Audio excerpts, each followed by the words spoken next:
Behemoth by Scott Westerfeld. Chapter 1. Alek raised his sword. "On guard, sir!" Darren hefted her own weapon, studying Alek's pose. His feet were splayed at right angles, his left arm sticking out behind like the handle of a teacup. His fencing armor made him look like a walking quilt. Even with his sword pointed straight at her, he looked barking silly. "Do I have to stand like that?" she asked. "If you want to be a proper fencer, yes." "A proper idiot, more like," Darren muttered, wishing again that her first lesson were someplace less public. A dozen crewmen were watching, along with a pair of curious hydrogen sniffers. But Mr. Rigby, the bosun, had forbidden sword play inside the airship.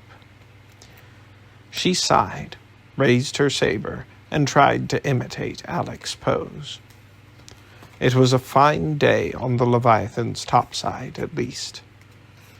The airship had left the Italian peninsula last night, and the flat sea stretched in all directions, the afternoon sun scattering diamonds across its surface. Seagulls wheeled overhead, carried by the cool ocean breeze. Best of all, there were no officers up here to remind Darren that she was on duty. 2 German ironclad warships were rumored to be skulking nearby, and Darren was meant to be watching for signals from Midshipman Newkirk, who was dangling from a Huxley ascender 2,000 feet above them. But she wasn't really dawdling.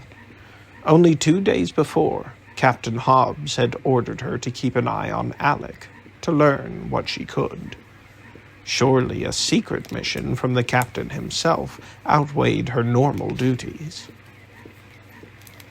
Maybe it was daft that the officers still thought of Alek and his men as enemies, but at least it gave Darren an excuse to spend time with him.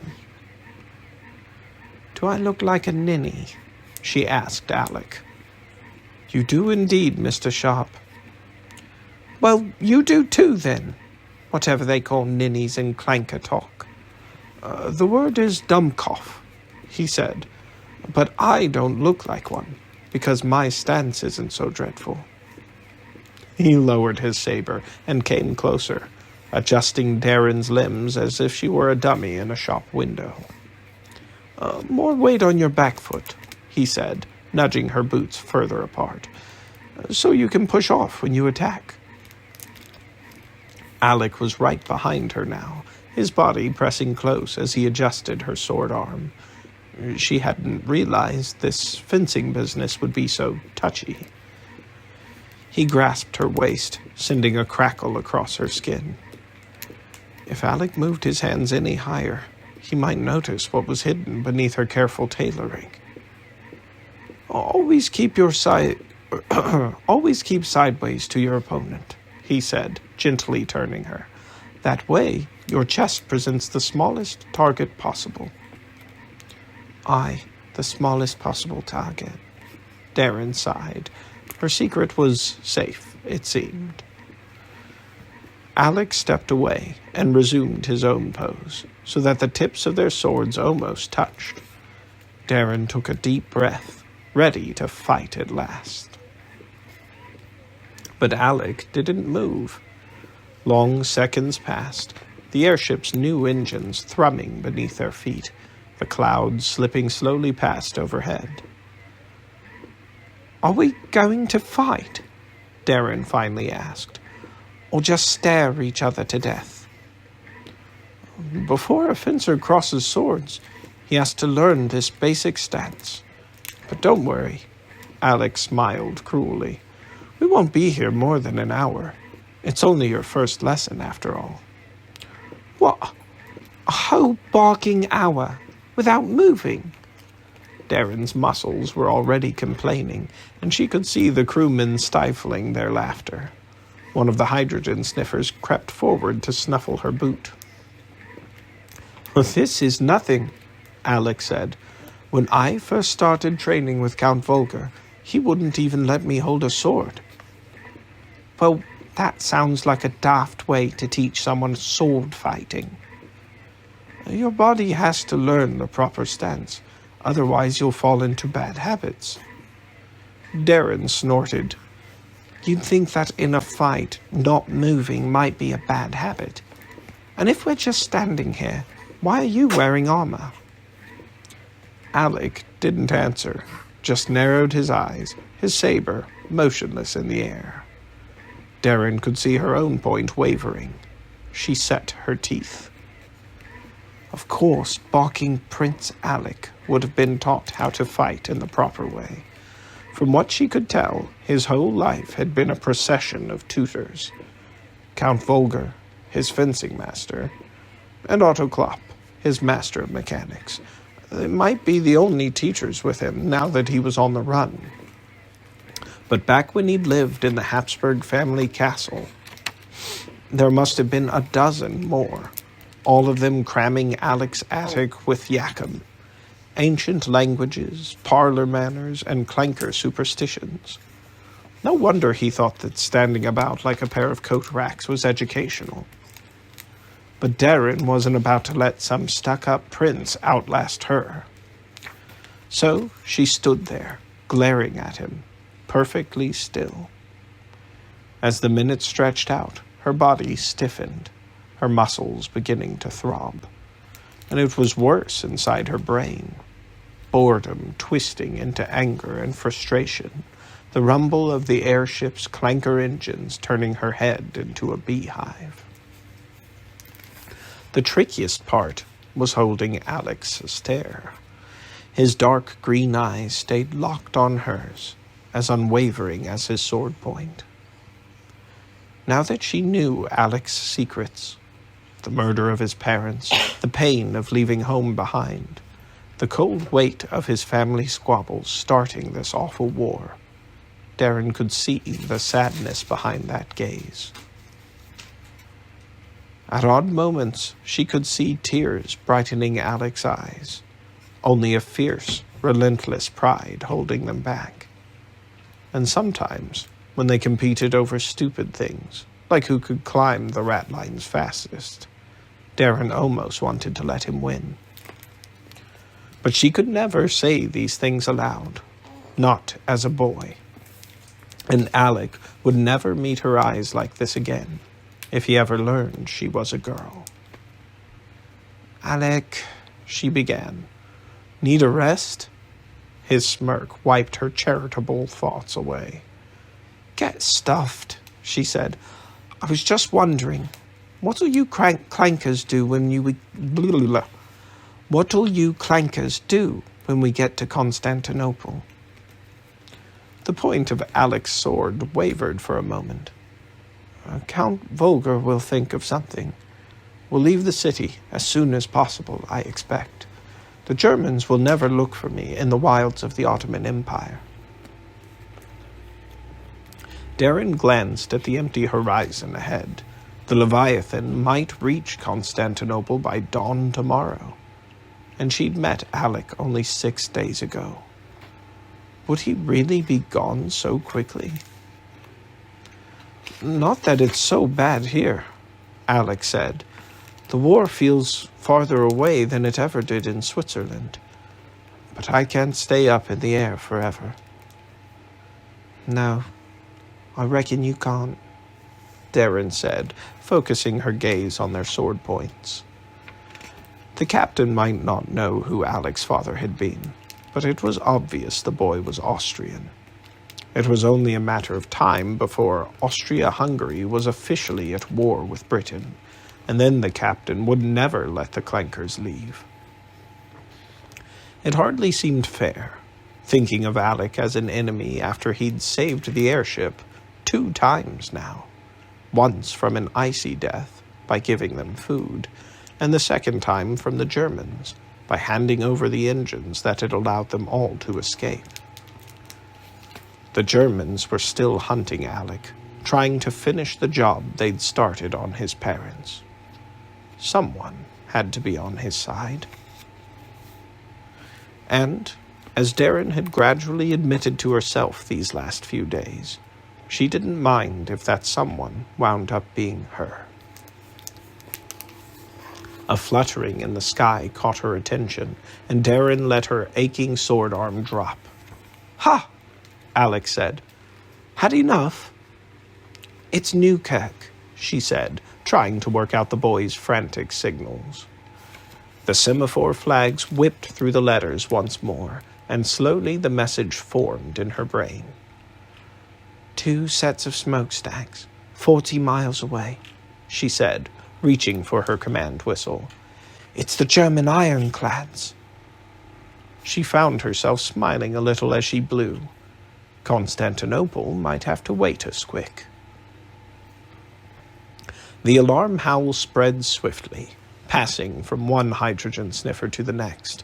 Soon the whole airship rang with the beastie's cries. Crewmen crowded the spine, setting up air guns and taking feed bags to the flechette bats. Sniffers scampered across the rat lines, checking for leaks in the Leviathan's skin.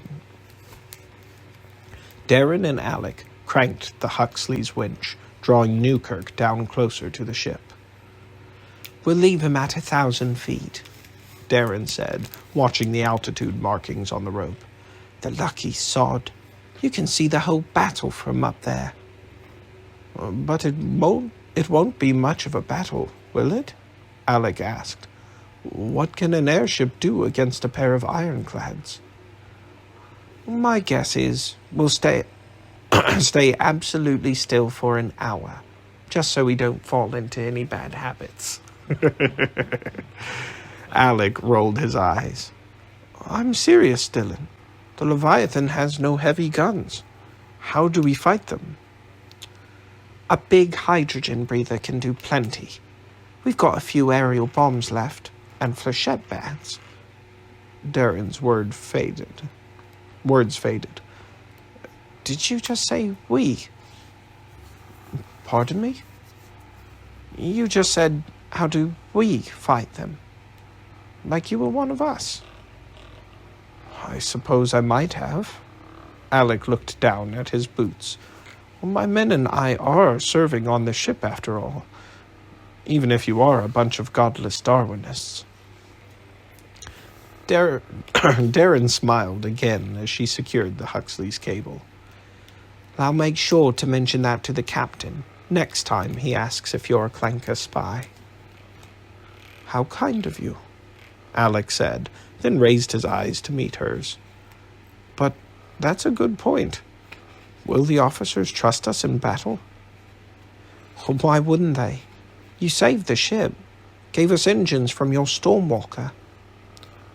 "Yes, but if I hadn't been so generous, we'd still be stuck on that glacier with you. Or in a German prison, more likely. It wasn't exactly out of friendship." Darren frowned.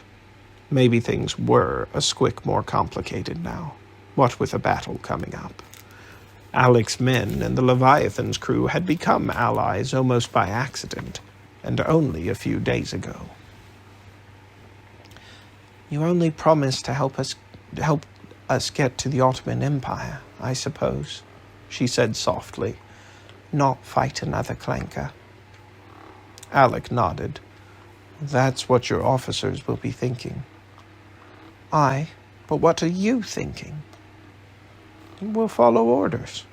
He pointed to the bow. "See that? Klopp and Hoffman are already at work." It was true.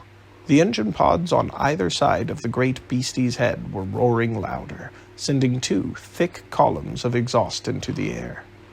But to see the Clanker engines on a Darwinist airship was just another reminder of the strange alliance the Leviathan had entered into. Compared to the tiny British-made engines the ship was designed to carry, they sounded and smoked like freight trains. "Well, maybe this is a chance to prove yourself," Darren said. "You should go lend your men a hand. We'll need good speed to catch those ironclads by nightfall." She clapped him on the shoulder. "But don't get yourself killed." I'll try not to." Alek smiled and gave her a salute. "Good luck, Mr. Sharp." He turned and ran forward along the spine. Watching him go, Darren wondered what officers down on the bridge were thinking. Here was the Leviathan, entering battle with new and barely tested engines, run by men who should by all rights be fighting on the other side. But the captain didn't have much choice, did he? He could either trust the clankers or drift helplessly in the breeze. And Alek and his men had to join the fight, or they'd lose their only allies. Nobody seemed to have much choice, come to think of it. Darren sighed, wondering how this war had got so muddled. End of the chapter. Chapter 2. As he ran toward the engines, Alek wondered if he'd told Dylan the whole truth. It felt wrong, hurrying to join this attack. Alek and his men had fought Germans, even fellow Austrians, a dozen times while fleeing to Switzerland. But this was different. These ironclads weren't hunting him. According to wireless broadcasts that Count Volker had overheard, the two ships had been trapped in the Mediterranean at the start of the war. With the British in control of Gibraltar and the Suez Canal, there'd been no way for them to get back to Germany. They'd been running for the past week. Alek knew what it felt like to be hounded, trapped in a fight that someone else had started. But here he was, ready to help the Darwinists send ships full of living, breathing men to the bottom of the sea. The vast beast rolled under his feet, the tendrils that covered its flanks undulating like wind-blown grass, pulling it into a slow turn. Fabricated birds swirled around Alek, some already harnessed and carrying instruments of war. That was another difference. This time he was fighting side by side with these creatures. Alek had been raised to believe they were godless abominations, but after 4 days aboard the airship, their squawks and cries had begun to sound natural. Except for the awful flechette bats, fabricated beasts could even seem beautiful. Was he turning into a Darwinist? When he reached the spine above the engine pods, Alek headed down the port-side rat lines. The airship was tilting into a climb, the sea falling away below him. The ropes were slick with salty air, and as he strained to keep from falling, questions of loyalty fled his mind. By the time he reached the engine pod, Alek was soaked in sweat and wishing he hadn't worn fencing armor. Otto Klopp was at the controls, his Habsburg Guard uniform looking tattered after 6 weeks away from home. Beside him stood Mr. Hurst, the Leviathan's chief engineer, who was studying the roaring machine with a measure of distaste. Alek had to admit, churning pistons and spitting glow plugs looked bizarre beside the undulating flank of the air beast, like gears attached to a butterfly's wings. "Master Klopp," Alek shouted over the roar. "How's she running?" The old man looked up from the controls. "Smoothly enough for this speed. Do you know what's going on?" Of course, Otto Klopp spoke hardly any English. Even if a message lizard had brought the news to the pod, he wouldn't know why the airship was changing course. All he'd seen were color codes flashed from the bridge to the signal patch, orders to be obeyed. "We've spotted 2 German ironclads." Alek paused. Had he said "we" again? "The ship is giving chase." Klopp frowned, chewing on the news for a moment, then shrugged. "Well, The Germans haven't done us any favors lately, but it's also true, young master, that we could blow a piston any time. Alek looked away into the spinning gears. The newly rebuilt engines were still cantankerous, with unexpected problems always cropping up. The crew would never know if a temporary breakdown were intentional. But this was no time to betray their new allies. For all the talk of Alek saving the Leviathan, the airship had really saved him. His father's plan had been for Alek to hide in the Swiss Alps for the entire war, emerging only to reveal his secret, that he was heir to the throne of Austria-Hungary. The airship's crash landing had rescued him from long years of skulking in the snow. He owed the Darwinists for saving him, and for trusting his men to run these engines. Let's hope that doesn't happen, Otto.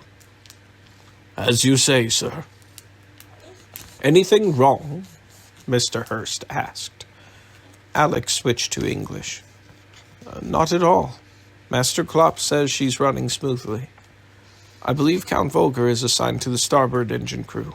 Shall I stay here and translate for you too? The chief engineer handed Alek a pair of goggles to protect his eyes from sparks and wind. Please do. We don't want any misunderstandings in the heat of battle. Of course not. Alek pulled on the goggles, wondering if Mr. Hurst had noticed Klopp's hesitation. As the airship's chief engineer, Hurst was a rare Darwinist with an understanding of machines. He always watched Klopp's work on the clanker engines with admiration, even though the two didn't share a language. There was no point in arousing his suspicions now. Hopefully, this battle would be over quickly, and they could head on to Constantinople without delay. As night fell, two dark slivers came into view on the horizon. The little one's not much to look at, Klopp said, lowering his field glasses. Alek took the glasses and peered through them. The smaller ironclad was already damaged. One of its gun turrets had been blackened by a fire, and an oil slick spread in the ship's wake, a shimmering black rainbow in the setting sun. They've been in a fight already? He asked Mr. Hurst. Aye, the Navy's been hunting them all over the Mediterranean. They've been shelled a few times from a distance, but they keep slipping away. The man smiled. But they won't escape this time. Well, they certainly can't outrun us, Alek said. The Leviathan had closed a gap of 60 kilometers in a few hours. And they can't fight back either, Mr. Hurst said. We're too high for them to hit. All we have to do is slow them down. The Navy's already on its way. A boom rang out on the spine above, and a swarm of black wings lifted from the front of the airship. They're sending in flechette bats first, Alek said to Klopp. What sort of godless creature is that? They eat spikes, was all Alek could say. A shudder passed through him. The swarm began to muster, forming a black cloud in the air. Searchlights sprang to life on the gondola, and as the sunlight faded, the bats gathered in the beams like moths. The Leviathan had lost countless beasts in her recent battles, but the airship was slowly repairing itself. More bats were already breeding, like a forest recovering after a long hunting season. The Darwinists called the ship an ecosystem. From a distance, there was something mesmerizing about the way the dark swarm swirled in the searchlights. It coiled toward the smaller ironclad, ready to unleash its rain of metal spikes. Most of the crew would be safe beneath armor plating, but the men at the smaller deck guns would be torn to pieces. Why start with the bats? Alek asked Hurst. Flechettes won't sink an ironclad. No, but they'll shred her signal flags and wireless aerials. If we can keep the two ships from communicating, they're less likely to split up and make a run for it. Alek translated for Klopp, who pointed a finger into the distance. The big one's coming about.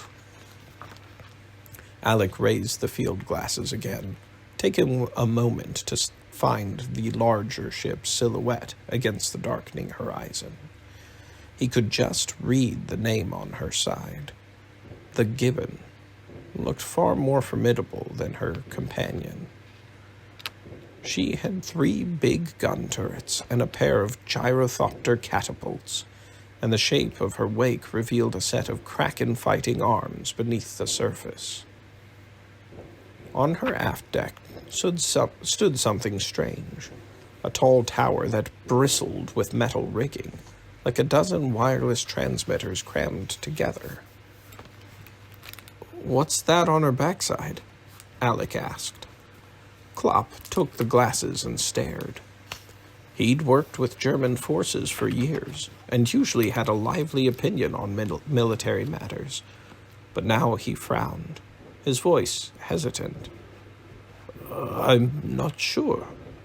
Reminds me of a toy I once saw. Klopp squeezed the glasses tighter. She's launching a gyrothopter. A small shape hurtled into the air from one of the catapults. It banked hard and came whirring toward the bats. What's he up to?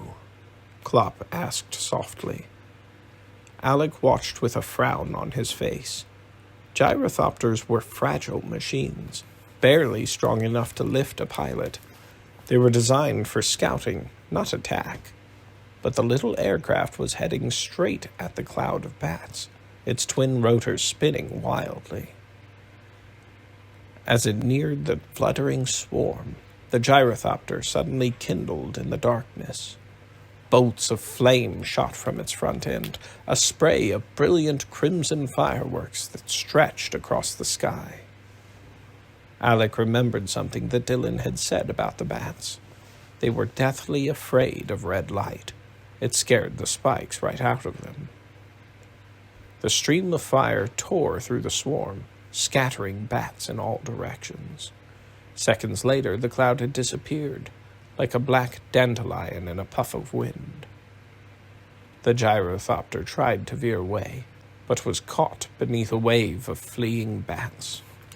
Alek could see flechettes falling, glittering in the searchlights, and the gyrothopter began to shudder in midair. The blades of its rotors tore and crumpled, their remaining energy twisting the delicate frame into wreckage. Alek watched as the flying machine tumbled from the sky, disappearing in a small white splash on the ocean's dark surface. He wondered if its unlucky pilot had survived the flechettes long enough to feel the water's cold. The Leviathan searchlights still swept across the sky, but the swarm was too scattered to resume the attack. Small, fluttering shapes were already streaming back toward the airship. Klopp lowered his glasses. The Germans have some new tricks, it seems. They always do, Alek managed, staring at the ripples spreading out from where the gyrothopter had crashed. Orders coming in, Mr. Hurst said, pointing at the signal patch. It had turned blue, the sign to slow the engine. Klopp adjusted the controls, giving Alek a questioning look. Are we giving up the attack? Alek asked in English. Of course not, Mr. Hurst said. Just changing course. I reckon we'll ignore the Breslau for now and go after the big one, just to make sure that that other gyrothopter doesn't trouble us with those sparklers. Alek listened to the thrum of the ship for a moment. The starboard engine was still running high, pushing the Leviathan into a slow turn towards the Gibbon. The battle wasn't over yet. more men would die tonight. He looked back at the whirling gears of the engine. Klopp could halt them in a dozen subtle ways. One word from Alek would be enough to stop this battle. But he'd promised Dylan to fight loyally, and after throwing away his hiding place, his Stormwalker, and his father's gold to make these Darwinist allies, it seemed absurd to betray them now. He knew Count Volker would agree. As heir to the throne of Austria-Hungary, Alek had a duty to survive, and survival in an enemy camp didn't start with mutiny. "What happens next?" he asked Hurst. The chief engineer took the field glasses from Klopp. "We won't waste any more time tearing up their signal flags, that's for certain. We'll probably go straight in with the aerial bombs. A gyrothopter can't stop those." "We're going to bomb them," Alek translated for Klopp. "They're defenseless." The man just nodded, adjusting the controls. The signal patch was turning red again. The Leviathan had found her course. End of the chapter. Chapter 3. It took long minutes to close the final distance to the Goeben. The ship's big guns boomed once, spilling fire and smoke into the night sky. But Mr. Hurst was right. The shells flew well beneath the Leviathan, erupting into white columns of water kilometers away. As the Leviathan drew closer, Alek watched the German ship through the field glasses. Men scrambled across the ironclad's decks, hiding her small guns under what looked like heavy black tarps. The coverings shone dully in the last flickers of sunset, like plastic or leather. Alek wondered if they were made of some new material strong enough to stop flechettes. But no plastic could stop high explosives. The men on the ironclad seemed hardly worried, though. No lifeboats were readied, and the second gyrothopter stayed on its catapult, the rotors strapped down against the wind. Soon it, too, was veiled with a glossy black covering. "Young master," Klopp said, "what's happening on her aft deck?" Alek swung the field glasses and saw lights flickering atop the ironclad's strange metal tower. He squinted harder.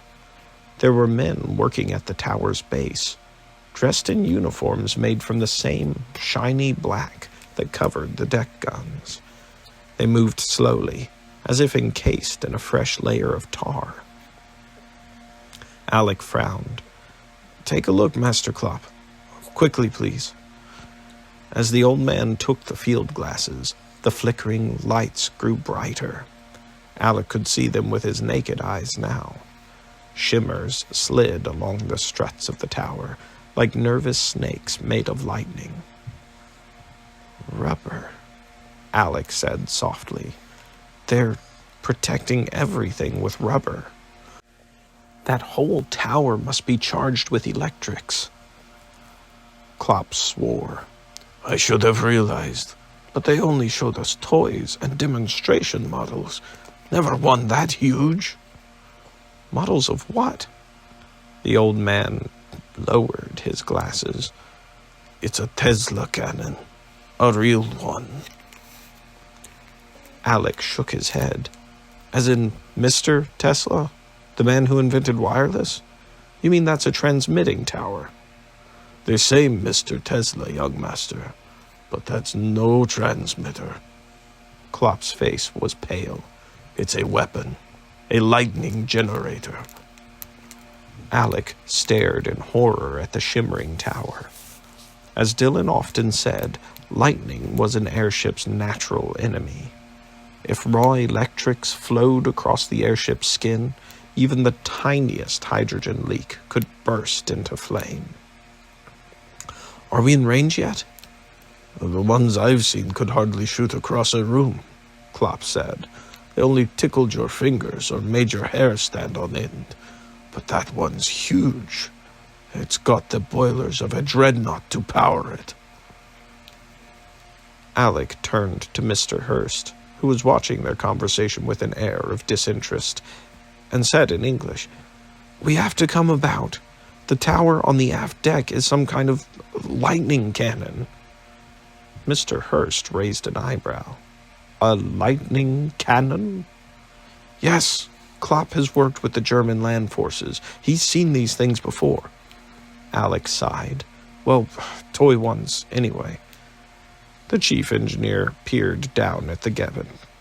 The electrics were sparkling brighter now, unfolding into spidery forms that danced along the tower's struts. "Can't you see?" Alek cried. "It is rather odd," Mr. Hurst smiled. "But lightning? I doubt your clanker friends have mastered the forces of nature just yet." "You have to tell the bridge." "I'm sure that the bridge can see it well enough."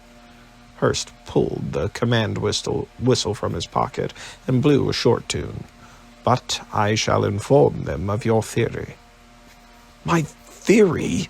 Alek shouted. "We don't have time for a debate. We have to turn around." Well, what we'll do is wait for orders," Mr. Hurst said, dropping the whistle into his pocket. Alek swallowed a groan of frustration, then turned back to Klopp. "How long do we have?" he said in German. "Everyone's cleared the deck, except for those men in protective suits, so it could be any moment." Klopp lowered his glasses. "Full reverse on this engine will turn us around fastest." "Full reverse from full ahead?" Alek shook his head. "You'll never make that look like an accident."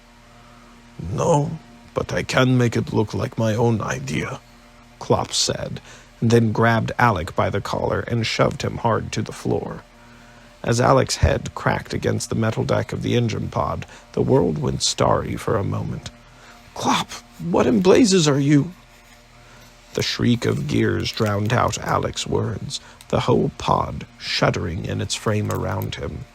The air suddenly stilled as the propeller sputtered to a halt. "What is the meaning of this?" cried Hurst. Alek's vision cleared, and he saw Klopp brandishing a wrench at the chief engineer.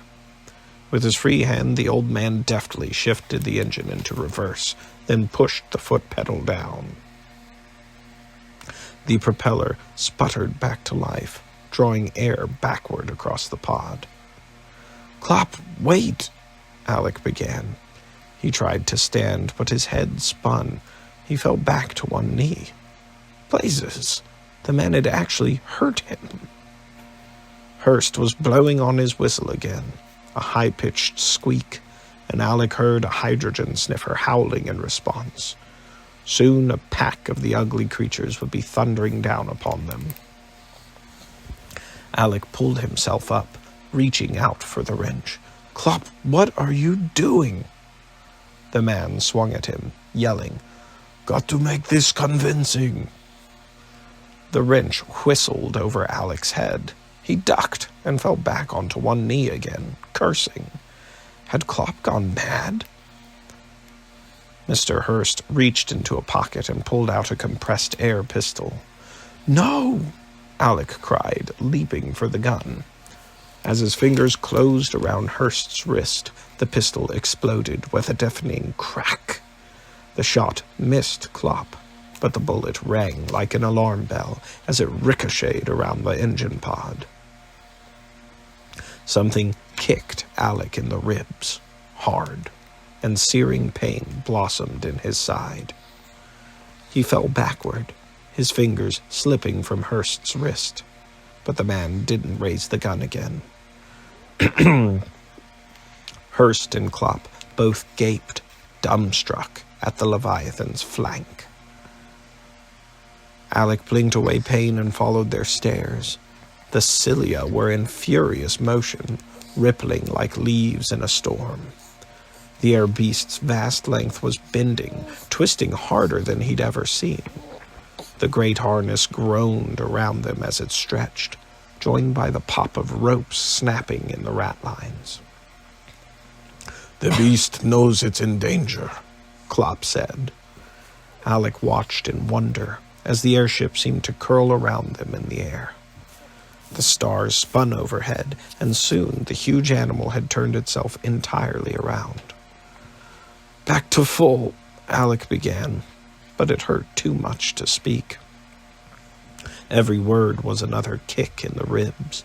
He looked down at his hand pressed against his left side and saw blood between the fingers. Klopp was already working, reversing the engine once more. Mr. Hurst clutched the pistol tight, still staring in wonder at the air beast's flank. "Get out of the pod, young master," Klopp yelled as the propeller's gears caught again. "It's metal. The lightning will jump to it." I don't think I can. Klopp turned. "What?" "I'm shot." The old man dropped the controls and pinned beside him, eyes wide. "I'll lift you." "Mind your engine, man," Alek managed. "Young master," Klopp began, but his words were drowned out by a crackling in the air. With a painful heave, Alek pulled himself up to look backward.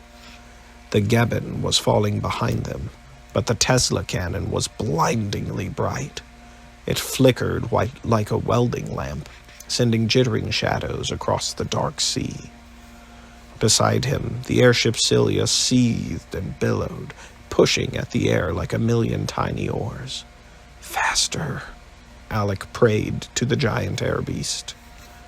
A great fireball formed at the tower's base, then swiftly rose, dancing and shimmering as it climbed. When it reached the top, a thunderous boom rang out. Fingers of lightning, jagged and colossal, shot up from the Tesla cannon. They stretched across the whole sky at first, a tree of white fire, then leapt toward the Leviathan as if drawn by a scent. The lightning spread in a fiery web across the air beast's skin, a dazzling wave that surged down its length. In an instant, the electricity flowed 300 meters from tail to head, leaping eagerly across the metal struts that supported the engine pod. The whole pod began to crackle, the gears and pistons flinging out radiant spokes of fire. Alek was seized by an invisible force. Every muscle in his body tightened. For a moment, the lightning squeezed the breath from him. Finally, its power wilted, and he slipped back to the metal deck. The engine sputtered to a halt again. Alek smelled smoke and felt an awful pounding in his chest. His ribs ached with every heartbeat. "Young master, can you hear me?" Alek forced his eyes open. "I'm all right, Klopp." "No, you aren't," the man said. "I'll get you to the gondola." Klopp wrapped one big arm around Alek and pulled him up, sending a wave of fresh agony through him. "God's wounds, man! That hurts." Alek wavered on his feet, dumbstruck by the pain. Mr. Hurst didn't lend a hand, his nervous eyes scanning the length of the Leviathan beside them. Somehow, the airship was not aflame. "The engine?" Alek asked Klopp. The man sniffed the air and shook his head. "All the electricals are cooked, and the starboard side is silent as well." Alek turned to Hurst and said, "We've lost the engines. Perhaps you could put that gun away?" The chief engineer stared at the air pistol in his hand, then slipped it into his pocket and pulled out a whistle. "I'll call a surgeon for you. Tell your mutinous friend to set you down." "My mutinous friend just saved your—" Alek started, but a fresh wave of dizziness passed over him. "Let me sit," he muttered to Klopp, He says he can get a doctor up here. But he's the one who shot you. Well, yes, but he was aiming at you. Now please, put me down. With an unkindly look at Hurst, Klopp leaned Alek gently against the controls. As Alek caught his breath, he glanced up at the airship's flank. The cilia were still rippling like wind-blown grass. Even without the engines to motivate it, the great beast was still headed away from the ironclads. Alek looked sternward through the motionless propeller. The ironclads were steaming away. That's odd, he said. They don't seem to want to finish us off. Klopp nodded. They've gone back to their northeast heading. They must be expected somewhere. Northeast, Alek repeated. He knew that was significant somehow. He also knew that he should be worried that the Leviathan was now drifting southward, away from Constantinople. But breathing was worry enough. End of the chapter.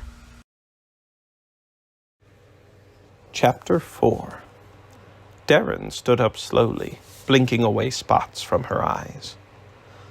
A barking lightning bolt. That was what had fizzled up from the clanker warship and leapt across the sky, dancing on every squick of metal on the Leviathan's topside. The Huxley winch had thrown out a blinding flock of white sparks, knocking her half silly in the process. Darren looked in all directions, terrified that she would see fires bursting willy-nilly from the membrane. But it was all dark, except for the jaggy shimmers burned into her vision. The sniffers must have done their jobs brilliantly before the battle. Not a squick of hydrogen had been leaking from the skin. Then she remembered. The Leviathan had spun around just in time, the whole airship twisting like a dog chasing its own tail. Hydrogen. She looked up into the dark sky, and her jaw dropped. There was Newkirk, his arms waving madly, the Huxley blazing over his head like a giant Christmas pudding soaked with brandy. Darren felt sick, the way she had in 100 nightmares, replaying Daz's accident, so close to the awful sight above her. The Huxley tugged at its cable, carried higher by the heat of the flames, spinning the winch's crank. But a moment later, its hydrogen expended. The air beast began to drop. Newkirk was twisting in the pilot's rig, still alive somehow. Then Darren saw a misting in the starlight around the Huxley. Newkirk had spilled the water ballast to keep himself from burning. Clever boy. The dead husk of the air beast billowed out like a ragged parachute, but it was still falling fast. The Huxley was 1,000 feet up, and if it missed crashing against the Leviathan's topsides, it would drop another 1,000 feet before the cable snapped to a halt. Best to make that trip as short as possible. Darren reached for the winch, but her hand froze. Did electricity linger? Damn cough, she cursed herself, forcing herself to grasp the metal. No spark shot from it, and she began to turn as fast as she could, but the Huxley was coming down faster than she could reel it in. The cable began to coil across the airship's spine, tangling in the feet of crewmen and sniffers running past. Still spinning the crank wildly, Darren looked up. Newkirk was hanging limply beneath the burned husk, which was drifting away from the Leviathan. The engines had stopped, and the searchlights had gone dead too. The crewmen were using electric torches to call the bats and strafing hawks back from the black sky. The clanker lightning contraption had knocked everything out. But if the airship was powerless, why was the wind pushing Newkirk away? Shouldn't they all have been drifting together? Darren looked down at the flank, her eyes widening. The cilia were still moving, still carrying the airship away from danger. "Now that's balking odd," she muttered. Usually a hydrogen breather without engines was content to drift. Of course, the air beast had been acting strangely since the crash in the Alps. All the old crewmen said that the crash in the Alps, or the clanker engines, had rattled its attic. But this was no time to ponder. Newkirk was gliding past only 100 feet away, close enough that Darren could see his blackened face and soaking uniform, but he didn't seem to be moving. "Newkirk!" she yelled, her hand raw on the winch's handle, but he fell past without answering. The coils of slack cable began to rustle like a nest of snakes strewn across the topside. The Huxley was dragging its cable behind as it dropped below the airship. "Clear those lines!"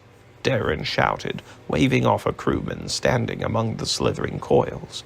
The man danced away, the cable snapping at his ankles, trying to drag him down as well. She went at the crank again, till the line snapped tight with a sickening jerk. Darren hit the brake and checked the cable markings. Just over 500 feet. The Leviathan was 200 feet from top to bottom, so Newkirk would be dangling less than 300 feet below.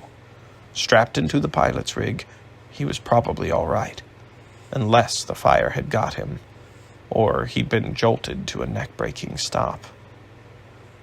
Darren took a deep breath, trying to stop her hands from shaking. She couldn't crank him back up. The winch was designed for a hydrogen-filled Huxley, not to haul dead weight. Darren followed the taut cable, climbing down the rat lines on the air beast's flank. From the ship's waist, she could see the Huxley's dark shape fluttering against the white caps of the waves. "Barking spiders," she murmured. The water was much closer than she'd expected. The Leviathan was losing altitude. Of course, the great air beast was trying to find the strongest wind to pull itself away from the German ironclads. It wouldn't care about smacking poor burnt Newkirk against the ocean's choppy surface. But the officers could drop ballast and drag the ship up against its will. Darren pulled out her command whistle and blew for a message lizard, then stared again at the Huxley below.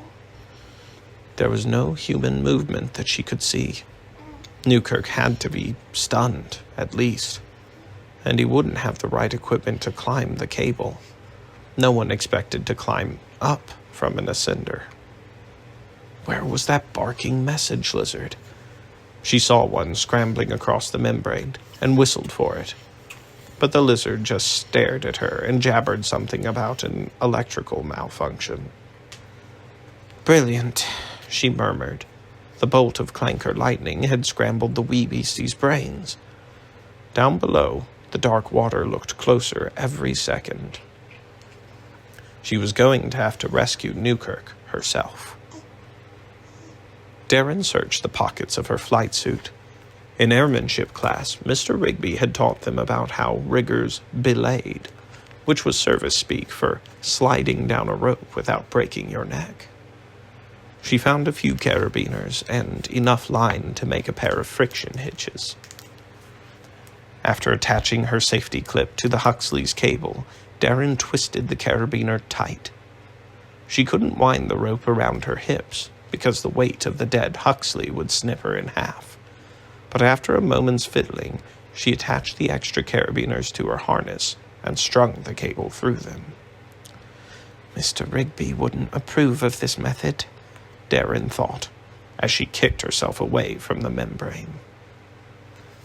She slid down in short jerks, the carabiner's friction keeping her from falling too fast. But the rope was hot beneath her gloves, its fibers fraying whenever she snapped to a halt. Darren doubted this cable was designed to hold the weight of a dead Huxley and 2 middies. The ocean thundered below Darren. the wind growing colder now that the sun had fully set.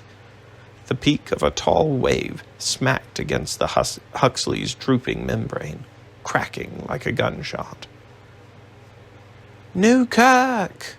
Darren shouted, and the boy stirred in his pilot's rig. A shudder of relief went through her. He was alive. Not like that. She let herself fall the last 20 yards, the rope hissing like mad and spilling a burnt smell into the salt air. But her boots landed softly on the squishy membrane of the dead air beast, which smelled of smoke and salt, like jellyfish cooked on a hearth fire. "Where in blazes am I?" Newkirk mumbled, barely audible over the rumble of the waves. His hair was scorched, his face and hands blackened with smoke. "Almost in the barking ocean, that's where. Can you move?" The boy stared at his blackened hands, wriggling his fingers, then unstrapped himself from the harness. He stood up shakily on the frame of the pilot's rig. I'm just singed." He ran his fingers through his hair, or what was left of it. "Can you climb?" Darren asked. Newkirk stared up at the Leviathan's dark belly. "Aye, but that's miles away. Couldn't you have cranked faster?" "You could have fallen slower," Darren shouted back. She unclipped 2 carabiners and shoved them into his hands, along with a short length of line. "Tie yourself a friction hitch, or don't you remember Mr. Rigby's classes?" Newkirk stared at the carabiners, then up at the distant airship. I remember, but I never thought we'd be ascending that far." Ascending, of course, was service speak for climbing up a rope without breaking your neck. Darren's fingers worked fast with her own line. A friction hitch slid freely up a rope, but held fast when weight was hanging from it. That way, she and Newkirk could stop and rest without relying on their muscles to keep them from sliding back. "You go first," she ordered. If Newkirk slid down, she could stop him. He pulled himself up a few feet, then tested his hitch, swinging freely from the rope. "It works." "Aye, you'll be conquering Mount Everest next." As she spoke, another wave slapped at the Huxley, splashing across them both. Darren lost her footing, but her friction hitch held. She spat out salt water and yelled, "Get going, you dumbcough! The ship's losing altitude." Newkirk started climbing, scrambling with feet and hands. He had soon cleared enough distance that Darren could haul herself off the dead Huxley. Another wave hit the air beast, snapping the line tight, and Newkirk skidded down until he was almost on top of her. If the Leviathan dropped any lower, the beastie's carcass would be dragging in the water. If the membrane filled up, it would pull on the rope like a barrel full of stones. Enough to break any cable. She had to cut the Huxley loose. "Higher!" she yelled, and started climbing madly. About 20 feet above the Huxley, Darren halted, hanging just above a badly frayed spot. She pulled out her rigging knife, reached down, and started hacking at the line. Huxley cable was barking thick, but when the next tall wave struck the air beast, the fibers unraveled in a blur and snapped. Without the beastie's dead weight anchoring them, suddenly they were swinging across the Black Sea, cast about by the wind. Newkirk cried out with surprise overhead. "Sorry," Darren yelled up. "Should have warned you." But with the Huxley's weight gone, the rope wouldn't snap. Probably. She started climbing again, wishing for the 100th time she had the arm strength of a boy. But soon, the waves no longer threatened her dangling boots. Halfway up, Darren took a long breather, searching the dark horizon for the 2 German ironclads. They were nowhere to be seen. Maybe the Royal Navy was close by and had kept the ships running. But Darren couldn't see any sign of surface ships. The only shape on the water was the Huxley's carcass, a lonely black smear on the waves. "Poor beastie," she said, shivering. The whole airship and its crew might have wound up just like that, burnt black, as lonely as driftwood on the dark sea.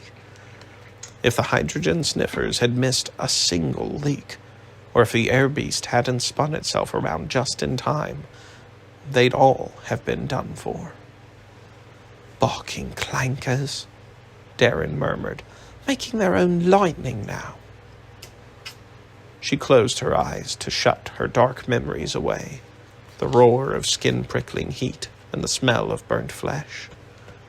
This time she'd won. The fire hadn't taken anyone she loved. Darren shuddered once more, then started to climb again. End of the chapter. Chapter 5. "This is entirely unacceptable," Dr. Barlow cried. I'm sorry, ma'am," the guard sputtered. "But the captain said the clanker boy wasn't to have visitors."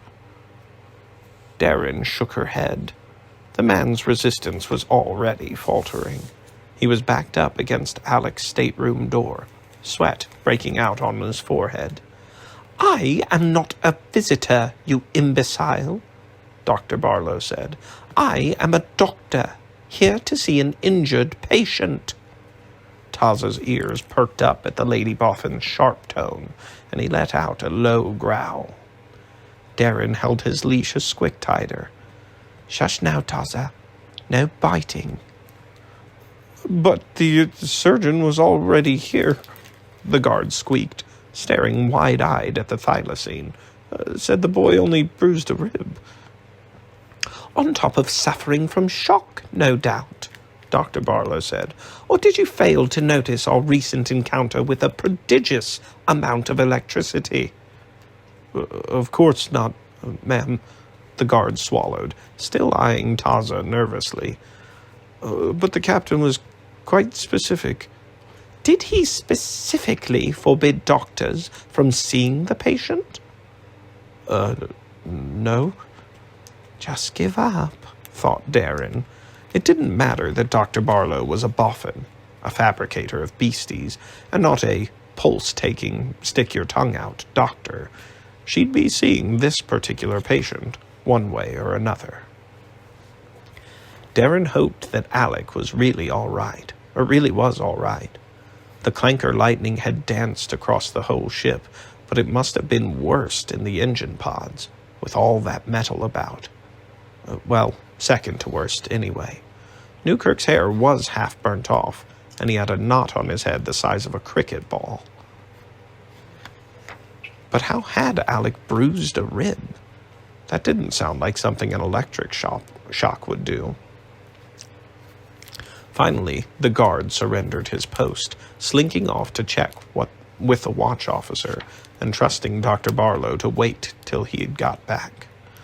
She didn't, of course, and just pushed the door straight open. Alek lay in bed, his ribs wrapped in bandages. His skin was ashen, his dark green eyes glistening in the dawn light streaming through the portholes. "Poking spiders," Darren said. "You're as pale as a mealyworm." A wan smile spread across the boy's face. "It's good to see you too, Dylan. And you, Dr. Barlow." "Good morning, Alek," the Lady Boffin said. "You are pale, aren't you? As if you've lost some blood. An odd symptom for electrocution." Alek grimaced as he struggled to sit up higher. "I'm afraid you're right, ma'am.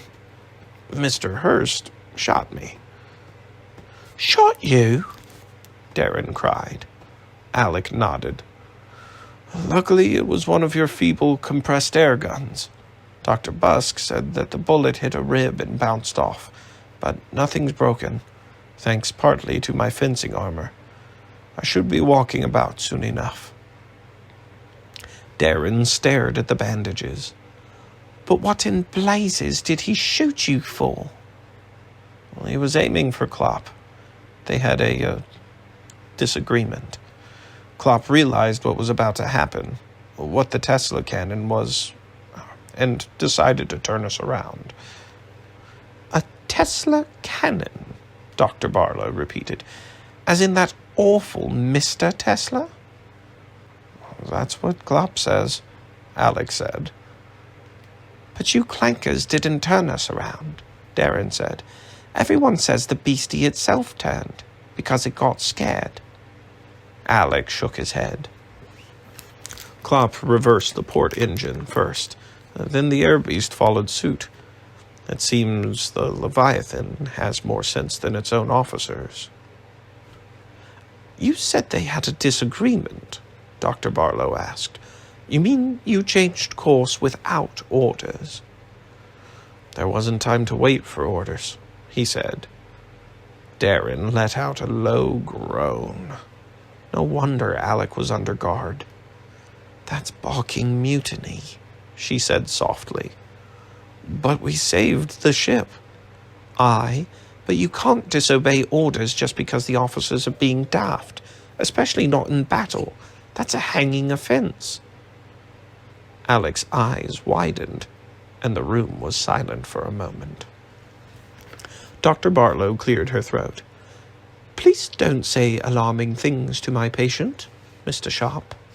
He's no more a member of this crew than I am, and is therefore not subject to your brutish military authority." Darren bit down a reply. She doubted Captain Hobbs would see it that way. This had probably been his worry since the clankers had come aboard, that they'd ignore the bridge and pilot the ship whichever way they wanted. Changing course wasn't like skylarking or learning to fence on duty. It was mutiny, pure and simple. The Lady Boffin sat primly on the stateroom's only chair, snapping her fingers for Taza to come to her. "Now, Alek," she said, stroking the thylacine striped flank. "You say that Klopp was operating the engine, so this mutiny wasn't your idea?" The boy thought for a moment. "I suppose not." "Then pray tell, why are you under guard?" "When Mr. Hurst pulled the pistol, I tried to take it from him." Darren shut her eyes. Striking an officer. Another hanging offense. "Well, very sensible of you," Dr. Barlow said. "This ship won't get very far without its master of mechanics, will it?" "Where is Klopp now?" Alek asked. "I reckon he's in the brig," Darren said. "And not at work on the engines, thus further delaying my mission." Dr. Barlow stood up, straightening her skirts. "Don't you worry about Master Klopp, Alek. Now that I have all the facts, I'm sure the captain will see reason." She handed the leash to Darren. "Please walk Taza, and then check on the eggs, Mr. Sharp. I don't trust that Mr. Newkirk, especially with his head swelling like a melon." She turned. "In fact, I'd much rather that you were watching them, Alek. Please do get better soon." "Thank you, ma'am. I'll try," the boy said. "But if you don't mind, could Dylan stay for a moment?" The Lady Boffin's eyes measured them both, and then she smiled. "Of course. Perhaps you could amuse Mr. Sharp with whatever you know about this Tesla cannon. I have some familiarity with the inventor, and it seemed a most intriguing device." "I'm afraid I don't know much," Alek began, but Dr. Barlow was already out the door and gone. Darren stood silently for a moment, wondering where to start. with the clanker's lightning contraption, or how Newkirk had almost burned to a crisp, or the possibility that Alek would be court-martialed and hanged? Then her eyes fell on his bandages, and an awful feeling went through her. If the gun had been pointed a few inches higher, Alek might be dead. "Does getting shot hurt much?" she asked. "Like a mule kicked me." I've never been daft enough to let that happen." "Nor have I," Alek smiled weakly, "but it feels about right." The two were silent again, Darren wondering how things had gone pear-shaped so fast. Before Newkirk had spotted the ironclads, she'd been hoping that Alek would wind up staying on the Leviathan somehow, but she hadn't meant lying wounded in bed, or clapped in irons for mutiny, or both. "This is the second time someone shot at me," Alek said. "Remember those gunners on the Zeppelin?" Darren nodded slowly. Back in the Alps, the daft prince had stepped out in the middle of the battle, right in front of a machine gun. Only a hydrogen leak had saved him, the German gunners setting their own airship aflame. "Perhaps I wasn't meant to die that day," he said. "Or last night, either." Or perhaps you're just barking lucky." "I suppose," Alek said.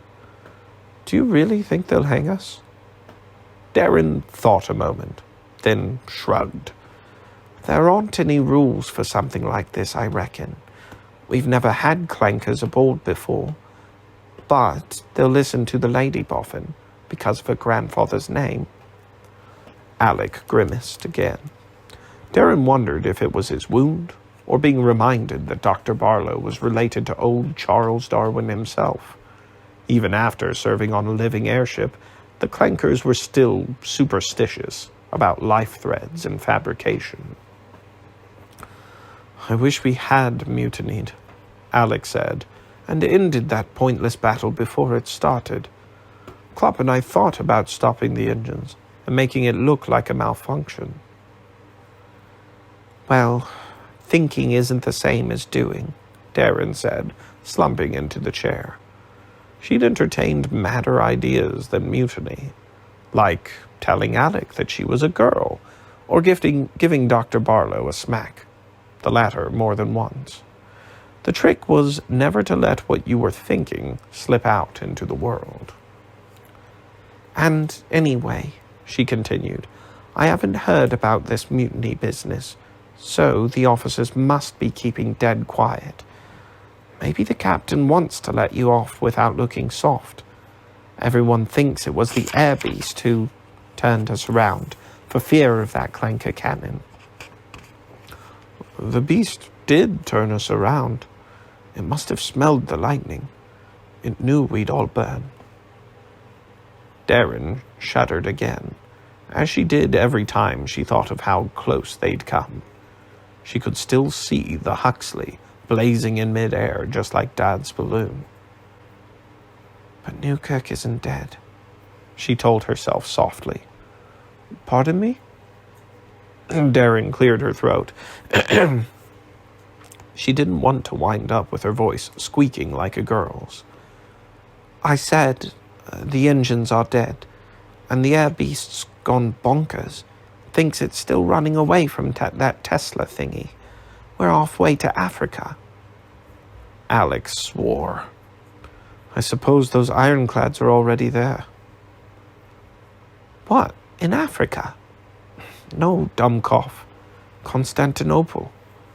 He pointed at the desk in the room. "There's a map in that drawer. Kindly fetch it for me." "Aye, your princeliness," Darren said, hauling herself up to get the map. It was just like Alek to be thinking of maps and schemes while lying wounded, guilty of a hanging offense.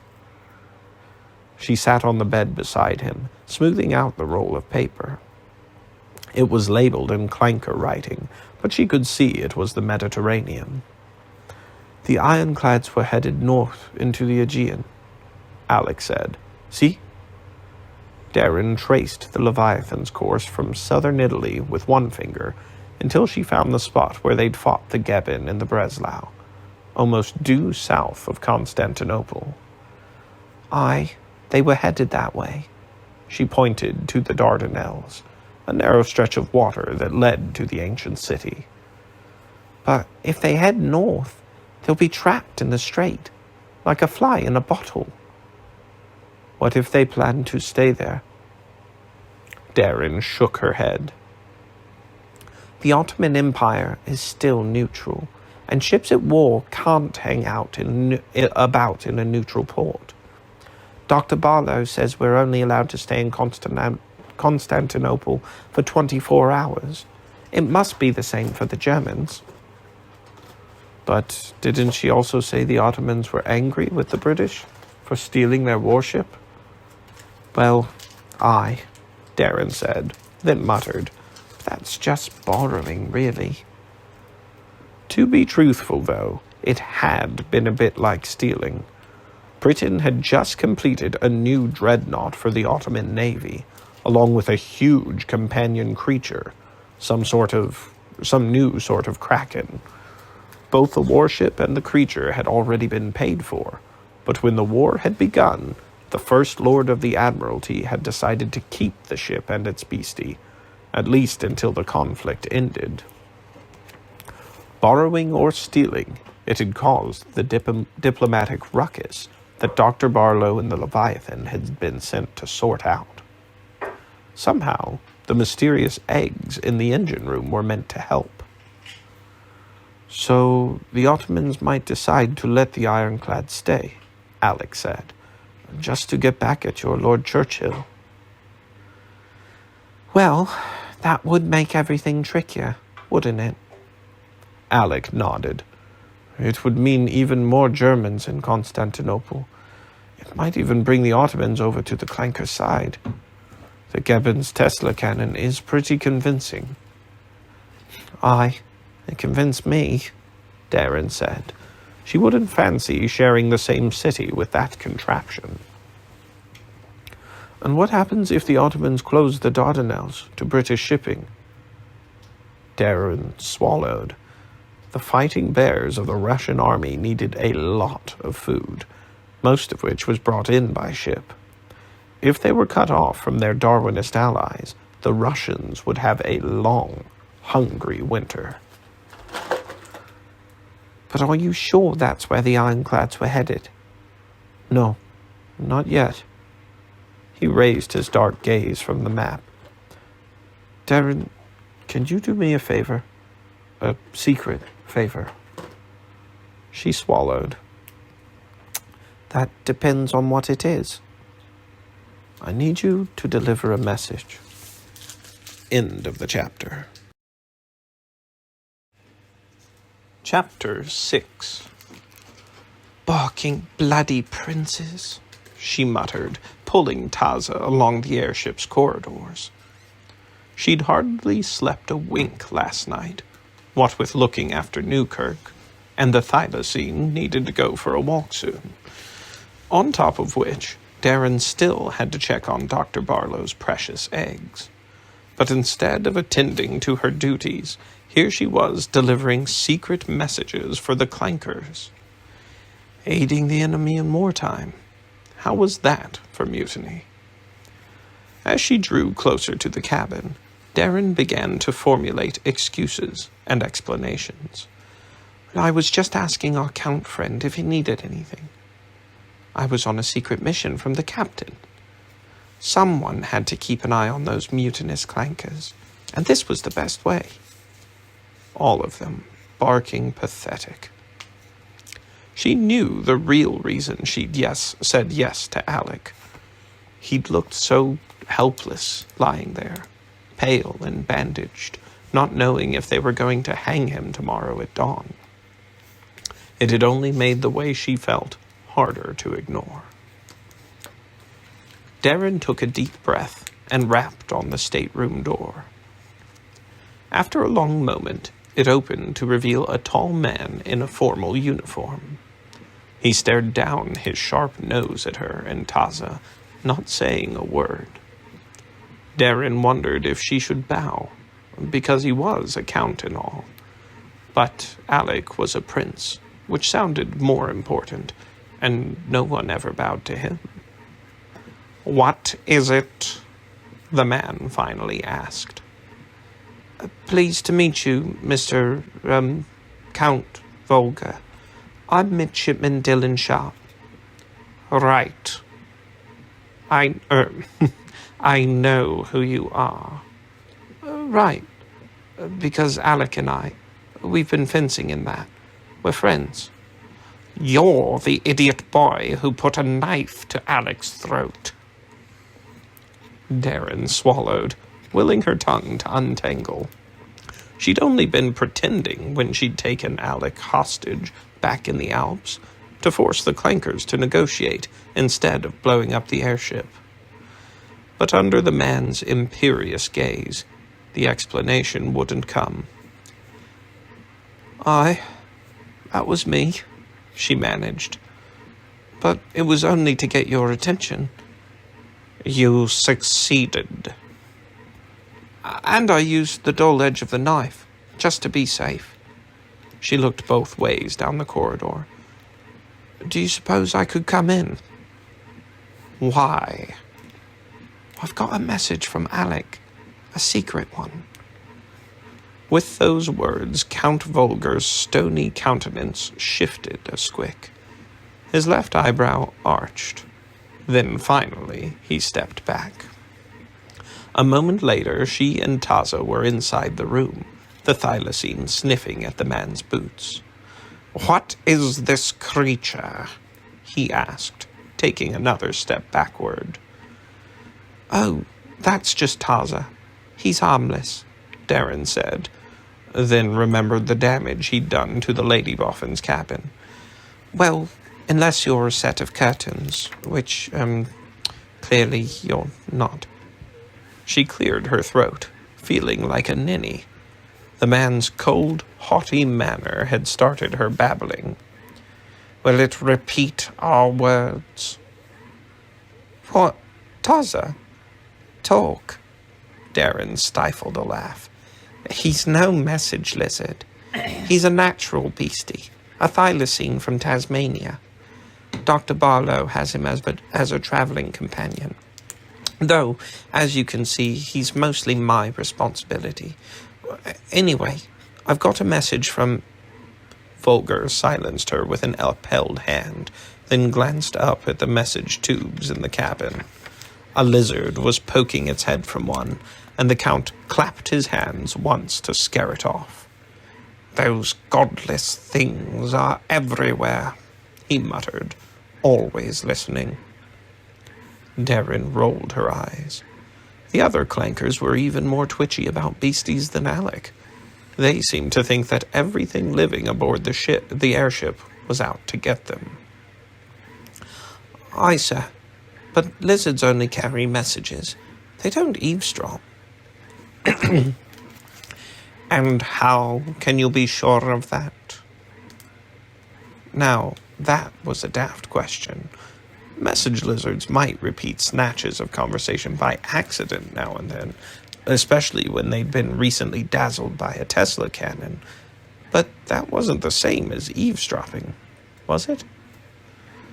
Then she remembered how Count Volger had pretended not to speak English when he'd come aboard, in hopes of overhearing secrets, and how Dr. Barlow had pulled the same trick on the clankers, pretending not to know any German. No wonder those two were always suspicious of everyone. They were both sneaky beaks themselves. "Those lizards have got brains no bigger than walnuts," she said. "I don't reckon they'd make very good spies." "Perhaps not." The Count sat down at his desk, which was covered with maps and scrawled notes, a sheathed sword serving as a paperweight. "And what about your brains, Mr. Sharp? You're clever enough to be a spy, aren't you?" "What, me? Well, I told you, Alek sent me here." And how do I know that? Last night I was informed that Alek was hurt in battle, but I haven't been allowed to see him or Master Klopp. And now I receive this secret message from Alek, courtesy of a boy who's held him hostage. But he... Darren began, then groaned with frustration. This was what she got for doing favors for clankers. He's my friend. He trusts me, even if you don't. Prove it. Well, of course he does. He told me his little secret, didn't he? Count Volger's eyes narrowed at her a moment. Then he stared down at the sword on the table. His secret? Aye, he told me who he... Darren began, but a slow realization was creeping over her. What if Alek had never mentioned to Volger that he'd spilled the beans to her? Finding out now might give the man a wee startle. You know his big secret? The air hissed as Volger whirled around, sunlight flashing on steel, the chair spinning across the floor and sending Taza leaping to his feet. The sword suddenly stretched from Volger's hand, its cold, naked tip at Darren's throat. Tell me what secret, the Wild Count demanded. Now. About his parents, she sputtered. His father and mother were assassinated, which is what started this barking war. And he's a prince or something. Who else knows this? Just me, she squeaked, but the metal prodded her. And Dr. Barlow, but no one else, I swear. He glared at her for an endless moment, his eyes prying their ways into hers. Taza let out a low growl. Finally, the Wild Count pulled the saber a few inches back. Why haven't you informed your captain? Well, because Alek made us promise. Darren stared at the sword point. I thought you knew he'd told us. Count Volger lowered his sword. Obviously, I did not. Well, that's not my fault, Darren cried. Maybe it's you he doesn't trust. The man looked at the floor. Perhaps. And you didn't have to cut my barking head off. Volger gave her a thin smile as he righted the overturned chair. It was only to get your attention. And I used a dull edge. Surely you know a fencing saber when you see one. Darren reached out and grabbed the weapon's blade. She swore. It was the very saber she'd practiced with yesterday, no sharper than a butter knife. Count Volger sat heavily, shaking his head as he cleaned the sword with a pocket handkerchief, and then sheathed it again. That boy will be the death of me. At least Alek trusts someone, Darren said. The rest of you dumbcoffs, you're all as mad as a box of frogs, lying and sneaking and scared of message lizards. With all your scheming, it's no wonder the world's in a barking great war. Taza growled again, then made his strange little yelp, hopping on his hind legs. Darren knelt to calm him down, and to hide her burning eyes from Count Volger. Is Alek really hurt? The man asked. Aye, but it's only a bruised rib. Why won't they let me see him, or Klopp? Because of what Master Klopp did during the battle, Darren said, stroking Taza's flank. He turned the ship around just before the Tesla cannon fired, without orders. Volger snorted. So this is why your captain has summoned me, to discuss the chain of command? She glared up at him. He might reckon it was mutiny, a hanging offense. An absurd notion, unless he wants his ship to drift forever. Darren took a slow, deep breath and patted Taza again. It was true. The Leviathan still needed the clankers and their engines. More so than ever, with the air beast acting up. I suppose the captain just wants to make a point, she said. But that's not what I'm here about. Ah, yes, your secret message. Darren gave the man a hard look. Well, maybe you don't care one way or the other, but Alek thinks those two ironclads are headed for Constantinople, just like us. Volger raised an eyebrow at that, then pointed to the fallen chair. Sit down, boy, and tell me everything. End of the chapter. Chapter 7. Hear that? Corporal Bauer asked. Alek wiped his hands on an oily rag, listening. The air trembled with the distant clamor of an engine coming to life, sputtering at first, then settling into a low and steady roar.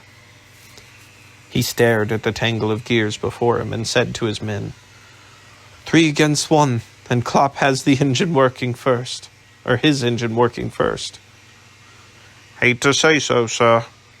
Bauer spread his grease-blackened hands, but you and I aren't much help. Master Hoffman clapped the gunner on his back and laughed. I'll make an engineer out of you one day, Bauer. It's that one who's helpless. He glanced at Mr. Hurst, who was watching them glumly from the engine pod strut, his hands perfectly clean. What's this about?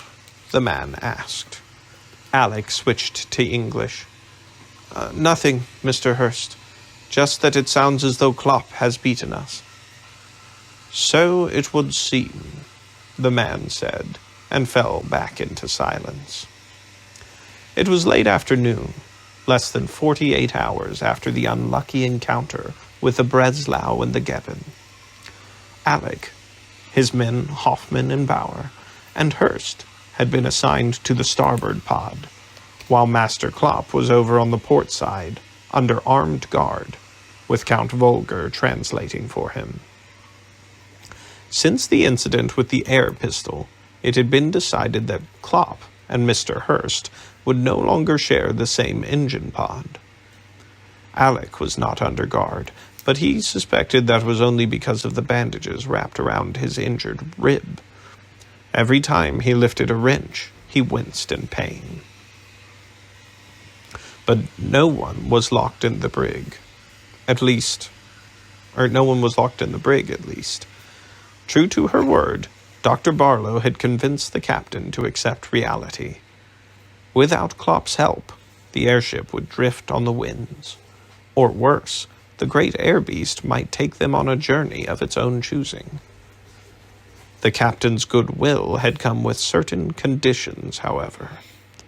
The 5 Austrians were to stay aboard the Leviathan until the Darwinists understood their new engines fully, however long that took. Alek suspected they wouldn't be getting off in Constantinople.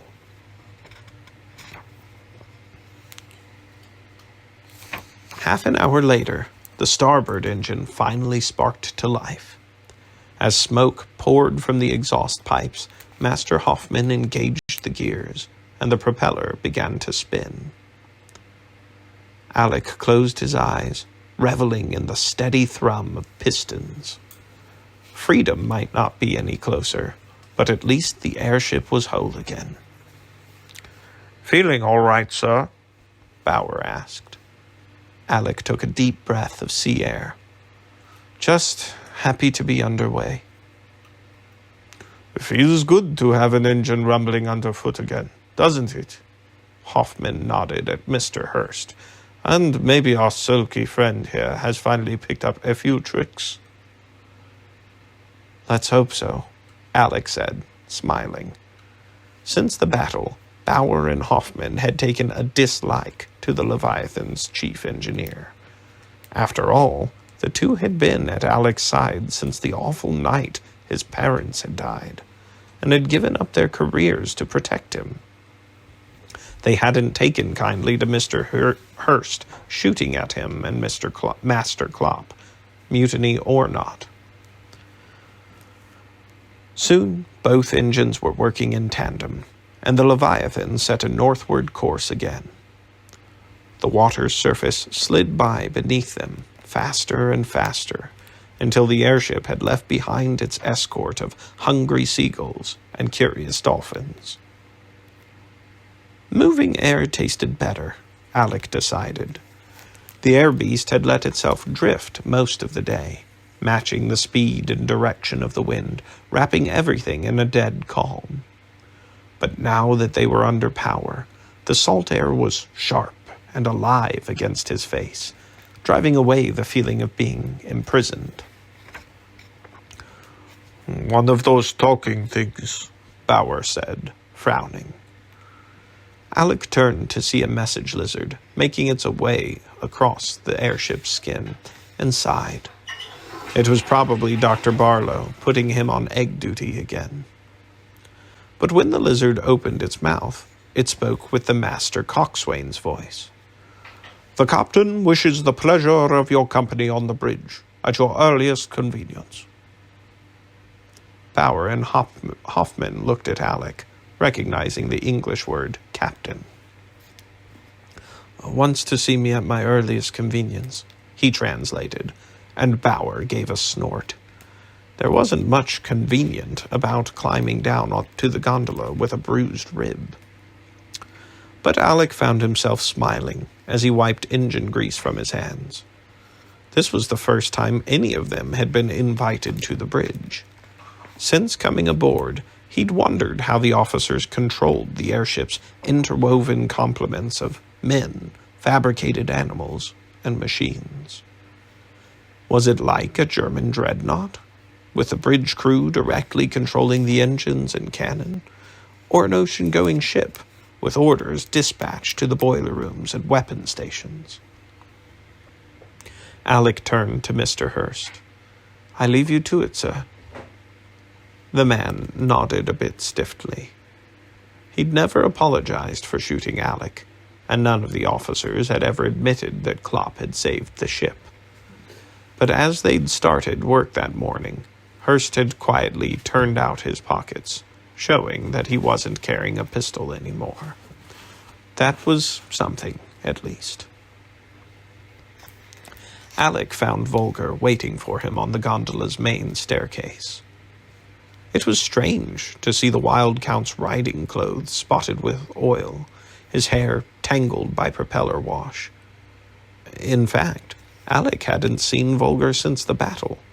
They'd both been working on the engines every waking moment since Alek's release. "Ah, Your Highness," the Wild Count said, offering a half-hearted bow. "I was wondering if you'd been summoned too." "I go where the lizards tell me." Volger didn't smile, just turned and started down the stairs. "Beastly creatures. The captain must have important news to let us see the bridge at last." "Perhaps he wants to thank us." "I suspect it's something less agreeable," Volger said. "Something he didn't want us to know until after we'd got his engines working again." Alek frowned. As usual, the Wild Count was making sense, if only in a suspicious way. Living among the godless creatures of the Leviathan hadn't improved his disposition. "You don't trust the Darwinists much, do you?" Alek said. "Nor should you." Volger came to a halt, looking up and down the corridors. He waited until a pair of crewmen had passed, then pulled Alek further down the stairway. A moment later, they were on the lowest deck of the gondola, in a dark corridor lit only by the ship's glowworms. "The ship's storerooms are almost empty," Volger said quietly. "They don't even guard them anymore." Alek smiled. "You've been sneaking about, haven't you?" "When I'm not adjusting gears like a common mechanic. But we must speak quickly. They've caught me here once already." "So what did you think of my message?" Alex asked. "Those ironclads are headed for Constantinople, aren't they?" "You told them who you were," Count Volger said. Alek froze for a moment as the words sank in. Then he blinked and turned away, his eyes stinging with shame and frustration. It was like being a boy again, when Volger had landed hits with his saber at will. He cleared his throat, reminding himself that the Wild Count was no longer his tutor. "Dr. Barlow told you, didn't she? To show that she has something over us." "Not a bad guess, but it was simpler than that. Dylan let it slip." "Dylan?" Alek shook his head. "He didn't realize that you kept secrets from me." "I don't keep any," Alek began, but it was pointless arguing. "Have you gone mad?" Volger whispered. "You're the heir to the throne of Austria-Hungary. Why would you tell our enemies that?" "Dylan and Dr. Barlow aren't enemies," Alek said firmly, looking Count Volger full in the eye. "And they don't know I'm the legal heir to the throne. Nobody knows about the Pope's letter, but you and me." "Well, thank heaven for that." "And I didn't tell them. Not really. Dr. Barlow guessed who my parents were, quite on her own." Alek looked away again. "But I am sorry. I should have told you that they knew." "No, you should never have admitted anything, whatever they'd guessed. That boy Dylan is completely guileless, incapable of keeping a secret.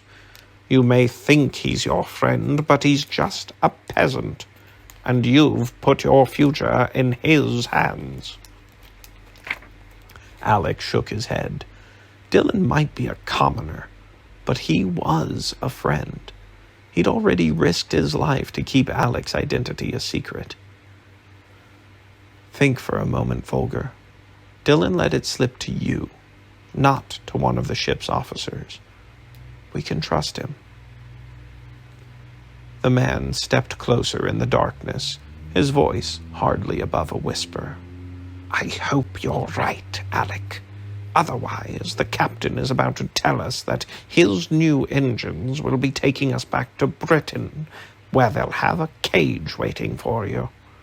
Do you think being the Darwinist's pet monarch will be agreeable?" Alek didn't answer for a moment, replaying all of Dylan's earnest promises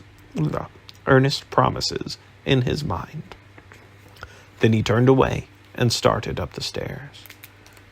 "He hasn't betrayed us. You'll see." The bridge was much larger than Alek had imagined. It took up the entire width of the gondola, curving with the gentle half-circle of the airship's prow. The afternoon sun streamed through windows that stretched almost to the ceiling. Alek stepped closer to one. The glass leaned gently outward, allowing him to peer straight down at the dazzling water slipping past. Reflected in the window, a dozen message lizard tubes coiled along the ceiling. Others sprouted from the floor like shiny brass mushrooms. Levers and control panels lined the walls, and carrier birds fluttered in the cages hanging in one corner. Alek closed his eyes for a moment, listening to the buzz and chatter of men and animals. Volger gently pulled his arm. "We're here to parley, not to gawk." Setting a serious expression on his face, Alek followed Volger. But still he watched and listened to everything around him. No matter what the captain's news turned out to be, He wanted to soak up every detail of this place.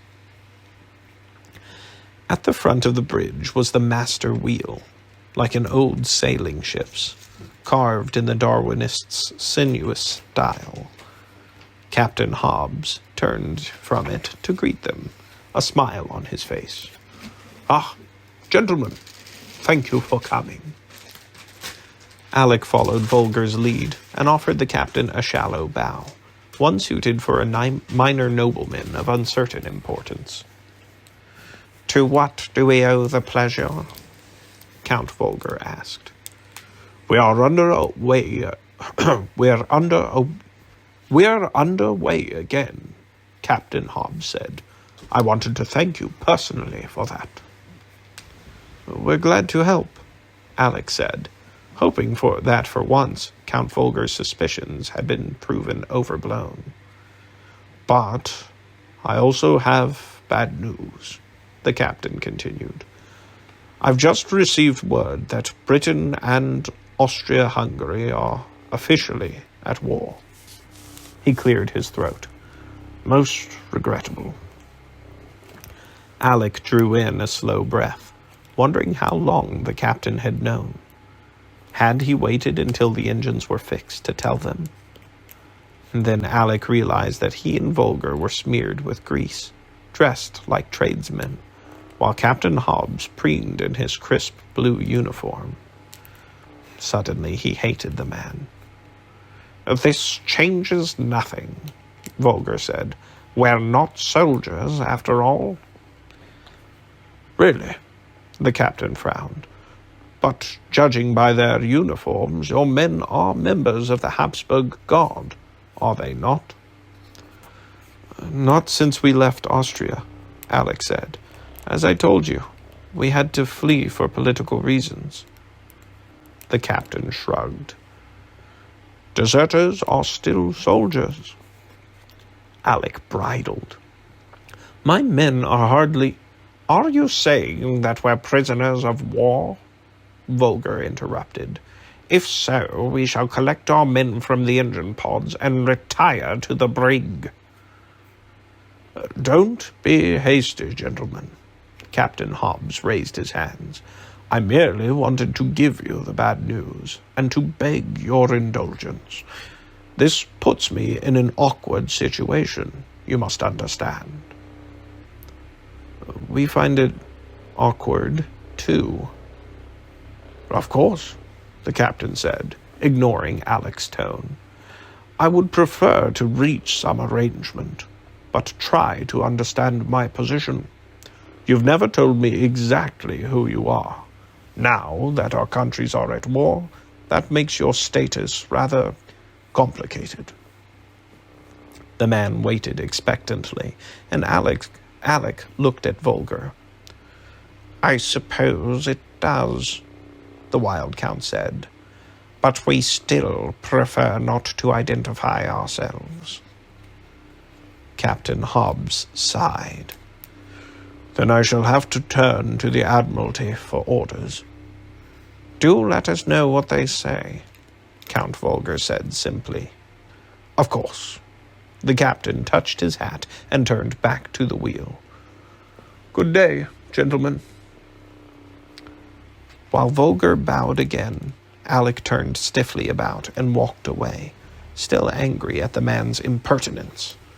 But as he headed back toward the hatchway, he found himself slowing a little, just to listen for a few more seconds to the thrum of the airship at its heart. There were worse prisons in the world than this. "You know what his orders from the Admiralty will be," Volger muttered out in the corridor. "To lock us up," Alek said, "as soon as he can do without our help." "Exactly. It's time to start planning our escape." End of the chapter. Chapter 8. That night, in the machine room, Alek stared at the eggs, his mind drifting. They were such insignificant-looking objects, but this giant marvelous airship had fought its way across Europe to bring them here. What was inside them? What sort of godless creature could keep the Ottomans from joining the war? The heaters packed around the eggs glimmered softly, and in the ship's quiet, Alek felt sleep creeping up on him.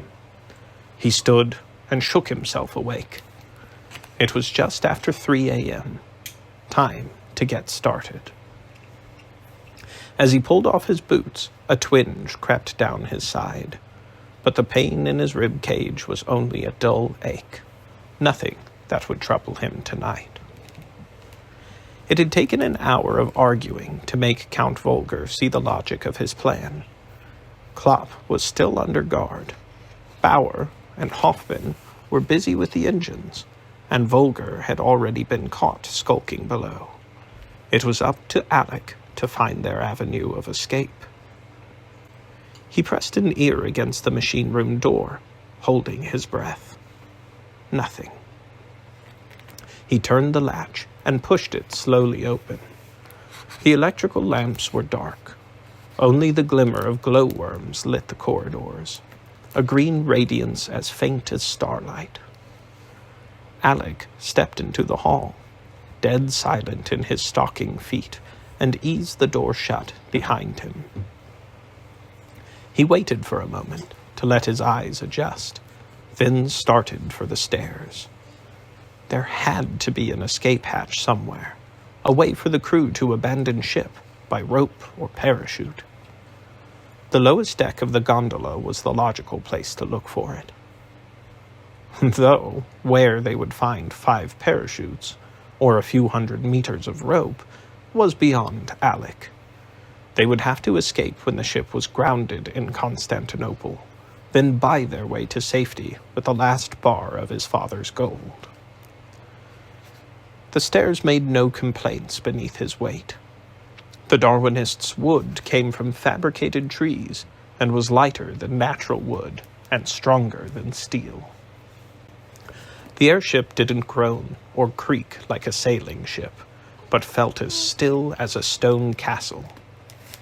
The distant, rumbling engines were reduced to the barest trembling under his feet. Alek slipped past the central deck of the gondola quickly. At night, a guard stood at the door to the bridge. 2 more were stationed at the armory, and the ship's cooks were always in the galley before dawn. But after the ship's 5 days on the glacier, the lower cargo holds and storerooms lay empty and unguarded. Halfway down the last flight of stairs, a sound froze Alek in his tracks. Was it a crewman walking past on the upper deck? Or someone behind him? He turned and looked back up the stairs. Nothing.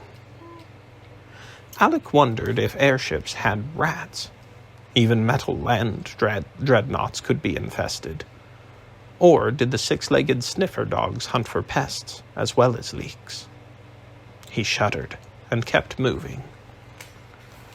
At the bottom of the stairs, the deck was chill beneath Alek's feet. The night air was coursing past, just below, thin and close to freezing at this altitude. The corridors were wider down here, with 2 rails set in the floor for cargo trolleys. On either side lay open storerooms.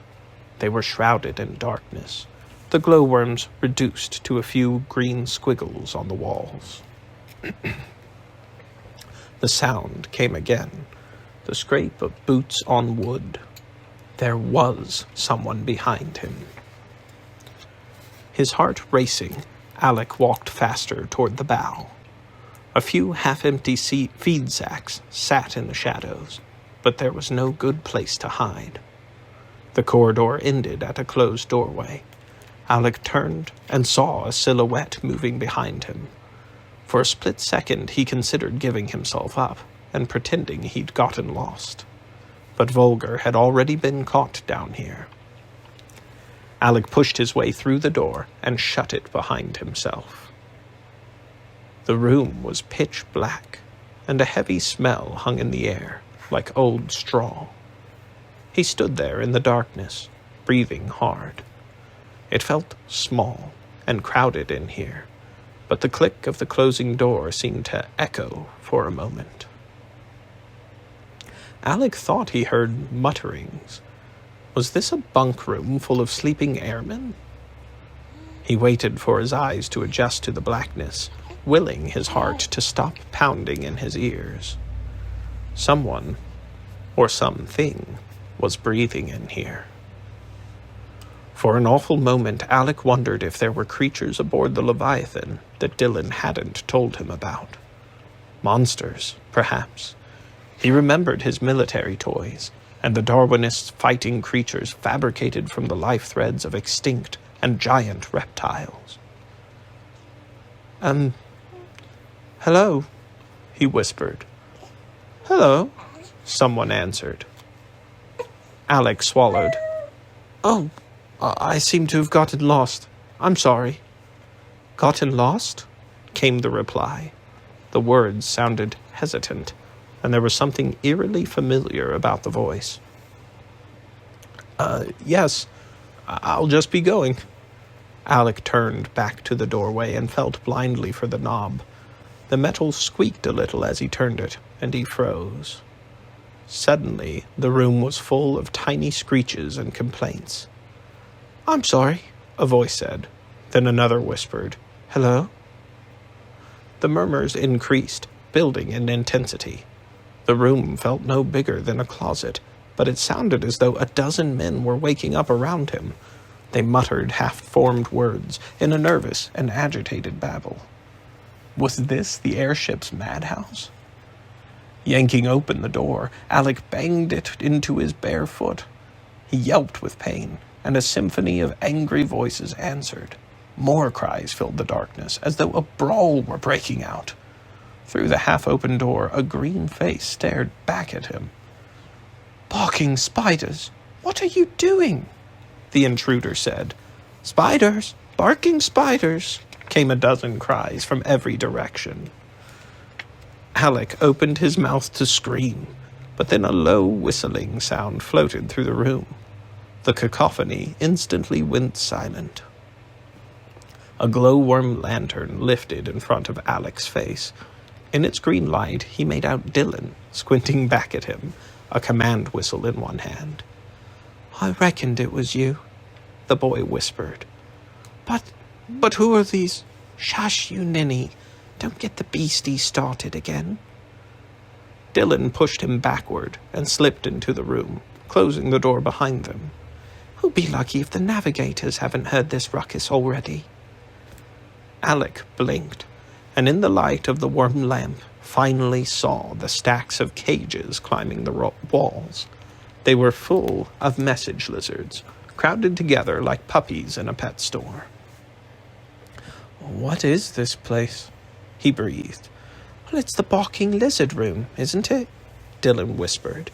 It's where Dr. Erasmus takes care of the beasties.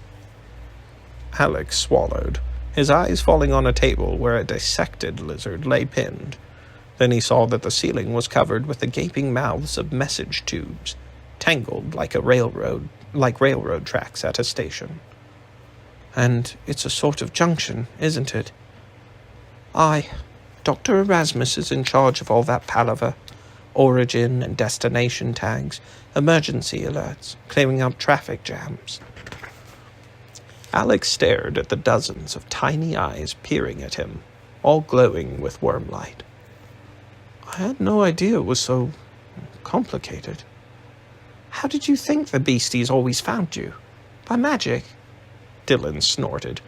It's a tricky job, even for a boffin, especially with half the lizards still dizzy from that clanker lightning.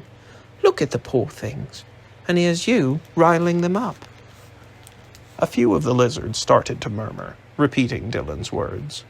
But when he blew another soft, low note on his command whistle, they settled again. Alek looked at Dylan. You didn't just happen along, did you? No, I couldn't sleep. And you know how Dr. Barlow doesn't want us bothering each other on egg duty? Well, I thought if I dropped by now, she wouldn't be about. But I wasn't there. Alek said. Dylan nodded. And that was a wee bit odd. So I thought I'd sniff around and see what you were up to. It didn't take you long to find me, did it? Well, the beasties' ruckus helped, but I reckon you'd be down here in the storerooms. Dylan leaned closer. You're looking for a way to escape, aren't you? Alek felt his jaw clench. Am I that obvious? No, I'm just dead clever, the boy said. Have you not noticed? Alek took a moment to think about this, then smiled. I have. Good. Dylan took a step past him and knelt at a small hatch on the opposite side of the room. Come through here, then, before we start the beasties yammering again. End of the chapter. Chapter 9. Dylan went first through the hatchway, climbing down a few rungs mounted on the slanted wall. Alek passed the worm lamp down, spilling light into the small, spherical chamber. He'd seen this place from outside the airship, a round bulge in the gondola's underbelly. The space was crowded by what looked like a mismatched pair of telescopes pointed down at the sea. Is that a weapon? He asked. No, the fat one's a reconnaissance camera, Dylan said, and the wee one's a sight for aerial bombs and navigation. But they're useless at night, so it'll be private enough. If not luxurious, Alek said. He climbed down and wedged himself onto a corner, half squatting on a giant gear attached to the camera's side. But aren't we right below the bridge? Dylan glanced up. That's the navigation room over us, and the bridge is beyond that. But it's safer here than in the lizard room. You're lucky you didn't send out an alert to the whole barking ship. That might have been awkward, Alek said, imagining an army of lizards scampering through the airship's message tubes, shouting in his voice to the sleeping crew. I'm a pretty useless spy, I suppose. You tell him. At least you were clever enough to get caught by me, Dylan said, and not someone who might have objected to you skulking about. Well, not so much skulking as bumbling, Alek said, but thank you for not reporting me. The boy shrugged. I reckon it's a prisoner's duty to escape. After all, you clankers keep saving the ship. That's 3 times now, and the captain's treating you like enemies. And just because Britain declared war on your granduncle, I think it's dead rotten. Alek found himself smiling. On the subject of Dylan's loyalty, at least, vulgar suspicions were completely wrong. So that's why you were looking for me, Alek said, to talk about how we can escape. Well, I'm not keen to help you. That might be a squick too treasonous, even for me. It was only... Dylan's voice faded. What? We'll be in Constantinople by noon tomorrow, so I reckoned you might be slipping away soon, and this might be our last chance to talk. The boy wrapped his arms around himself. And I've hardly slept anyway. Alek squinted through the darkness. Dylan's fine features looked drawn, even in the soft light of the glowworms. His usual smile was missing. Well, what's wrong? It was what happened to Newkirk. It's left me dead shattered. Shattered? Alek frowned. Dylan's strange way with the English language was playing tricks again. Newkirk is the midshipman whose Huxley burned, right? Aye. It was so much like what happened when my dad died. It's given me nightmares. Alek nodded. The boy had never said much about his father's death, only that he'd been lost in an accident, and that Dylan hadn't spoken for a whole month afterward. "You've never told anyone about it, have you?" The boy shook his head, then fell still. Alek waited, remembering how hard it had been to tell Dylan about his own parents. In the silence, he could hear the wind sweeping around the prow of the airship, testing its joints and seams. A draft swirled up from where the camera thrust out into the night sky, snatches of cold air coiling around their feet. "I mean, since you're leaving the ship anyway," Dylan said, "I reckoned it wouldn't burden you too much to hear it." "Of course you can tell me, Dylan. You know plenty of my secrets, after all." The boy nodded, but fell silent again, his arms still wrapped tight around himself. Alek took a slow breath. He'd never seen Dylan afraid to speak his mind. The boy had never seemed afraid of anything before, much less a memory. Perhaps he didn't want anyone to see him this way, looking weak and shattered. Alek slipped off his jacket and laid it over the worm lamp. Darkness wrapped around them both. "Tell me," he said gently. A moment later, Dylan began to speak. "Da flew hot air balloons, you see, even after the hydrogen breathers got so big. I always went up with them, so I was there when it happened. We were still on the ground, the burners firing to warm up the air in the envelope. Then suddenly there was this great blast of heat, like opening a boiler door. One of the kerosene tanks." Dylan's voice had gradually gone softer, almost like a girl's, and now it faded away altogether. Alek slid closer, putting his arm around the boy until he spoke again. "It was just like with Newkirk. The fire shot straight up until the whole balloon was burning overhead, the heat pulling us skyward. The tethers held, even though they must have been on fire too, and my dad pushed me out of the basket." "So he saved you?" "Aye, but that's what killed him. With my weight gone, the ropes broke, all at once, like knuckles cracking, and Dad's balloon went roaring away." Alek's breath caught. He remembered again the German Zeppelin in the Alps, falling right in front of him, its hydrogen ignited by machine gun fire. He could still hear the snow beneath the wreck hissing as it turned to steam, and the thin screams from inside the gondola.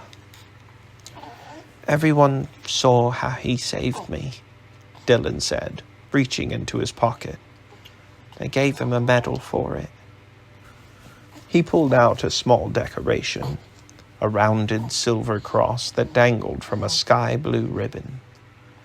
In the darkness, Alek could just make out the face of Charles Darwin engraved upon its center. "It's called the Air Gallantry Cross, the highest honor they can give a civilian for deeds in the air." "You must be proud," Alek said. "Back in that first year, when I couldn't sleep, I used to stare at it at night. But I thought the nightmares were over and done with, until what happened to Newkirk." Dylan looked at him. "Maybe you understand a wee bit, how it comes back, because of your ma and da?" Alek nodded, staring at the medal and wondering what to say. He still had dreams, of course, but his own parents' death had happened in far-off Sarajevo, not in front of his eyes. Even his nightmares couldn't compare with what Dylan had described. But then he remembered the moment when the Tesla cannon had fired, his horror that the Leviathan would be engulfed in flame. "I think you're very brave, serving on this ship." "High or mad?" The boy's eyes glistened in the glimmers of warm light from beneath Alek's jacket. "Don't you think it's daft? Like I'm trying to be burnt to death, same as he did?" "Don't be absurd," Alek said. "You're honoring your father. Of course you'd want to be on this ship. If I weren't..." He paused. "I mean, if things were different, I'd want to stay here too." "You would?"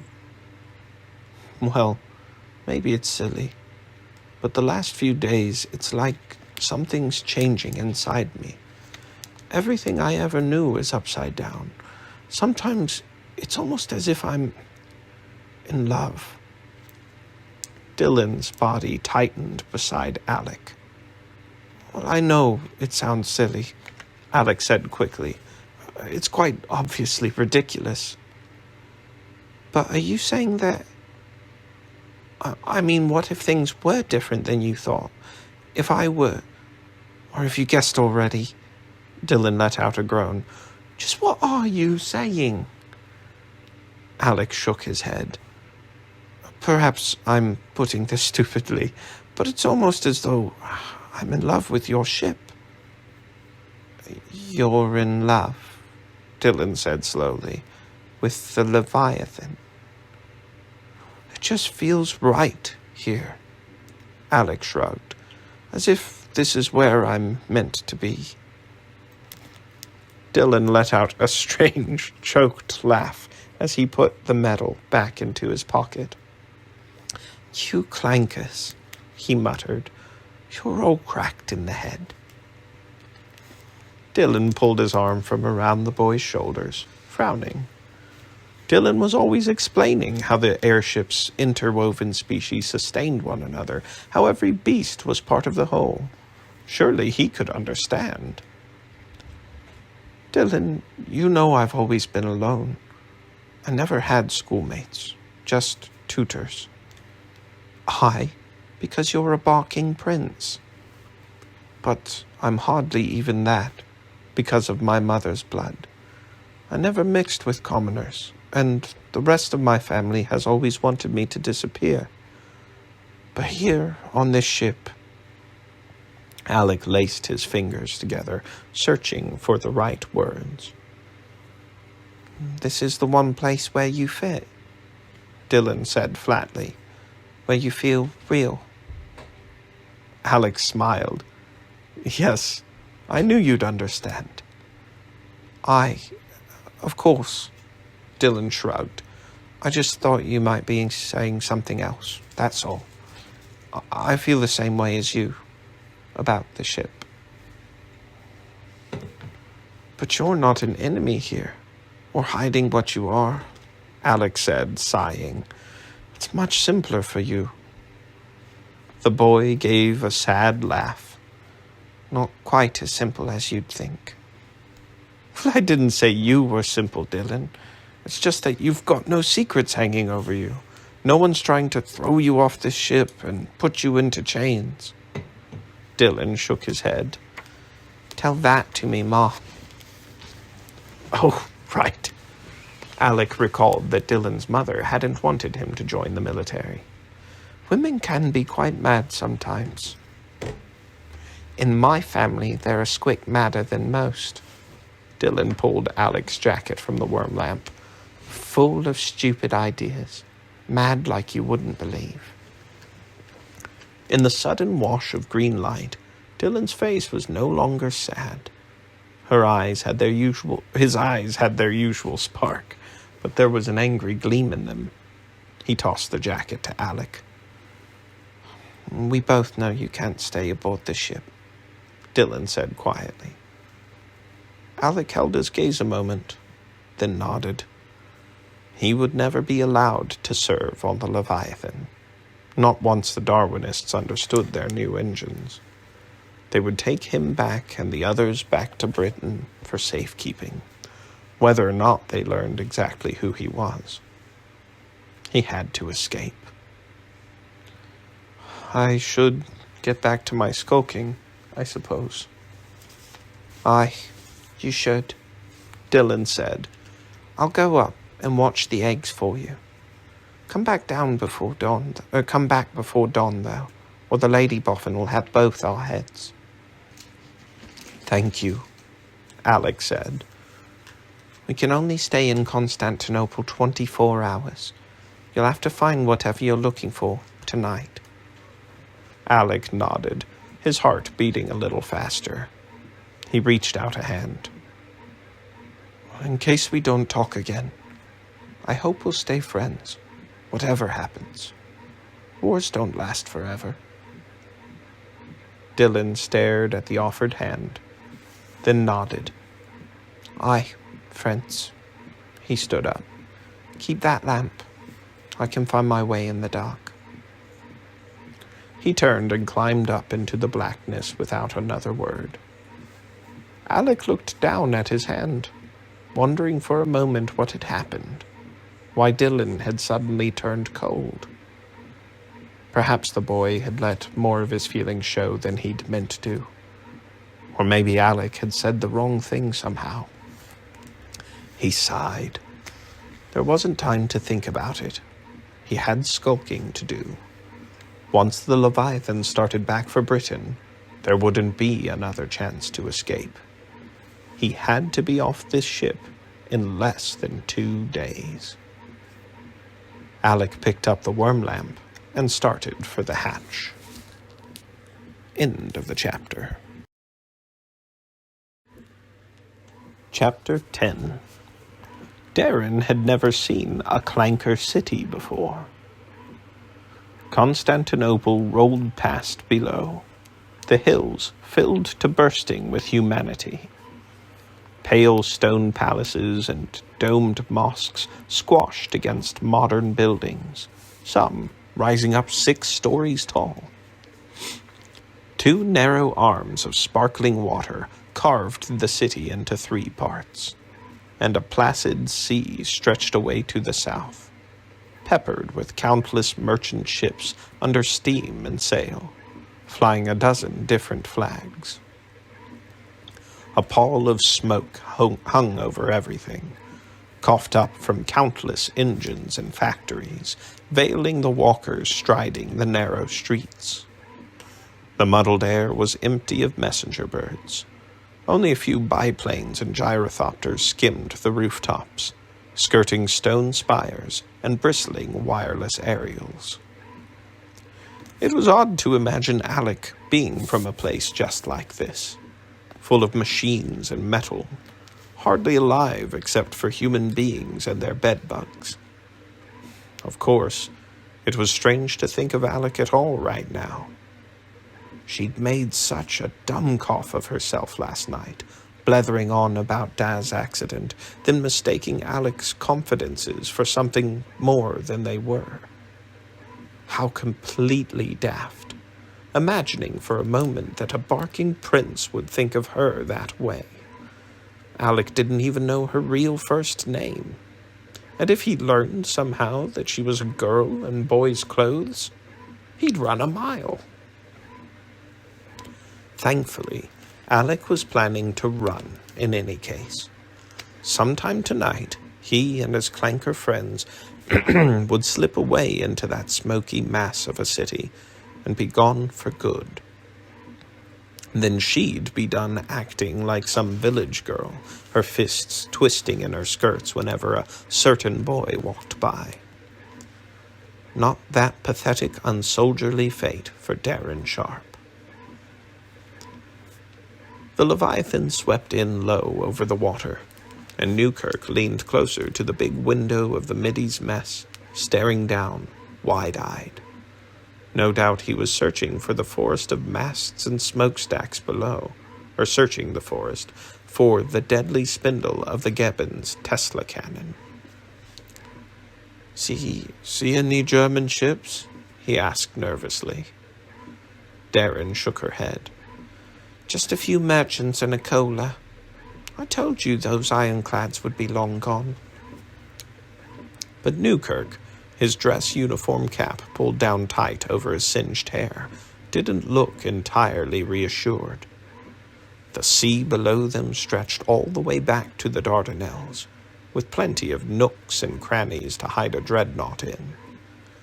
The Leviathan had come to Constantinople over land, after all, not wanting to risk the ironclad's clanker lightning again.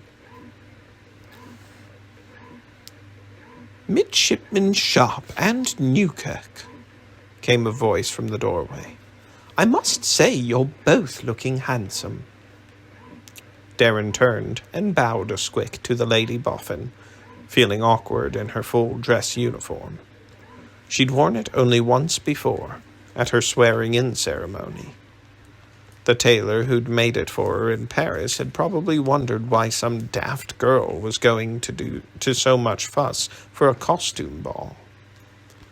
Now, a month later, the fancy jacket stretched tight over the new muscles in her shoulders, and the shirt felt as stiff as a vicar's collar.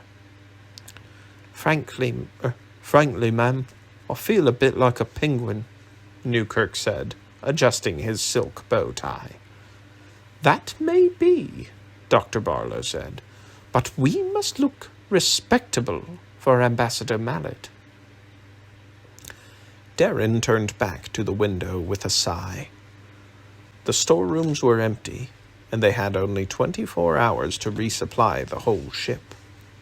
It seemed daft to bring diplomats along to the Grand Bazaar, especially if it meant dressing up. Dr. Barlow was all in riding clothes, like a duchess on a fox hunt. "Do you reckon we'll find corned beef in Constantinople?" Newkirk asked hopefully. "Istanbul," Dr. Barlow said, tapping her riding crop against her boot once for each syllable. "That's what we must remember to call this city. Otherwise we shall annoy the locals." "Istanbul," Newkirk frowned. "But it's Constantinople on all the maps." "On our maps it is," the Lady Boffin said. "We use that name to honor Constantine, the Christian emperor who founded this city.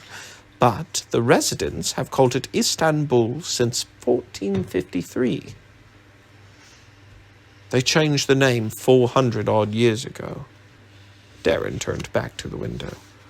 "Maybe it's time to fix our barking maps."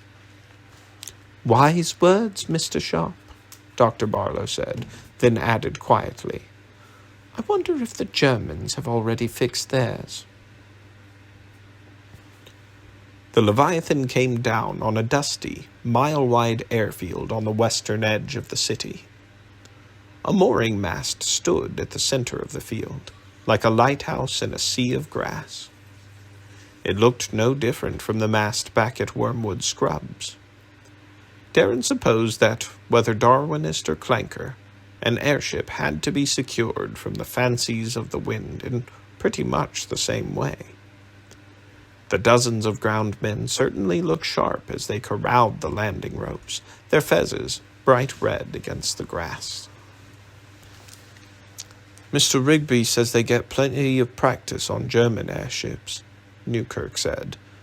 "Says we should study their technique."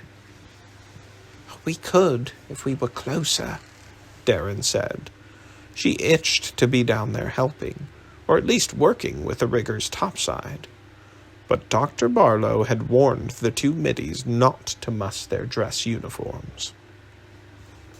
The engines were pulsing overhead, turning the ship into the wind. Even Alek and his clanker friends had honest work to do.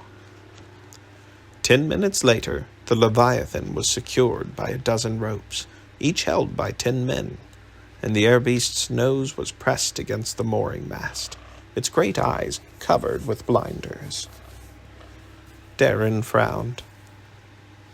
"They've lashed us a bit high. We're still 50 feet off the ground." "All according to plan, Mr. Sharp," said Dr. Barlow, pointing her riding crop into the distance.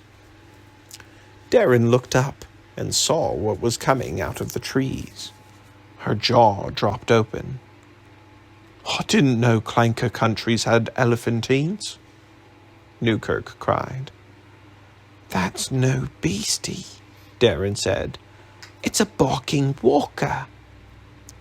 The machine lumbered forward on huge legs, its tusks swaying back and forth as it moved. 4 pilots in blue uniforms sat on saddles that stuck out from its haunches, 1 pilot working the controls for each leg. A mechanical trunk, divided into a dozen metal segments, swept slowly back and forth, like a sleeping cat's tail.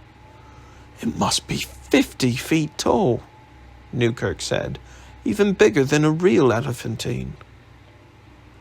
Sunlight struck the walker as it left the trees, and its polished steel skin glittered like mirrors. The platform on its back was covered by a parasol shaped like a strafing hawk's cowl. A handful of men in dress uniform stood on the platform, while a 5th pilot perched in the front, working the trunk. The elephant's large metal ears flapped slowly, stirring the brilliant tapestries that hung down its sides. "As you can see," Dr. Barlow said, "the ambassador travels in style." "I know we can't use beasties here in Clankerland," Darren said, "but why make a walker look like an animal?" "Well, diplomacy is all about symbols," Dr. Barlow said. "Elephants signify royalty and power. According to legend, an elephant divined the Prophet Muhammad's birth. The Sultan's own war machines are made in this same shape." "Do all the walkers here look like beasties?" Newkirk asked. "Most of them, yes," the Lady Boffin said. "Our Ottoman friends may be clankers, but they haven't forgotten the web of life around us. That is why I have hope for them." Darren frowned, thinking for a moment of the mysterious eggs in the machine room. What did the creatures inside them signify?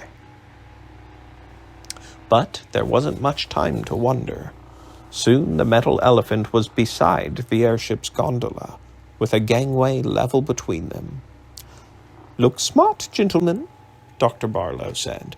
"We have an elephant to catch." End of the chapter.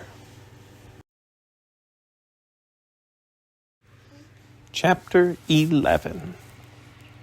The Howdah, as the ambassador had called the Dauntless's platform, felt a bit like a small boat at sea. It rocked from side to side with the elephant's gait, but the motion was steady and predictable. Not enough to make Darren seasick. Newkirk, of course, was another matter. "I can't see why we have to ride in this contraption," he said, his face growing paler with every step. "We joined the air service, not the barking elephant service." "And not the diplomatic corps either," Darren muttered. Since being introduced, the ambassador and his assistants had ignored the 2 middies. They were prattling away to Dr. Barlow in French, which was daft, as they were all English, but that was diplomacy for you. And as far as Darren could tell, no one was saying anything about transporting supplies. She wondered how the Dauntless would carry all the provisions the airship needed. There wasn't much room in the Howdah, which was all silk and tassels in any case, too fancy for stacks of crates. The machine could pull a sledge or wagon like a real elephantine, she supposed, but there was none in sight. Maybe when they got to the Grand Bazaar. "Mind if I ask you boys some questions?" Darren turned. The man who'd interrupted her thoughts wasn't dressed like the diplomats. In fact, his slops were a dog's breakfast. His jacket was patched at the elbows, his hat a shapeless mass on his head, An unwieldy camera hung around his neck, and some sort of frog perched on his shoulder. The ambassador had introduced him as a reporter for a newspaper in New York, so Darren supposed that his strange accent must be American. You'd best ask the lady boffin, sir, Newkirk said. Midshipmen aren't allowed to have opinions. The man laughed, then leaned forward and said quietly, Off the record, then. Any particular reason your airship is here in Istanbul? Just a friendly visit, Darren nodded at the ambassador. Diplomacy and all that. Oh, the man said and shrugged. And here I was thinking it might be because of all the Germans pouring in. Darren raised an eyebrow, then glanced at the bullfrog.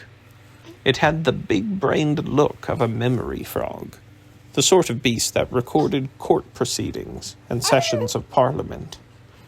She decided to watch her words carefully. Engineers, mostly, the reporter continued. They're building all sorts of things. Just finished a new palace for the Sultan. Hi, the Lady Boffin's headed there tomorrow, Newkirk said. Darren silenced him with an elbow between the ribs, then turned to the reporter. What's your name again, sir? Eddie Malone, of the New York World. And please, don't call me sir. He offered his hand, smiling again. I won't ask your name, of course, since this is all off the record. Darren shook the man's hand, wondering if he was full of yakum. When the ambassador had introduced them, she'd seen the reporter scribbling all their names into his battered notebook. He'd taken pictures, too, the battered old camera blazing with light from a fabricated firefly living in its flash apparatus. Americans were an odd bunch, neither clanker nor Darwinist. They dabbled with both ways, mixing technologies as they saw fit. Everyone reckoned they would stay out of the war, unless somebody was daft enough to drag them in. There are German officers here too, Malone pointed at the guards standing at attention beside the approaching airfield gates. Instead of red fezzes, they wore pointy helmets that looked a bit like Alek's piloting hat. Those are Germans, Newkirk said with an alarm. No, Ottoman soldiers, the reporter said. But just look at them. They used to have more colorful uniforms, until the field marshal dressed them up in gray, like proper clankers. Who's that? Darren asked. Field Marshal Lehman von Sanders, German fellow, a good friend of the Kaiser's. The Ottomans made him head of their army here in Istanbul. Your diplomat friends kicked up a fuss, of course, and he bowed out. Malone strutted across the Howdah with a comically high step. But not before he got them marching like Germans. Darren glanced at Newkirk. The man was clearly cracked. The Ottomans put a German in charge of their own barking army. Malone shrugged. Maybe they're getting tired of being pushed around. The French and the British used to run things here, but not anymore. I suppose you've heard about the Osman? Darren nodded slowly. Aye, the ship that Lord Churchill borrowed. Borrowed? Malone chuckled, scribbling in his notebook. Now that I can use. Darren muttered under her breath, cursing herself for a dumb cough. So that must be news here. News? Well, it's the biggest story in Istanbul. The Sultan is half broke, you see, so that dreadnought was bought with money raised by the people. Grannies sold their jewelry and handed over the money. Kids coughed up pennies and bought shadow puppets of the companion creature. Everyone in the Empire owns a piece of that ship. Or at least they did, till your Lord Churchill went and pinched it. The man's smile was maniacal, the bullfrog on his shoulder poised to memorize whatever she said. Darren cleared her throat. I suppose they're a wee bit angry now. Malone nodded at the airfield gates parting before them, then licked the tip of his pen. You'll see soon enough. Through the gates, a broad avenue stretched toward the city. As the walker plodded ahead, the streets grew busier, the buildings rising up as tall as the Howdah. People and pushcarts bustled past windows full of carpets and dishes, everything decorated with mad checkerboard patterns that dazzled Darren's eyes. The footpaths were crowded with stalls, selling stacks of nuts and dried fruit, or meat roasting on rotating skewers. Powdered spices lay in rust-red and dusty yellow piles, or spilled bright green from sacks as large as feed bags. Rich and unfamiliar scents cut through the smell of engines, so heavy she could taste them in her mouth, like the air inside a fabrication greenhouse. Darren saw now what the walker's trunk was for. As the machine lumbered through the crowd, its trunk swept gracefully from side to side, nudging pedestrians out of the way. The Howdah's pilot's fingers moved nimbly on the controls. He pushed carts aside and even rescued a child's fallen toy from being crushed by the walker's giant feet. Other walkers pulled wagons through the streets. Most looked like camels or donkeys, and one took the form of a horned creature that Eddie Malone explained was a water buffalo. A metal scarab beetle, as big as an omnibus, carried passengers through the crowds. Down a narrow side street, Darren saw a pair of walkers constructed almost in the shape of men. They stood almost as tall as the Dauntless, with squat legs, long arms, and featureless faces. They were decorated with striped cloths and strange symbols, and carried no weapons in their giant, clawed hands. Army walkers of some kind? Darren asked the reporter. No, they're iron golems. They guard the Jewish neighborhoods. Malone waved his hand across the crowd. Most of the Ottomans are Turks, but Istanbul is a melting pot. Not only Jews, but Greeks, Armenians, Venetians, Arabs, Kurds, and Vlachs all live here. Blisters, Newkirk said. I never heard of half of those. The man smiled and scribbled in his notebook. And all of them have their own combat walkers, just to keep the peace. Sounds like a flimsy sort of peace, Darren muttered, watching the streets below. The people were dressed in a dozen different ways, in tasseled fezzes, desert robes, women under veils, and men wearing jackets like any in London. Everyone seemed to be getting along, though, at least, under the impassive stares of the iron golems. What's that? Newkirk asked, and pointed ahead. A quarter-mile in front of the elephant, the street seemed to be churning, a mass of crimson trickling through the crowd, moving closer. Eddie Malone licked his pen. That would be your welcoming committee. Darren stepped to the front of the Howdah and shielded her eyes against the sun. She made out a group of men wearing red fezzes, their fists waving in the air. Behind her, the diplomat's French prattle faded suddenly away. Oh dear, Ambassador Mallet said. Those chaps again. Darren turned to the Howdah pilot. Who are they? A bunch called the Young Turks, sir, I think, the man said. This town is full of secret societies and revolutionaries. Can hardly keep track of them all myself. There was a burst of light as Eddie Malone took a photograph. The ambassador began to clean his eyeglasses. The Young Turks tried to depose the Sultan 6 years ago, but the Germans put them down. Now they hate all foreigners. I suppose this was to be expected. From what my sources tell me, the newspapers have been riling them up about the Osman." "Your sources tell you?" Dr. Barlow asked.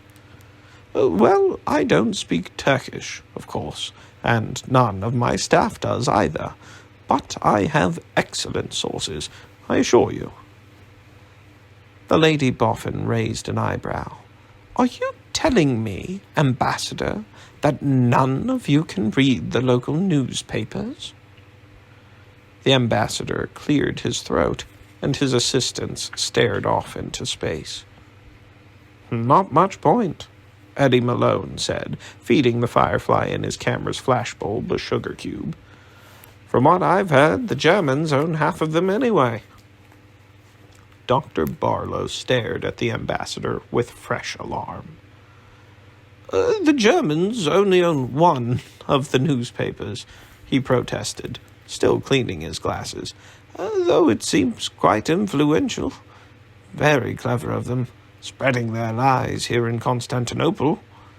"It's called Istanbul," Dr. Barlow said quietly, her fingers clenched around her riding crop. Darren shook her head and turned back toward the crowd. The men were surging closer, chanting, their fists pumping in unison. They rushed through the bustle of people and carts, their fezzes like crimson water flowing past pebbles in a stream. They soon surrounded the walker, yelling up at the pilots on their saddles, waving newspapers. Darren squinted. Every front page showed a picture of a ship under a huge headline. The crowd was chanting, "Osman! Osman!" But there was another word in all the hubbub. Behemoth. That Darren didn't recognize at all. "Well," Dr. Barlow said, "this is a discouraging start." The ambassador drew himself up, patting the railing at the Howdah's edge. "There's no reason to worry, madam. We've ridden out far worse here on the Dauntless." Darren had to admit that they were safe enough up here, 50 feet above the mob. No one was throwing anything, or trying to climb the elephant's huge legs.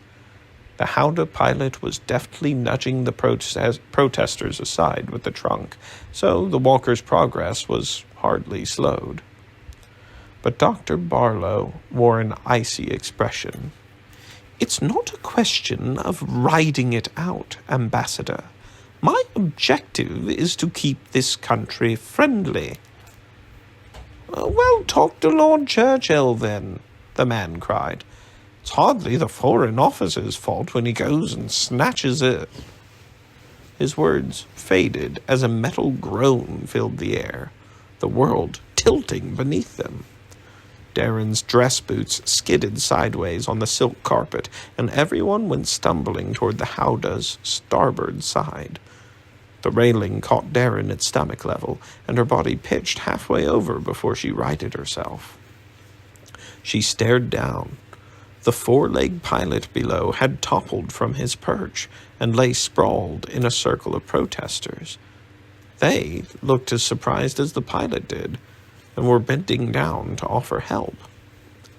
Why had the man fallen from his saddle? As the machine stumbled to a halt, something flickered in the corner of Darren's vision. A lasso flew up from the crowd and landed around the shoulders of the rear leg pilot. Then he, too, was yanked from his seat. A man in a blue uniform was scrambling up the front leg. "We're being boarded," Darren cried, running to the port side of the Howdah. The Dauntless was under attack there, too.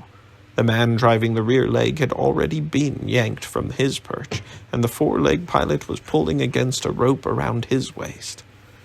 Darren watched as another man in a blue uniform, a British uniform, took the place of the rear leg pilot and grasped the controls. Suddenly, the machine lurched back into motion, taking a massive stride into the crowd. Someone screamed as a huge foot bore down to shatter cobblestones into dust, and the protesters in red fezes began to scatter. End of the chapter.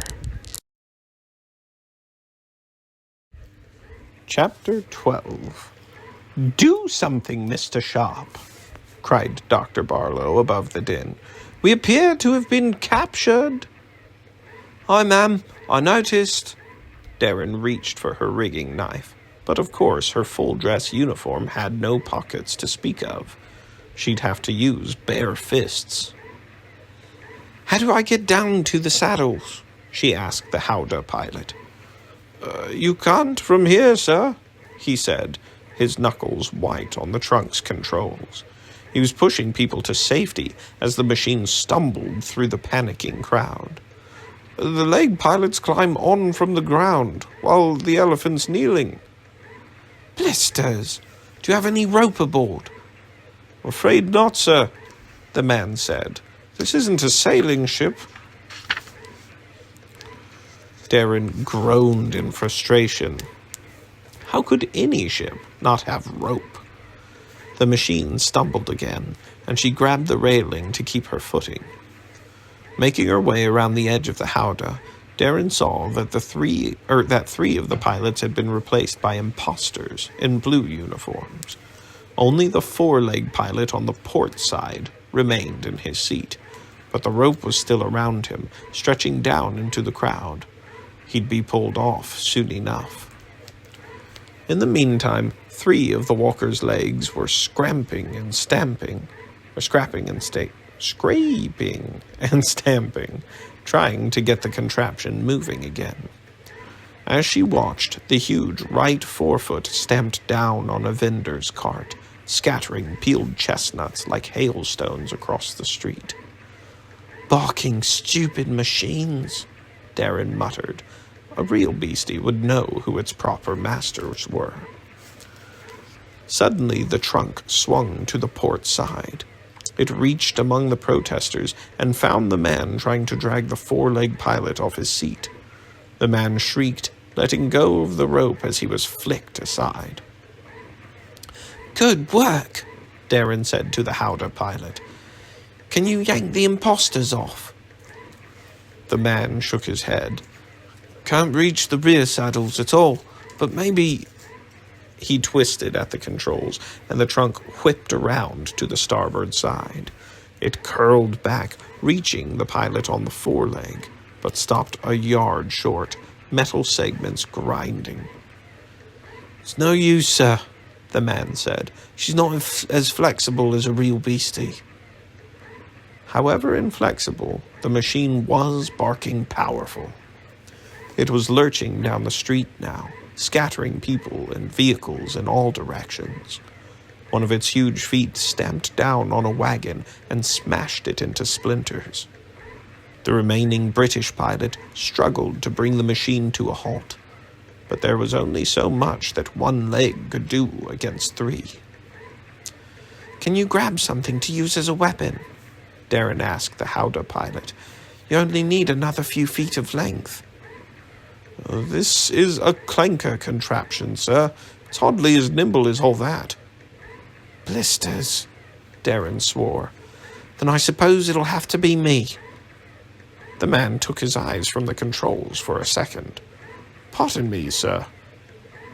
"Pin that trunk up this way, and make it fast, man," she ordered, pulling off her fancy jacket.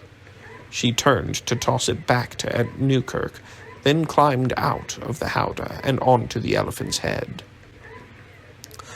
"What in the blazes are you doing?" Newkirk cried. "Something barking daft," she called as the tip of the metal-jointed trunk reared up before her. She readied herself on the rocking surface of the elephant's head and jumped. Her arms wrapped around the shining steel. The segments rasped and clanked as the trunk flexed, carrying her high above the crowd. Her feet swung out from the centrifugal force, as if she were riding the end of a huge whip, whistling through the air. The blur of passing shapes resolved around her. She was swinging toward the starboard foreleg. The imposter pilot stared, wide-eyed, as she aimed both her feet at him. But he ducked at the last second, her dress boots whistling over his head. As she swung past, Darren's palm skidded on the shiny metal trunk, her grip sliding. The man scowled at her and drew a knife. There was something about his face. He was paler than most of the protesters in the street. "Damn cough!" she shouted at him. "Sei gleichen die," he called back. Clanker talk. Darren narrowed her eyes. This was no Turk, or Vlach, or Kurd, or whatever else they had here in Istanbul. The man was a German, as certain as anything. The trouble was how to get rid of him. She didn't fancy her dress boots in a fight against his knife. She glanced up at the Howdah. Dr. Barlow was shouting something at the Howdah pilot, and Darren hoped whatever the boffin was cooking up would work quickly. With every lurching step the elephant took, her grip on the polished steel trunk loosened a squick. The trunk began to flex again, swinging Darren low over the street, a blur of paving stones passing below. She wondered what sort of boffin-inspired strategy she was expected to figure out while hurtling through the air. Then the trunk came to a shuddering halt, the pilot keeping her steady as the machine lurched along. Darren glanced down. She was hanging just above a table piled with spices. "What in blazes?" she muttered. Did Dr. Barlow expect her to tempt the German off his perch with a home-cooked meal? But after a moment of hanging there, a tickle started in the back of Darren's throat, and her eyes began to burn. Even an arm's length away, the spices were fiery enough to notice. "Not bad, Dr. Barlow," she muttered, then sneezed. Darren reached down, snatching up the reddest and meanest-looking bag of spices. The trunk swung back into action, whipping her back toward the German driving the starboard foreleg. She could see the cold look on the man's face as she zoomed toward him, the knife flashing in his hand. "Try this for dinner, bumrag!" she shouted, and flung the entire bag straight at him. The momentum of the speeding trunk redoubled the force of her throw, and the sack hit the German like a cannonball. It exploded against his chest, enveloping him in a dark red cloud. Spice billowed in all directions, swirling back at Darren. Red-hot fingers clamped shut her eyes. She gasped for breath, and liquid fire spilled down her lungs. Her chest felt stuffed full of embers and coal, and her grip was slipping. But she landed softly. The Howdah pilot had set her down. She lay there, coughing and sputtering, her body trying to expel the spices from her lungs. Finally, Darren forced open her burning eyes. The metal elephant stood motionless. Both its front legs were bent, as if the huge machine were bowing down to her. The back legs alone had not been enough to keep it moving. Darren saw flashes of blue slipping through the crowd, the two other impostors running away. But the German she'd blasted with spice lay in a pile of red dust, still coughing and sputtering. As she rose to her feet, Darren looked down at herself. "Barking spiders!" she cried, then sneezed. Her uniform was ruined. But the loss of one middy's dress slops was nothing compared to the trail of destruction that stretched down the street. Overturned carts and wagons, a donkey-shaped walker squashed as flat as a metal bug. The gathering crowd was quiet, still in shock at what the rampaging elephant had done. A gangway descended from the walker's belly. Two of the ambassador's assistants grabbed the spice-addled German, while Newkirk and Eddie Malone ran through the crowd to her. "Are you all right, Mr. Sharp?" Newkirk cried. I think so, Darren said, as Malone's camera flashed with a pop, blinding her again. Then we better get back on board, Newkirk said. These chaps could get unruly again. But someone might be hurt. Darren blinked away spots, looking down the street. Were there bodies anywhere among the splintered wood and broken windows? Hi, that's why we're in a hurry. We need to find our pilots and get moving again, before things get ugly. Well, things already look ugly to me, Eddie Malone said, feeding a handful of sugar cubes to his firefly. He aimed his camera down the devastated street. Still blinking away red spice, Darren followed Newkirk back toward the Dauntless. She wondered how many people had seen the imposter pilots coming aboard 100 yards back. Would anyone realize that the Elephant's British crew hadn't caused this disaster? Even if the crowd had seen what had happened, the newspapers wouldn't report it that way. Not the ones the Germans owned. You saw, right? She said to Eddie Malone. It was imposters driving, not our men. Don't you worry, I saw them, the reporter said, and we only print the truth in the New York World. Hi, in New York, Darren sighed as she climbed the gangway. The crowd was already stirring around them as the shock of the rampage faded away. The question was, would anyone believe them here in Istanbul? End of the chapter. Chapter 13. Alek waited in the machine room, wondering when the signal would come. He loosened another button on his jacket. Dr. Barlow had made the room as hot as an oven overnight. She always seemed to add more heaters when Alek watched the eggs, just to annoy him. At least he wouldn't have to suffer much longer. He could already hear the distant rumble of glow plugs firing in the starboard pod. Klopp, Hoffman, and Bauer were up there, pretending to work on the engine, and being noisy about it, so no one would be surprised to see Alek heading up to help. After the disastrous start of Dr. Barlow's mission today, the escape plan had changed. Alek had watched the elephant-shaped walker's hasty return, carrying no supplies, its side spattered with some sort of red dust. Rumors had spread through the ship that the walker had been attacked, an incident which had left dozens of civilians injured. Within an hour, angry crowds had arrived at the airfield's gate, threatening to attack the Leviathan. Guards were posted at all of the airship's hatches now, and a ring of Ottoman soldiers surrounded the gondola. There would be no sneaking out through the cargo deck tonight. From his station up in the engine pod, however, Klopp had reported that no one was guarding the mooring tower. It was connected to the airbeast's head by a single cable that hung 80 meters in the air. If the 5 of them could climb across and down, perhaps they could escape across the darkened airfield. Alek listened to the engine misfiring, waiting for the signal.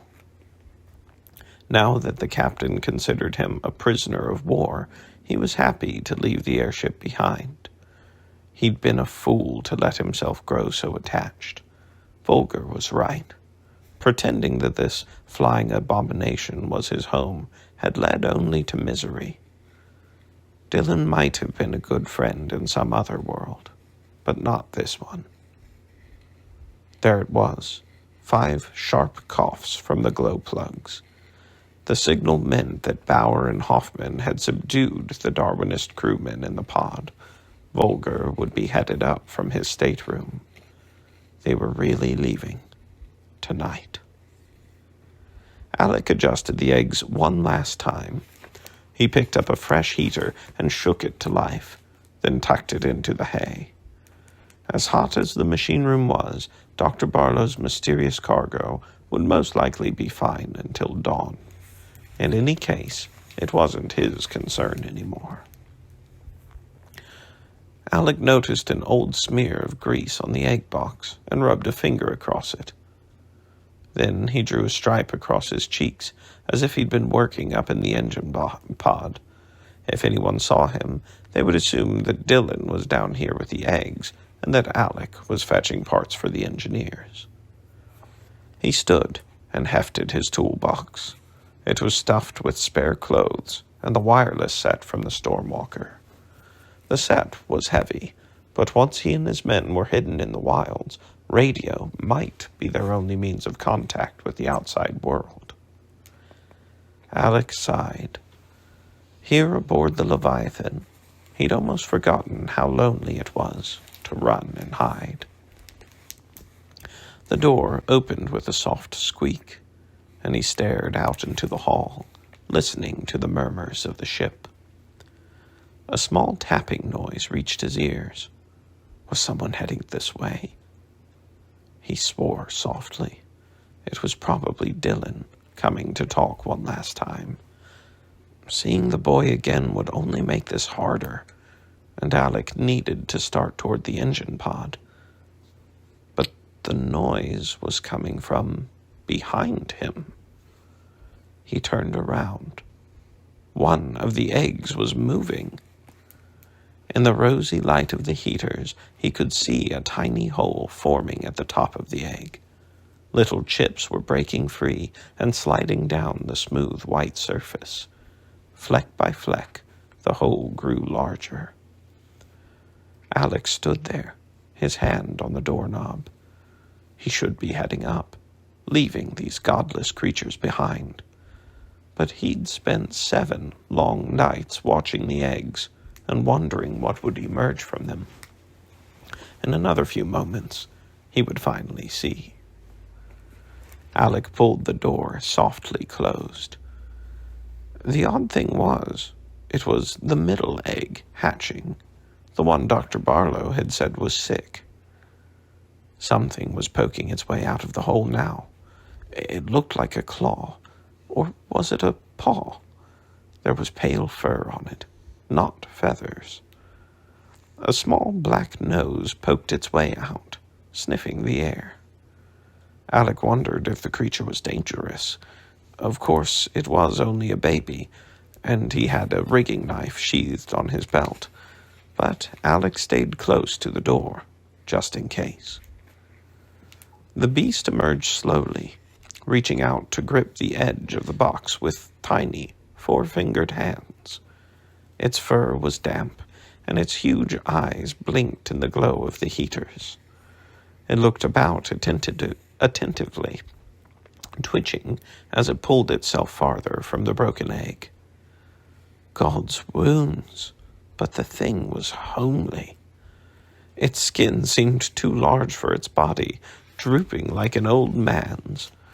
It reminded Alek of his aunt's hairless cat, bred for its bizarre looks. The beast stared at him and made a soft, plaintive noise.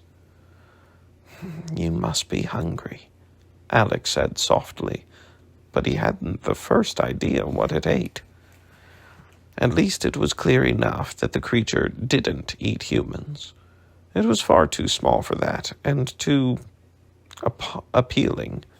Even with its strange excess of skin, somehow the large eyes seemed wise and sad. Alek found himself wanting to pick the animal up and comfort it. The creature extended a tiny hand. Alek put down the toolkit and took a step closer. When he reached out a hand, the animal touched his fingertips, squeezing them one by one. Then it leaned forward, letting itself slide from the edge of the egg box.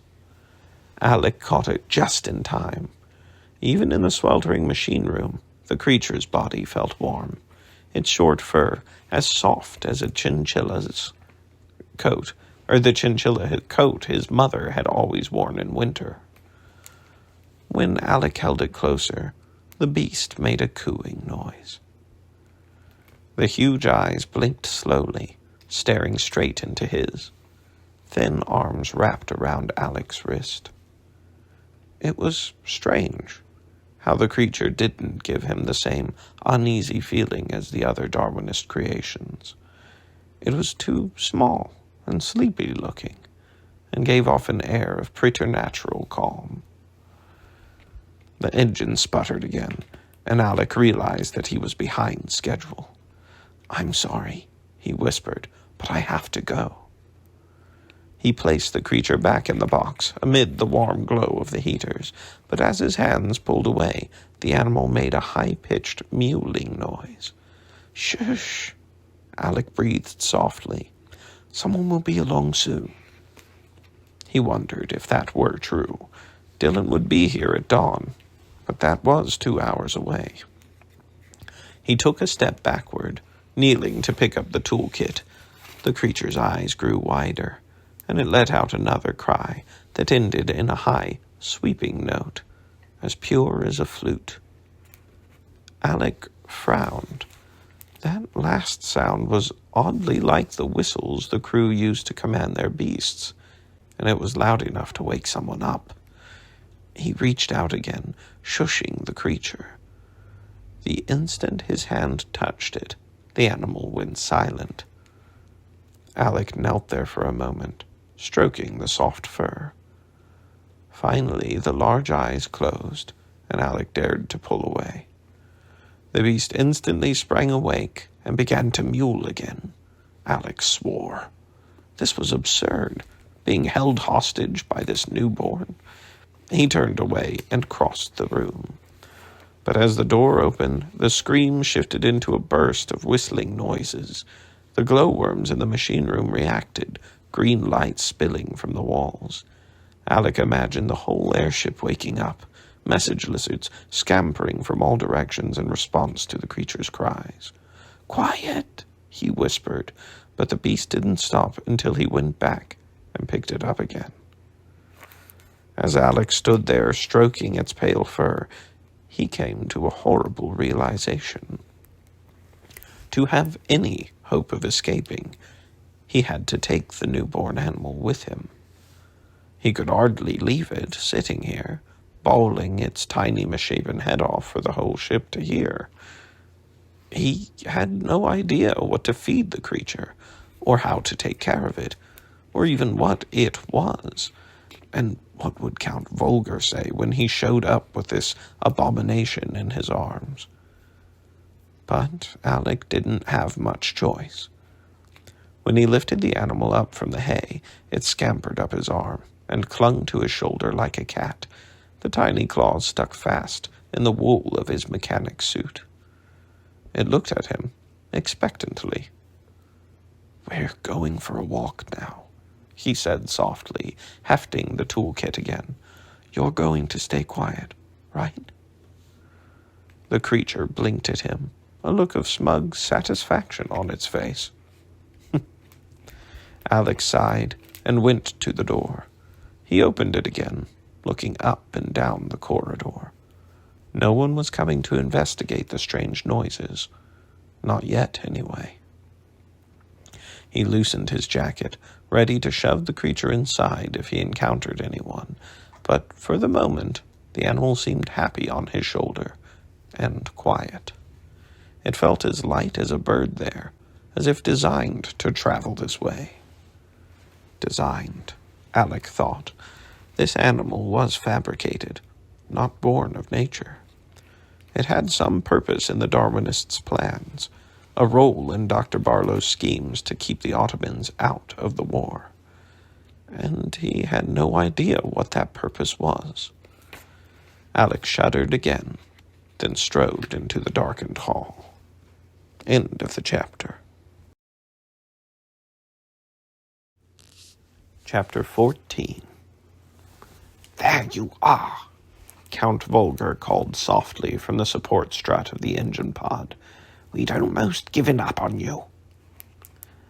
Alek made his way along the rat lines, feeling the creature move inside his jacket. It was flexing its claws again, like tiny needles piercing his flesh.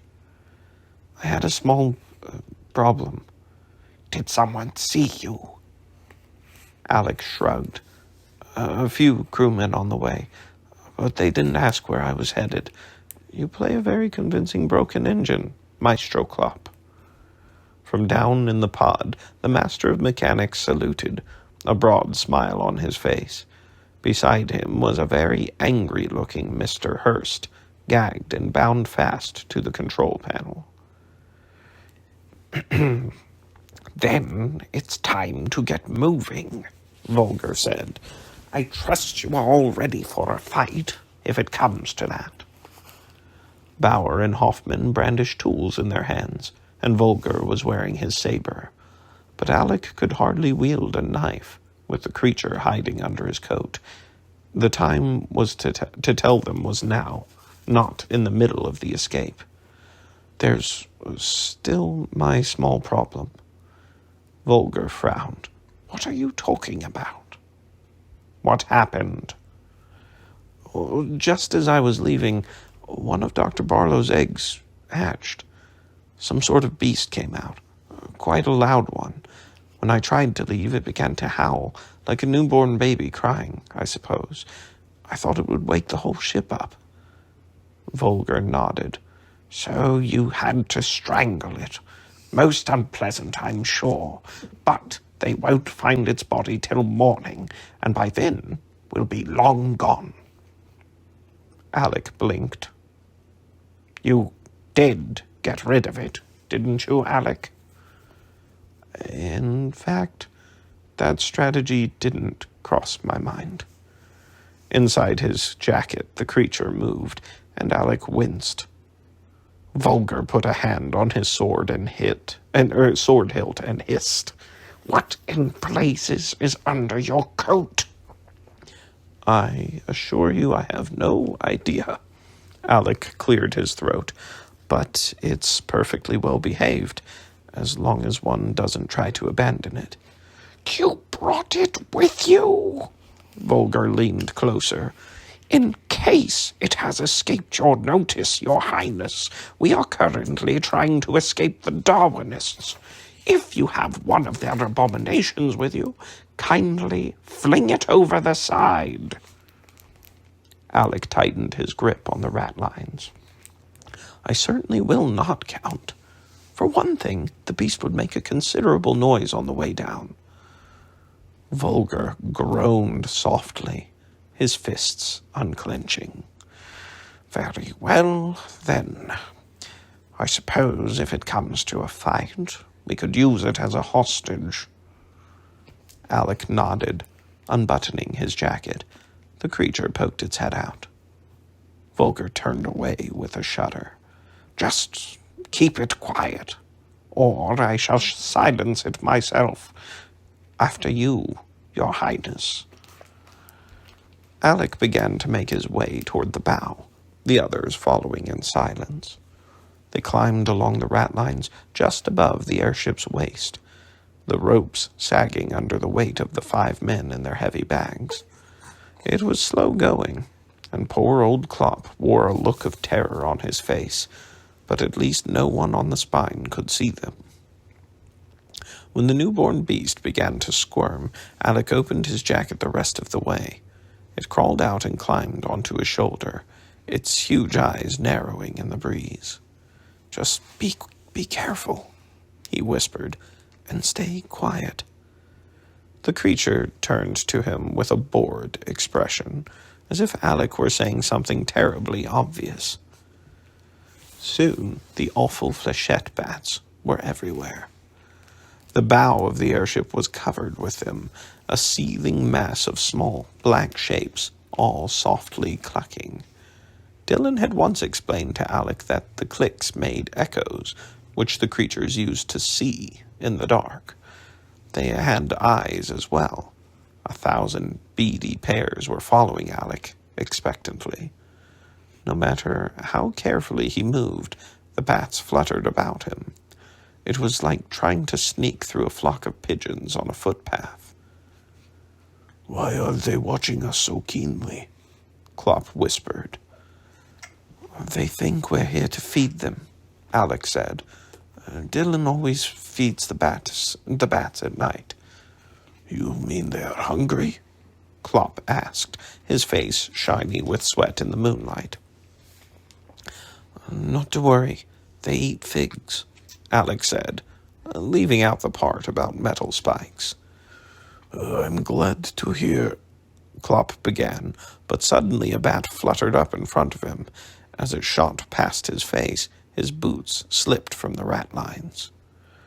Klopp jerked to a halt a moment later, his hands white-knuckled on the ropes, but his large body swung into the side of the airship's membrane, sending it billowing out in all directions.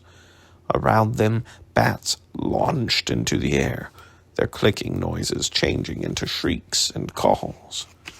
Alek grabbed for Klopp's wrist as the man struggled to get his feet back on the ropes.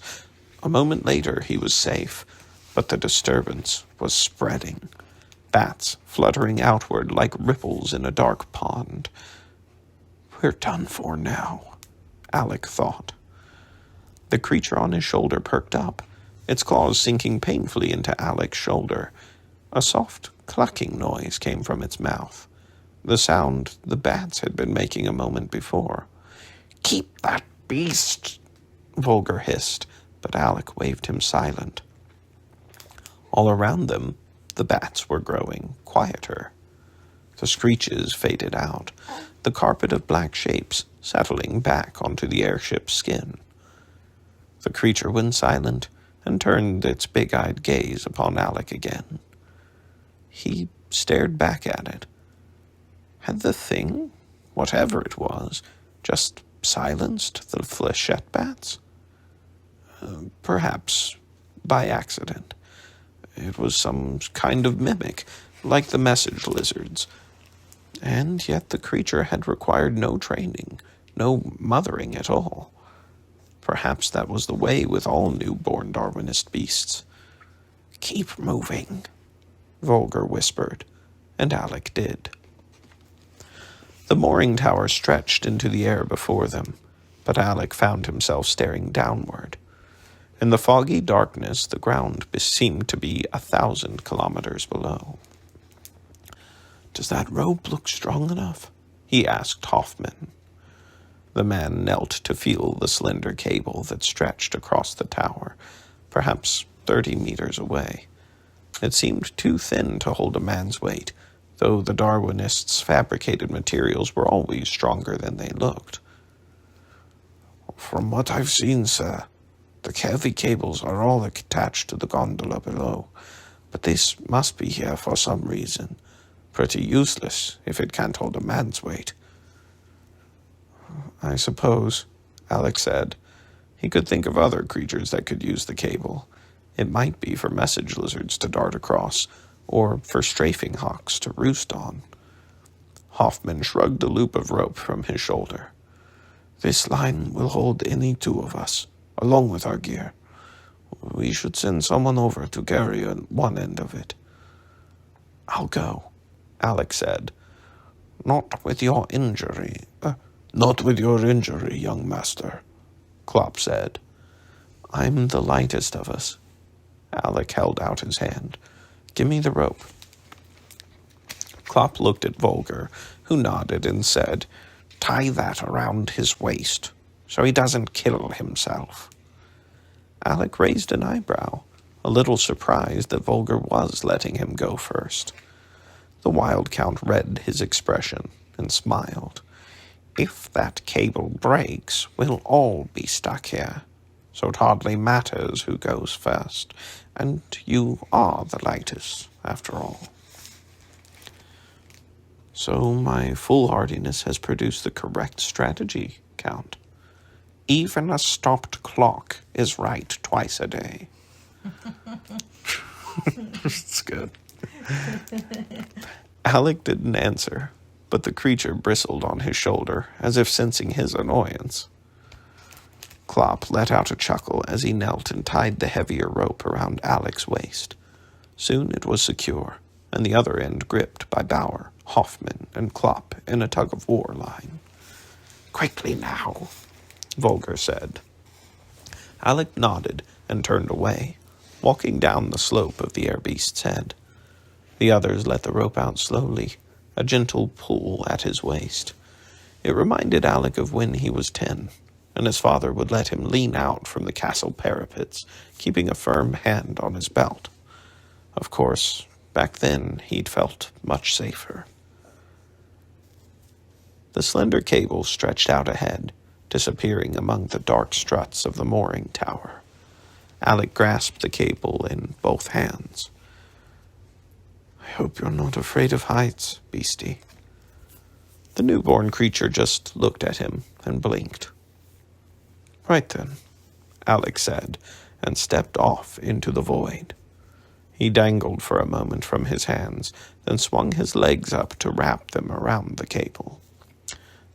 Though its claws sank deep into his shoulder, the beastie didn't make a sound. There was one good thing about hanging face up like this. Alek couldn't see the dark ground below, only his own hands clenching the rope and the stars above. He pulled himself away from the airship, hand over hand, the cable cutting into the backs of his knees as he inched along. Halfway across, Alek was breathing hard. His injured rib had begun to throb, and his hands were losing feeling. The night air turned the sweat on his forehead cold. As he inched away from the airship, the rope hanging from his waist grew longer and heavier. He imagined the cable snapping, or his fingers slipping. He would fall for an awful moment, but the rope around his waist would swing him back toward the airship, smashing him onto its nose, maybe hard enough for the whale to awaken itself to awaken and protest. The mooring tower grew closer, but the cable in his aching hand sloped gently upward now, and was harder than ever to climb. The creature began to moan softly, mimicking the wind in the struts of the tower. Alek gritted his teeth and pulled himself the last few meters, ignoring his burning muscles. For once, he was thankful for the years of Volgar's cruel fencing lessons. Finally, a metal strut came within reach, and Alek wrapped an arm around it. He hung there for a moment, panting, then hauled himself up onto the cold steel of the tower. With shaking fingers, he untied the thick rope from around his waist and knotted it onto the strut. Now that it stretched all the way back to the airship's head, the rope seemed to weigh a ton. How had he carried it so far? Alek lay on his back and watched as the others prepared to cross, dividing up the satchels of tools and weapons. It was odd to see the Leviathan from this head-on perspective. It made Alek feel insignificant, like some minuscule creature about to be swallowed by a whale. But the darkness beyond the airship was vaster still. It was dotted with the fires of the protesters at the airfield gate, and past those, the lights of the city. "Constantinople," he said softly. Constantinople," the creature said. End of the chapter. Chapter 15. Climbing down the tower was simple. A set of metal stairs spiraled through its center, and the 5 of them descended quickly. Or was it 6 of them now? Suddenly, Alek could feel the weight of the fabricated beast riding on his shoulder. The single word it had spoken made the animal heavier somehow, as if its uncanniness were something solid. Alek hadn't told the others, of course. Volgar was terrified enough of message lizards. Why provide him with another excuse to get rid of the newborn creature? At least it seemed to know when to stay quiet. Since speaking that one word, it hadn't uttered another sound. As they neared the bottom of the stairs, Alek found himself level with the airship's bridge. Light from worm lamps shone through the windows, silhouetting 2 officers on duty inside. but the faint green glow didn't reach the shadows within the tower. The Leviathan's guards stood at attention in the airship's hatches. Ground men in red fezes faced them, the two groups watching each other warily. The rest of the Ottomans were at the airfield gates, keeping an eye on the protesters. No one was guarding the base of the mooring tower. The moon was climbing, a fat crescent in the sky, and the tower cast a long shadow pointing west, away from the city and the crowds. Volger led the others along that slender finger of darkness, heading for an empty stretch of fence at the airfield's edge. Alek wondered what would happen if they were spotted now. The Leviathan's crew had no authority here on Ottoman soil, but he doubted that the Darwinists would let their only engineers slip away without a fight. For that matter, the Ottomans mightn't take kindly to foreigners trespassing on their airfield. All in all, it seemed better to remain unseen. Suddenly, the newborn creature stood up on its hind legs, its ears twisting back toward the ship. Alek came to a halt and listened. The distant shriek of a command whistle reached his ears. "Volga, I think they've—" A hydrogen sniffer's howl pierced the night. The sound came from near the engine pod. Someone had found the bound and gagged Mr. Hurst. "Keep moving," Volger whispered. "We're 1/2 kilometer from the fence. They'll search the ship before they think to look out here." Alek broke into a run, shuddering to think what beasts the Darwinists would send after them. The 6-legged sniffer dogs? The awful flechette bats? Or were there even worse creatures aboard the ship? The alarm spread along the long, dark silhouette behind them, the gondola lights flickering from soft green to brilliant white. On Alek's shoulder, the creature softly imitated the sounds of the alert, the barks and cries of the hounds, the shouts and whistles of command. "I'm not sure that's helpful," he muttered to it. "Helpful," the creature repeated softly. A minute later, a blinding searchlight lanced out from the ship's spine. At first it pointed at the airfield gate, but slowly it began to turn, like a lighthouse on a dark ocean. So much for the Darwinists letting them slip away. "You 4 go ahead," Klopp said, his face bright red. "I can't keep running like this." Alek slowed his pace, taking the man's heavy toolkit from him. "Nonsense, Klopp. Spreading out just makes it easier for them to spot us." "He's right," Volger said. "Stick close together."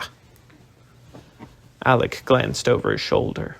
The light was swinging toward them, rippling across the grass like a luminous wave. "Get down," he whispered, and the 5 of them dropped flat to the ground. The blinding light flashed past, but didn't stop on them. It had been aimed too high. The spotlight crew were searching the airfield from the outside in, checking the boundaries first. But Alek doubted Klopp could make it to the fence before the light swung around again. The newborn creature's claws tightened on his shoulder, and it made a new noise in his ear, a sound like fluttering wings. Alek glanced back at the ship, his eyes widening. A dark cloud was boiling up from beneath the gondola, thousands of black forms spilling into the air. The tempest of wings climbed through the searchlight's beam, glittering with the flash of steel talons. "Strafing hawks," Alek breathed. Back on the glacier, he'd seen the hawks in action against German soldiers. And just yesterday, he'd seen a crewman sharpening the steel talons they wore, like a razor on a leather strap. The birds spread out from the ship, and soon the air above was full of fluttering shapes. Alek looked ahead. The fence was only 100 meters away. But a moment later the hawks had begun to circle, a whirlwind of wings and glinting steel forming overhead. Alek stooped his shoulders, waiting for an attack. "Just keep running," Volgar cried. "We're no good to them dead." Alek ran, hoping the man was right. As the spinning mass grew larger and larger, the spotlight altered course, heading toward the towering whirlwind of birds. It arrived in seconds, pinning Alek like the stare of a great, blinding eye. The howl of hydrogen sniffers reached Alek's ears again, closer than before. The beast on his shoulder imitated the sound. "They're coming on foot," Alek said. "Go on, Bauer," Volgar shouted. "You've got the cutters." Alek followed as the man spurted ahead. The airfield's edge wasn't far now. The spotlight, streaming past them, glinted on the coils of barbed wire. When Bauer and Alek reached the fence, Bauer pulled out the bolt cutters and set to work. He snipped at the mesh of wire, slowly opening a way through, but the cries of the beasts behind them were growing louder every second. Bauer was halfway done when the others caught up. "The forest is heavy this way," Volgar said, pointing at the blackness past the fence. "Run due west until you drop, then find a place to hide." "What about you?" Alek asked. "Hoffman and I will hold the breach for as long as we can." "Hold the breach?" Alek said.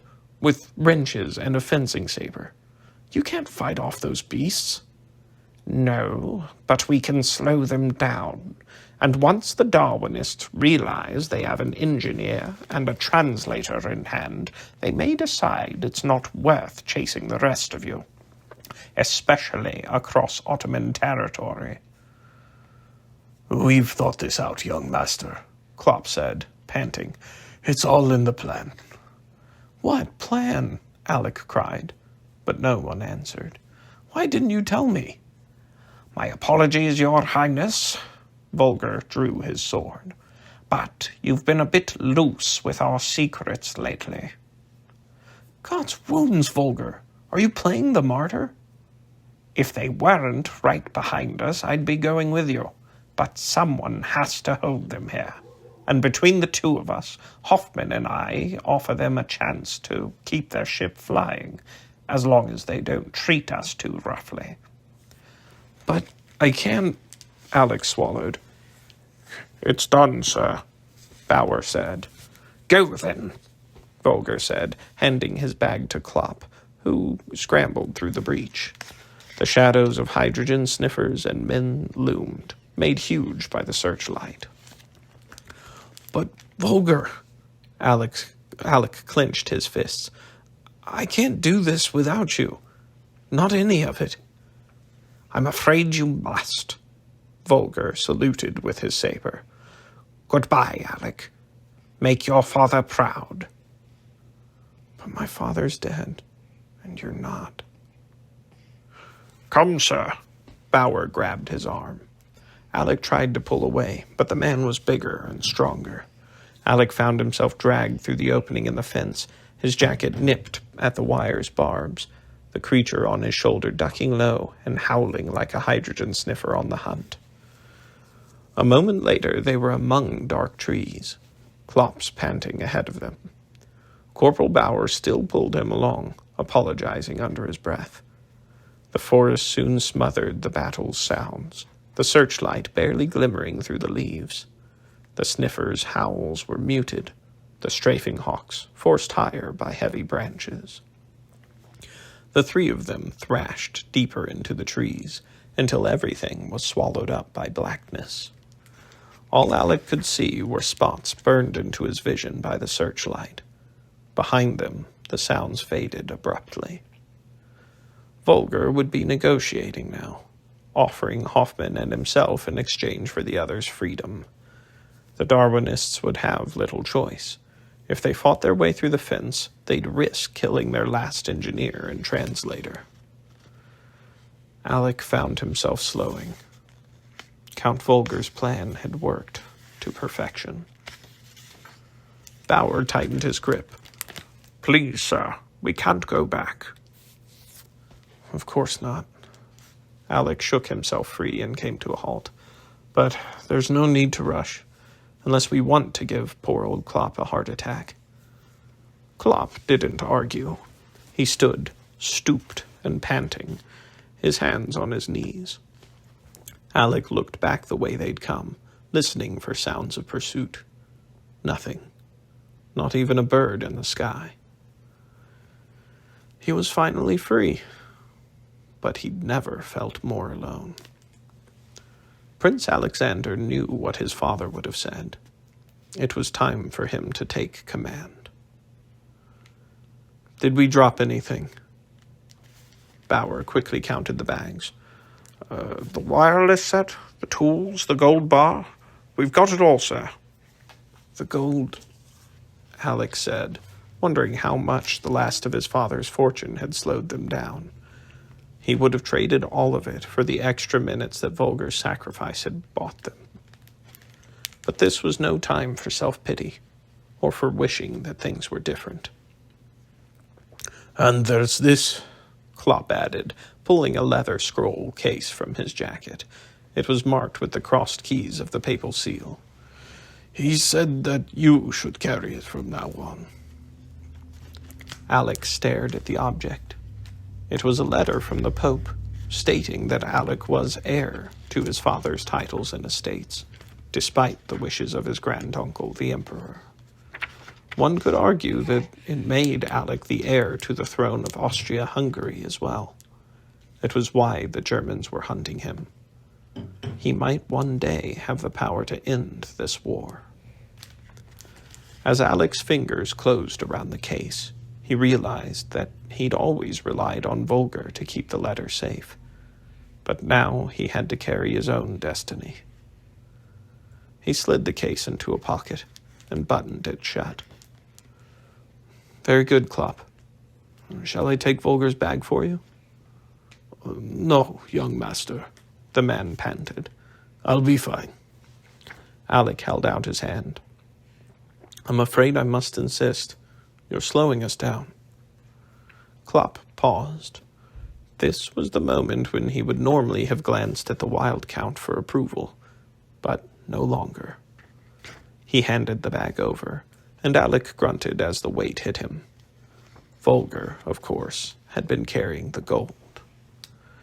The creature mimicked the grunt, and Alek sighed. Less than an hour old, and already it was becoming tiresome. I hope you learn some new tricks soon, he muttered, to which the creature blinked its eyes. Bauer hoisted the other two bags. Which way, sir? You mean Count Volger didn't provide you with any more secret plans? Bauer looked at Klopp, who shrugged. Alek took a slow breath. It was all up to him now. To the west lay Europe, descending into madness and war. To the east was the Ottoman Empire, stretching, vast and alien, into the heart of Asia. And spanning the two continents was the ancient city of Constantinople. We stay in the capital for now. We'll need to buy clothes and perhaps horses. Alek paused, realizing that with the gold bar they could buy their own walker if they wanted. The possibilities were endless. At least in the city, some of the storekeepers will understand German. Very sensible, Klopp said. But where tonight, young master? Bauer nodded, staring back the way they'd come. The woods were silent, but the searchlight still glimmered on the horizon. We head west for an hour, Alek said, then circle back toward the city. Perhaps we'll find a friendly inn. An inn, sir? But won't the Ottomans be looking for us? Bauer asked. Alek thought for a moment, then shook his head. They won't know who to look for, unless the Darwinists tell them, and I don't think they will. Klopp frowned. Why not? Don't you see? The Darwinists don't want us to be caught. As Alek spoke the words, his own thoughts became clearer. We know too much about the Leviathan, how its engines work, the nature of its mission. It won't help them to have us in Ottoman hands. Klopp nodded slowly. They could say it was only Volger and Hoffman who tried to escape, and they've caught them. So there's no one else to look for. Exactly, Alek said. And as a warship, the Leviathan has to leave neutral territory by tomorrow. Once they're gone, no one will know we're here. What about the Germans, sir? Bauer said quietly. They saw the Stormwalker in the Alps, with its Habsburg crest, and saw the Leviathan mounted with our engines. They must know we're aboard, and they'll guess who was trying to escape tonight, even if the Ottomans don't. Alek swore. German agents were everywhere in Constantinople, and tonight's ruckus hadn't been subtle. You're right, Bauer, but I doubt there are any Germans in these woods. I still say we sleep in an inn tonight, a quiet, comfortable one that will take gold shavings in payment. Tomorrow, we'll disguise ourselves properly. He walked into the darkness, setting his course by the last glimmer of searchlights behind them. The other two hoisted their bags and followed. No arguments, no debate. As simple as that, Alek was in command. End of the chapter. Chapter 16. Darren carried the tray carefully, barely trusting herself to walk straight. The clanker's escape had kept her awake all night, scrambling to the rookery to release the strafing hawks, being dragged about by a pack of excited sniffers, then 2 hours with the officers as they explained it all to the Ottoman authorities, who thought it a squick rude for the Leviathan's crew to be gallivanting across their airfield without permission. When Darren had finally found a moment to check the machine room, Dr. Barlow was already there. One of the eggs had hatched in the night, and the newborn beastie was missing. The odd thing was, the Lady Boffin hardly seemed upset. She'd ordered Darren to take a good look around the ship, but had only smiled when Darren had come back empty-handed. That was Boffin's for you. By the time Darren had stumbled back to her own cabin, it had been dawn. Time to go back on duty. To add insult to injury, her first orders had been to deliver breakfast to the man who'd caused the whole palaver.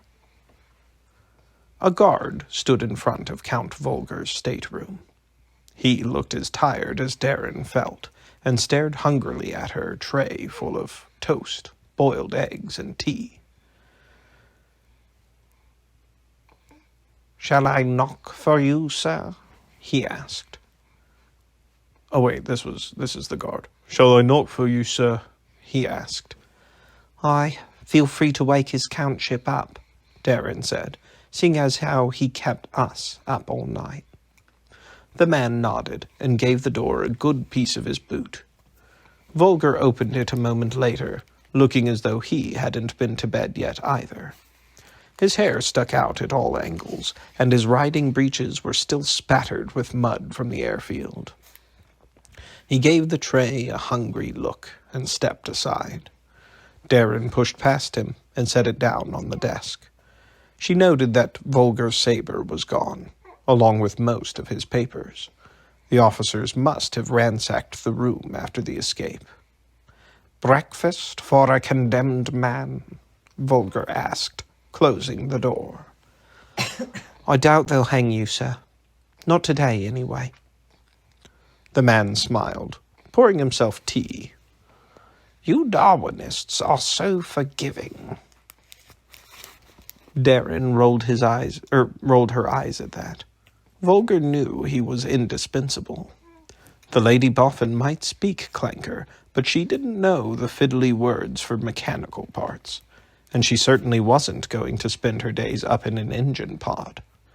Volger would be treated well, as long as Hoffman was needed to keep the engines running. "I'd hardly say you're forgiven," Darren said. "There'll be a guard on your door, day and night." "Well then, Mr. Sharp, I am your prisoner." Volger pulled out the desk chair and sat down, then gestured at an empty cup on the windowsill. "Tea?" Darren raised an eyebrow. His countship was offering her, a lowly middy, a cup of tea? The floral smell rising from the pot had already set her mouth watering. Between the ruckus last night and resupplying the ship before they left today, it might be hours before she sat down to her own breakfast. Better a quick cup of tea and milk than nothing. "Thank you, sir. I believe I will." Darren picked up the cup. It was fine porcelain, as light as a hummingbird, with Alek's mechanical eagle crest inlaid in gold. "Did you bring this fancy china all the way from Austria?" "One advantage to traveling in a stormwalker. There's plenty of room for luggage," Volger sighed. "Though I'm afraid you hold our last surviving piece. 'Tis 2 centuries old. Pray, don't drop it." Darren's eyes widened as the wild count poured. "I'll try not to." "Milk?" She nodded dumbly and sat down, wondering at the transformation that had come over Count Volger. He'd always been a dark presence on the ship, skulking through the corridors and glaring at the beasties. But this morning the man seemed almost pleasant. Darren took a sip of tea, letting its warmth spread through her. "You seem in good spirits," she said. "Considering." "Considering that my escape was foiled?" Volger stared out the window. "Odd, isn't it? I feel somewhat light-hearted this morning, as if all my cares have lifted." Darren frowned. "You mean because Alek's got away, and you haven't?" The man stirred his tea. "Yes, I suppose that's it." "Well, that's a bit hard, isn't it?" Darren said. "Poor Alek's out there, on the run, while you're sipping tea out of a fancy cup, safe and sound." Volger raised his cup, which had the Leviathan silhouette and Nautilus spirals stamped on its side and back, in black. "That would be you, boy. Mine is quite plain." "To blazes with your barking teacup!" Darren cried, annoyance rising in her. "You're happy that Alek's gone, aren't you?" "Happy that he's off this ship?" The wild count salted his boiled eggs and took a bite of one. "That he's no longer destined to spend the war in chains?" "Aye, but the poor boy's all on his own, and here you are having breakfast, smug as a box of cats. I think it's dead rotten of you." Volger paused, a forkful of potatoes now halfway to his mouth. He looked her up and down. Darren swallowed her next words, realizing she'd let exhaustion get the better of her. Her voice had gone all high and squeaky, and she was gripping the antique teacup so hard it was a wonder it hadn't shattered. During the alert there'd been so much commotion, it had been easy to forget that Alek was out there, running for its life. But sitting here watching Volger salt his eggs with a self-satisfied expression, the enormity of it had all finally struck home. Alek was gone, and he wasn't coming back. Darren set the teacup carefully on the desk. Careful to use her boy's voice, she said, "You seem dead pleased with yourself, is all. And I reckon it's because Alek isn't your problem anymore." "My problem?" Volger asked. "Is that what you think he was. Aye, you're glad to see the backside of him, just because he had a mind of his own sometimes. Volger's face fell back into its usual stony expression, as if Darren were a bug crawling across his breakfast. Listen, boy. You have no idea what I've given up for, Alek. My title, my future, my family's name. I'll never see my home again, no matter who wins this war. I'm a traitor in the eyes of my people, and all of it to keep Alek safe. Darren held his stare. Aye, but you're not the only one who's had to go up against his own country. I kept Alek's secrets and looked the other way when you lot were planning to escape. So don't go getting all high and mighty on me. Volger glared at her another moment, then let out a tired laugh. He finally took a bite of potatoes and chewed them thoughtfully. You're as worried about him as I am, aren't you? Of course I am, Darren said. It's quite touching, really. Volger poured more tea for them both. I'm glad Alek had you as a friend, Dylan, even if you are a commoner. Darren rolled her eyes. Aristocrats were so barking stuck up. But Alek has trained for this moment his whole life, Volger went on.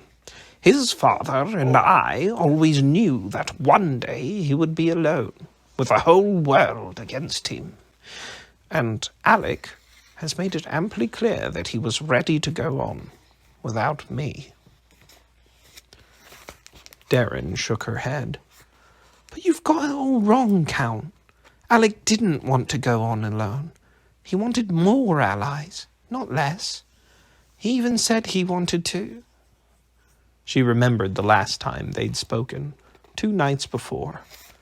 Alek had wished that there was a way for him to stay aboard the Leviathan, because the airship felt like the only place he'd ever belonged. And she'd been a bum rag about the whole thing, just because he hadn't been declaring his undying love for her. Suddenly, her throat was too tight to speak. Volger leaned forward and regarded her. You're a very sensitive boy, Dylan. Darren glared back at him. It didn't mean she was barking sensitive, just because she knew when things mattered. I just hope he's all right, she said after a good swallow of tea. As do I. Perhaps we can help Alek, you and I, together. What do you mean? He has a bigger part to play in this war than you understand, Dylan, the Count said. His granduncle, the Emperor, is a very old man. Aye, but the throne doesn't mean anything to Alek, because his mum isn't royal enough, right?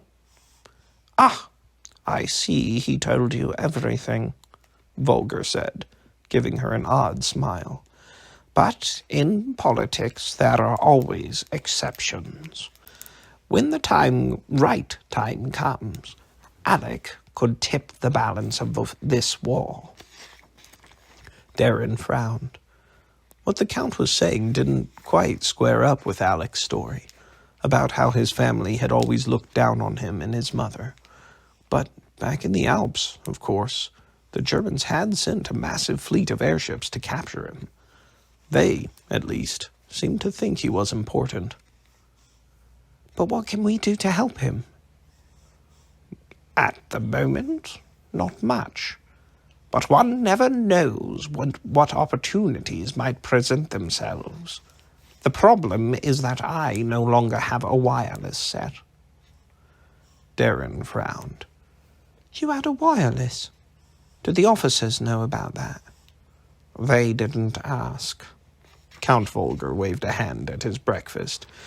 And I see you haven't thought to bring me the morning newspapers. So, if you could keep me apprised of events, I would appreciate it. What? Spy for you? Darren cried, not barking likely. I would make it worth your while.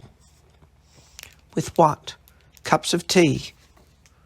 The Wild Count smiled. Perhaps I can do better than that. For example, you might be wondering about a certain missing creature. The beastie that hatched last night. You know where it is? The man didn't answer, but Darren's mind was already spinning. It must have hatched before Alek left the machine room. He's got it with him, hasn't he? Perhaps. Or perhaps we strangled it to keep it quiet. Volger took his last bite of toast and dabbed his mouth with a napkin. Do you think Dr. Barlow would be interested in the details? Darren narrowed her eyes. The way the Lady Boffin was acting, she'd already had a good idea where the newborn creature had gone. Suddenly, it all made sense. Darren would have seen it herself if she hadn't been so exhausted. Now that she thought about it, quite a few peculiarities surrounding the eggs were beginning to make sense. Aye, Darren said. She might be interested. Then I'll tell you exactly how your creature fared last night, as long as you keep me informed over the next few days. The Count looked out the window. The Ottomans will soon make their decision about entering this war. Alek's next step will depend greatly on that choice. Darren followed his gaze out the window. The spires of Istanbul were just visible in the distance, the haze of engine smoke already rising over the city. Well, I could tell you what the newspapers say. That's not spying, I suppose. Excellent, Count Volger stood, offering his hand. I think you and I may be allies after all. Darren stared at his hand for a moment, then sighed and shook it. Thank you for the tea, sir. And by the way, next time you try to escape, I'd be much obliged if you did it more quietly, or at least in the middle of the day. Of course. Volger bowed gracefully, then said, and if you ever want to learn to fence properly, Mr. Sharp, do let me know. End of the chapter.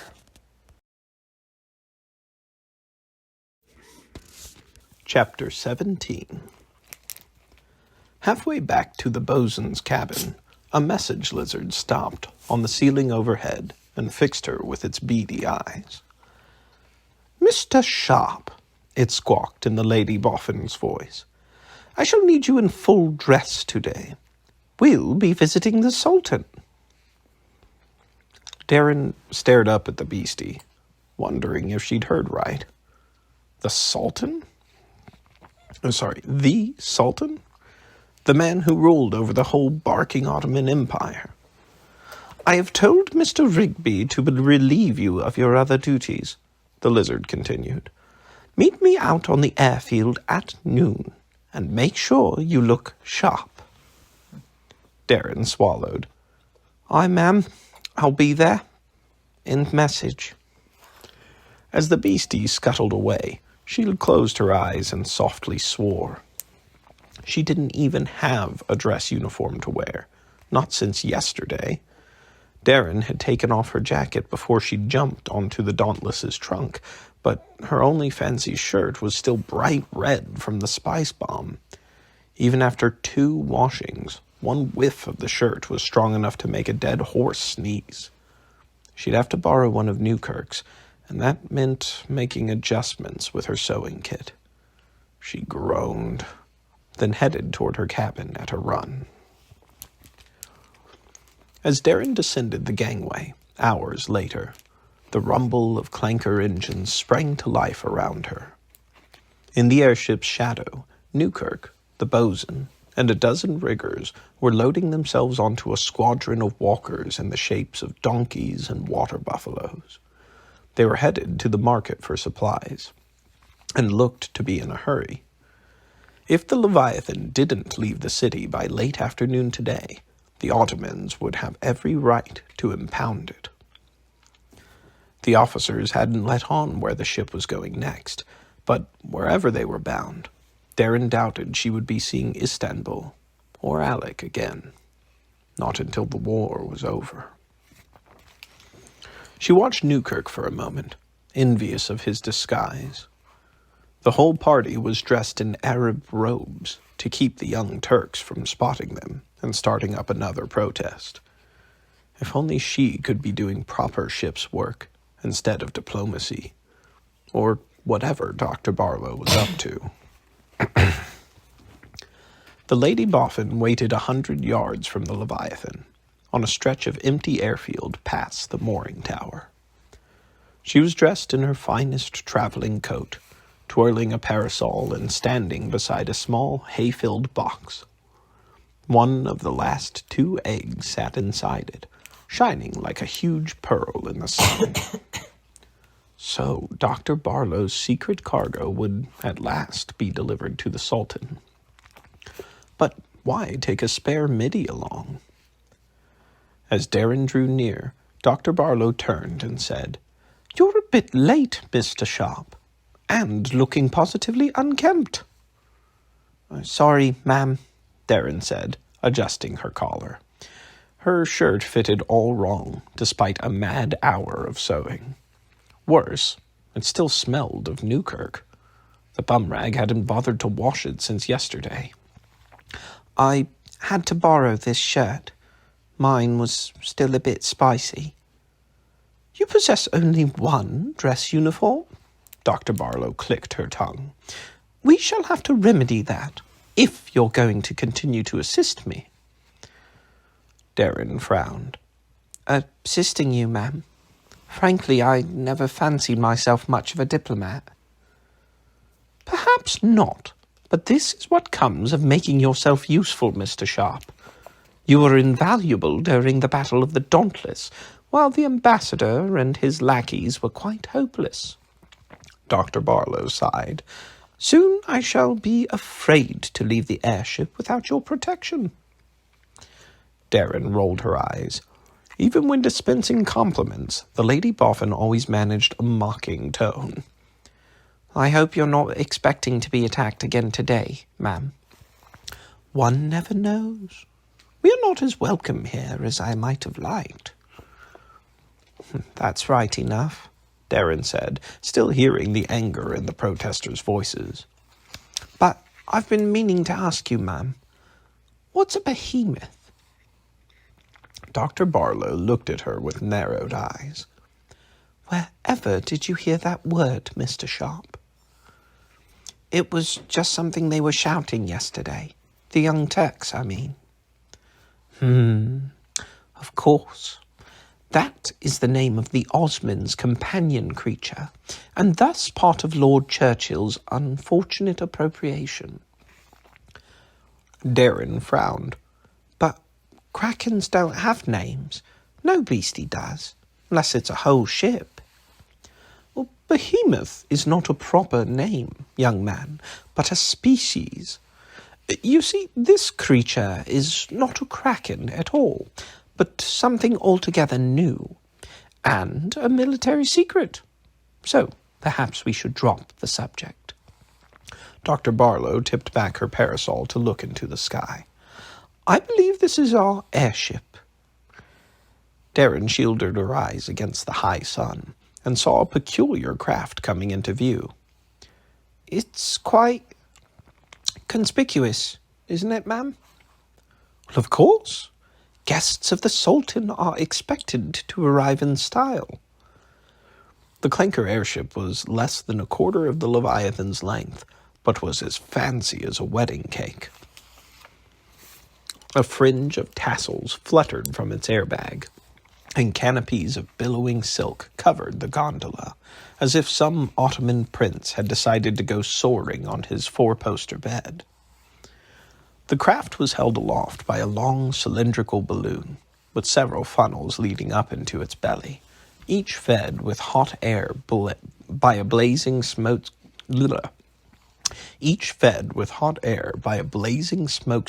in the shape of a monstrous head.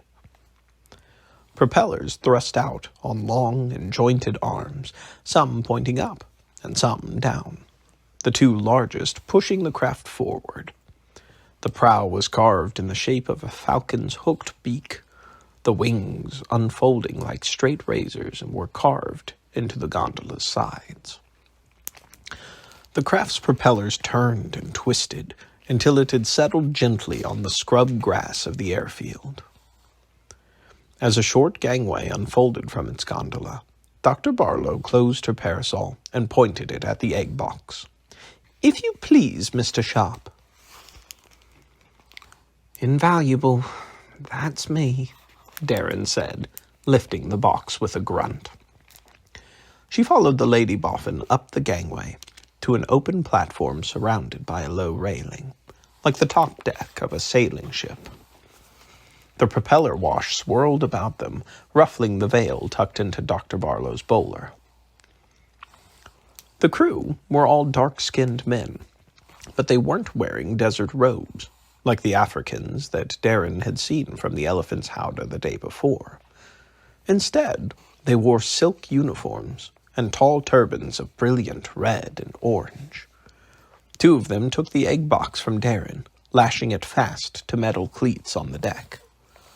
One of the men wore a tall, conical hat, his eyes protected by piloting goggles, some sort of mechanical beastie perched on his shoulder, like an owl with big eyes and a wide-open mouth. A tiny cylinder sat on the machine's chest, a metal stylus scratching against its spinning surface. The man stepped forward and bowed to Dr. Barlow. "Peace be upon you, madam. I am Kisla Aga. Welcome aboard." The Lady Boffin replied in a language Darren didn't recognize, one made of softer sounds than German. The man smiled, repeating the same phrase as he bowed to Darren. "Midshipman Dylan Sharp," she said, bowing in return. "Pleased to meet you, Mr. Aga." Dr. Barlow laughed. "Kisla Aga is a title, Mr. Sharp, not a name. He is head of the palace guard and of the treasury, the most important man in the empire, after the Sultan and the Grand Vizier, a carrier of important messages." "And important visitors as well," the man said, raising a hand. The smokestacks belched fire, sending ripples of heat through the air. Darren's nose caught the sweet smell of burning propane. She shuddered and clenched her jaw, turning to grip the rail as the airship lifted into the sky. "Are you unwell, Mr. Sharp?" the Kislar Aga said, leaning closer to her. "Air sickness seems a strange malady for an airman." "I'm quite all right, sir," Darren said stiffly. "It's just that hot air balloons make me a wee bit nervous." The man crossed his arms. "I assure you, the Imperial Air Yacht Istanbul is as safe as any air beast." "I'm sure it is, sir," Darren said, but her hands still gripped the railing. The smokestacks belched fire again, roaring like an angry tigress. "We had something of a battle yesterday," Dr. Barlow said, putting a cool hand against Darren's cheek, "and alarms and excursions again last night. Mr. Sharp has been quite busy, I'm afraid." "Ah, yes. I heard of the young Turks pestering you," the Kislar Aga said. "Revolutionaries are everywhere now, but they will not trouble us at the palace, nor in the sky." The craft had cleared the airfield fence now, and the protesters at the gate looked as small as ants below. While Dr. Barlow and the Kislar Aga talked, Darren stared down at the city, trying to ignore the air wrinkling with heat around her. The tangled streets of Istanbul were soon beneath the Stambul, the metal flash of walkers glinting through the veil of smoke. Gyrothopters flitted past, looking as delicate as butterflies. Alek was down there somewhere, she supposed, unless he'd already headed into the wilds of the Empire, where the air service map showed only mountains and dusty plains on the way to the Far East. When the Kislar Aga returned to his duties, Dr. Barlow joined Darren at the railing. "Are you quite sure you weren't bumped on the head last night, Mr. Sharp? You look unwell." "No, I'm feeling brilliant," Darren said, gripping the handrail tighter. She wasn't going to spout off about her father's accident again. Best to change the subject. "It's just that I had an odd chat with Count Volga after breakfast about our missing beastie." "Really? How enterprising of you." "He said he saw it last night.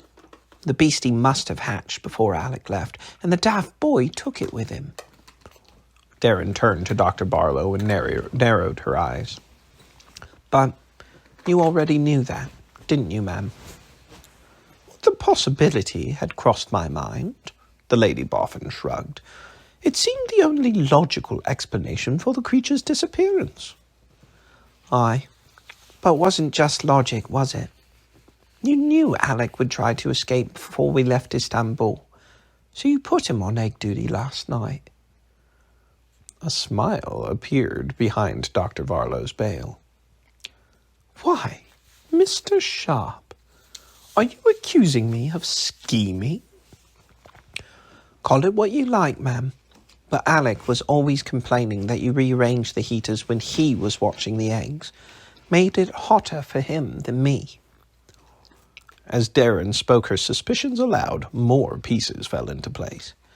"And you never wanted me to visit while he was on egg duty, so that when the beastie hatched, it would be just him in the machine room, all alone." Dr. Barlow looked away and said sternly, "Are you certain that you weren't bumped on the head last night, Mr. Sharp? I'm sure I don't know what you're talking about." "I'm talking about the beasties inside those eggs," Darren said, staring at the cargo box. "What are they, anyway?" "They are a military secret, young man." "Aye, and now we're taking one to this Sultan fellow, a clanker aristocrat, just like Alek." Darren stared straight at Dr. Barlow, waiting for a reply. It was the rudest she'd ever dared be with the Lady Boffin, but between the sleepless night and this morning's realizations, anger had taken control of her tongue. It was all starting to make sense. Why Dr. Barlow had been willing to keep Alek's secret from the officers, and why she'd put him on egg duty almost from the start. She'd wanted one of the eggs to hatch while Alek was alone in the room. But what on earth was the beastie's purpose? And why hadn't Alek simply left the barking thing behind? After a moment of cold stares between them, Dr. Barlow broke the silence. "Did Count Volga say anything specific about the creature?" "Not really," Darren shrugged. "He may have mentioned something about strangling it to keep it quiet." Dr. Barlow's eyebrows shot up, and Darren smiled. Two could play at this game of keeping secrets. "But I think he was just trying to be clever." "Indeed," Dr. Barlow said coldly. "There appears to be a lot of that going about." Darren held the woman's gaze. "I'm not trying to be clever, man. I just want to know, is Alek in danger from that beastie?" "Don't be absurd, Mr. Sharp." Dr. Barlow leaned closer, lowering her voice. "The perspicacious loris, as it is known, is quite harmless. I would never put Alek in danger." "Then you did try to make the egg hatch while he was in there with him?" Dr. Barlow looked away. Yes, the loris was designed with a high degree of nascent fixation. Like a baby duck, it bonds with the first person it sees. And you made it bond with Alek. A necessary improvisation. After we crashed in the Alps, it seemed that we wouldn't reach Istanbul in time. I didn't want to see all my years of work wasted. She shrugged. Besides, I'm quite fond of Alek, and wish him every advantage in his travels. To those who listen carefully, the perspicacious loris can be quite helpful. Helpful? Darren asked. How exactly? Well, by being perspicacious, of course. Darren furrowed her eyebrows, puzzling over what perspicacious might mean. She wondered if she could trust Lady Boffin's words at all. Dr. Barlow always seemed to have a larger plan than whatever she let on. But it wasn't just to help him, Darren said. Alek's an important clanker, just like the Sultan. And that's why you wanted him to have this loris beastie. It is as I said yesterday. Dr. Barlow gestured at the beak-like prow before them, at monstrous heads belching fire. Unlike the other clanker powers, the Ottomans have not forgotten the web of life, and I think that in his short time with us, Alek may have become amenable to reason as well. Reason? Darren swallowed. But what does some newborn beastie have to do with reason?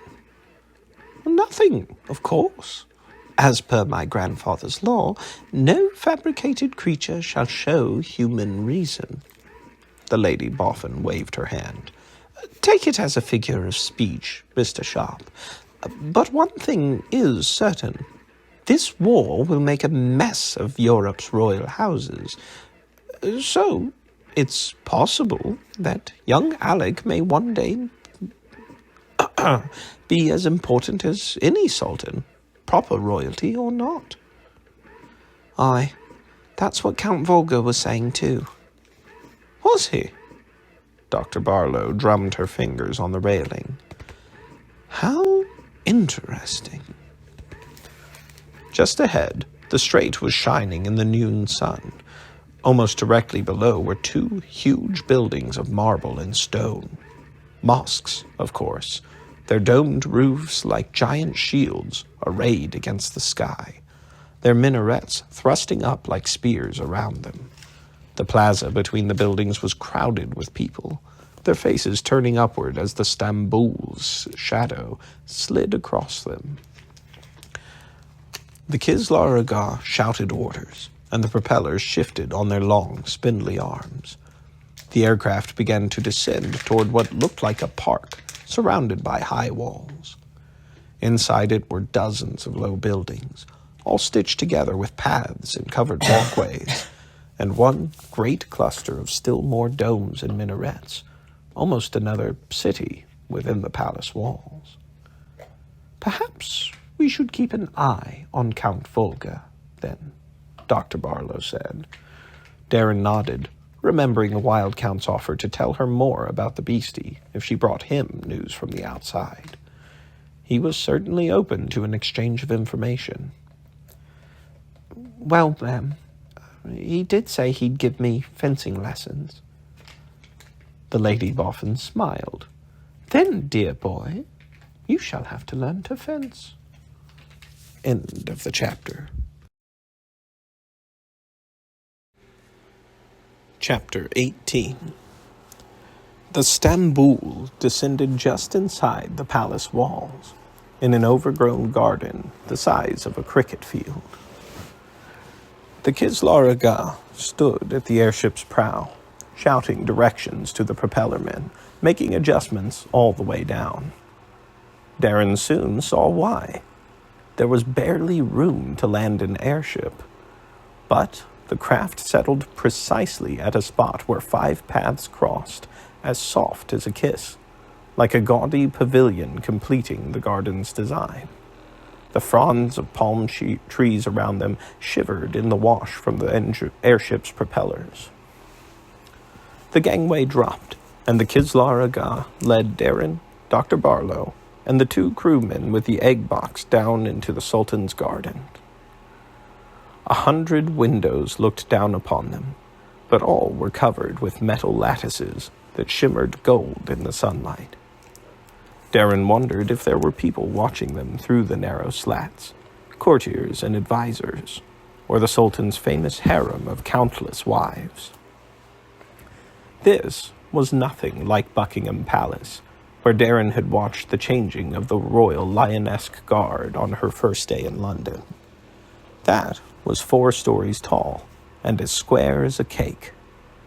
But here, the buildings were low and surrounded by colonnades, their arches decorated with checkerboards of black and white marble, as shiny as piano keys.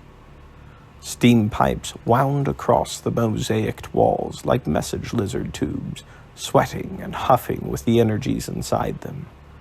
Guards stood at every door, Africans in bright silk uniforms, armed with halberds and scimitars. Darren wondered what it would be like to live among all this spectacle and pomp, all of it designed to dazzle the eye. Had poor Alek grown up in a place this fancy? It would be enough to drive you mad, having 1 million servants watching your every move. The guards all made elaborate bows to the Kislar Aga, murmuring the same greeting that Dr. Barlow had used. "Is that Turkish for hello?" Darren whispered, wondering if she should learn the phrase. "Arabic. Many languages are spoken here in the palace." Dr. Barlow glanced up at the steam pipes. "Let us hope that German is not one." Soon they were led to a large marble building that stood apart from the rest of the palace. 3 blazing smokestacks thrust skyward from its roof, and the sound of grinding gears rumbled within. The Kislar Aga stopped before an archway sealed by 2 stone doors. "We enter the throne room of Sultan Mehmed V, Lord of the Horizons." He clapped his hands 3 times, and the doors opened with a hiss of steam. A smell rolled out, burning coal and engine grease covered over with incense. The throne room was dark after the brilliant sunlight outside, and Darren could hardly see at first. But before her rose what seemed to be a giant, sitting cross-legged, as large as the iron golems in the street the day before. It was a metal statue dressed in countless yards of black silk, a sash of silver cloth spread across its metalled chest, and a crimson fez the size of a bathtub on its strange, horned head. As her eyes adjusted, Darren noticed a man beneath the statue. He was dressed in exactly the same clothes, and sat on his silk divan in the same position, cross-legged, his hands resting on his knees. "Welcome, Dr. Barlow," he said, his right hand turning over to show an empty palm. Behind him the statue stirred, mimicking his movements. It was an automaton. The whole throne room one huge mechanism. But the rumble of engines and gears was muffled to a whisper by thick tapestries and stone walls, so the huge statue seemed almost alive. In the corner of Darren's vision, the Lady Boffin was curtsying smoothly, as if she met giant statues every day. Darren recovered from her surprise and bowed from the waist, the way Alek always had when addressing the Leviathan's officers. She realized she had no idea how to behave around a barking emperor, and wished the Lady Boffin had spared a moment to tell her. "My Lord Sultan," Dr. Barlow said, "I bring you greetings from His Majesty King George." "Peace be upon him," the Sultan said, bowing his head a little. Behind him the giant automaton followed in kind. "I bring you a gift as well." Dr. Barlow gestured at the egg box. The Sultan's eyebrows rose. Darren found herself relieved that the automaton didn't make facial expressions. The giant machine was uncanny enough as it was. "An odd shape for a dreadnought," the Sultan said, "and a bit small for a behemoth." After a moment of uncomfortable silence, the Lady Boffin cleared her throat. "Our little gift is not, of course, a replacement for the Osman or its companion creature, though His Majesty regrets that unfortunate affair." "Does he?" "Profusely," Dr. Barlow said. "We have only borrowed the Osman because our need is greater. Britain is at war, and your empire is, and hopefully shall stay, at peace." "Peace has its burdens too." The Sultan crossed his arms, and the statue followed suit. Watching more closely now, Darren noticed that the machine's movements were a bit stiff, like a sailor caught with too much rum under his belt and trying to act sober. Perhaps to aid the illusion, the Sultan moved slowly and carefully, like an actor in a pantomime show. Darren wondered if he controlled the automaton himself, or whether there were engineers watching from some hidden cubbyhole, their hands scurrying across levers and dials. Somehow, wondering about its inner workings made the huge contraption less unsettling. "I am sure your cares are great, my Lord Sultan." Dr. Barlow looked toward the egg box. "And we hope that this fabricated creature, humble though it is, will prove a welcome distraction from them." "The Germans give us railroads, airships, and wireless towers," the Sultan replied. "All the glories of the Mechanzimat. They train our armies and service our machines. They rebuilt this palace and helped us crush the revolution 6 years ago. And all your king can offer is a distraction?" The Sultan gestured at the egg box, and the automaton's hand stretched out across the room, stirring the air as it passed over Darren's head. She hunched her shoulders, wondering how powerful those giant fingers were. Dr. Barlow didn't seem ruffled at all.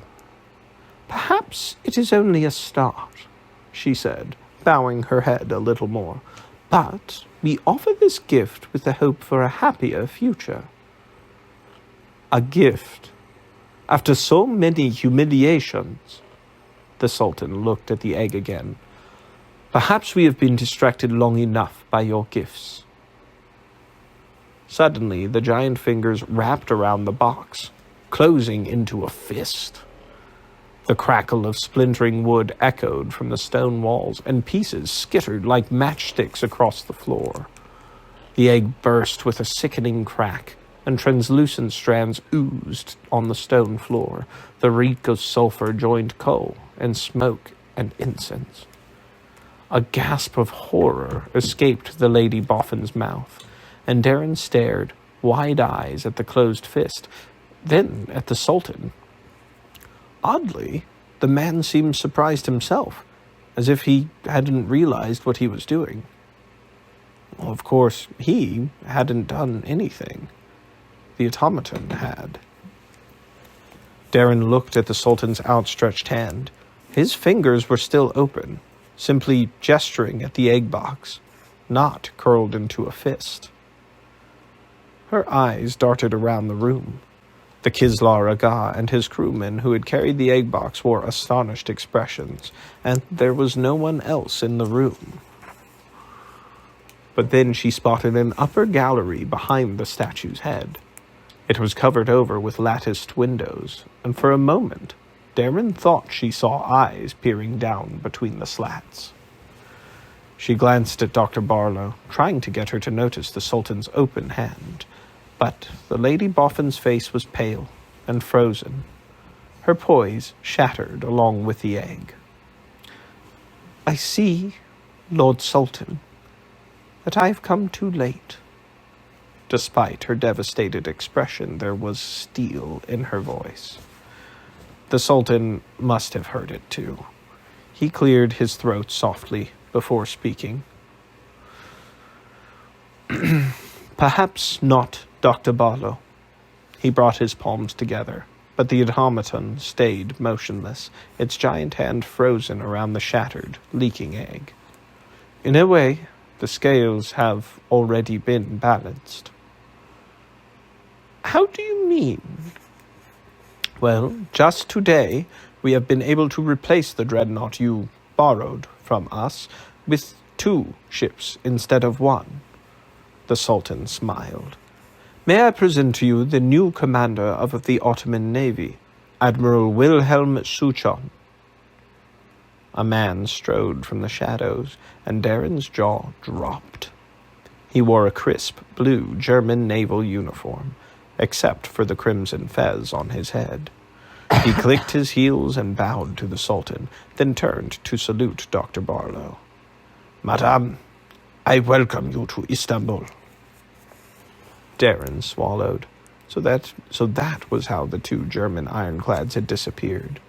The Ottomans had hidden them, for the price of owning them. And they hadn't just taken the ships, they'd put the master of the Geffen in charge of their whole barking navy.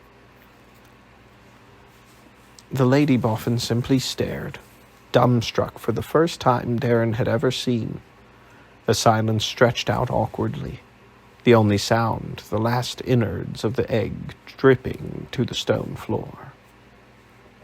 Finally, Darren cleared her throat and returned the German salute.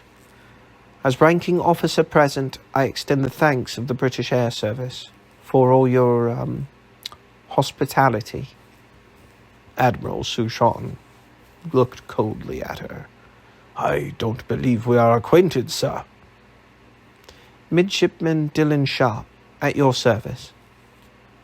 Ah, midshipman, I see. He turned back to Dr. Barlow and offered his hand. Forgive me, madame, for the military formalities. I almost forgot you were a civilian. It is a pleasure to meet you. And how lucky that, thanks to my recent appointment, we do not meet as enemies. The Lady Boffin extended her hand and let the Admiral kiss it. Charmed, I'm sure. She slowly gathered herself, turning back to the Sultan. 2 ironclads is indeed a most impressive gift. In fact, I am so moved by this German generosity that I must offer another gift on behalf of the British government. Really? The Sultan leaned forward. And what would that be? The Leviathan, Lord Sultan. The room went silent again, and Darren blinked. Had the Lady Boffin gone completely barking mad? It is the most famous of the great hydrogen breathers, Dr. Barlow continued, as valuable as the Osman and its companion put together, and a creation that your German friends could never match. The Sultan looked quite pleased, and Darren noticed that Admiral Souchon's smile had frozen on his face. She herself was dizzy, unable to believe what the Lady Boffin was saying. Dr. Barlow, she spoke up, 'tis of course customary to check with the captain before, giving away his ship. Ah, of course. Dr. Barlow waved her hand. Thank you for reminding me, Mr. Sharp. We shall require a few days to communicate with the Admiralty, Lord Sultan, before effecting this transfer.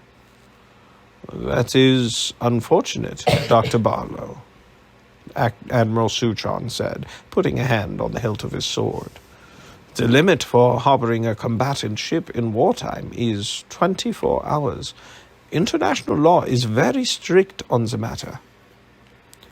May I remind you, Admiral, the Sultan said mildly, that your own grace period was extended while negotiations took place. The German opened his mouth, then closed it, and bowed low. Of course, my Lord Sultan, I am at your command. Leaning back on his divan, the Sultan smiled and folded his hands. Without the automaton mimicking him, Darren noticed that he moved more fluidly. Or perhaps he was enjoying pitting two great powers against each other. "Then we are all agreed," he said. "Dr. Barlow, you have 4 days to get me the Leviathan." 30 minutes later, the Istanbul rose into the air again. As it passed over the shimmering strait in a slow turn back toward the airfield, the Kislar Aga joined Darren and Dr. Barlow at the railing, his face pale. "I do not know what to say, madam. My Lord Sultan was not himself today." "He seemed firm enough in his convictions," Dr. Barlow said, her voice still quavering from shock. "Indeed, but he has not been the same since moving back into the palace. The Germans have changed so much there. Not all of us approve." Darren frowned, wanting to mention what she'd noticed about the automaton, but she couldn't in front of the Sultan's closest advisor. The mechanical owl still perched on the Kislar Aga's shoulder, but she noticed that the cylinder on its chest was no longer spinning. Perhaps it was some sort of recording machine, and the man had switched it off to keep his words a secret. "Are you saying that he may change his mind about the Kaiser's gifts?" Dr. Barlow asked carefully. The Kislar Aga spread his hands. "That I do not know, madam. But our empire has fought 2 wars in the last 10 years, and a bloody revolution as well. Not all of us want to join this madness in Europe." Dr. Barlow nodded. "Pray then, make yourselves heard." "We shall try. Peace be upon you, and us all," he said, then bowed and returned to the prow of the airship. "How interesting," the Lady Boffin said as he walked away. "Perhaps there is still hope for this country." "What did he mean exactly?" Darren asked. "Perhaps he plans to give his emperor good advice," she shrugged. "Or perhaps something more. Sultans have been replaced before." Darren turned back to the railing, and suddenly they were below. The Gebben and the Breslau harbored in the Golden Horn. "The Admiral wasn't lying," she said, seeing crimson Ottoman flags fluttering from the ironclad's mainmasts. "They must have been hiding up in the Black Sea yesterday." "I should have known," Dr. Barlow said. "Those ships were trapped, worthless to the Germans. So, why not offer them as bribes?" "Aye. And speaking of bribes," Darren swallowed, almost afraid to ask, "what was that about you giving the Leviathan away? You haven't gone barking mad, have you?" Dr. Barlow gave her a sidelong glance. "Don't be tiresome, Mr. Sharp. That was merely a ploy to extend our time here, which, of course, you knew, as you played your part to perfection. Another 4 days may prove quite useful."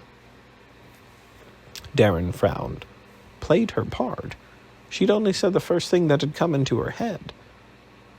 "But if we're not going to give the Ottomans the ship, what's the point of staying?" "Really, Mr. Sharp," the Lady Boffin said, the steel returning to her voice, "do you suppose I would journey across Europe without an alternate plan?" "And this is your plan, ma'am? Making false promises to the Sultan to make him even angrier?" "Hardly," the Lady Boffin sighed. "I doubt the Sultan's anger will make much difference, one way or the other. The Ottoman Empire is already in the Germans' hands." "Aye, that's true enough," Darren said. "Well, and speaking of hands, I'm not sure that the Sultan really meant to crush that egg." Dr. Barlow turned a cold gaze on Darren. "Are you saying that my life's work was destroyed by accident?" "Well, not by accident, ma'am, but the Sultan didn't make a fist. He was just pointing at the egg, and then the automaton went and squashed your poor beastie, all on its own." Dr. Barlow was silent for a moment, then slowly nodded. "Of course, I'm an idiot. That throne room was built by German engineers, so they were in control, not the Sultan. They forced his hand, so to speak." "Aye." Darren stared back at the water. The Istanbul had completed its turn, and the Gebbon was receding into the distance. But she could still see the forbidding shape of the Tesla cannon, its struts covered with fluttering seabirds. "Makes you wonder how they'll force the Sultan's hand next, doesn't it?" "Indeed, Mr. Sharp." Darren looked at the water stretching into the distance. The Royal Navy's Mediterranean fleet was stationed just south of the strait, still waiting for the Gebbon and the Breslau to emerge. And in the opposite direction, the Russian Navy sat in its Black Sea ports, not yet aware that their old enemy, the Sultan, had 2 new ironclads. All it would take was a quick sortie by Admiral Suchon in either direction, and the Ottomans would be dragged into war. End of the chapter.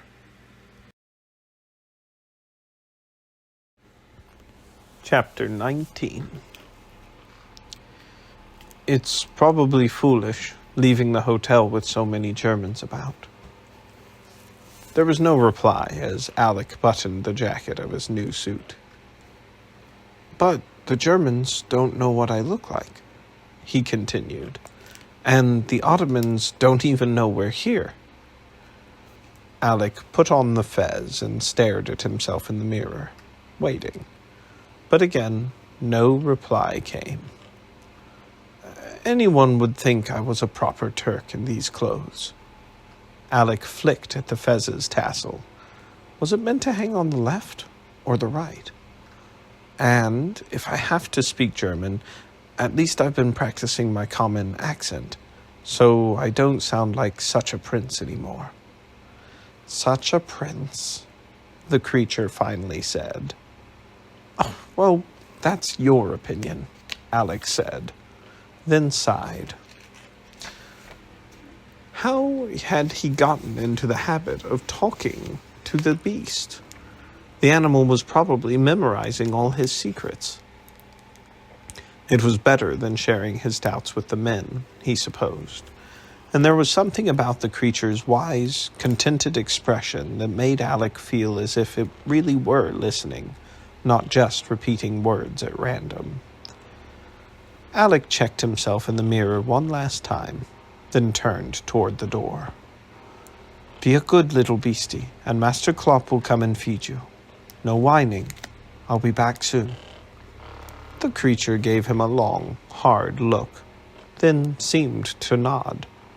"Be back soon," it said. Corporal Bauer was dressed in his new civilian clothes, and was waiting in the room he shared with Klopp. The master of mechanics himself couldn't leave the hotel. He was too well known among the clanker technical class, and Constantinople was full of German engineers. On their way into the city the night before, Alek had counted a dozen construction projects, flying a black eagle on a yellow pennant, the Kaiser's flag of friendship. The ancient walls of the city bristled with shiny new smokestacks, steam pipes, and wireless antennae. Alek remembered his father talking about Germany sponsoring this policy of Mechanzimat, the reformation of Ottoman society around the machine. "I still say this is a bad idea, young master," Klopp said, turning away from the wireless and a pad full of dots and dashes. "No one will recognize me," Alek said. "My father was very careful not to let me sit for portraits or photographs. Hardly anyone outside my family knows what I look like." "But remember what happened in Lienz." Alek drew a slow breath, remembering the first time he'd been in disguise among commoners. Yes, Klopp. I acted exactly like a little prince. But I think my common touch has improved since then. Don't you? Klopp only shrugged. And if we're going to hide in the Ottoman Empire, Alek continued, we need to know what the great powers are up to here. I'm the only one of us who can speak anything besides German. The old man held his gaze for a moment, then looked away. I can't argue with your logic, young master. I just wish it weren't you going. I wish Volker were here too, Alek said softly.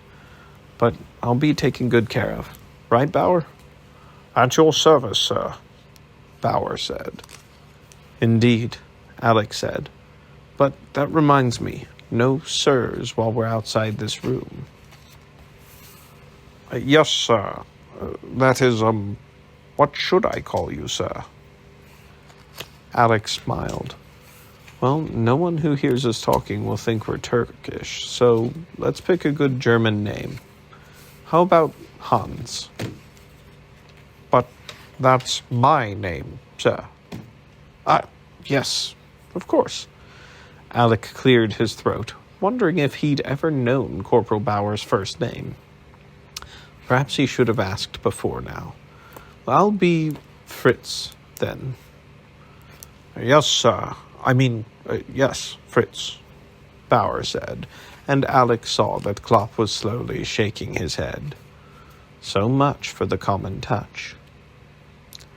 The hotel was near the Grand Bazaar, the largest market in Constantinople, and the streets were full tonight.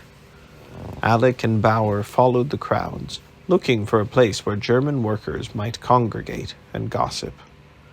Soon they were inside the bazaar, a gaslit labyrinth of shops under high arched ceilings.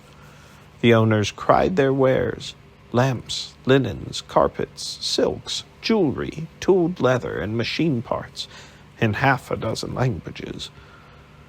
Mechanical donkeys pushed their way through the crowds, chestnuts and skewers of meat roasting on their steaming engine blocks. Veiled women rode on sedan chairs with silent clockwork legs, wary servants walking on either side.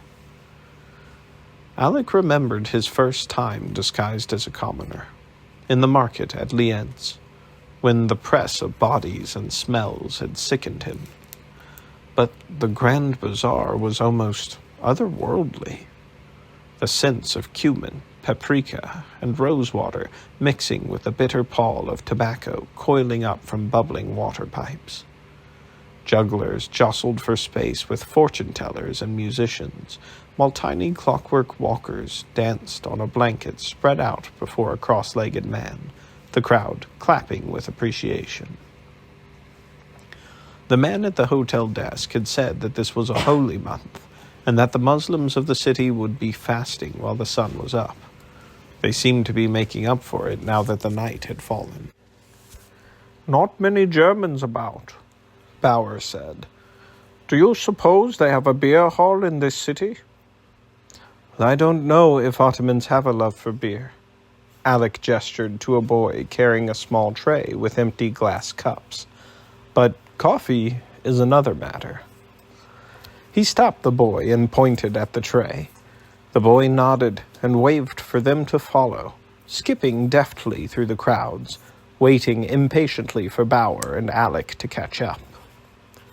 The boy soon brought them to a large public room on the edge of the market. The smell of chocolate-tinged coffee and black tea spilled out of its doors, and tobacco smoke hung in a pall across the ceiling. As Alek tipped the boy for his trouble, Bauer said, "Looks like we found the right place, sir." Alek looked up. A row of the Kaiser's friendship flags fluttered along the awning, and a German drinking song was rumbling along inside.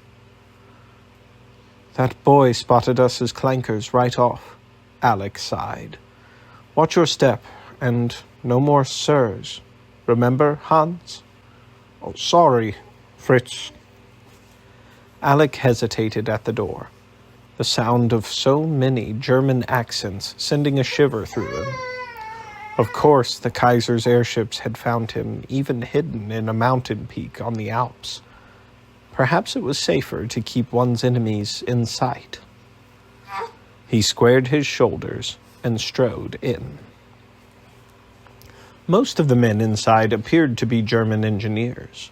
Some still wore their mechanics' coveralls, shiny with grease from the day's work.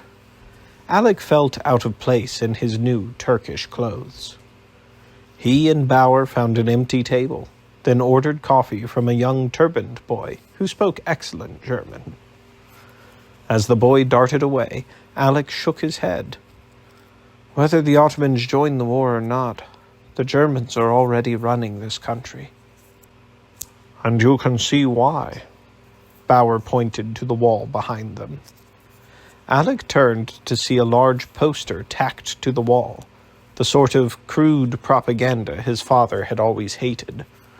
At the bottom was a cartoon city labeled Istanbul, festooned with steam pipes and train tracks.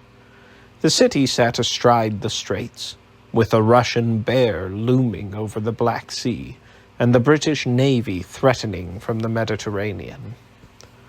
Dominating the poster was a giant chimera striding over the horizon, a Darwinist beast fabricated from half a dozen creatures. It wore a misshapen bowler hat and carried a dreadnought in one clawed hand and a sack of money in the other. A tiny fat man labeled Winston Churchill rode on its shoulder, watching as the obscene beast menaced the tiny spires and domes below. Who will protect us from these monsters? Read the legend across the top. That must be the Osman, Bauer said, gesturing at the dreadnought. Alek nodded. It's odd to think, but if it weren't for Lord Churchill stealing that ship, the Leviathan would never have headed across Europe. We'd still be in that castle in the Alps. We might be a bit safer there, said Bauer. Then he smiled. But a lot colder, too, and no one would be bringing us good Turkish coffee. So you think I made the right choice, Hans? Leaving safety behind? You didn't have much of a choice, Fritz. Bauer shrugged. You had to face what was in front of you, whatever your father's plans. Every man arrives at this point, sooner or later. Alek swallowed, grateful for the words. He'd never asked Bauer's opinion before. But now that he was in command, it was good to know that the man didn't think he was a complete idiot. What about your father, Hans? He must think you're a deserter. My parents sent me off a long time ago. The man shook his head. Too many mouths to feed at home. It was the same with Hoffman, I think. Your father only chose men without families to help you. Well, that was kind of him, I suppose, Alek said, struck by the thought that he and his men were, in a way, all orphans together. But once this war is over, Hans, I swear you'll never go hungry again. No need, Fritz. This is duty. And besides, one could hardly go hungry in this city. The coffee arrived, smelling of chocolate and as thick as black honey. It certainly tasted better than anything that could have been cooked up over a fire in the freezing Alps. Alek took a long drink, letting the rich flavors sweep away his dark thoughts. He eavesdropped on the surrounding tables, hearing complaints of delayed shipments of parts and censored letters from home. The conquest of Belgium was almost complete, and the engineers were celebrating. France would fall soon after. Then would come a quick campaign against Darwinist Russia and the island fortress of Britain. Or it might be a long war, some argued. But Germany would prevail eventually. Fabricated beasts were no match for clanker bravery and steel. It didn't sound as though anyone cared if the Ottomans joined the war or not. The Germans were confident in themselves and their Austrian allies. Of course, the High Command might have a different view. Suddenly, Alek's ears caught the sound of English. He turned and saw a man moving slowly among the tables, asking questions that drew only shrugs and uncomprehending stares. The man was scruffily dressed in a traveling coat and shapeless hat, with a folding camera strapped around his neck. Some sort of fabricated beast rode on his shoulder. A frog, perhaps, its beady eyes peering out from beneath the man's jacket collar. A Darwinist? Here? In what was practically German territory? "Pardon me, gentlemen," he said when he reached Alek's table, "but do either of you speak any English?" Alek hesitated. The man's accent was unfamiliar, and he didn't look British. His camera seemed to be a clanker design. "I do a little," Alek said. The man's face broke into a broad smile as he thrust out his hand. "Excellent. I'm Eddie Malone, reporter for the New York World. Do you mind if I ask some questions?" End of the chapter. Chapter 20. The man sat down without waiting for an answer, snapping for a waiter and ordering coffee. "Did he say reporter?" Bauer muttered in German. "Is this wise, Fritz?" Alek nodded. This was the perfect opportunity. The job of a foreign reporter, after all, was to understand the politics around him, the maneuverings of the great powers here in the Ottoman Empire. And talking to Malone was much safer than trying to extract gossip from a German, who might notice Alek's aristocratic accent. A few men at the other tables had glanced at the reporter as he'd sat down, but no one was staring now. The streets of Constantinople were full of stranger sights than a fabricated frog. "I don't know how much we can help you," Alek said. "We haven't been here very long." "Don't worry, my questions won't be too tricky." The reporter pulled out a battered notebook. "I'm just curious about what they call the Mekanzemat, all the new buildings the Germans are putting up in Istanbul. Are you here to work on something?" Alek cleared his throat. The man had assumed they were Germans, of course. He probably couldn't tell an Austrian accent from the croak of his own bullfrog. But there was no point in correcting him. "We aren't in construction, Mr. Malone. At the moment, we're just traveling, seeing the sights." Malone's eyes scanned Alek up and down, coming to a halt on the fez on the chair beside him. "I can see you've been shopping already. Funny thing, though, men of military age, on a vacation, in wartime?" Alek swore silently. He'd always been hopeless at any sort of lying, but pretending to be a tourist was absurd when every man in Europe was reporting for duty. Malone probably thought they were deserters, or spies. Of course, a certain amount of mystery might be useful. Let's just say you needn't know our names." Alek gestured at the camera. "And no photographs, if you please." "No problem. Istanbul is full of anonymous people." The man reached up to scratch his bullfrog's chin. "I suppose you came in on the express?" Alek nodded. The Orient Express ran straight from Munich to Constantinople, and he could hardly admit they'd arrived by airship. "Must have been crowded, with all the new workers coming in." "The train might have been crowded, but we had our own cabin." As the words came out, Alek cursed himself again. Why did he always find ways to make it obvious that he was wealthy? So you didn't talk to any of the folks working on that wireless tower, did you?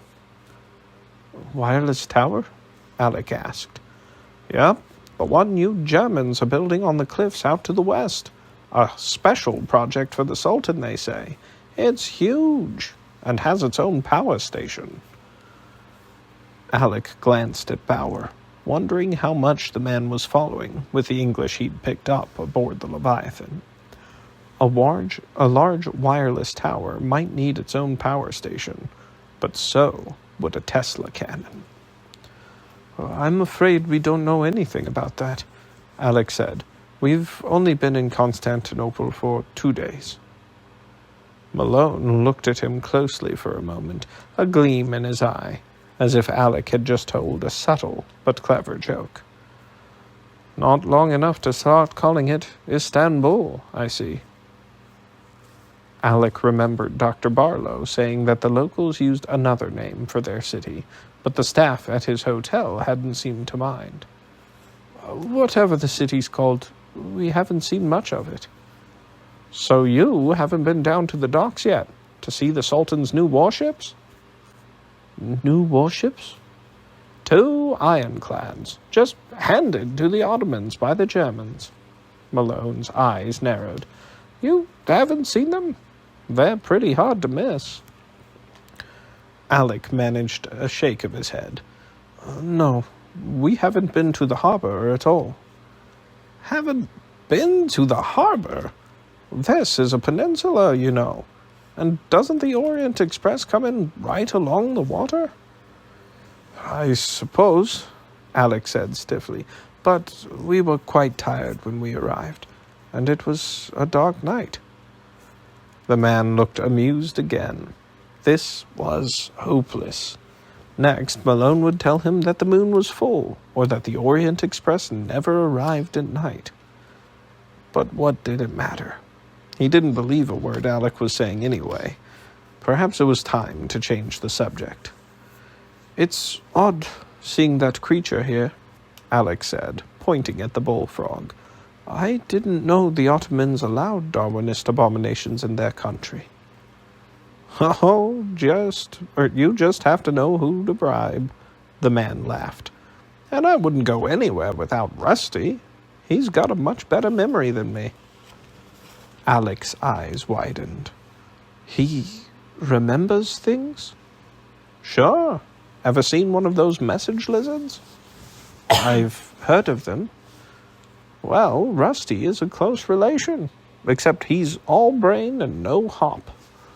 The man patted the bullfrog on its head, and its beady eyes blinked. He can listen to an hour's worth of conversation and repeat it back to you, word for word. Alek frowned, wondering if the newborn creature back at the hotel was some sort of recording beast. Is this animal memorizing what we're saying now? The reporter shrugged. Inasmuch as you're saying anything at all. As I said, we've just arrived. Well, at least your English is easy on the ears. The man laughed again. It's like you've been practicing up, just for me. You are too kind, Alek said. For the past 2 weeks, of course, he'd spoken more English than German. And you have a sharp ear. Do you mind if I ask you some questions? Sure, why not? The reporter licked his pen. Do you think the Ottomans will join the clankers in this war? Malone shrugged again. Well, I doubt the Germans care, one way or the other.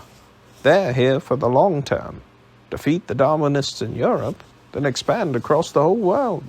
They're already extending the express to Baghdad.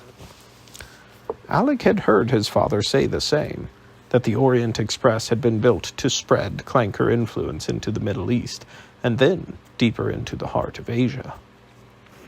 Malone gestured up at the propaganda poster behind Alek. All they want now is for the Ottomans to close the Dardanelles, so that the Russians can't ship food in from the south. It's easier to starve a man than to fight him, Alek said. But can the Ottomans hold the strait against the British Navy? Surface ships can't make it past the mines and the cannon, and they have nets to keep the krakens out. That's everything but airships, and the Ottomans may get one of those soon. Pardon me? Malone's face brightened. Oh, that's a sight you'll definitely want to see. The Leviathan, one of the great hydrogen breathers. It's here, in Istanbul. It's still... I mean, there's a British airship here? Isn't that a bit odd, with a war going on? I'll say it is, and what's odder still, the British are thinking of giving it to the Sultan. Malone shook his head. Seems the Germans donated a pair of ironclads to the Ottomans, and the British want to up the ante. The Sultan himself will be taking a joyride tomorrow, along with some of us reporters. Alek was almost too stunned to speak. That the Leviathan might be handed over to a clanker power was absurd. But if the airship hadn't left yet, then Count Volgar was still in Istanbul. Are you going on this joyride? Malone beamed. Wouldn't miss it for the world. We've got hydrogen breathers in the U.S., but nothing half that big. Just watch the skies tomorrow, and you'll see what I mean. Alek stared hard at the man. If he was right about the Leviathan, then Volgar might have another chance to escape. Of course, Volgar thought that Alek and the others had already disappeared into the wilds. It was madness to trust this strange American, but Alek had to take the chance.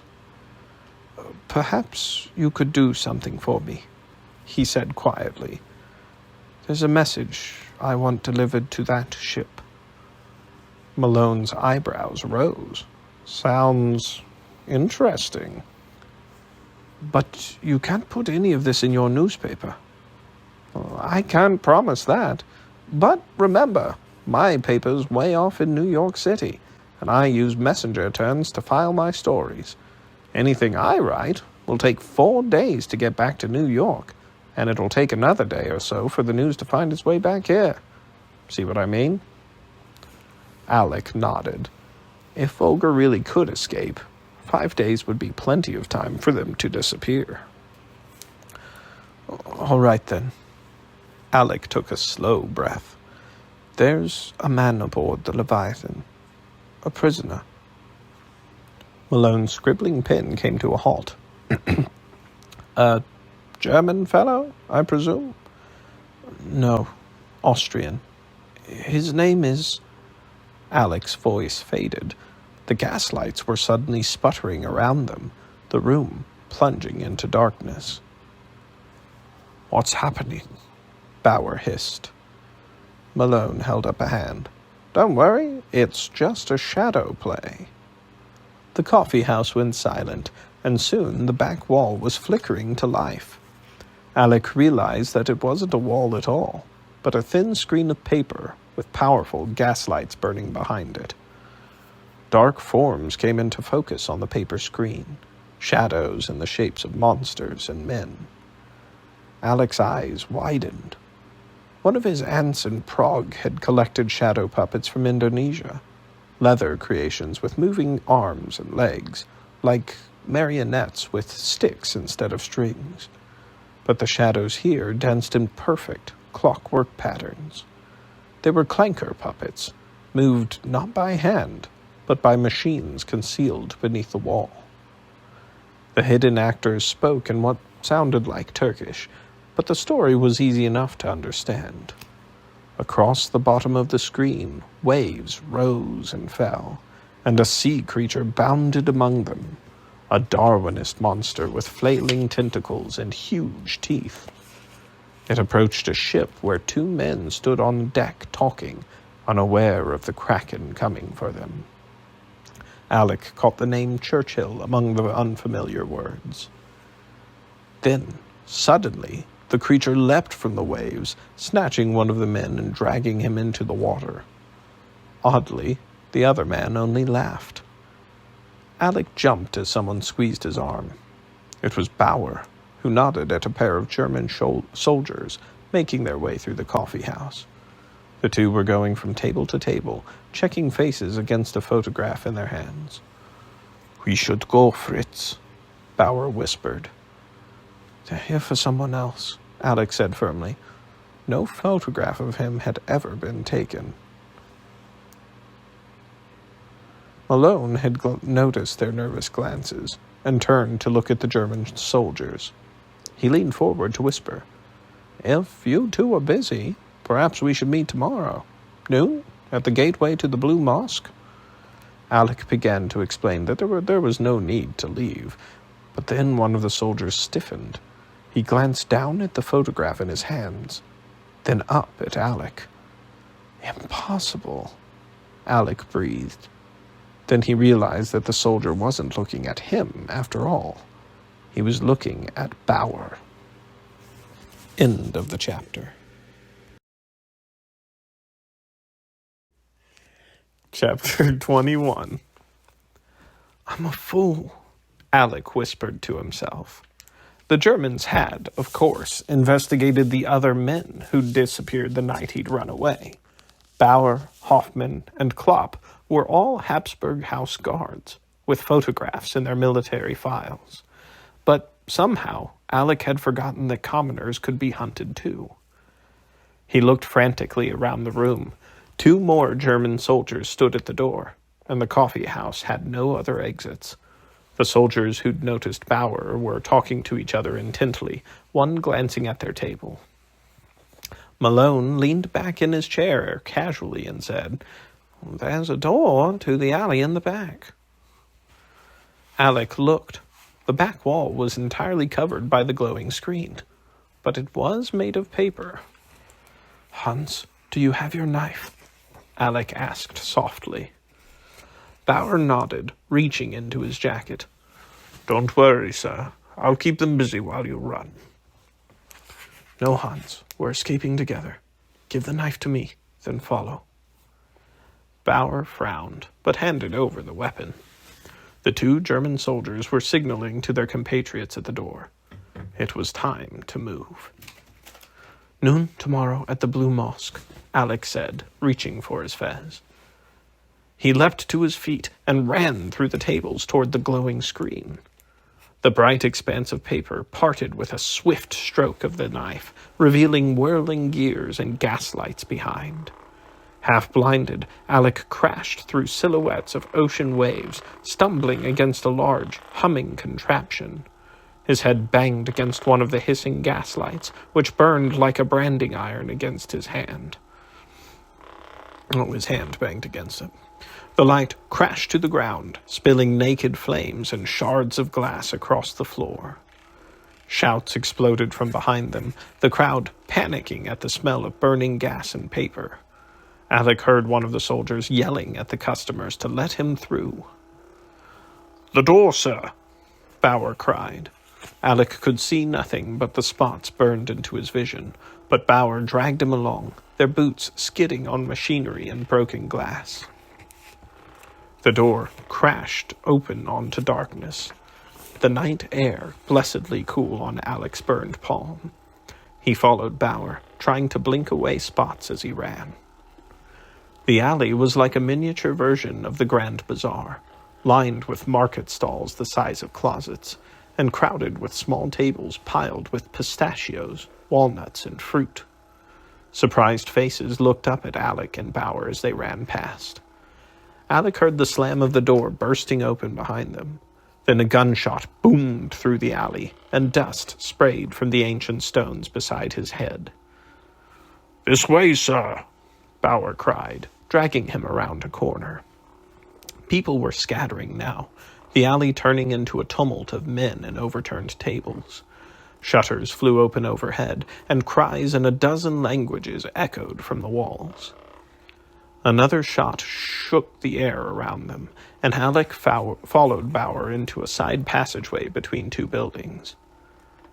It was narrow and empty, and their boots slapped through a runnel of drainage that ran down its middle. They had to duck beneath low stone arches as they ran. The alley didn't lead back to the Grand Bazaar, or to an open street. It seemed to wind around itself, following the hissing spirals of steam pipes and wiring conduits. Only the barest hint of moonlight made its way down to the paving stones, and soon Alek had lost all sense of direction. The walls here were chalked with a tangle of words and symbols. Alek saw the Arabic, Greek, and Hebrew alphabets mixed together, along with signs he didn't recognize.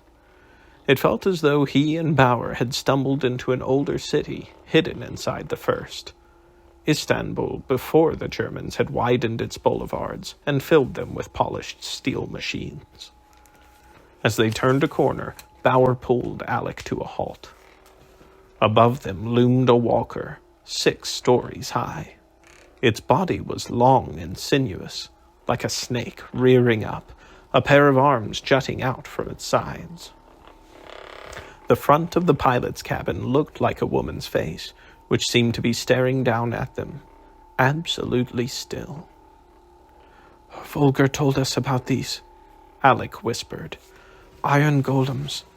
They keep the peace among the different ghettos." "It looks empty," Bauer said nervously, "and the engines aren't running."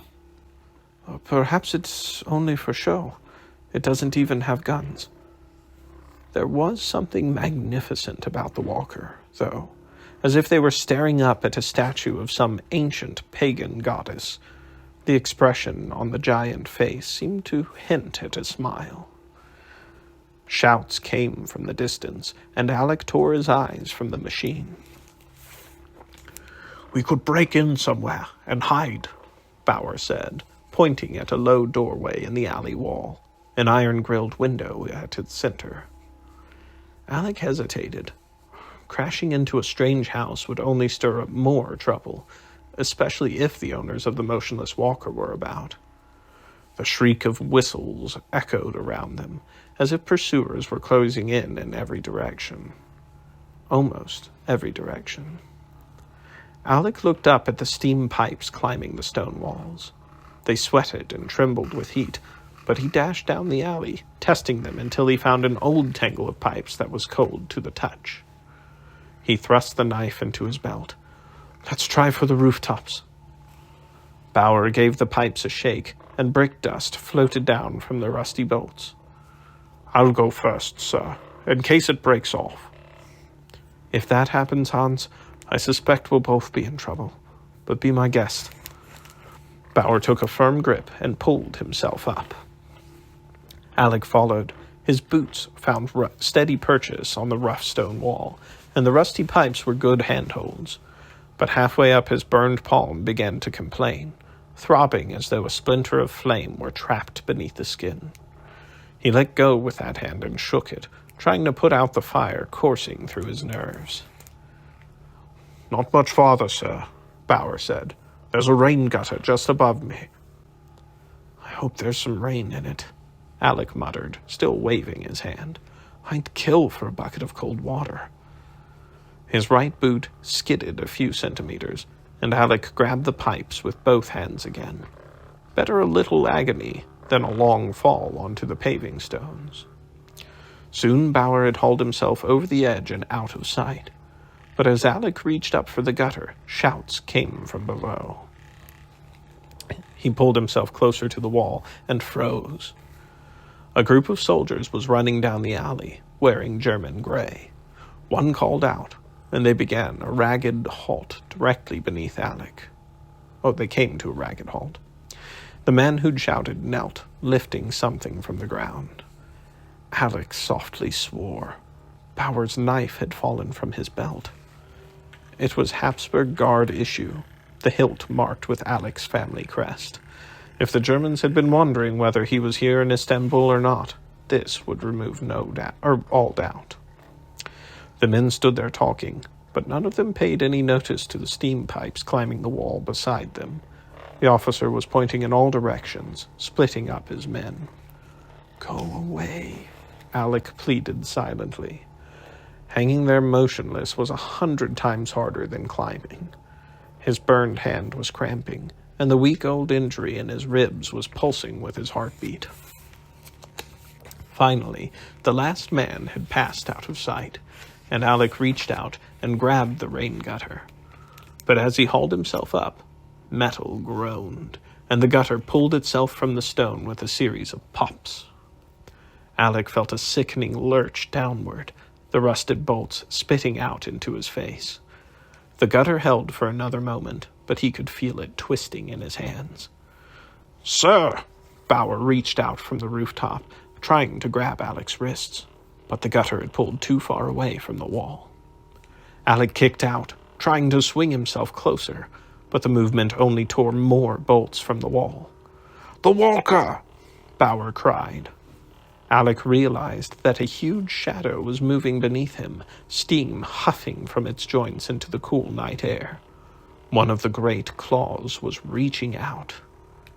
He fell, dropping into the giant metal hand. The impact knocked the breath from him, sending pain shooting through his sore ribs.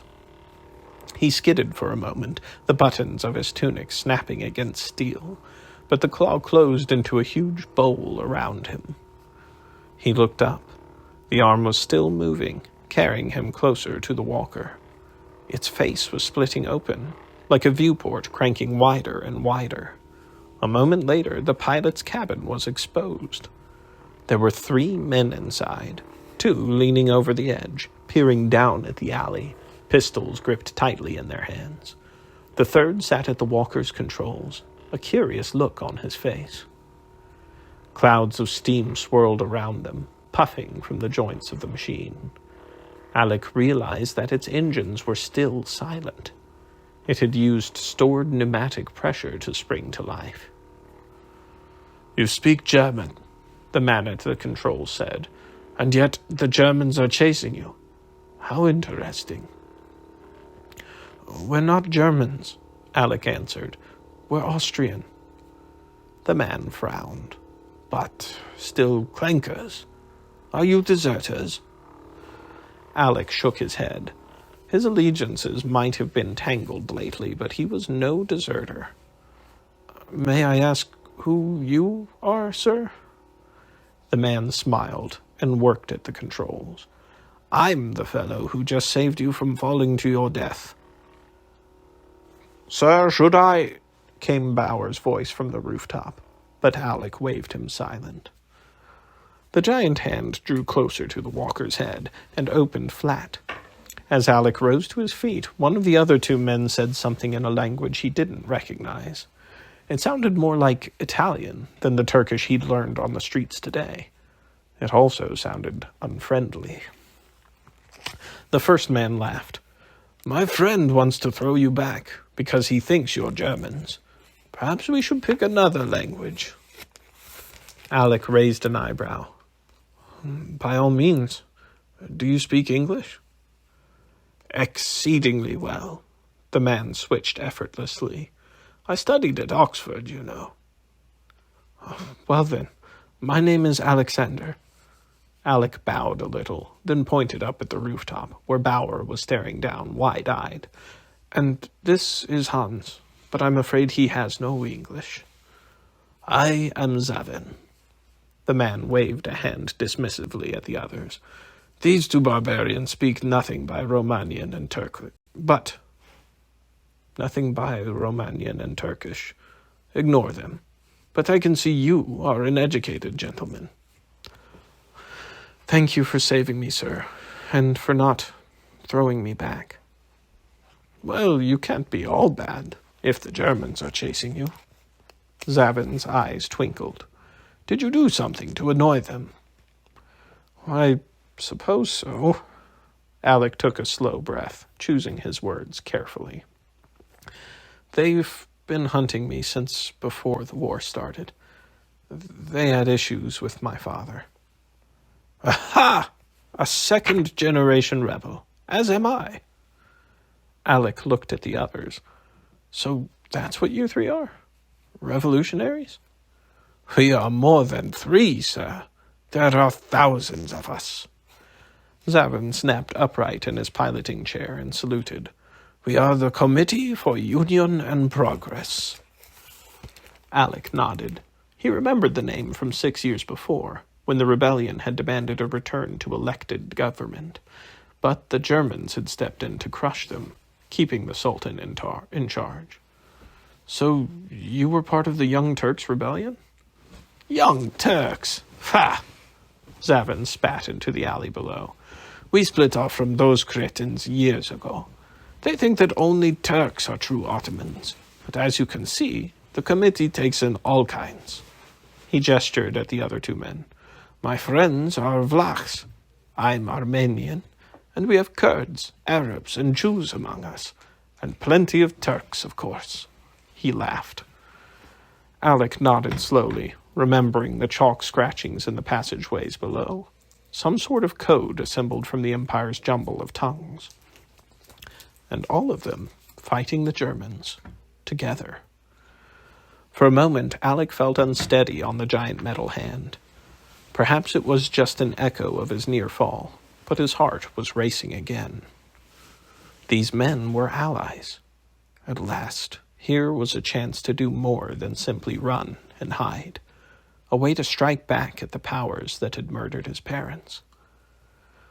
Mr. Zavin, Alek said, I think you and I are going to be friends. End of the chapter. Chapter 22. Get out, you barking, horrible spies! Darren yelled, then sneezed for the 100th time that day. The Sultan and his entourage would be aboard in an hour, and the whole crew was due in full-dress uniform in half that time. But no matter how hard she scrubbed, the red stain in her shirt wouldn't budge. She was well and truly stuffed. A yip came from the door of her cabin, and Darren turned to see Taza bouncing happily on his hind legs, a fresh bone in his mouth. That was one benefit of Dr. Barlow's mad scheme of pretending to give the Leviathan away. The beasties were eating better. Over the last 2 days, the crew had made more trips to the markets and smithies of Istanbul, trading the airship's ambergris for food and parts. Except for Darren's uniform, the ship was fit to receive a foreign emperor, which it shortly would. The Lady Boffin appeared, right behind her thylacine. She'd managed to dig another dazzling dress out of her luggage, and a hat with abundant ostrich feathers that matched her long white gloves. Even Taza was wearing a fancy collar, a band of diamonds glittering around his neck. "Mr. Sharp," she said, and tutted, "once more I find you in a state of disrepair." Darren held up her dress shirt. "Sorry, ma'am, but this is ruined, and I haven't got another." "Well, it's lucky you won't be serving the Sultan this evening. Mr. Newkirk will be stepping in for you." "But the whole crew's meant to be in full dress." "Not those with more important matters to contend with."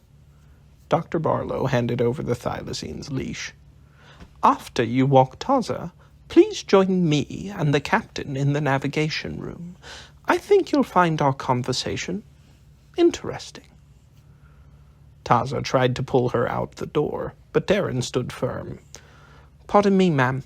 The barking captain wants to see me. Is this about your alternate plan for the Ottomans?" The Lady Boffin smiled coolly. "Partly, but it also concerns your recent behavior. If I were you, I wouldn't dawdle on your way there." The navigation room was at the bow of the ship, just below the bridge. It was a small, quiet cabin where the captain sometimes retreated to think, or to have an awkward conversation with a wayward crewman. Darren felt her stomach tighten as she drew near. What if the officers had noticed her fencing lessons with Count Volger? Whenever Darren brought him a meal, she stayed for 20 minutes or so, practicing swordplay with mop handles. But the captain himself wouldn't issue a reprimand for mere dawdling, would he? Unless he also knew that she'd been supplying Volgar with newspapers, and had even told him about Admiral Suchon and the Gebbon, or how she'd looked the other way while the clankers had been planning to escape. But when the Lady Boffin had announced this meeting, she'd been smiling. The late afternoon sun was slanting in through the windows that curved around the navigation room. Dr. Barlow and the captain were already there, along with the bosun and Dr. Busk, the officers all in resplendent dress uniforms for the Sultan's visit. Darren frowned. If she was about to receive a reprimand, why in blazes was the ship's head boffin here? When she clicked her heels, the four of them clammed up quickly, like children caught telling secrets. "Ah, Mr. Sharp, glad you could join us," Captain Hobbs said. "We need to discuss your recent exploits."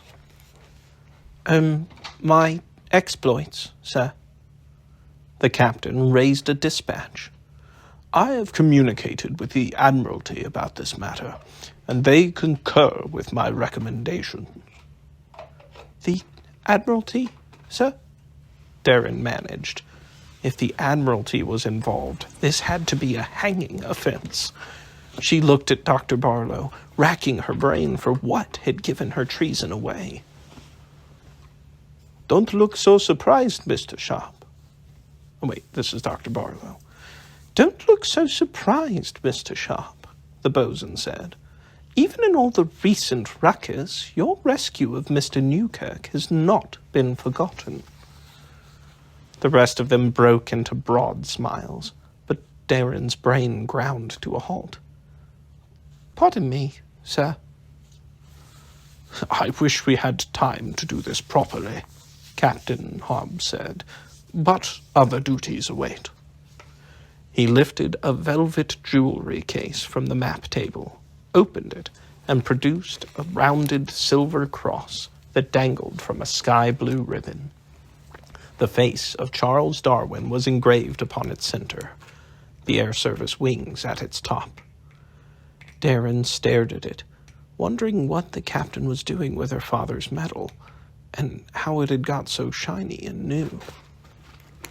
"Midshipman Dillon Sharp," the captain began, "I hereby award you the Air Gallantry Cross for your brave and selfless actions of August 10, wherein you saved the life of a fellow crewman at great risk to your own. Congratulations." As he pinned the medal to Darren's chest, Dr. Barlow applauded softly with gloved hands. The captain stepped back, and the officers saluted as one. A realization meandered its slow way through Darren's brain. This wasn't her father's medal. It was hers. "Thank you, sir," she said at last, barely remembering to return the officers' salutes. Instead of charging her with treason, they'd gone and decorated her. "Now then," Captain Hobbs said, turning back to the map table, "we have other matters to discuss." "Well done, Mr. Sharp," the Lady Boffin whispered, patting Darren on the shoulder. "If only you were properly dressed." Darren nodded dumbly, trying to gather her thoughts. She was a decorated officer now, pinned with the same medal her father had won, and unlike him, she was still alive. She could still hear her own heart beating, sure enough, like a drummer marching her off to war. Part of her wanted to weep, to let all the nightmares of the last week spill out of her, and another part wanted to shout aloud that this was madness. She was a traitor, a spy, a girl, for heaven's sake. But somehow she managed to hold the jumble of feelings inside by staring down at the table as hard as she could. On it was a map of the Dardanelles, with mines and fortifications drawn by hand in red. As Darren took slow breaths, her brain gradually focused on the matter at hand. The Dardanelles Strait was the heart of the Ottoman defenses. It squeezed all ships headed for Istanbul into a channel less than a mile wide, which was stuffed with sea mines and lined with forts and cannon on high cliffs.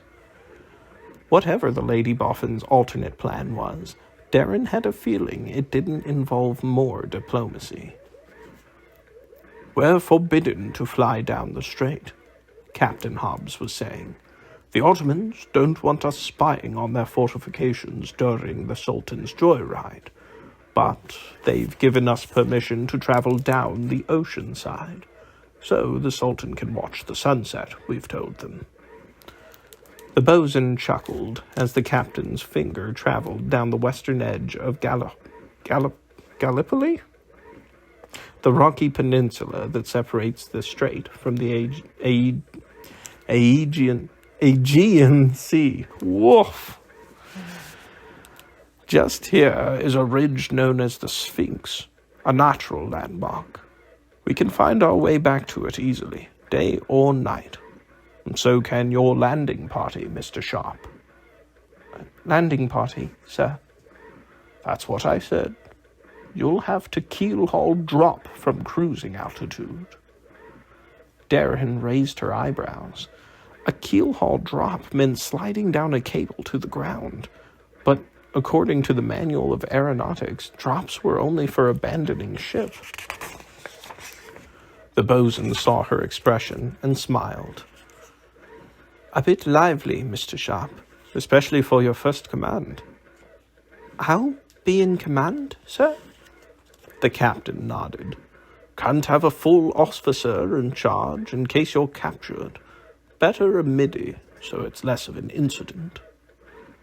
"Oh," Darren cleared her throat, realizing why they'd been in such a rush to give her barking metal, in case she didn't make it back. "I mean, yes, sir." The captain's finger slid across Gallipoli.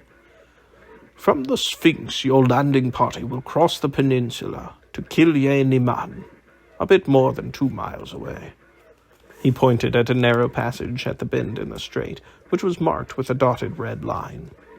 "That's where the Ottomans have their heavy kraken nets, according to our best dolphinesques." "Pardon me, sir," Darren said, "but if the dolphins have already scouted them, what am I going for? To take photographs?" "Photographs?" The captain chuckled. "This isn't a sightseeing trip, Mr. Sharp. Your job is to bring those nets down." Darren frowned. Heavy kraken nets were strong enough to stop even the largest beasties from getting through. How was her landing party meant to cut them up? With a pair of clippers? "Allow me to interject and explain," Dr. Barlow said, gesturing to the two jars on the map table. They were crowded with tiny beasties, a honeycomb of white shells clinging to the interior of the glass. She twisted off the top of one, and the smell of salt water filled the room. "Did you know, Mr. Sharp, that my grandfather was an expert in the field of barnacles?" "Barnacles, ma'am?" "Amazing creatures. They spend their humble lives clinging to ships, whales, rocks, and driftwood, and yet they are implacable.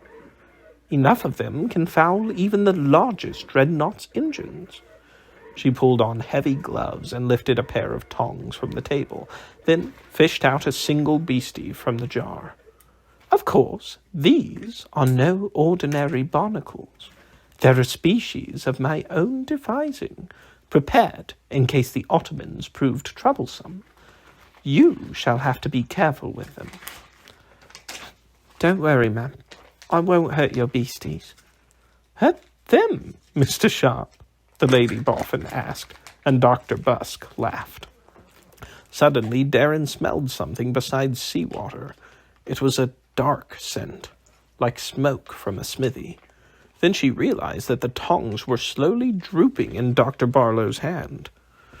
The metal itself was melting. Dr. Barlow maneuvered the tongs carefully so that they dropped the barnacle back into the jar of brine before disintegrating altogether. I called them vitriolic barnacles. Of course, Midshipman Sharp, you must keep this mission secret from the rest of the crew, the captain said. Even the men in your landing party won't know the entire plan. Is that clear? Darren swallowed. Perfectly clear, sir. Dr. Barlow carefully screwed the top back onto the jar.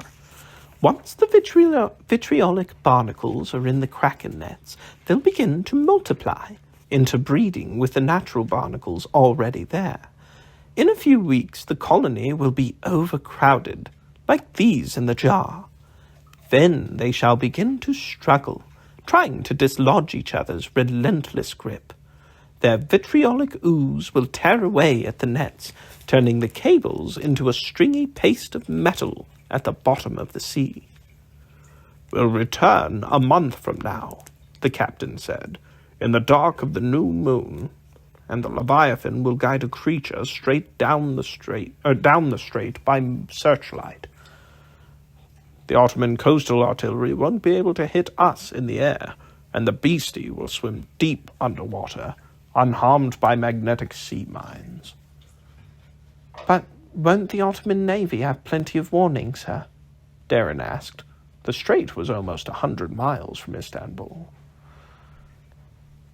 Indeed, Dr. Busk said, but Admiral Suchon won't be guessing what sort of creature the Leviathan is bringing. It's a new species, more formidable than any of our Navy's krakens. Darren nodded, remembering what Dr. Barlow had told her on the Sultan's airship. It's called a behemoth, the head boffin said. By the time she left the navigation room, Darren felt unsteady on her feet. First, a decoration for gallantry, when she'd half expected to be hanged for treason. Then, her first command, a secret attack against an empire that Britain was at peace with. That didn't seem right at all. It was more like being a spy than a soldier. And the final shock was the drawing of the behemoth that Dr. Busk had shown them. It was a huge creature, with tentacles like a kraken and a maw big enough to swallow one of the Kaiser's submarines. The body was nearly as big as the Leviathan, but made of muscle and sinew instead of hydrogen and fragile membranes. No wonder Lord Churchill hadn't wanted to hand it over. As Darren neared the central stairs, she frowned. A civilian was lurking about in the corridor ahead of her. She recognized the shapeless hat and the bullfrog on his shoulder. It was Eddie Malone, the reporter she'd met aboard the Dauntless, no doubt here to cover the Sultan's joyride. But what was he doing so close to the bow? "Excuse me, Mr. Malone," she said. "Are you lost?" The man spun around on one heel, a guilty expression on his face. Then he frowned and took a closer look. "Oh, it's you, Mr. Sharp. How lucky." "Indeed you are, sir. You're wandering about in a restricted area." She pointed back toward the stairs. "I'm afraid you'll have to rejoin the other reporters in the mess hall." "Well, of course," Malone said, but he made no move to turn around, just stood there, watching a message lizard scuttling past overhead. "I just wanted a better look at your magnificent ship." Darren sighed. She had only a few hours to learn how to use a diving apparatus, how to keel-haul drop onto solid stone, and how to handle acid-spitting barnacles. She wasn't in the mood for pleasantries. "You're very kind, sir." She pointed down the corridor again. "But if you please." Malone leaned closer and spoke quietly. "Here's the thing, Mr. Sharp. I'm checking out a story. One that might make your ship look bad, if reported in a certain way.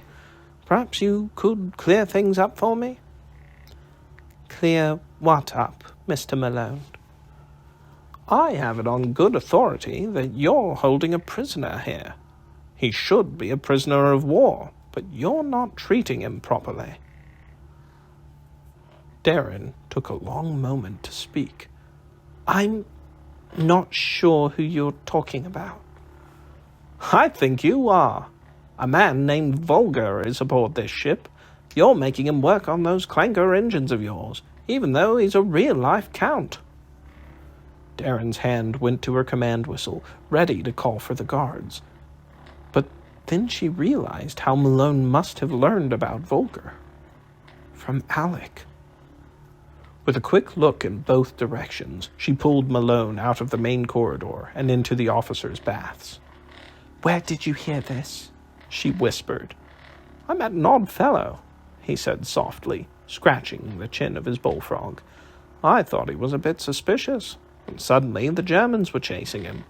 That didn't seem right, as he was an Austrian, a fellow clanker." "Germans?" Darren's eyes widened. "Is he all right?" He gave him the slip, and I saw him again today at lunch." The man smiled. "He knew a lot about your ship, which was also odd. Do you think I could meet this Volger fellow? I have a message to deliver." Darren groaned, her stomach winding into the same tight coils it always did when she was contemplating treason. But Alek was still here in Istanbul, and the Germans were after him. Maybe Count Volger could help. She held out her hand. "All right, I'll take the message to him." "It won't work that way, I'm afraid." Malone pointed at his bullfrog. "Rusty here has the message in his head, and you don't know how to make him speak." Darren stared at the frog, wondering if it was memorizing everything she was saying right now. Could she really trust this reporter? Her thoughts were shattered by a whistle echoing through the ship, the all-hands signal. The Sultan was almost here. In a few minutes, all the ship's marines would be arrayed along the gangway, waiting for his arrival. Which meant that there wouldn't be a guard at Volger's stateroom door. Darren reached for her ring of keys. "Come with me," she said. End of the chapter. Chapter 23. As expected, no one was guarding the Count's stateroom. Darren opened the door to the sight of Volger, leaning halfway out of his window, trying to get a better view of the Sultan's magnificent walker. Before she'd left the navigation room, Darren had seen the elephant-shaped machine approaching across the airfield. It was even larger than the Dauntless, its howdah as ornate as a lady's hat on Derby Day. "Excuse me, sir," she said to Volger's backside, "but you have a visitor." As the Wild Count extracted himself from the window, Darren checked the empty corridor and closed the door behind them. "A visitor?" Volger said. "How interesting."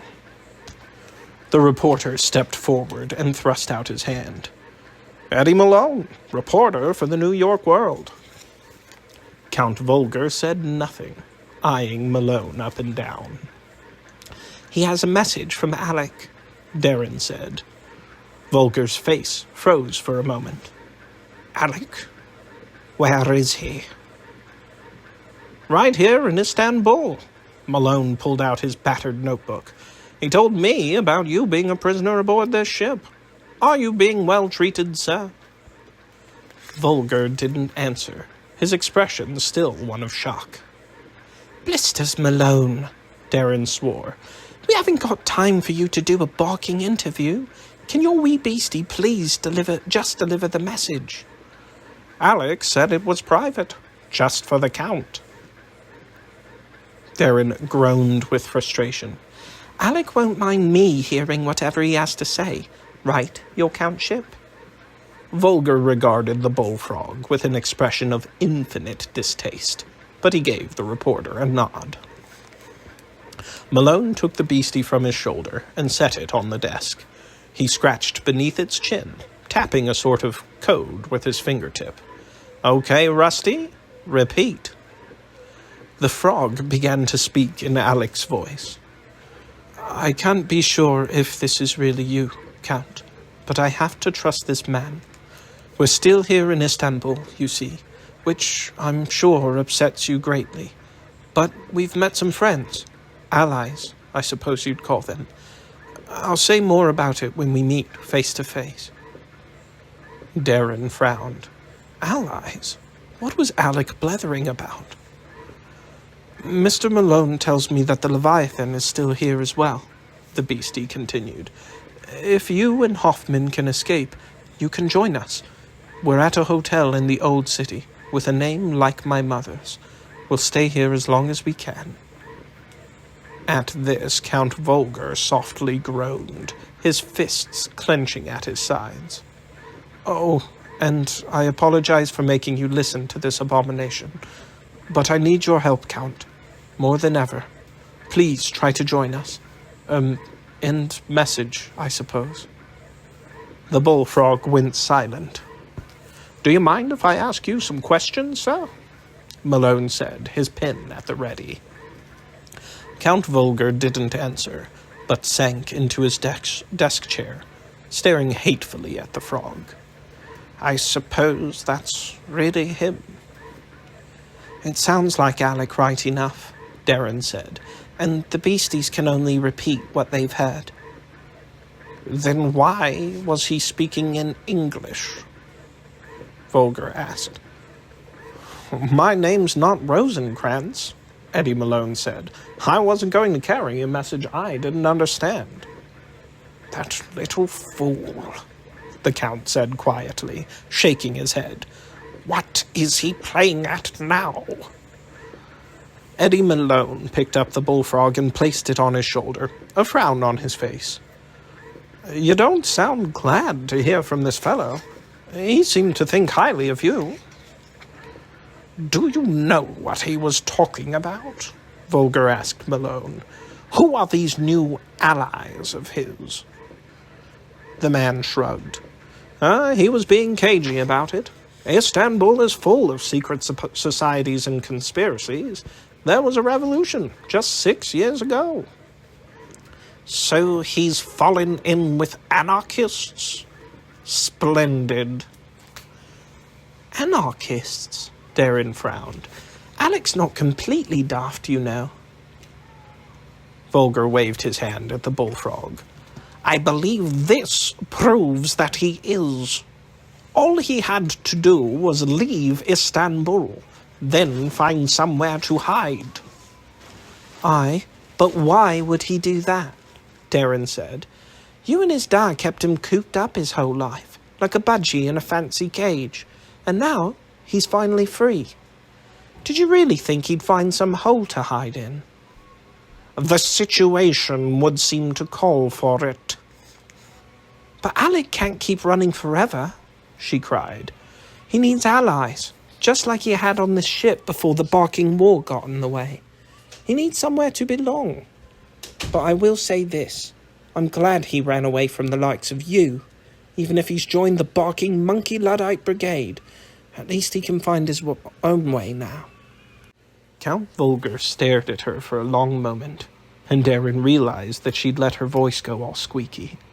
That was what came of thinking too hard about Alek. It turned her pure dead girly sometimes. This Alek fellow just gets more and more interesting, Malone said, pen scratching against his pad. Can you give me a bit more of a background on him? No, Darren and Volger said together. The cast-off alert sounded, and Darren heard footsteps scrambling in the corridor outside. She swore. The captain had ordered a fast ascent. They had to make it down the peninsula before sunset, or her landing party would be keel-haul dropping in the dark. We have to go now, she said, dragging Malone toward the door. They'll be coming for his countship soon, to help with the engines. Oh, what about my interview? If they catch us in here, you'll be interviewing a barking hangman. Darren eased open the door, peeking out and waiting for the corridor to clear. Mr. Sharp, Count Volger said from behind her, I hope you understand that this complicates things. She looked over her shoulder. What are you blethering on about? I need to rejoin Alek and talk him out of this madness. And that means escaping from this ship. Hoffman and I shall need your help with that. Have you gone barking mad as well? She cried. I'm not a traitor. Well, not that much of one anyway. Perhaps, but if you don't help us, I shall be forced to reveal your little secret. Darren froze. I had begun to suspect during our fencing lessons, the Count said coolly. There's something about the way you stand, and your outbursts on Alek's behalf have also been revealing. But really, it was the look on your face just now that removed all doubt. I don't know what you're talking about, she said. The words came out ridiculously low, like a wee boy trying to sound like a man. Neither do I, Eddie Malone said, his pen flying across the page. But this sure is getting interesting. So, if you want to continue serving on this ship, Mr. Sharp, I think you'll be helping us to escape.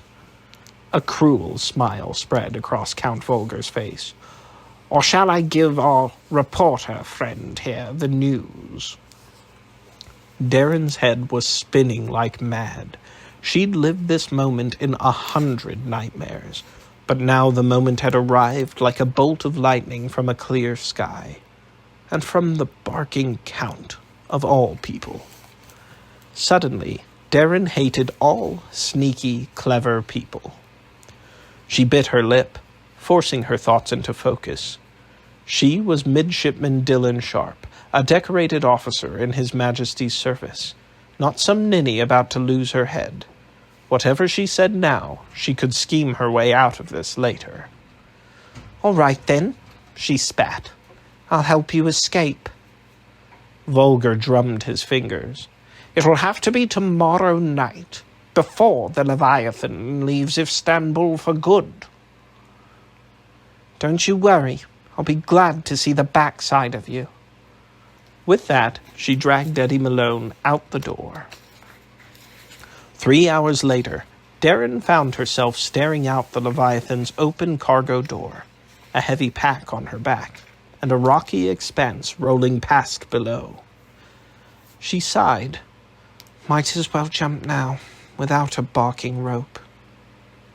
No matter how much she thought the matter through, everything was hopeless and ruined. The Count had guessed her secret, and he'd done so right smack in front of a reporter. Her first command was about to begin, but her career was practically over. "Don't worry, lad," the bosun said from beside her. "It's never as far as it looks." She nodded, wishing that it was something piffling like a keel-haul drop that had her jittery.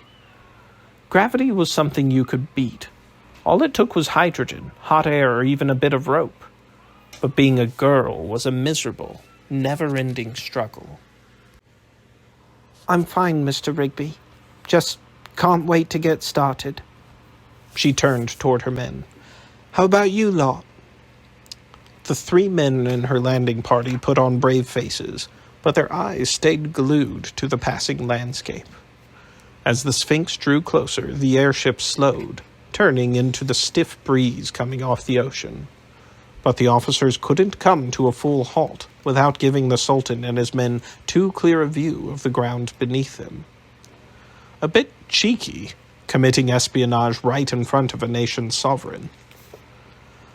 The bosun consulted his watch. 20 seconds, I'd say. Clip your lines, Darren ordered. Her heart was starting to race now, driving out her gloomy thoughts. Volger and his threats could get stuffed. She could always toss him out his stateroom window. The terrain was rising beneath the ship now, turning from trees to scrub grass and rock, then finally sand. To her right was the Sphinx, a natural formation thrusting up like an ancient statue of some pagan god. "Get ready, lads," she shouted. 3, 2, 1, and jumped.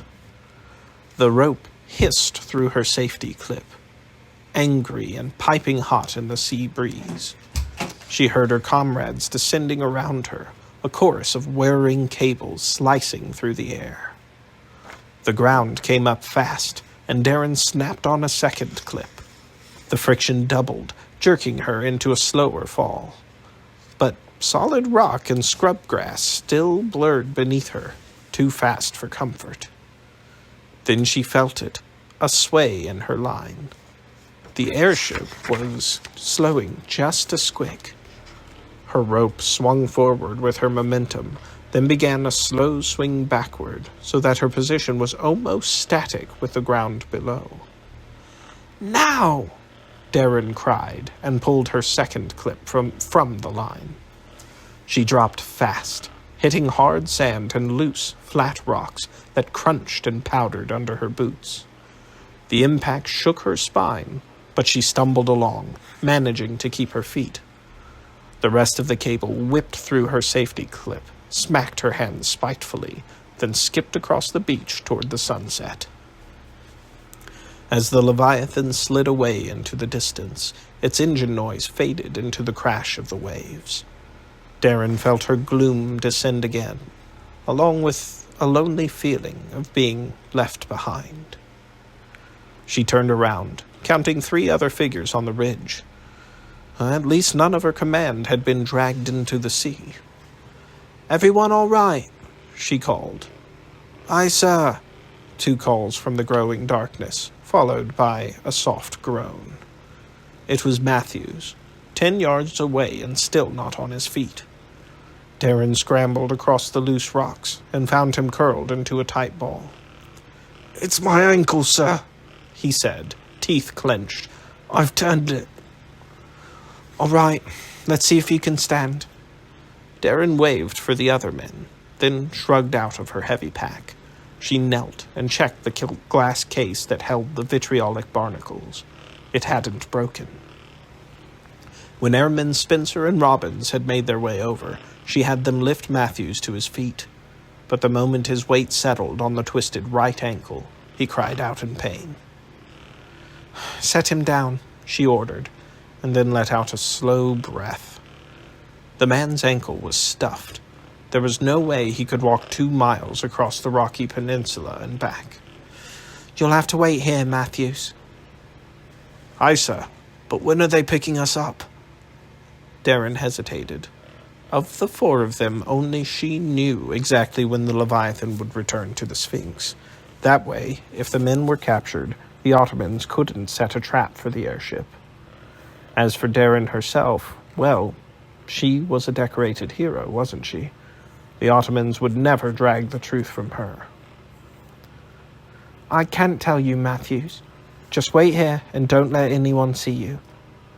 The man winced in pain again, and she added, "Trust me, the captain won't leave us behind." They knelt and divided the 4 packs among the 3 of them, giving Matthews most of the water and a little bully beef. Then Darren, Robbins, and Spencer headed for the ridge down the ridge toward the strait, leaving him all alone. A few minutes into her first command, and she was already 1 man down. End of the chapter. Chapter 24. 2 miles hadn't looked very far on the map, but the real Gallipoli? Yeah, was a different matter. The peninsula was crisscrossed by high, steep-sided ridges, as if mountains of limestone had been raked to pieces by giant claws. The valleys between were choked with dry, brittle undergrowth, and whenever Darren and her party rested, ants made their way out of the sandy ground to torment their ankles. To make things worse, the Royal Navy's maps of Gallipoli were useless, showing only a fraction of the ridgelines and overgrown ravines. Darren kept an eye on her compass and on the stars overhead, but the tangled geography still forced her into tortured zigzags. By the time they reached the other side of the peninsula, it was after midnight. "I reckon this has to be Kilye Niman, sir," Spencer said, dropping his heavy pack to the ground. Darren nodded, peering down at the beach through her field glasses. 2 lines of buoys stretched across the narrow strait, bobbing gently on the waves. The giant metal barrels were covered with cruel-looking barbs and phosphorus bombs. Hanging unseen beneath them would be the kraken nets, a thick lattice of metal cables threaded with more spikes and explosives. Rising from the water at either end of the nets were tall towers, their searchlights sweeping slowly across the water. Darren made a quick sketch of the fortifications she could see, at least a score of 12-inch guns aiming down from the cliffs, all sheltered in bunkers cut deep into the limestone. Impossible for ships to get past, but the Behemoth could slip by beneath the water's surface. "I reckon the Navy will owe us a few favours after this, sir," said Robbins. "Aye, but it's the Russians who will really thank us," Darren said, spotting a cargo ship waiting for daylight to arrive so it could sail past the nets. "This is their lifeline." When she'd told Volger about the Gebben and the Breslau, he'd agreed that the Germans' ultimate plan was to close the straits. Starving the Russian armies fighting bears was worth giving the Sultan a pair of ironclads. She pulled the diving gear from their packs and knelt in the brush to put the suit together. It was a Spottiswoode rebreather, the first underwater apparatus created from fabricated creatures. The suit had been woven from salamander skin and tortoiseshell. The rebreather itself was practically a living creature, a set of fabricated gills that had to be kept wet even in storage. In short, the suit was a monkey Luddite's nightmare. Darren felt a squick of jitters herself as she crawled inside, the wrinkled skin of reptiles slithering over her own. At least it made Spencer and Robbins nervous too. They were happy to turn away as she put it on.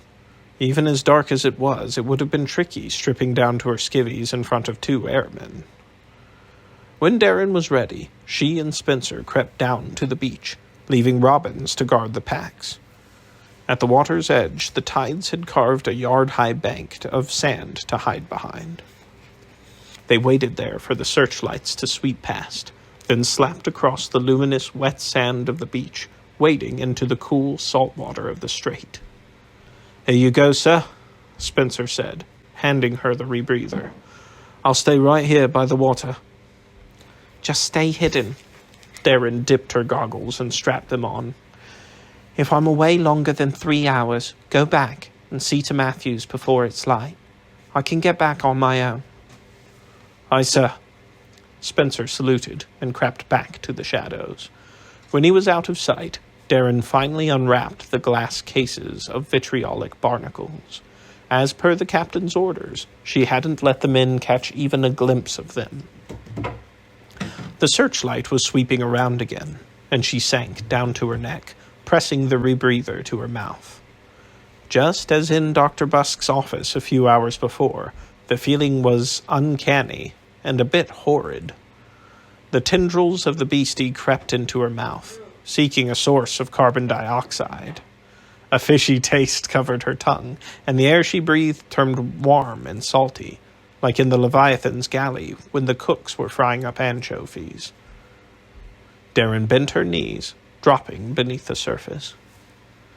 The searchlight flickered past overhead, and then it was very dark. She squatted on the sand for a moment, forcing herself to take slow and even breaths. When she'd stopped shivering from the cold, Darren pushed out toward the first line of nets, staying just beneath the surface. She'd swum in the ocean plenty of times, but never at night. The blackness around her seemed full of huge shapes, and the strange taste of the rebreather was a constant reminder that she didn't belong in this cold and inky realm. She remembered her first sea training exercise aboard the Leviathan, watching a kraken crush a wooden schooner into matchsticks. But there would be no krakens in this strait. Not yet. This was clanker territory, where the worst beasties were sharks and jellyfish, neither of which could harm her through the spottiswood armor. After a long swim, she reached one of the buoys, which bobbed in the water like a spiky metal hedgehog. Darren took hold of one of the spurs gingerly. They were sharp enough to puncture kraken skin, and tipped with phosphorus bombs that would automatically ignite when the beastie tried to struggle free. She clung there, resting before heading down. The vitriolic barnacles had to be placed deep beneath the waterline, so the colony wouldn't gobble up the buoys and give away their presence too soon. When Darren had caught her breath, she let herself sink, descending until the last glimmer of the waning moon disappeared above.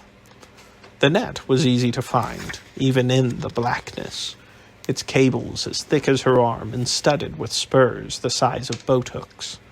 But it was tricky opening the glass cases while blind and wearing thick gloves of salamander skin, and it took Darren long minutes to deposit 6 of the wee beasties a few feet apart.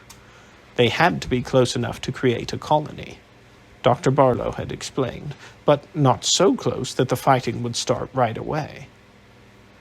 Darren kicked her way back to the surface, partly to orient herself and partly to recover from the cold of the deeper water. She stared tiredly down the line of buoys stretching across the half-mile to the other shore. The job would take a dozen more dives at least. It would be a long, cold night. Her fingers were dead numb by the time the last barnacle was in place. The cold had seeped through the salamander skin and deep into her bones, and Darren realized that this was her second lost night of sleep in 3 days. On top of the cold and her exhaustion, the rebreather seemed to be slowly sucking the life from her. It felt as though she hadn't had a proper gulp of air since its tendrils had crept into her mouth. So when she came up for the last time, Darren decided to risk the searchlights and swim back on the surface. The rebreather came out a bit stickily, like pulling toffee stuck between her teeth, but it was worth a moment of irksomeness to taste the pure night air again. She headed back, ducking low in the water whenever the searchlight swung round. Halfway back to shore, the sharp slap of a gunshot rolled across the strait. Darren's exhaustion vanished in a flash, and she sank down until her eyes were just above the surface. A large, black shape was lumbering across the sand, perhaps 20 yards from where she'd left Spencer waiting.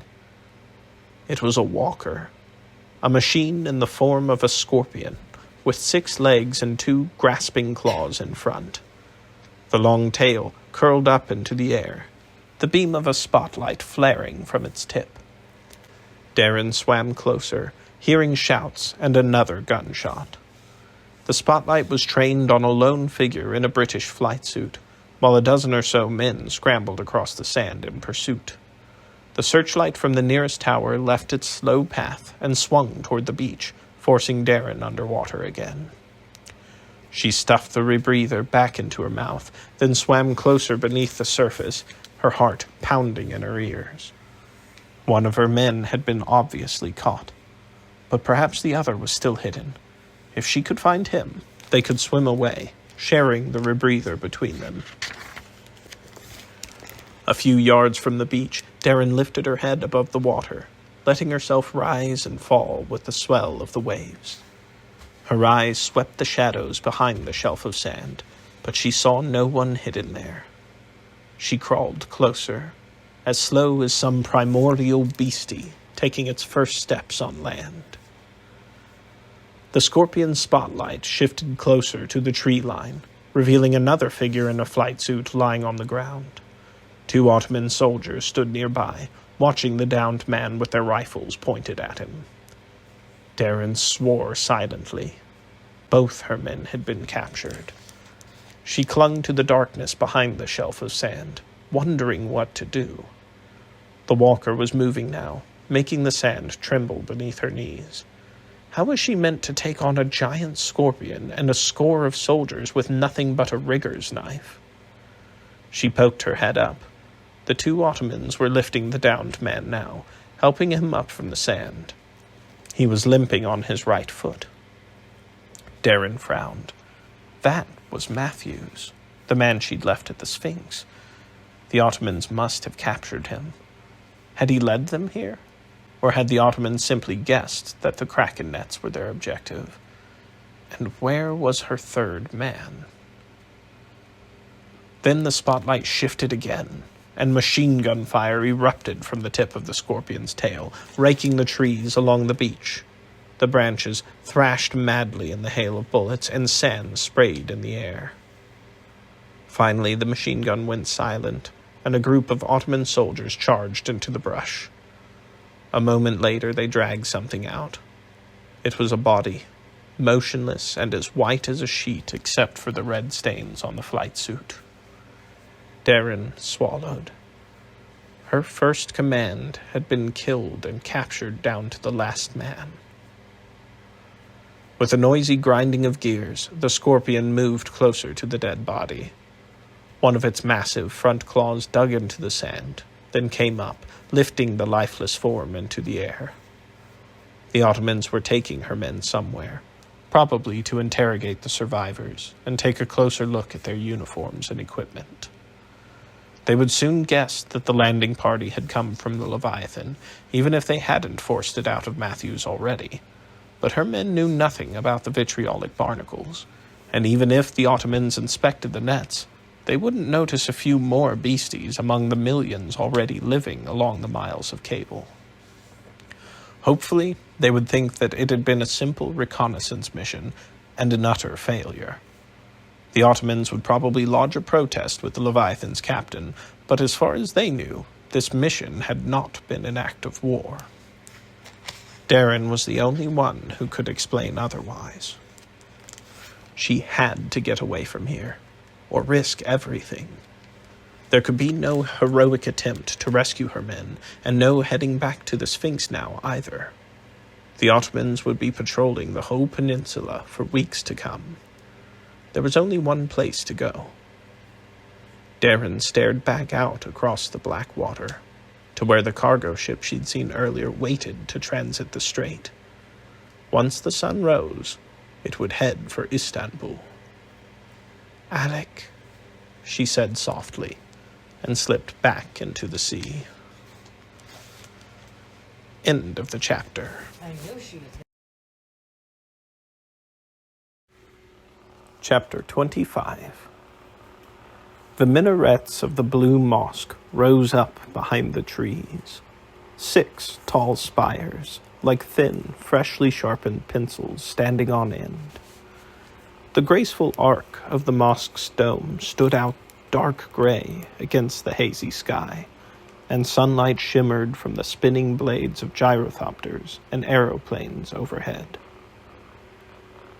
Alek sat outside the small coffee house where Eddie Malone had taken him the day before. It was on a quiet side street, and Alek was sipping black tea and studying his collection of Ottoman coins. He had begun to learn their names in Turkish, and which ones to hide from shopkeepers if he wanted a fair price. With the Germans handing out photographs of Bauer and Klopp, it was up to Alek to buy supplies. He'd learned a lot, though, wandering the streets of Istanbul on his own. How to bargain with merchants, how to slip through the German parts of town unnoticed, even how to tell time by the prayers drifting down from the city's minarets. Most important of all, he'd realized something about this city. He was meant to be here. This was where the war would turn, either for or against the Clanker side. A slender strip of water glittered in the distance, the fog sirens of cargo ships wailing softly as they crept along it. This passage from the Mediterranean to the Black Sea was the Russian army's lifeline, the thread that held the Darwinist powers together. That was why Providence had brought him halfway across Europe. Alek was here to stop the war. In the meantime, he'd also taught himself a little Turkish. "Nasılsınız?" he practiced. "İyiyim," came an answer from the covered birdcage on his table. "Shush!" Alek looked about. Fabricated beasts might not be strictly illegal here, but there was no point in drawing attention to himself. Besides, it was insufferable that the creature's accent was better than his own. He adjusted the cage's cover, closing the gap the creature had been peeking through. But it was already sulking in a corner. It was uncannily good at reading Alek's mood, which at the moment was one of annoyance. Where was Eddie Malone, anyway? He'd promised to be here half an hour ago, and Alek had another appointment soon. He was just about to leave when Malone's voice called from behind him. Alek turned and nodded curtly. "Ah, here you are at last." "At last?" Malone raised an eyebrow. "You in a hurry to get somewhere?" Alek didn't answer that. "Did you see Count Volger?" "I did indeed." Malone waved for a waiter and ordered lunch, consulting the menu and taking his time about it. A fascinating ship, the Leviathan. The Sultan's joyride turned out to be more interesting than I expected. "I'm pleased to hear it, but I'm more interested in what Count Volger said." "He said a lot of things, most of which I didn't understand." Malone pulled out his notebook and readied his pen. "I'm curious if you know the fellow who helped me to get in see Volger? Name of Dillon Sharp?" "Dillon?" Alek asked, frowning. "Of course I know him. He's a midshipman aboard the Leviathan." "Did you ever notice anything odd about him?" Alek shook his head. "What do you mean by odd?" "Well, when Count Volger heard your message, he decided that joining you might be a good idea, and he said so. I thought it was downright rash of him to talk about escaping right in front of a crewman." Malone leaned closer. "But then he ordered Mr. Sharp to help him." "He ordered him?" Malone nodded, almost as if he were threatening the boy. Looked like a case of blackmail to me. Does that make any sense? I'm not sure," Alek said. Certainly Dillon had done a few things he wouldn't want the ship's officers to hear about, like keeping Alek's secrets. But Volger could hardly blackmail Dillon on the subject without revealing to the Darwinists who Alek really was. "It doesn't sound right, Mr. Malone. Perhaps you misheard."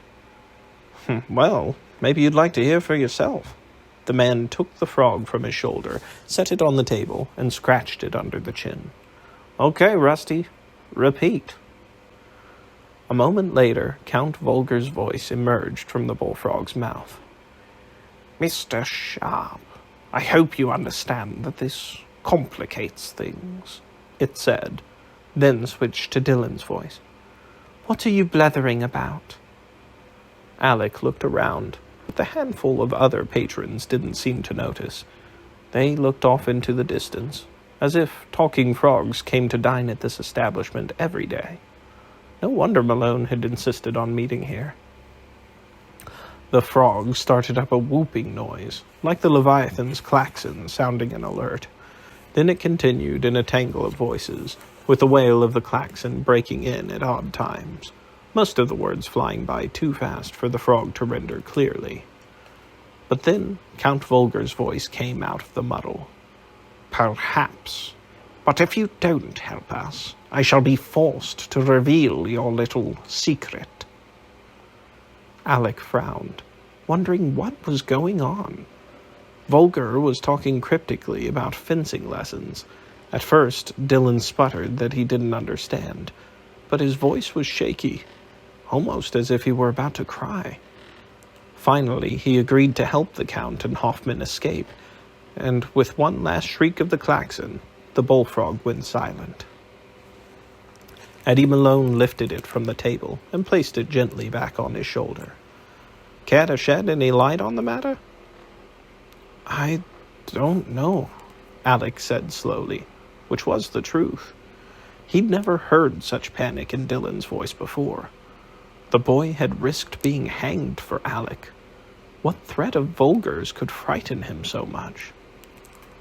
But it was no good thinking aloud in front of this reporter. The man knew too much already. Let me ask you a question, Mr. Malone. Alek pointed at the frog. Did they know this abomination was memorizing their words? The man shrugged. I never told them otherwise. How honest of you. I never lied, Malone said, and I can promise you that Rusty isn't memorizing now. He won't, unless I ask him to. Well, whether he's listening or not, there's nothing I can add. Alek stared at the frog, still hearing Dylan's voice. He'd almost sounded like a different person. With Dylan's help, of course, Vulgar and Hoffman stood a better chance of escaping. Did Vulgar say when they would try? Well, it has to be tonight, Malone said. The 4 days is almost up. Unless the British really do plan on giving the Leviathan to the Sultan, it has to leave Istanbul tomorrow. Excellent, Alek said, standing up and offering his hand. Thank you for carrying our messages, Mr. Malone. I'm sorry that I must beg your leave. An appointment with your new friends, perhaps? I leave that to your imagination, Alek said. And, by the way, I hope you won't write about any of this too soon. Volker and I might decide to stay in Istanbul a bit longer. Malone leaned back in his chair and smiled. Oh, don't worry about me making a mess of your plans. As far as I can see, this story is just getting interesting. Alek left the man scribbling in his notebook, no doubt writing down everything they'd said. Or perhaps he'd been lying, and the bullfrog had memorized it all. It was mad to trust a reporter with his secrets, Alek supposed, but being reunited with Vulgar was worth the risk. He wished the Wild Count could be here for his next appointment. Zavin was introducing him to more members of the Committee for Union and Progress. Zavin himself was a friendly sort, and an educated gentleman, but his fellow revolutionaries might not be so welcoming. It wouldn't be easy for a clanker aristocrat to earn their trust. You are very good at staying quiet, Alek whispered to the birdcage as he walked away. If you keep behaving, I shall buy you strawberries. Mr. Sharp, the creature answered, then made a giggling sound. Alek frowned. The words were a snatch of the conversation the bullfrog had repeated. The creature didn't imitate voices, but Count Vulgar's sarcastic tone was quite recognizable. Alek wondered why the beast had chosen those 2 words from everything it had heard.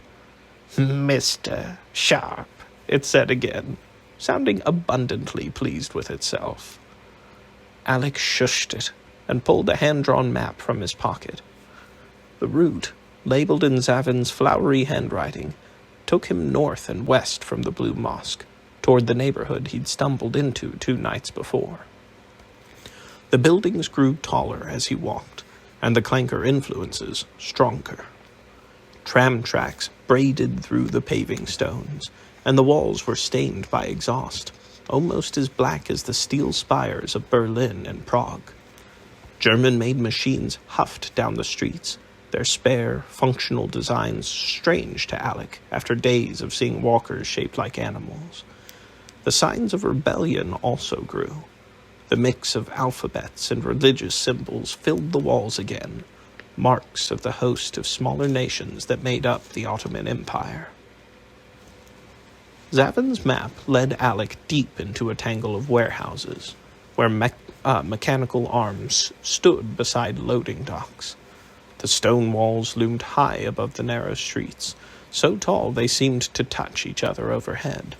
Almost. Sunlight filtered grayly through the fumes. There were few pedestrians here. and Alek began to feel wary. Before yesterday, he'd never walked alone in a city, and he didn't know which sorts of neighborhoods were safe and which were not. He came to a halt, setting down the birdcage to check Savin's map once more. As he squinted at the flamboyant handwriting, Alek noticed a figure out of the corner of his eye. The woman was dressed in long, black robes, her face covered by a veil. She was hunched with age, and a few silver coins were sewn into her headdress. He'd seen plenty of desert tribesmen like her on the streets of Istanbul, but never a woman walking alone before. She stood, motionless, beside a warehouse wall, staring down at the cobblestones. When Alek had passed that building a moment before, she hadn't been there. He quickly folded the map, then picked up the cage and started walking again. A moment later, he glanced backward. The old woman was following him. Alek frowned. How long had she been there? He chewed his lip as he walked. He was close to the address Savin had given him, but he could hardly lead this stranger straight to his new allies. Istanbul was full of spies and revolutionaries, and of secret police as well. But surely he could outrun an old woman. Hoisting the heavy birdcage higher, Alek quickened his pace. He let himself take longer and longer steps, ignoring the complaints from beneath the birdcage cover. And yet, when he looked back, his pursuer was still there, gliding gracefully across the paving stones, her robes rippling like waves of black water. This was no old woman, perhaps no woman at all. Alek's hand went to his belt, and he softly swore. He was armed only with a long knife he'd bought at the Grand Bazaar that morning. Its curved steel blade had looked exotically lethal laid out on red velvet, but its edge hadn't been sharpened yet, and Alek had never trained to use a weapon of its kind. He rounded the last corner, almost at the address on Savin's map. With his pursuer out of sight for a moment, he dashed ahead, ducking into the entrance of an alley. Shush! He breathed through the birdcage's cover. The creature made an unhappy noise at being bounced about again, but fell silent. Alek placed the cage carefully on the ground and peeked out. The dark figure appeared, moving slowly now, and came to a halt in front of a loading dock on the other side of the street. Alek saw the symbol painted on the dock and frowned. It was the same symbol Savin had drawn extravagantly on the map. Was this a coincidence? Or had his pursuer already known where Alek was headed? The black-robed figure jumped up onto the loading dock in a single bound, confirming that this was no woman. The man backed into the shadows, but his robes were just visible, billowing softly in the breeze. Alek stood there in the alley, his back pressed hard against cold stone. Thanks to Eddie Malone, he was already half an hour late. If he waited for his pursuer to give up and go away, it might take ages more.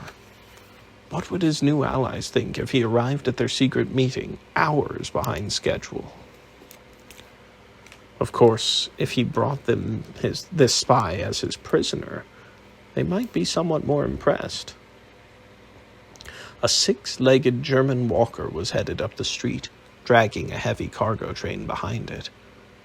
The perfect cover. Alek knelt and spoke softly to the birdcage. "I'll be right back.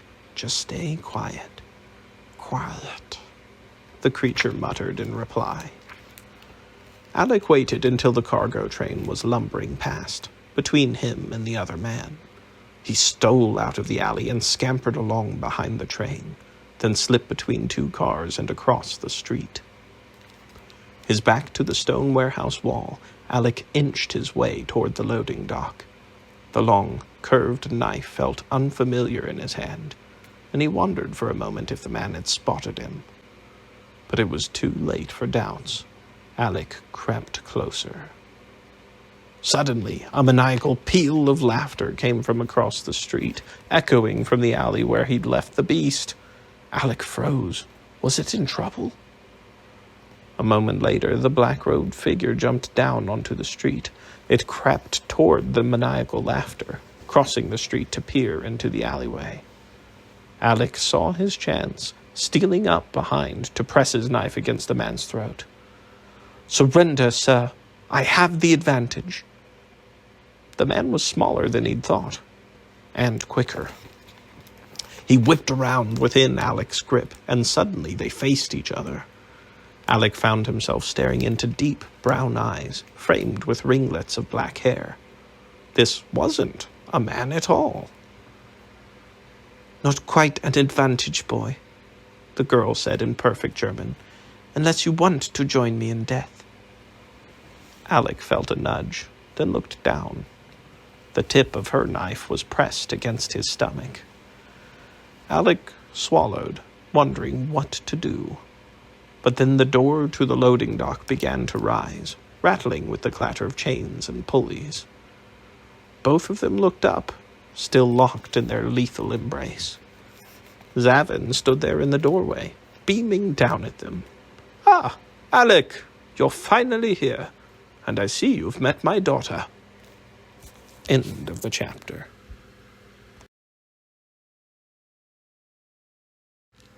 Chapter 26. "You should have let me kill him," Zavin's daughter said as they climbed the broad staircase inside the warehouse. The creature giggled from the birdcage, and Alek wondered what madness had gotten into it. Zavin clicked his tongue sadly. "Ah, Lilith, you are your mother's daughter." "He was talking to a reporter."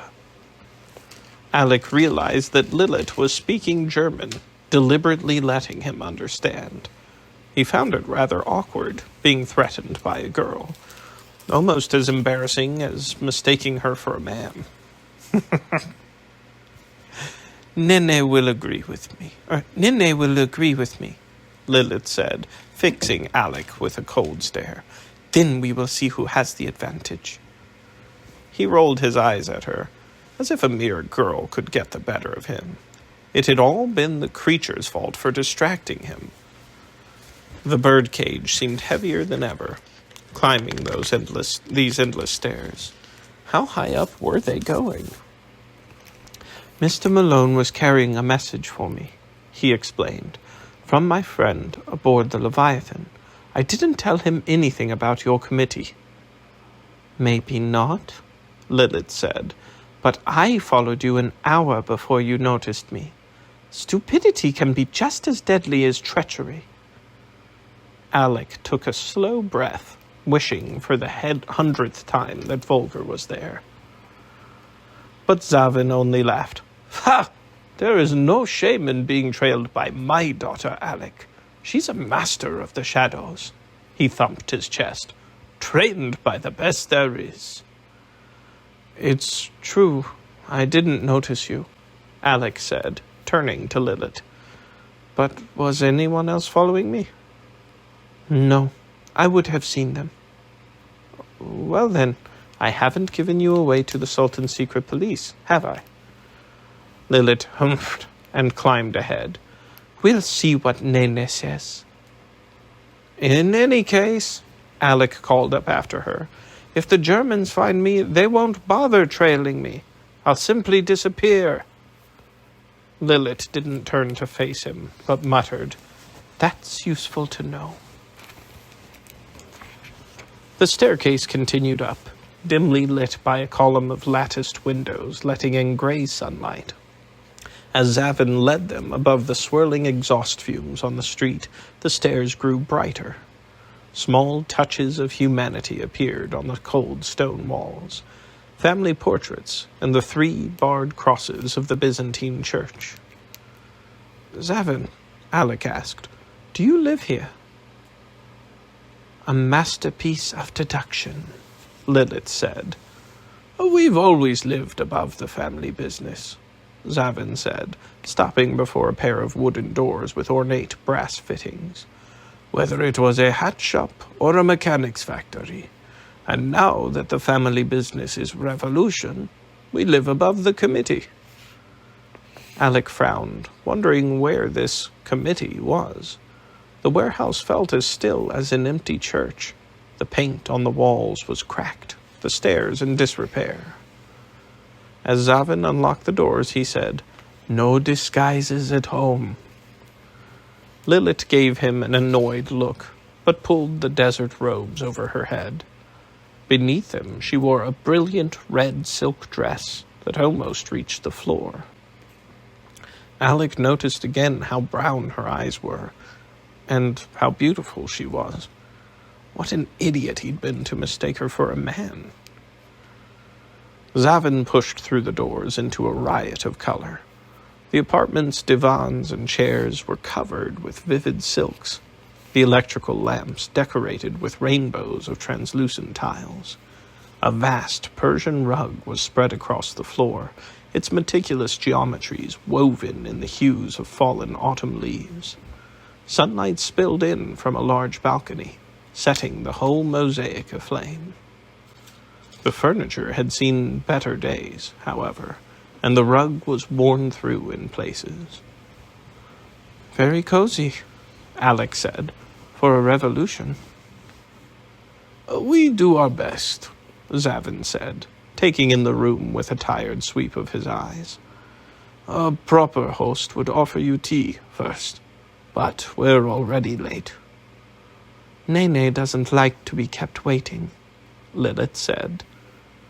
Alek straightened his tunic.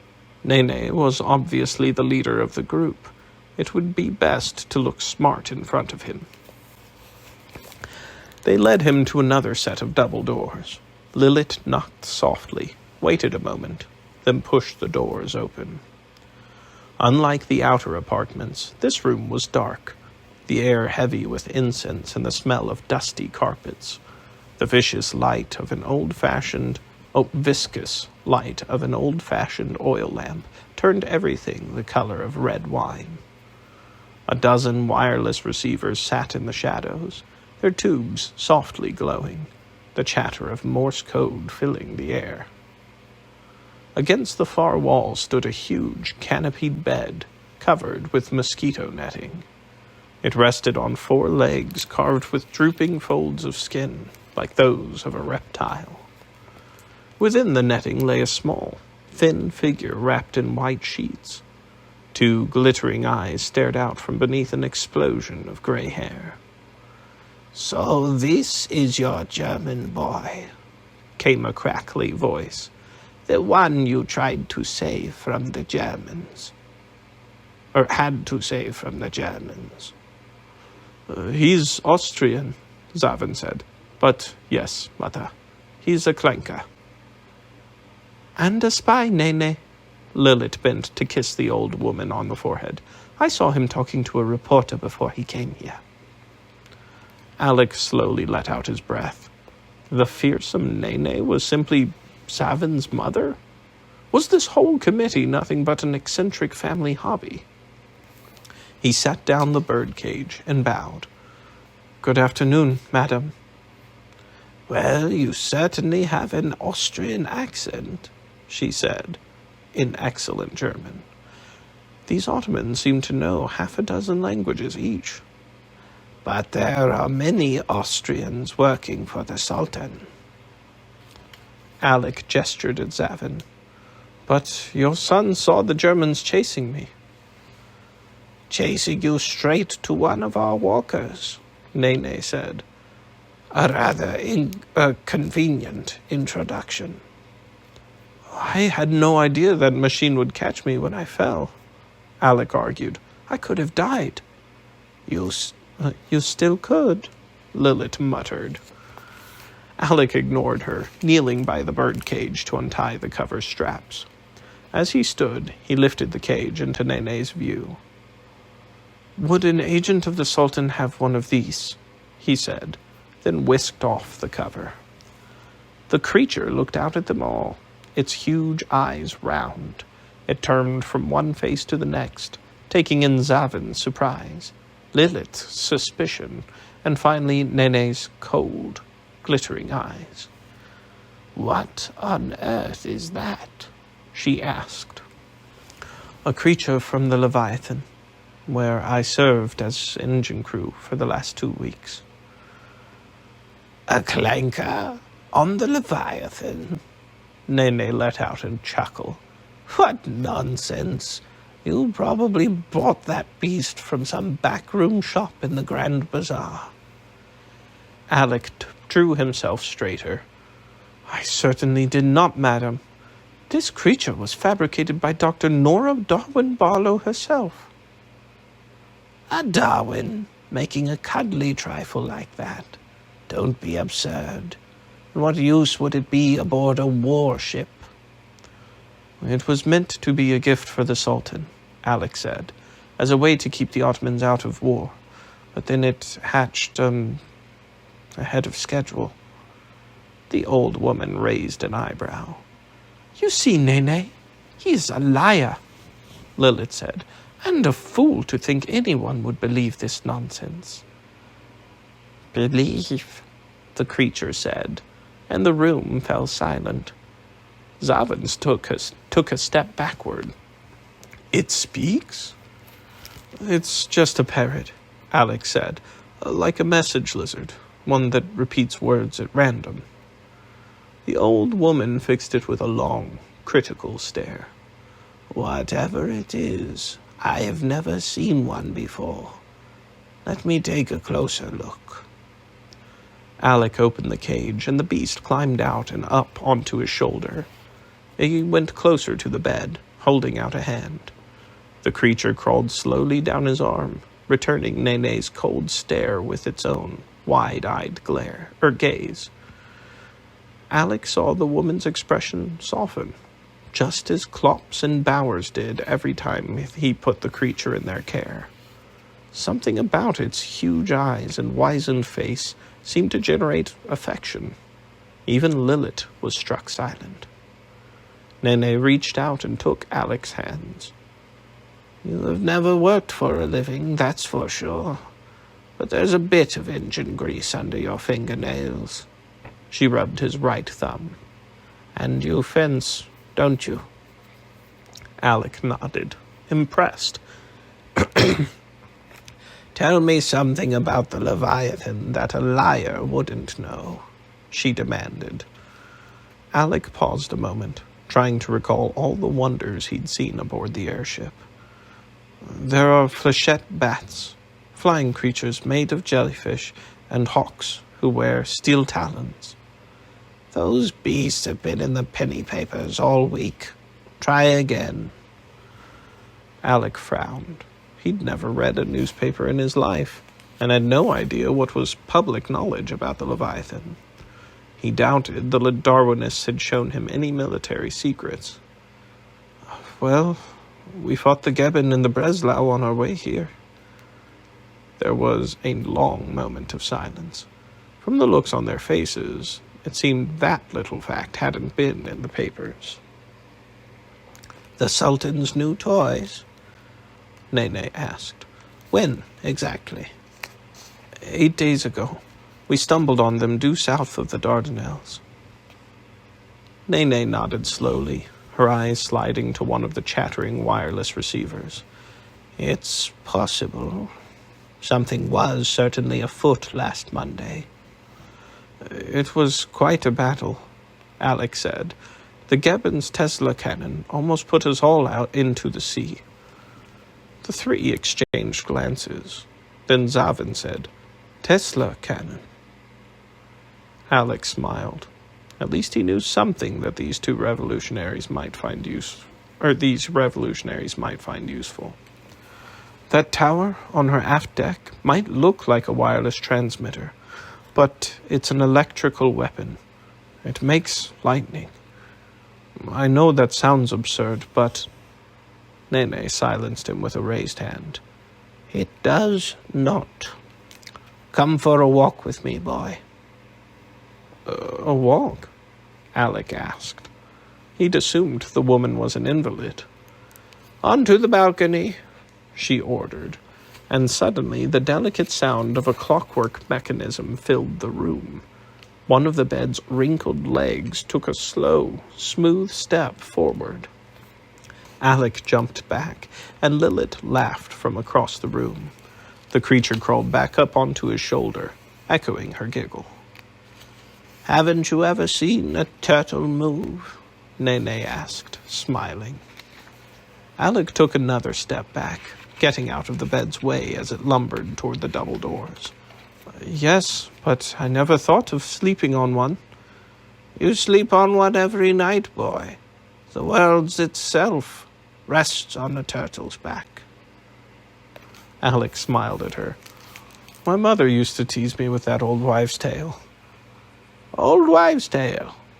Nene cried, her voice crackling. "The notion is perfectly scientific. The world rests upon a turtle, which itself stands on the back of an elephant." Alek tried not to laugh. "Then what does the elephant stand on, madame?" "Don't try to be clever, young man." She narrowed her eyes. "It's elephants all the way down." The bed made its slow way from the bedroom toward the balcony doors. As he followed, carefully matching the turtle's pace, Alek wondered at the perfection of the mechanism. Clockwork machines ran on wound-up springs instead of noisy steam or gas engines, so the bed's movements were smooth and slow, ideal for an invalid. But the woman lying in it had to be mad, with her talk of elephants. All three of them were a bit peculiar, in fact. They reminded Alek of his own poor relations, once wealthy families who'd fallen on hard times, but still had an inflated sense of their own importance. The night before, Zavin had said they'd been part of the Young Turks' uprising 6 years ago. But was this strange family a real threat to the Sultan, or simply wallowing in past glories? Of course, Zavin's walker had been nothing to sneeze at. Out on the balcony, Alek realized that the family's apartments were built atop the warehouse, the rooftop surrounding them like a small plot of land. An odd place to live, but it had a commanding view of the city.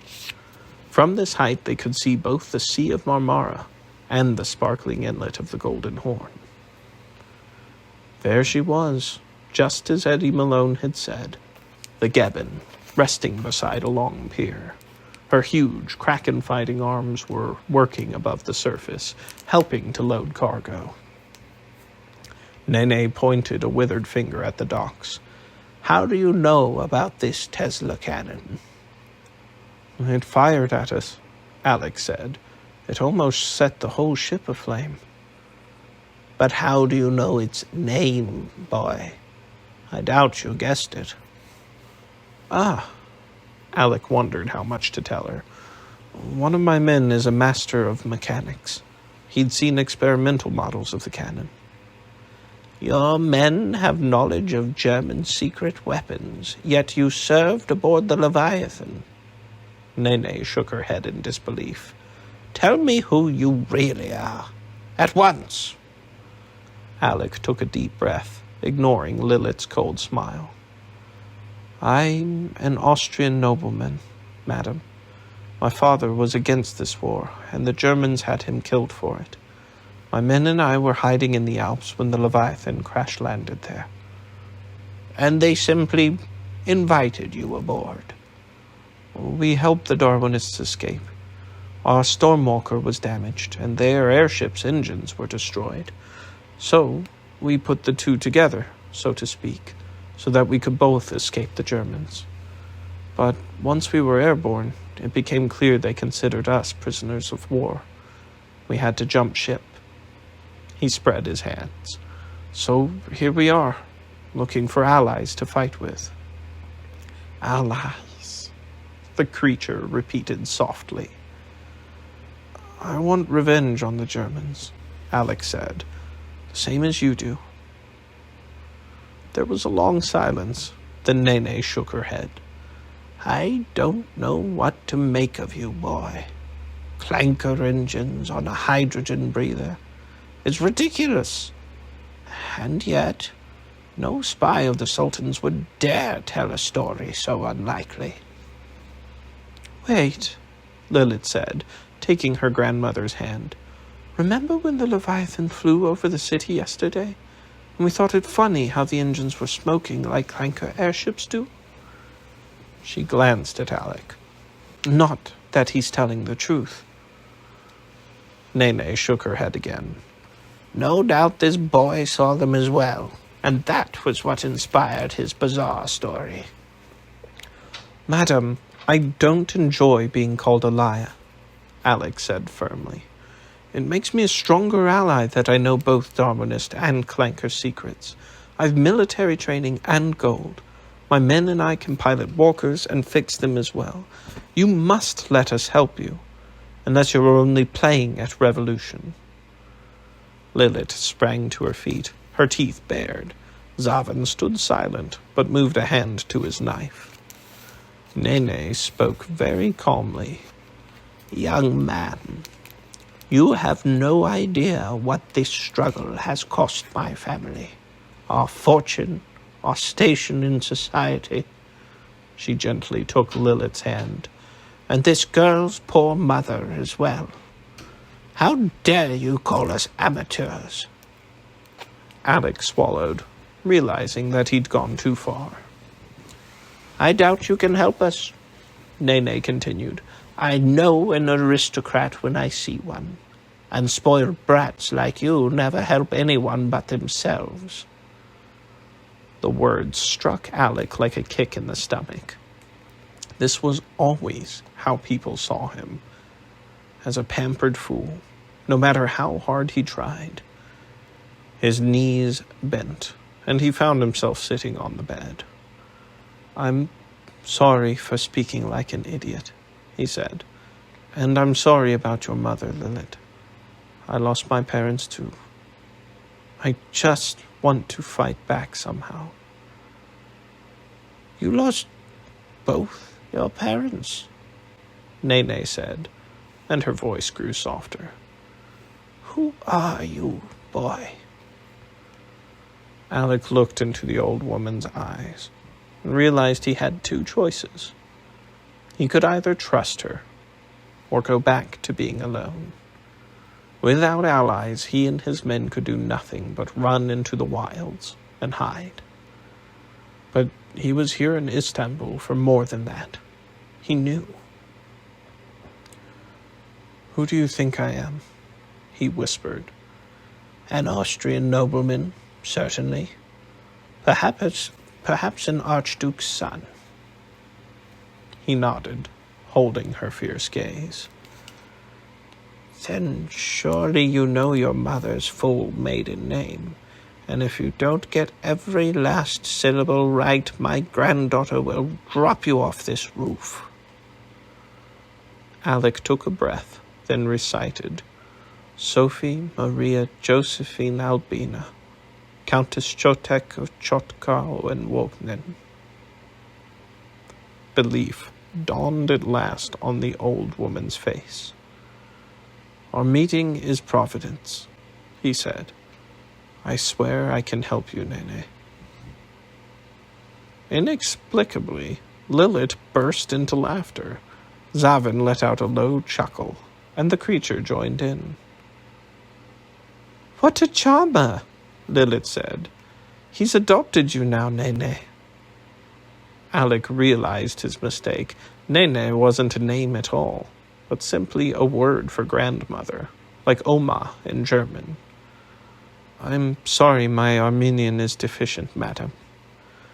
The old woman smiled. Not to worry.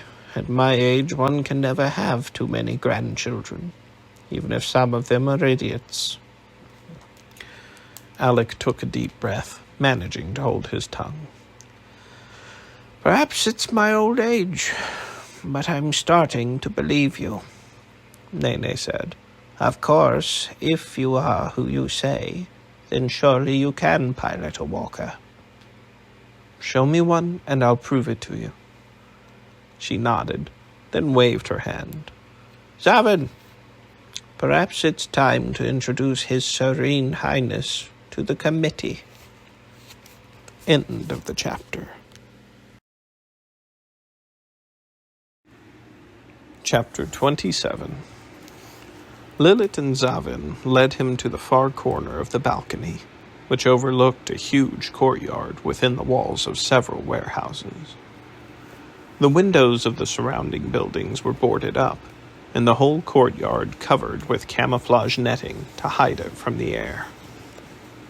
In the shadows, 5 walkers stood silently. Alek knelt at the balcony railing, peering down. Over the last few days, he'd seen them in the streets, the motley array of combat walkers that guarded Istanbul's ghettos. These 5 were marked with the dents and scrapes of old battles, their armor decorated with a multitude of signs, crescents, crosses, a Star of David, and other symbols he'd never seen before. "A committee of iron golems," he said. Zavin raised a finger. "Iron golems is the Jewish name. The Vlachs call them werewolves, and our Greek brothers call them minotaurs." He pointed at the walker from 2 nights before. "I believe you've met Samaran, my personal machine. She is a goddess of the Kurdish temple, of people." "And they're all here together," Alek said. "Another excellent observation," Lilith muttered. "Hush, girl," Nene said, her bed making its slow way toward them. "For too long we were content to look after our own neighborhoods and let the Sultan run the empire. But the Germans and their Mekanzemat have done us a favor. They've united us at last." Zavin knelt beside Alek. "The machines below are only a fraction of those pledged to us. We use these 5 to train, so that a Kurd knows how to pilot a werewolf and an Arab an iron golem." "So you can fight together properly," Alek said. "Indeed, my own daughter has mastered all of them." "A girl piloting a walker? How utterly—" Alek saw Lilith's expression and cleared his throat. "How exceptional." "Fa, not so strange as you think," Zavin said, raising a fist. "Once the revolution comes, women will be the equal of men in all things." Alek stifled a laugh. More of the family madness, it seemed, or perhaps the influence of the iron-willed Nene on her son. "How does that Tesla cannon work?" Lilith asked. "My man Klopp says it's a lightning generator." Alek cast his mind back to Klopp's explanation a few days after the battle with the Gebbin. "Mr. Tesla is an American, but the Germans fund his experiments. They've been working on this cannon for some time. How do you know about it?" "Never mind that," Nene said. "Can it stop our walkers?" I doubt it. The Tesla cannon is designed to be used against hydrogen breathers, but the Gebbin still has its big guns. And walkers like these are the perfect targets." Alek looked southeast, where smoke plumes rose from the Sultan's palace near the water. As long as the German warships waited there, the palace was safe from a walker attack. "That's the real reason those German ironclads are here, isn't it? To keep the Sultan in power." "And to starve the Russians," Nene shrugged. "A hammer can pound more than one nail. You've had a bit of military training, it seems." "More than a bit when it comes to walkers." Alek straightened his shoulders. "Give me the trickiest one you have, and I'll prove it." Nene nodded, a slow smile spreading across her face. "You heard the boy, granddaughter. Take him to Samaran." Alek flexed his fingers, looking over the controls. The instruments were labeled with symbols rather than words, but the purposes of most were clear. Engine temperature, pressure gauges, fuel, nothing he hadn't seen in his Stormwalker. But the Saunters were a different matter entirely. They rose up from the pilot cabin's floor like huge levers. The hand grips looked like the armored gloves of a medieval knight. "How am I meant to walk with these?" he said. "You aren't. The Saunters control the arms." Lilith pointed at the floor. "You use the petals to walk, Ninny." "Ninny," the creature repeated, then chuckled. "Your pet knows you quite well, doesn't it?" Lilith said, stroking the creature's fur. "What's its name?" "Name? Fabricated beasts don't have them, except for the great airships, of course." "Well, this one needs a name," Lilith said. "Is it a boy or a girl?" Alek thought for a moment, then frowned. "The Leviathan crew always said it when speaking of beasts. Well, perhaps they're neither." "Then where do they come from?" "Eggs." "But what lays the eggs?" Alek shrugged. "As far as I know, the boffins pull them out of their bowler hats." Lilith looked more closely at the beast, while Alek stared at the Saunters. He'd never piloted a walker with arms before. This Samaran might be trickier than he'd thought. But if a girl could pilot the monstrosity, it couldn't be too difficult. "How do I know what the arms are doing? I can't even see them from in here." "You just know where they are, as if they are part of your own body. But since this is your first time..." Lilith spun a crank, and the top half of the pilot's cabin began to move upward, huffing with pneumatics. "You can try it in parade mode." "Parade mode?" "For when the Samaran marches in the Kurds' religious festivals." "Ah, that sort of parade," Alek said. "This is a very odd country. All the walkers seem to be symbols as well as machines." "Samaran is not a symbol. She's a goddess." "A goddess, of course," Alek muttered. "There certainly are a lot of females in this revolution." Lilith rolled her eyes as she pulled the engine starter. The machine rumbled to life beneath them, and the creature imitated the engine noise, then climbed from Alek's shoulder to peek over the front edge of the control panel. "Will your pet be all right?"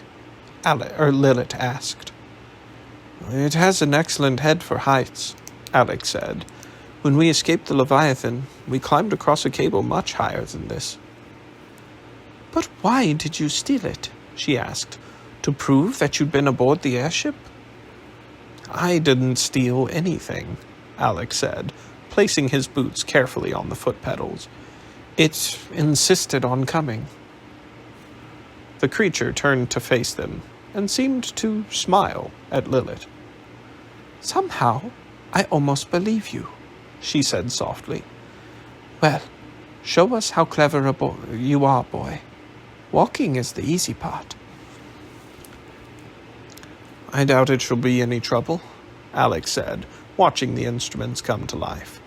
When the pressure gauges steadied, he pushed down on the foot pedals, slow and steady. The machine responded, moving forward smoothly, the spiny legs along its belly moving in automatic sequence.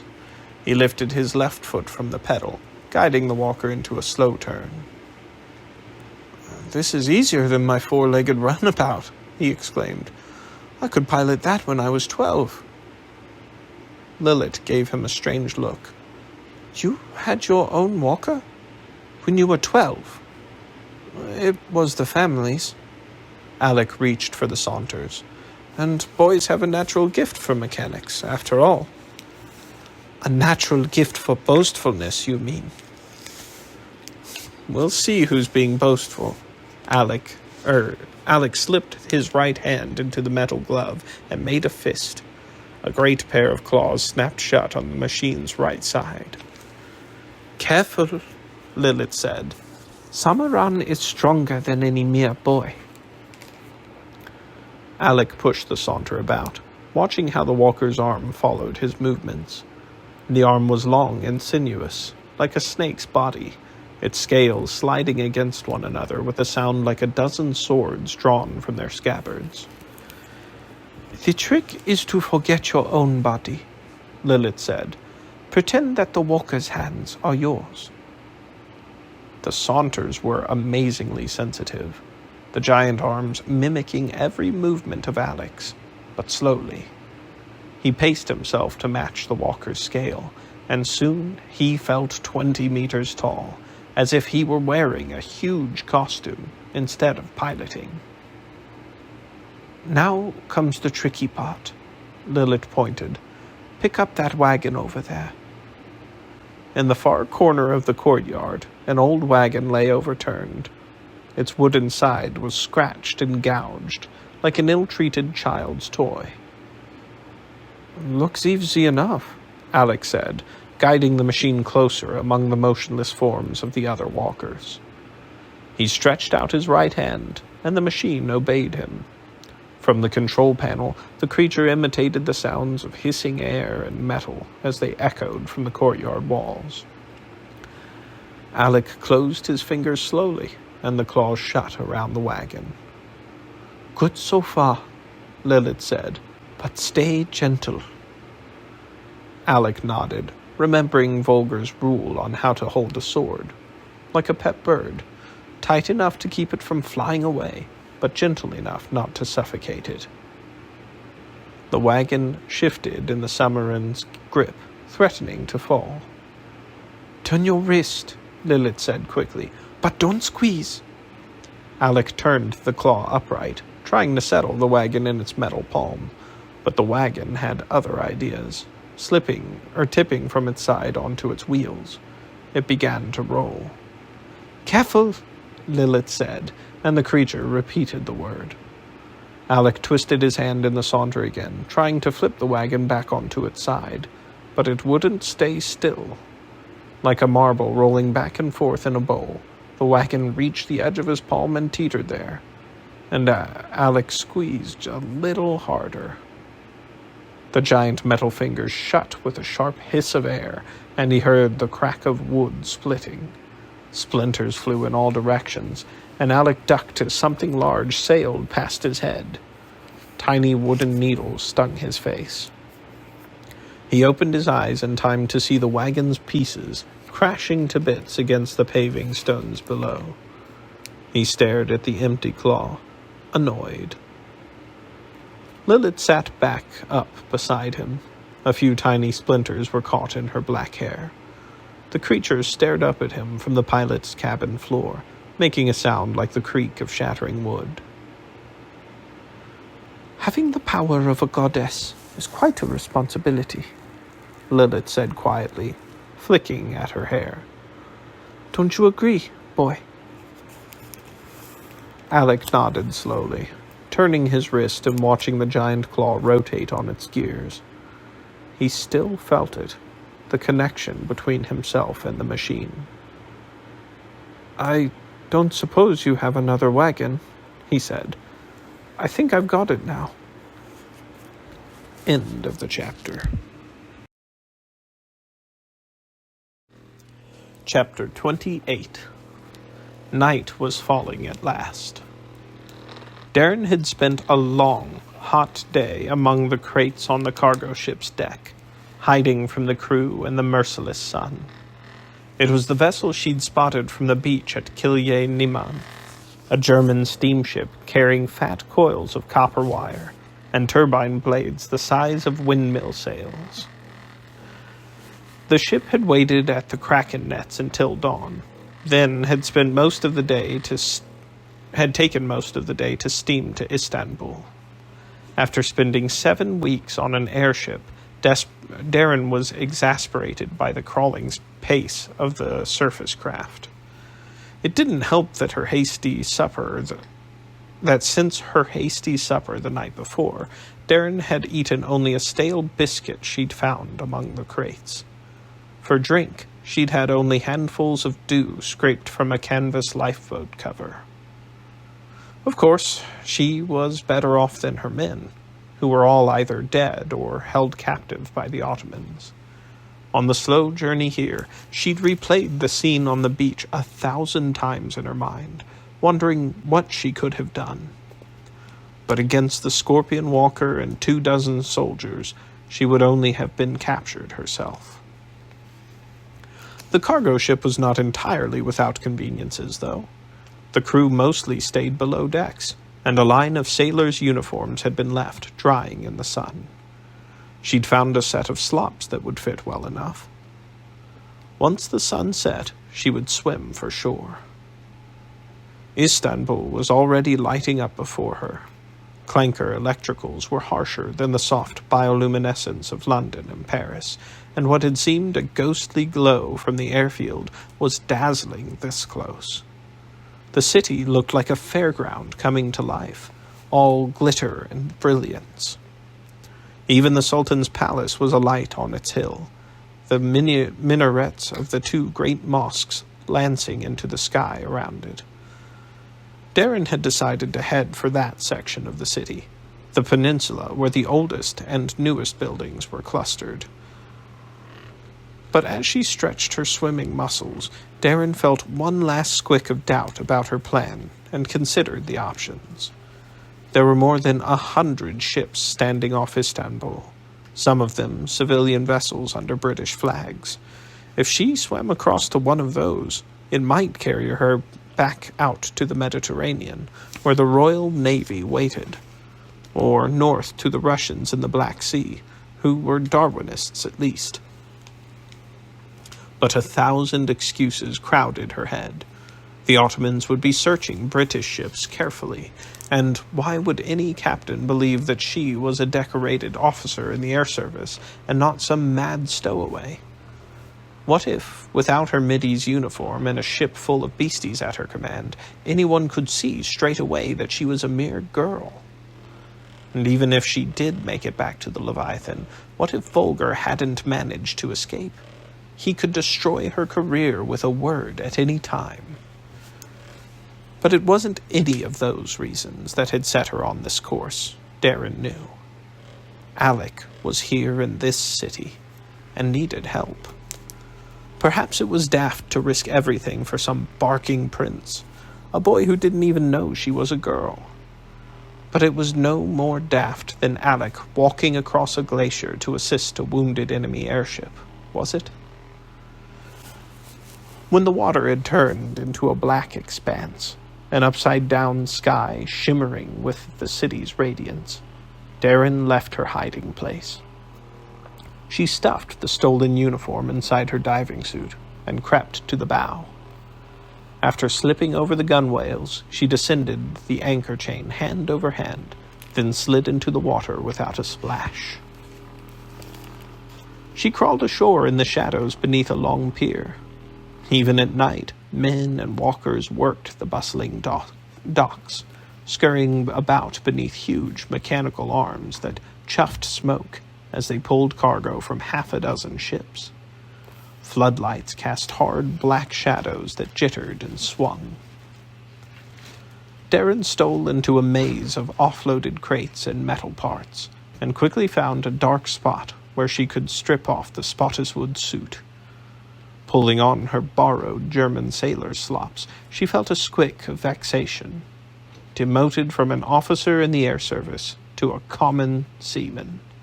And if the Ottomans caught her like this, out of uniform, they'd hang her as a spy for sure. The diving suit had to disappear, so Darren stuffed all but her boots and her rigging knife into a towering coil of copper wire. She reckoned the most dock workers would hardly know what to make of a tangle of turtle shell and salamander skin, except to wonder if a mermaid had come ashore. It was easy, staying hidden among the endless piles of crates. Enough mechanical parts to rebuild Istanbul from scratch, she reckoned.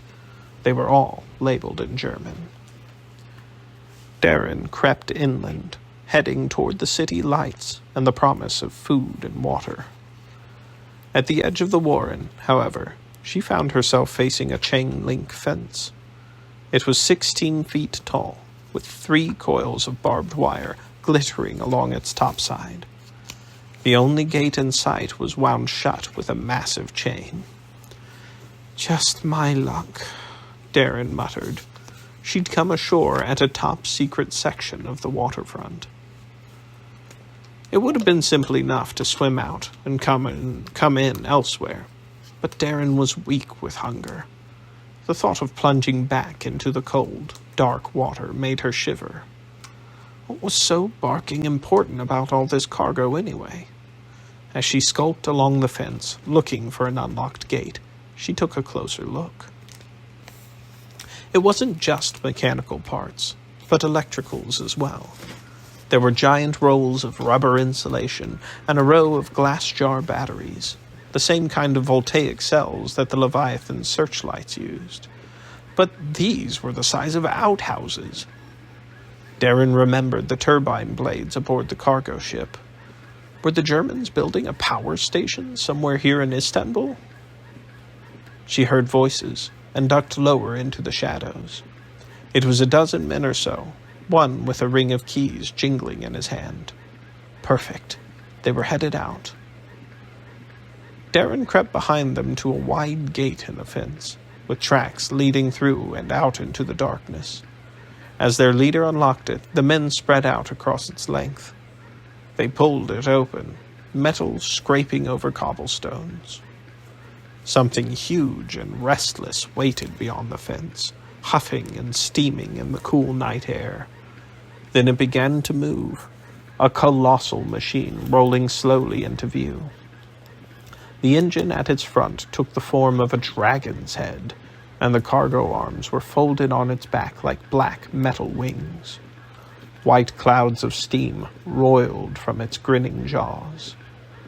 "Barking spiders," Darren said softly, realizing that she'd seen pictures of this contraption in the penny newspapers.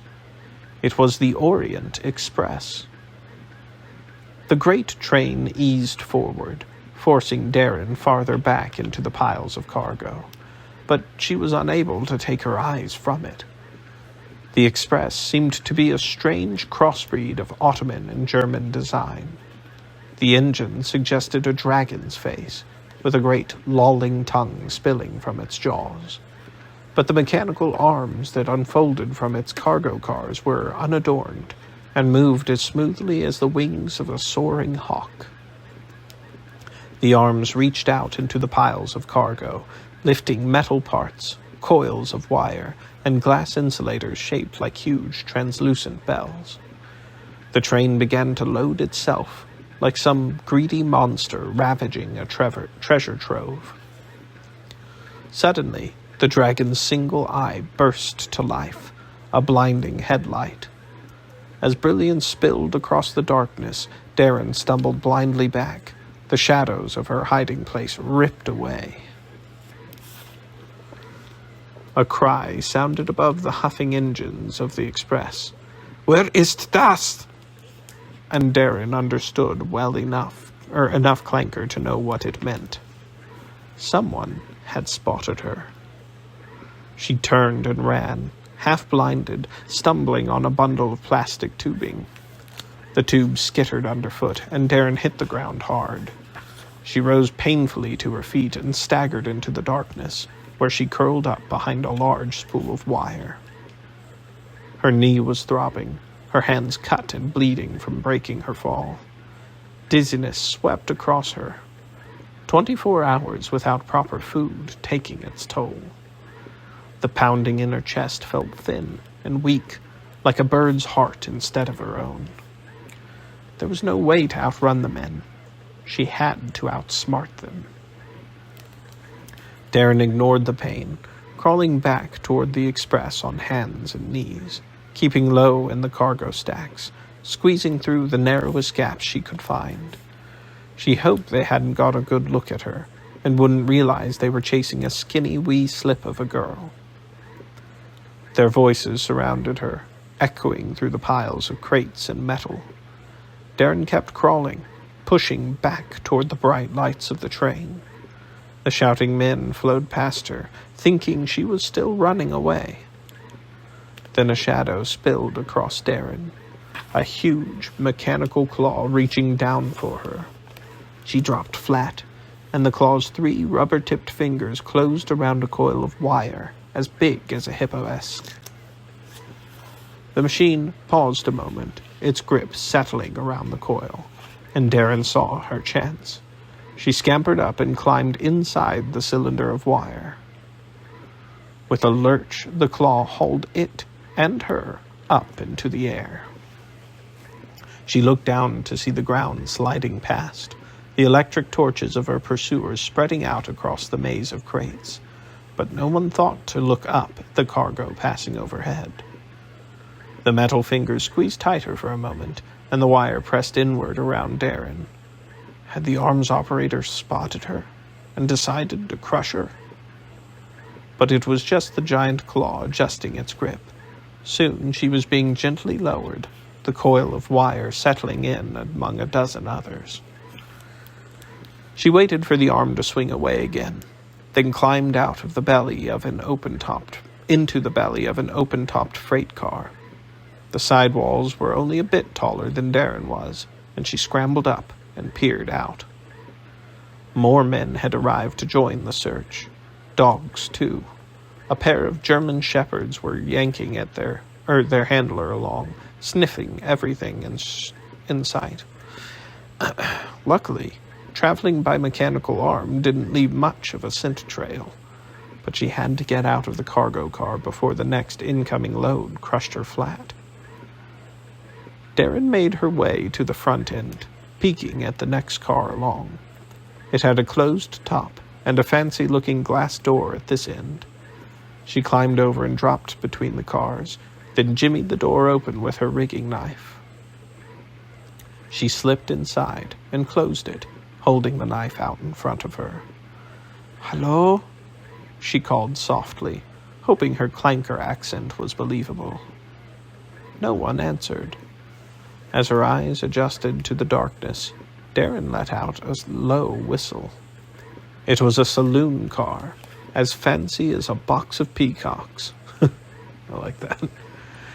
A row of small tables ran down one side. The brass handrails gleamed, and the gently arching ceiling was padded with dimpled leather. The armchairs looked absurdly heavy compared to the spindly furniture on the Leviathan. Each of these chairs had its own tiny footrest rising from the floor. A mechanical bartender wearing a fez stood motionless in the shadows. She took a few steps forward, feeling out of place. Even empty and dark, the dining car had the smell of poshness, and Darren half expected a man in a tuxedo to appear and smirk at her ill-fitting uniform. She sat down at one of the tables, peeking out through the curtains at the hunt outside.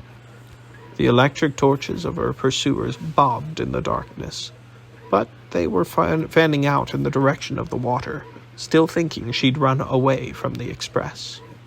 Barks and shouts echoed around the docks, but here inside the train, it felt as if a fancy supper were about to be served. "Supper," Darren whispered and sprang to her feet. She climbed behind the bar and hunted through the shelves, finding corkscrews and towels and bottles of brandy and wine. This was just a saloon, separate from the dining car. There was no barking food here. But then she discovered a drawer full of several fancy cakes wrapped up in thick cloth napkins. One of the crew must have set them aside and forgotten them. Darren sat on the floor and began to gobble the cakes. Stale or not, they tasted better than anything she'd eaten since joining the service. She washed them down with water from the bottom of a silver ice bucket, and then had a few swigs from an open bottle of brandy. "Not bad at all," she said, then burped. Now that her head had stopped spinning with hunger, Darren found herself wondering what exactly was going on here. Where were the clankers taking all this cargo? According to the labels, it had all come from Germany, so why put it on the express, which would be headed back to Munich? Darren peeked out a window again. No sign of the search remained. Her pursuers were probably at the shore, having guessed that she'd snuck in from the water. The mechanical arms were finishing up the last few pieces of cargo, huge glass jar batteries and insulators, and the train's engines were rumbling back to life. What if it was headed to a place close by, somewhere it could return from before dawn? No one would notice it had slipped out of the city, or suspect the luxurious Orient Express of carrying industrial cargo. The train jolted into motion, and Darren reminded herself that she wasn't here to spy on the clankers. She was here to help Alek, not to uncover the secrets of the Ottoman Empire. The barbed wire fence was already sliding past on either side. She could jump off any time now, with no one the wiser. Darren went back to the bar and selected the fanciest bottle of brandy she could find. It was stealing, plain and simple, but she needed something to trade for money and a proper meal. This dusty old brandy was the best thing she could find. The express crept slowly through Istanbul, not calling much attention to itself. The tracks traveled near the water's edge, past darkened warehouses and closed factory gates.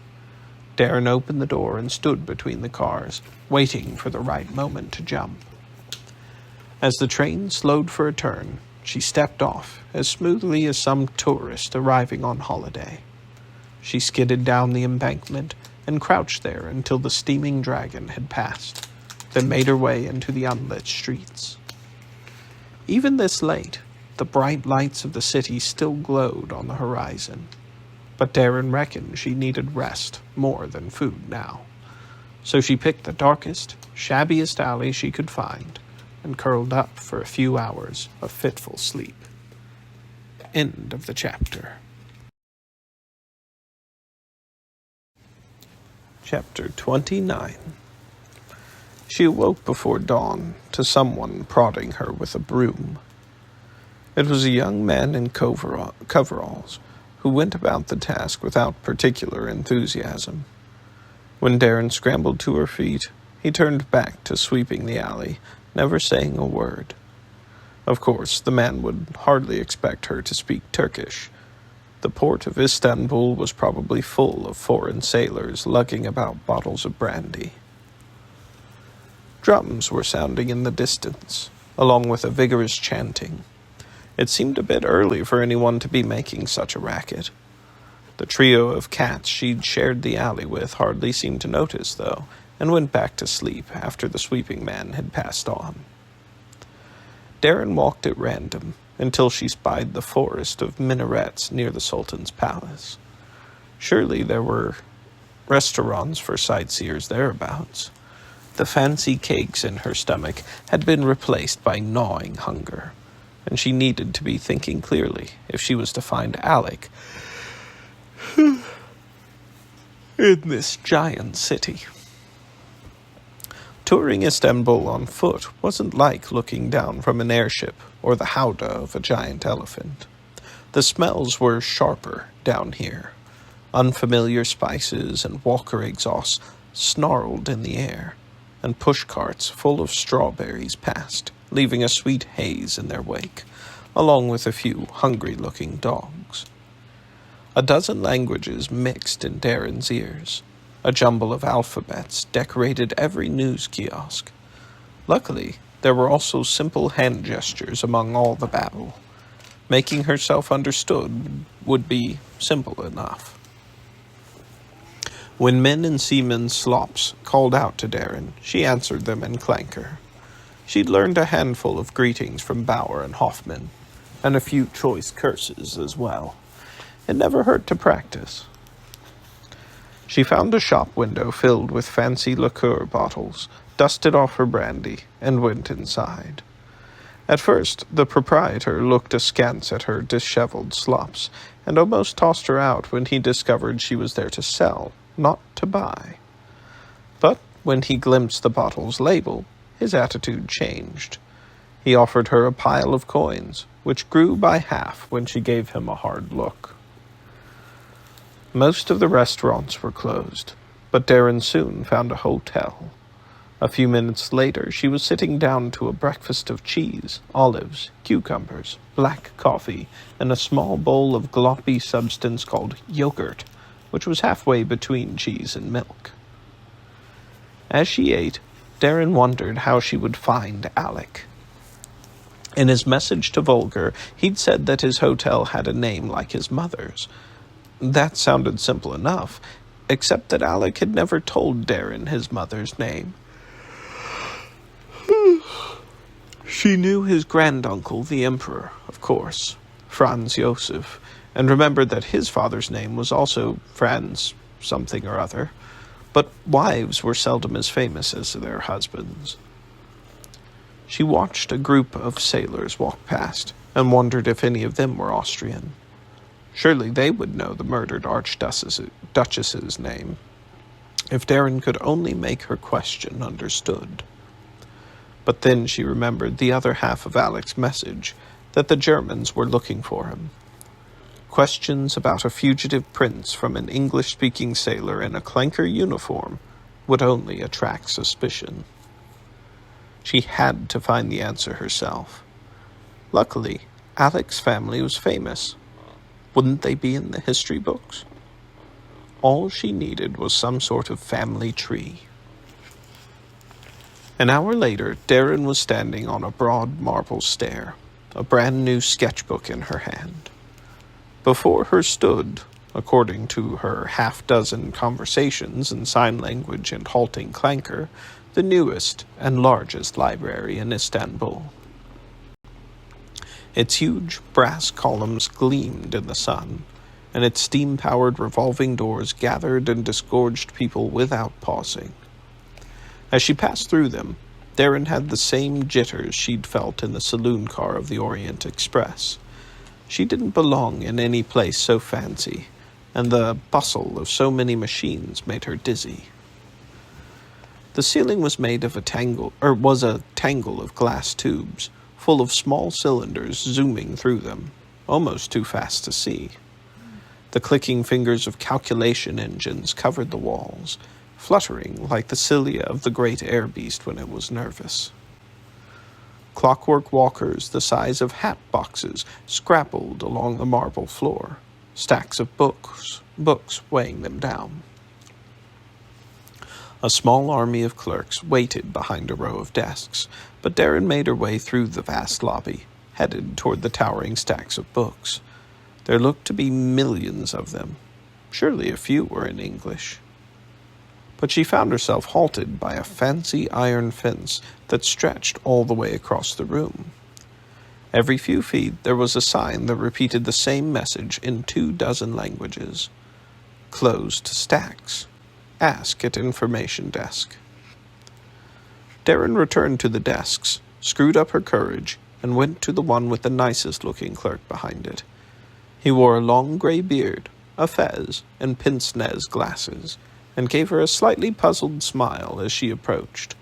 Darren guessed that most sailors didn't spend their shore leave in the library.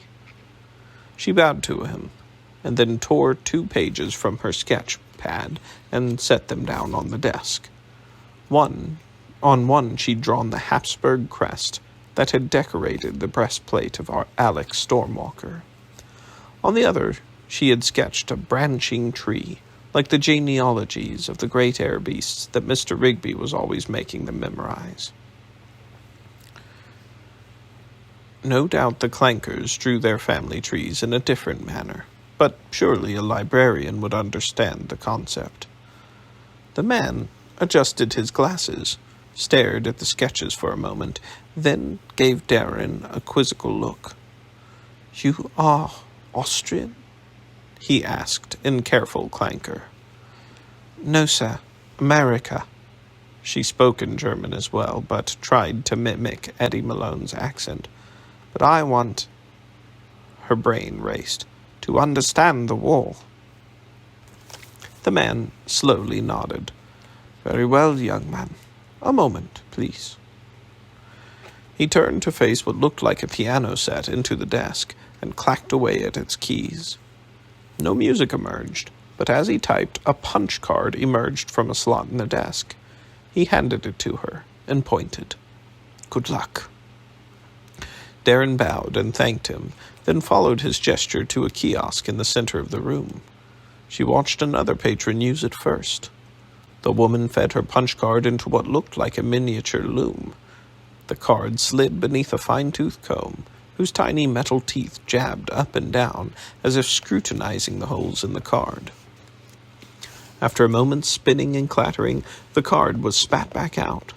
From the top of the kiosk, a clockwork machine climbed up and out, then went skittering away into the stacks of the books. Darren felt queasy from following the clanker logic of it all, but stepped forward to repeat the process with her own card. When the card popped back out, she discovered that it was stamped with a number.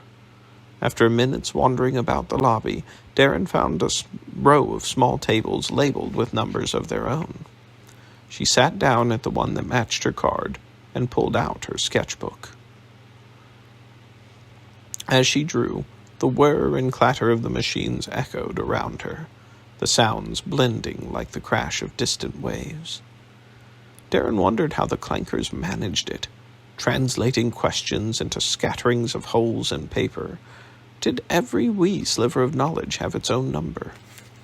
The system was probably quicker than wandering through the ceiling-high shelves, but what other books might she have found, doing it herself? She looked up at the calculating engines that covered the walls and wondered what they were up to. Did they record every question that the librarians had been asked? And if so, who looked at the results?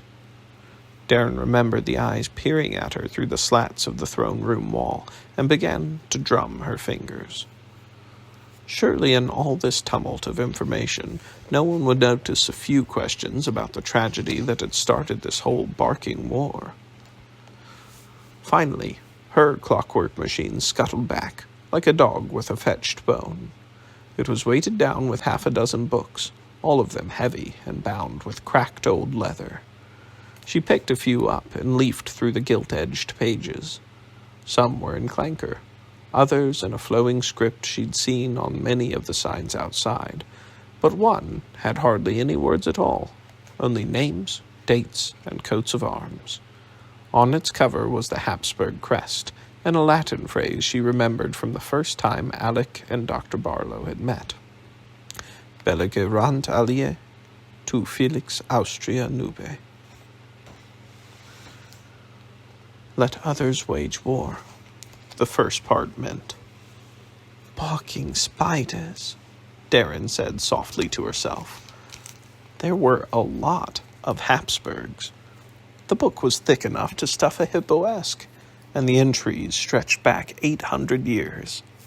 But Alek was only 15. He'd have to be at the end. She turned to the last pages and soon found him. Alexander, Prince von Honenberg, along with his birth date and the names of his parents, Franz Ferdinand and Sophie Chotek. Sophie, Darren murmured, leaning back and smiling to herself. She left the stack of books on the table and headed back toward the revolving doors. After a quick trip down the marble stairs outside, she approached the first of a rank of 6-legged taxis, all of them in the shape of giant beetles. Darren reached into her pocket for the remaining coins. Sophie Hotel? She asked. Hotel was the same in English or clanker. The pilot frowned, then asked, Hotel Hagia Sophia? Darren nodded happily. That sounded close enough. It had to be that one. The taxi pilot inspected her handful of coins, then hooked a thumb toward the back seat. Darren jumped aboard, for once enjoying the rumble of a clanker engine beneath her. After tracking Alek down in a city of millions, she deserved to ride instead of walk. End of the chapter.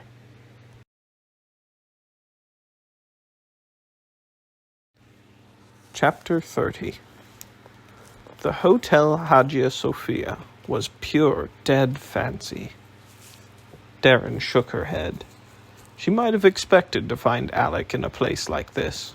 The lobby alone was 3 stories high, and lit by 2 gas chandeliers and a giant stained glass skylight.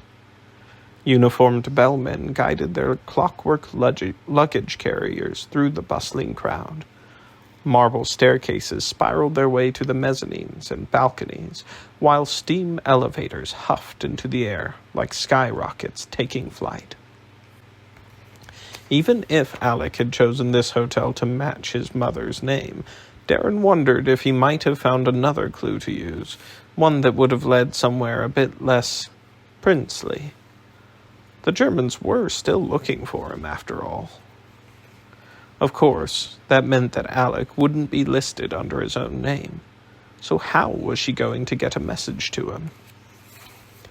Darren stood there, hoping to catch a glance of Alek, Bauer, or Master Klopp in the lobby, but the crowd was full of unfamiliar faces, and soon Darren felt the eyes of a white-gloved bellman on her.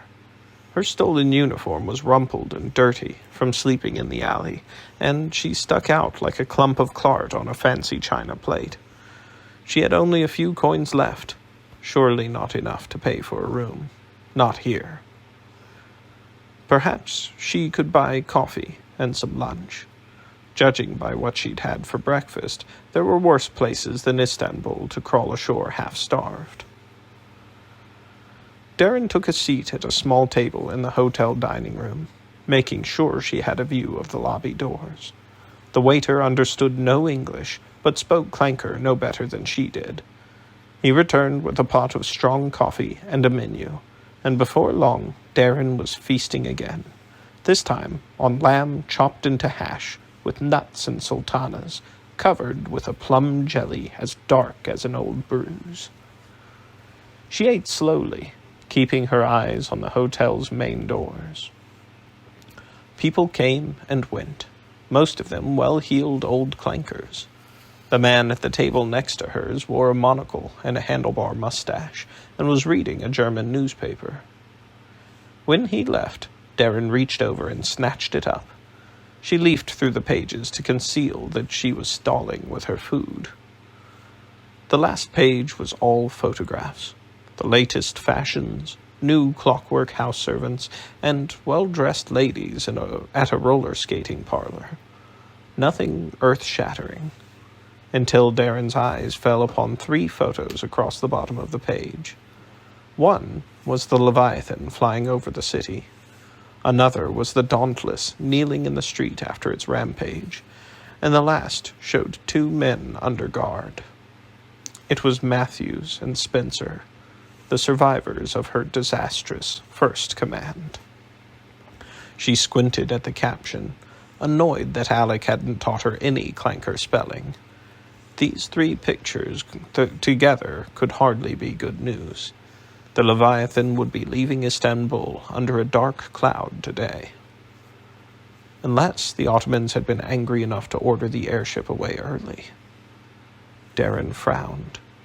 Count Volger had planned to escape last night, hadn't he? After her almost sleepless night, she'd forgotten all about him. She lowered the newspaper, looking more closely at the stuffy old clankers in the lobby. None had Volger's tall, lean frame and gray mustache. But the Wild Count wouldn't have needed a trip to the library to learn Alek's mother's name. Maybe he and Hoffman were already upstairs, having a cup of tea with Alek and the others. Just then, Darren noticed a young couple coming in through the lobby doors. They were dressed like locals, and the girl was perhaps 18, and quite beautiful, with long, dark hair and tight braids. Darren swallowed. The boy was Alek. She'd hardly recognized him in his tunic and tasseled fez. Not that he could wander about Istanbul in an Austrian piloting uniform, but somehow she hadn't expected him to look so Ottoman. Alek drew to a halt, his eyes searching the lobby, but Darren snapped the newspaper up in front of her face. Who was this strange girl? One of his new allies? Suddenly that word took on an entirely new meaning in Darren's head. A moment later, Alek and the girl headed toward the elevators, and Darren leapt to her feet. Whoever this girl was, Darren couldn't afford to miss this chance. She slapped her remaining coins onto the table and headed after them. An elevator opened up before the two, the attendant ushering them inside. Darren waved her newspaper, and the attendant nodded, holding the door. Alek and the girl were talking intently in Clanker, and hardly noticed when she stepped in beside them. As the door slid closed, Darren opened the paper, pretending to read. "Nice weather we're having," she said in English. Alek turned toward her, a baffled expression on his face. He opened his mouth, but no sound came out. "Dylan," she said politely, "in case you've forgotten." "God's wounds! It is you! But what are you—" "It's a long story," Darren said, glancing at the girl, "and a bit secret, actually." Of course, introductions are in order," he said, then glanced at the elevator man. "Or will be, quite soon." They rode the rest of the way in silence. Alek led them to a set of double doors that opened onto a vast room, all silk and tassels, with its own balcony and a shiny brass switchboard for calling servants. There was no bed in sight, just a pair of French doors half opened to reveal yet another room. Darren noticed the other girl's eyes widen, and she felt a squick of relief. Apparently this girl had never been here before either. "Almost as fancy as your castle," Darren said. "And with better service. There's someone here you should meet, Dylan." Alek turned and called out, "Guten Tag, Bovril." "Guten Tag," came a voice from nowhere, and then a wee beastie waddled from behind the curtains.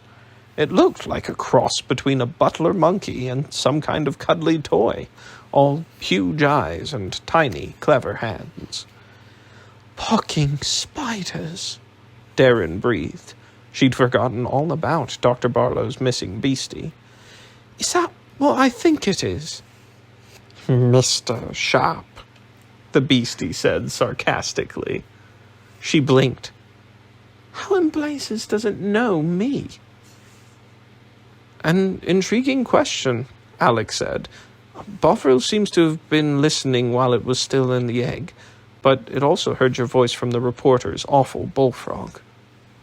"You mean that bumrag was recording us?" Alek nodded, and Darren softly swore.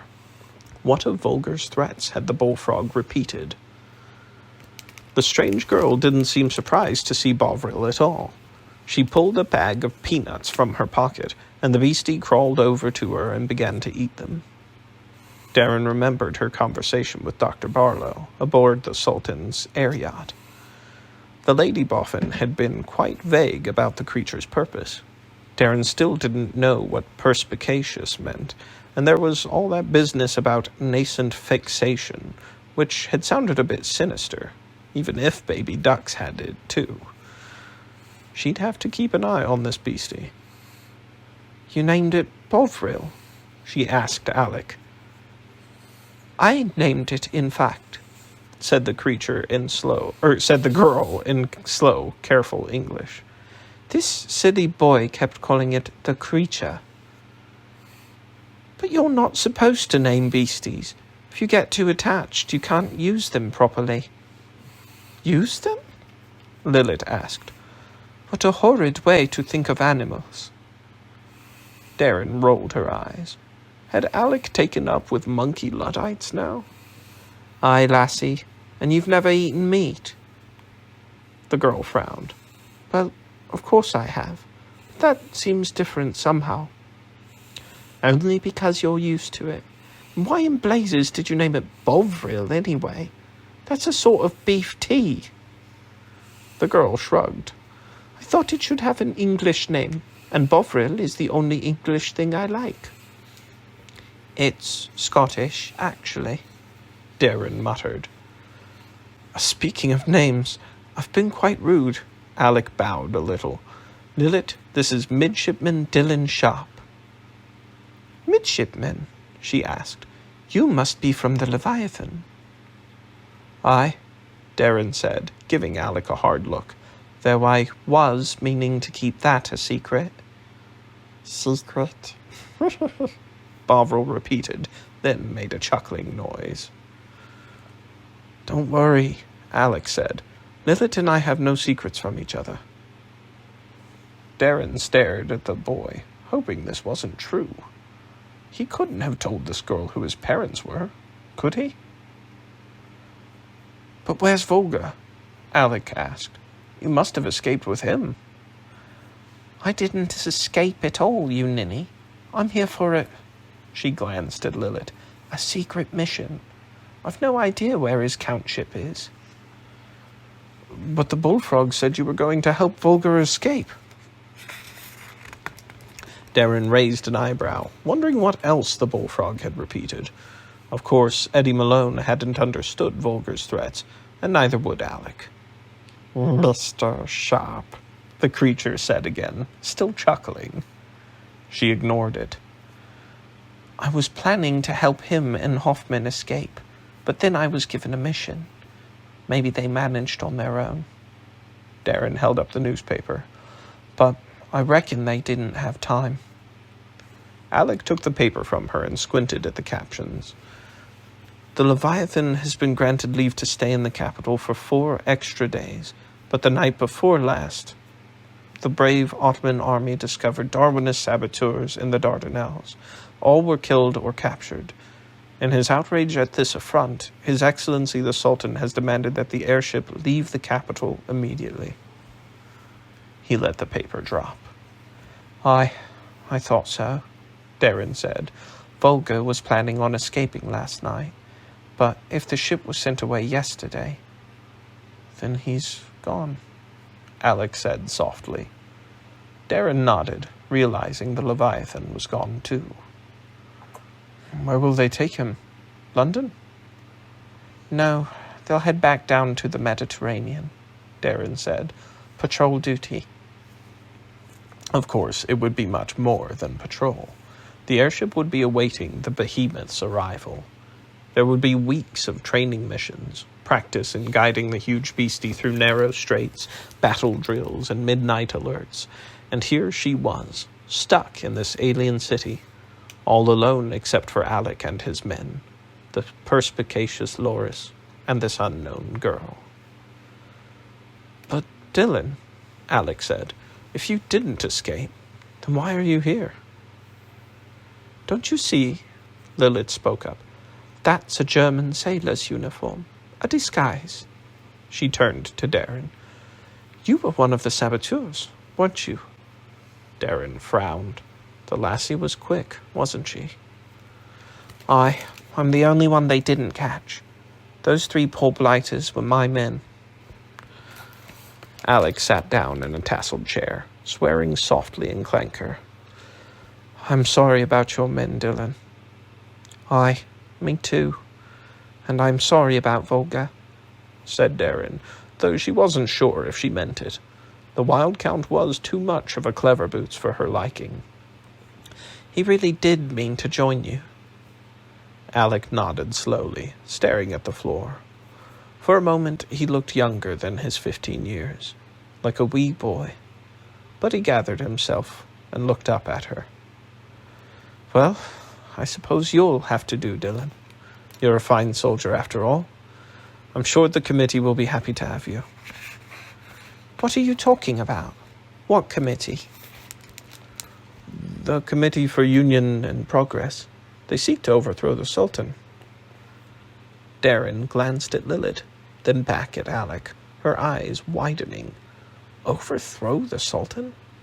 What if Count Volga had been right, and Alek had joined some daft bunch of anarchists, and monkey Luddite anarchists at that? Alek, said Lilith softly, you can't go telling this boy our secrets. Not until he's met Nene, at least. Alek waved her protests away. You can trust Dylan. He's known for ages who my father was, and he never betrayed me to his officers. Darren's jaw dropped.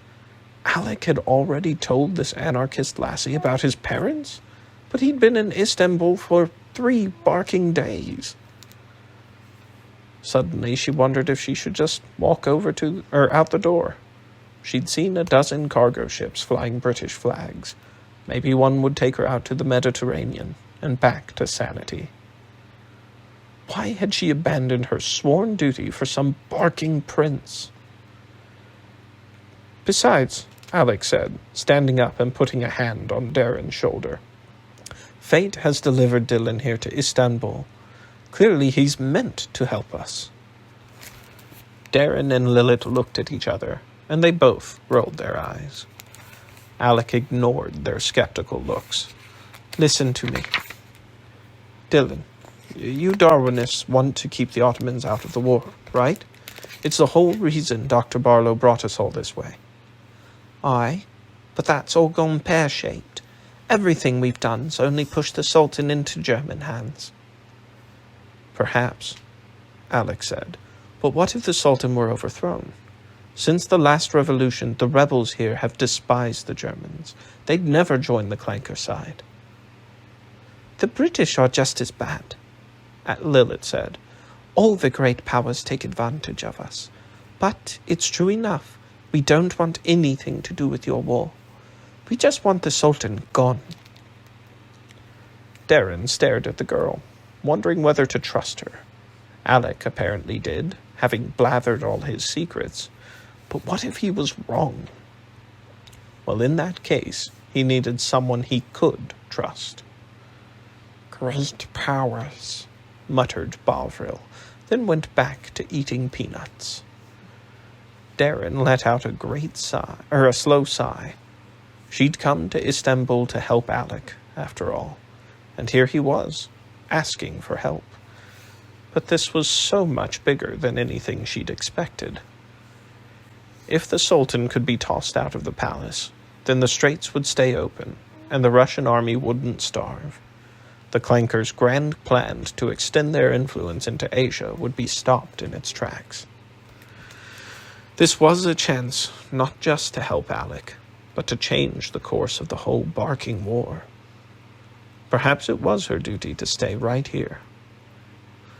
All right, then, she said. I'll do what I can. End of the chapter. Chapter 31. I do look rather Turkish, don't I? Klopp said, regarding himself in the mirror. Alek hesitated a moment, struggling for words. The man didn't look like a Turk at all. More like a zeppelin wrapped in blue silk with a tasseled nose cone. Perhaps without the fez, sir? Bauer suggested. You might be right, Hans, Alek said. A turban would be better.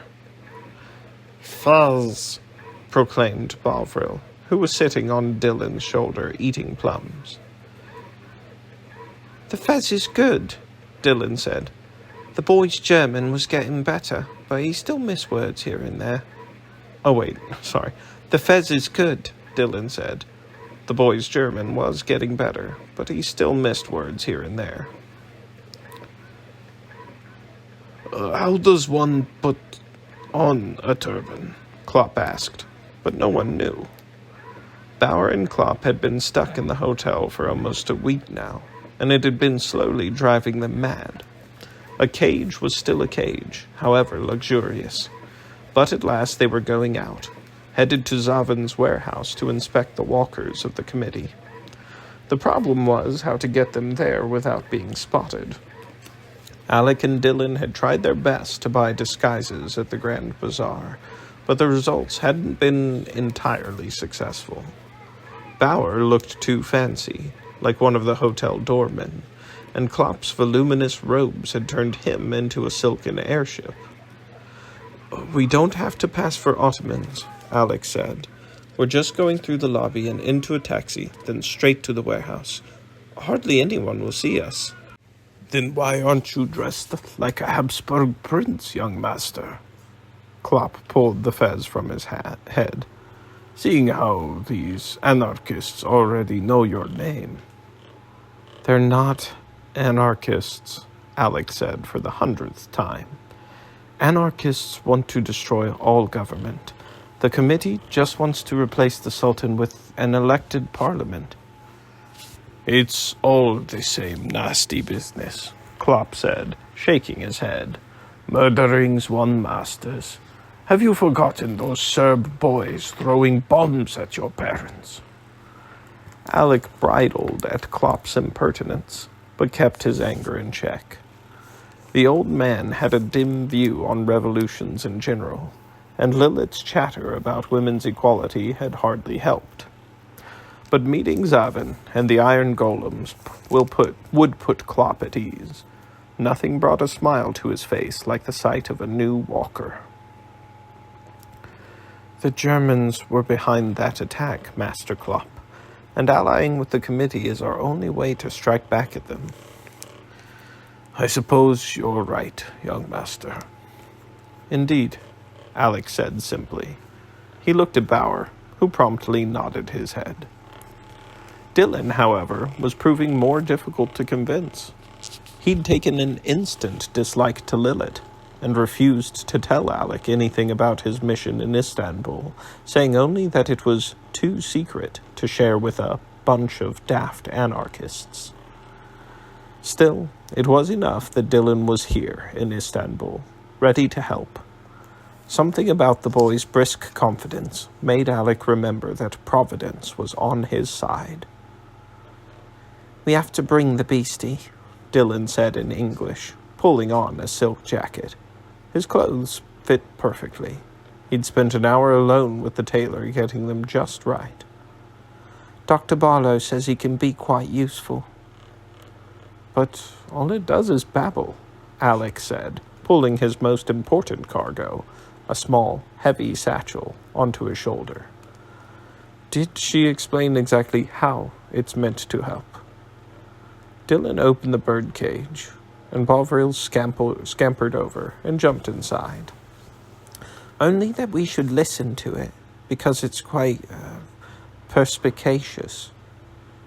Alek frowned. "I'm afraid that word is beyond my English." "Aye, it's beyond mine too." Dylan reached into the birdcage and scratched the creature's chin. "But you're a cute wee beastie, aren't you?" "Perspicacious," the creature said. When Klopp was finally ready, Alek used the switchboard to call for a steam elevator. A few minutes later, the four of them were downstairs and headed across the lobby. The hotel was bustling, and no one stared at their clothes or asked why they were carrying toolboxes. Alek dropped the key off at the desk, and the doorman saluted smartly as he led them all outside. One thing could be said for Istanbul. People minded their own business here. Several of the city's scarab beetle taxis were waiting, and Alek chose the largest. It had 2 ranks of passenger seats, the rearmost big enough for Klopp's ample frame. Alek climbed into the front rank with Darren, then handed the pilot some coins and told him the name of Zavin's neighborhood. The man gave him a nod, and then they were off. Above the noises of the street, Alek heard a rumbling from the birdcage. It was Bovril, imitating the walker's engine. He leaned down to shush the beast, then slipped the small, heavy satchel under the seat. "A lot of soldiers about," Bauer said. "Is it always this way?" Alek looked up, frowning. The walker was striding down a wide avenue lined with tall trees. Ottoman soldiers stood on either side, forming themselves into double ranks. Most were in dress uniforms. "I've never seen this many," he said. "Perhaps it's a parade." The taxi was slowing now, the traffic growing heavier. Ahead of them, a cargo walker in the shape of a water buffalo began to belch black smoke, and Klopp made a rude comment about poor maintenance. Hot steam clouds billowed from the surrounding engines until the 4 of them were all tugging at their new clothes. "Sir," Bauer said softly, Something's going on up there. Alek peered through the water buffalo's exhaust. 100 meters ahead, a squad of soldiers was stopping every vehicle that passed. "A checkpoint," Alek said. "Foreigners are meant to carry passports in this country," Klopp said softly. "Should we get out and walk?" Alek said. Klopp shook his head. "That'll just make them curious. We're carrying these toolboxes, and a birdcage, for heaven's sake."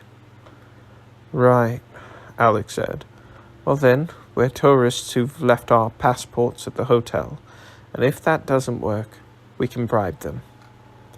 "And if bribery doesn't work?" Klopp asked. Alek frowned. They were carrying too much to run, and there were too many soldiers here to start a fight. "Let me guess," Dylan said in English. "You're thinking about bribing them. They'll refuse. No soldier takes a bribe with so many captains about." Alek swore softly. It was true. Officers with tall plumed hats were everywhere. "Can't you pilot this contraption?" Dylan asked. Alek peered over the pilot's shoulder at the strange controls. "With 6 legs? Not me, but Klopp can handle anything." Dylan gave him a grin. "Enough with your blether, then. When it comes time, I'll give the pilot a heave, and you and Bauer shove Master Klopp in front of the Saunters." "I suppose that sounds simple enough," Alek said. But of course, it wasn't simple at all. The next 5 minutes were quite excruciating. The line oozed along like heavy engine oil, while Klopp listed every conceivable disaster under his breath. But finally, the belching water buffalo ahead of them passed the checkpoint, and the taxi strode into place. A soldier stepped forward and gave them all a long, puzzled look. He held his hand out, saying something in Turkish. "I'm sorry," Alek said, "but we don't speak your language."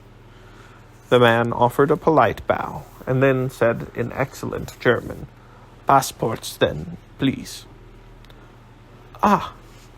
Alek made a show of checking his pockets. "I seem to have forgotten mine." Klopp and Bauer followed suit, patting their silk robes and frowning. The soldier raised an eyebrow, then turned to his squad and lifted a hand in the air. "Oh, blisters!" Dylan cried, grabbing the startled pilot under his armpits and lifting him up. "Do it now!" As Dylan dropped the man over the side of the taxi, Alek helped Bauer shove Klopp toward the front seat. He felt as heavy as a hogshead of wine, but a moment later he was sitting at the controls, his hands gripping the Saunters. The taxi reared up like a stallion on its 4 hind legs, scattering the guards around them. Then it bolted forward, sending sparks flying from its metal feet. Past the crowded checkpoint, the avenue was clear, and soon Klopp had the machine at full gallop. The soldiers cried out, unshouldering their rifles, and soon gunshots echoed around the taxi. Alek ducked, feeling as though his teeth were being shaken from his head. Dylan's arms wrapped around Klopp's waist to keep them both from flying out of the taxi. Bauer had his hands on the toolboxes, and Alek reached down to secure the small satchel on the floor. The only sound from the birdcage was Bovril's maniacal laughter.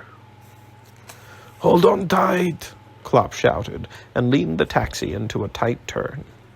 Its 6 insect-like feet skidded along the cobblestones, making a sound like sabers being dragged along a brick wall. Alek stuck his head up. This side street was narrower,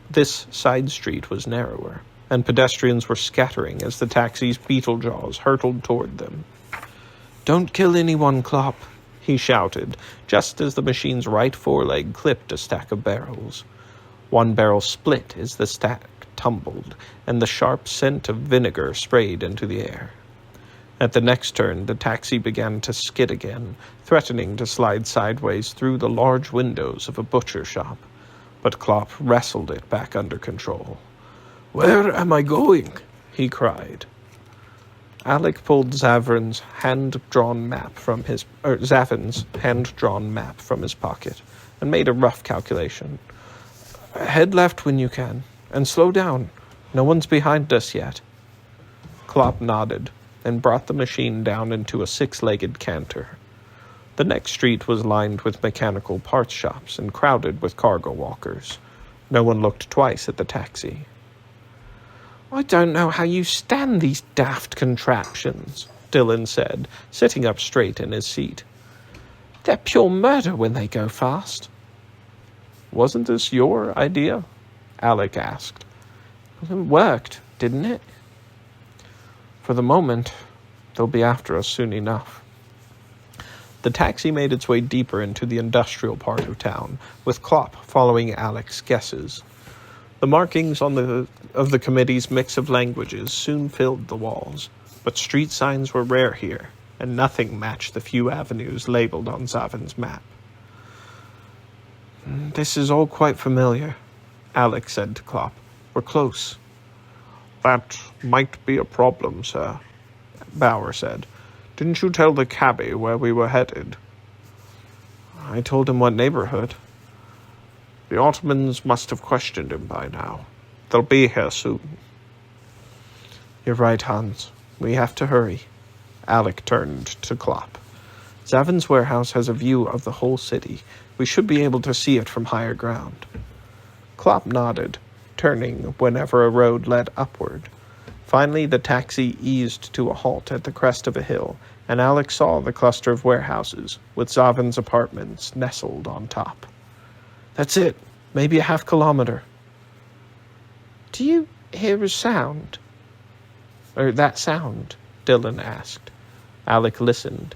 Even with the taxi idling, it was there, a buzzing at the edge of his awareness. He looked around, but there was nothing in sight except cargo walkers and a clockwork messenger cart. It's not down here, Dylan said quietly, staring at the sky. Alek looked up and saw it, a gyrothopter hovering directly overhead. End of the chapter.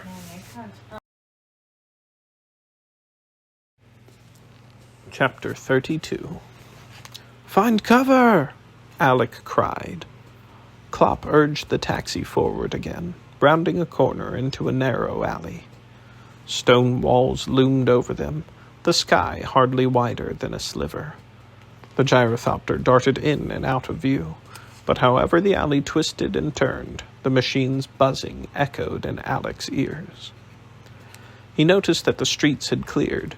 The people knew that a military operation was on, and were anxious to get out of the way. Only a few dogs were left to scamper out of the taxi's path. A light sparkled overhead, followed by a crackling sound. Fireworks! Dylan cried. The gyropilot signaling that he's found us. Alek heard the shriek of whistles dead ahead. Klopp, slow down! As it rounded the next corner, the taxi skidded to a halt. Too late. A squad of soldiers waited, their rifles ready. Klopp pulled the Saunters back as they fired, and the taxi reared up again. Alek heard the ping of bullets ricocheting from the machine's underside. Klopp wheeled the taxi around with its forelegs still in the air, and bolted back the way he'd come. Another volley of shots followed, dust spitting from the stone walls on either side. The taxi careened around a corner, but gears were grinding beneath the floorboards, and the smell of burning metal filled the air. Our engine's been hit, Bauer cried. I know a trick for that, Klopp said calmly. He turned them aside into a small plaza with an old stone fountain and walked the machine straight into the water. Hissing clouds of steam rose up around them as the tortured metal cooled. She won't go much farther, Klopp said. We're almost there. As Alek stared at his map, he noticed a rumbling sound coming from the birdcage. What in blazes was the beast imitating now? Then he heard it above the hiss of boiling water. A walker's coming, Dylan pointed ahead. From that way, fast. It sounds big. We'll have to turn back and face the soldiers. Not if we take those, Dylan said, pointing at a stone staircase that led down from the plaza. Alek shook his head. Too steep. What's the point of legs if you can't take the barking stairs? Just get moving. In English or not, Klopp could tell what they were talking about. He was also staring down the steps. He looked at Alek, who nodded. The old man sighed, then grasped the saunters again. Hold on, everyone, Alek shouted, planting one boot on the satchel at his feet. The machine tipped slowly forward, then slid, its hooves rattling like a rock drill as they skidded down the steps. Stone dust flew as the taxi bounced back and forth, battering the ancient walls. Klopp somehow kept the machine from tipping over, and at last it reached the bottom, sliding onto level pavement. Alek heard a crack and looked up. Soldiers were taking positions in the plaza above, their rifle muzzles flaring. A two-legged walker strode into view. Alek blinked.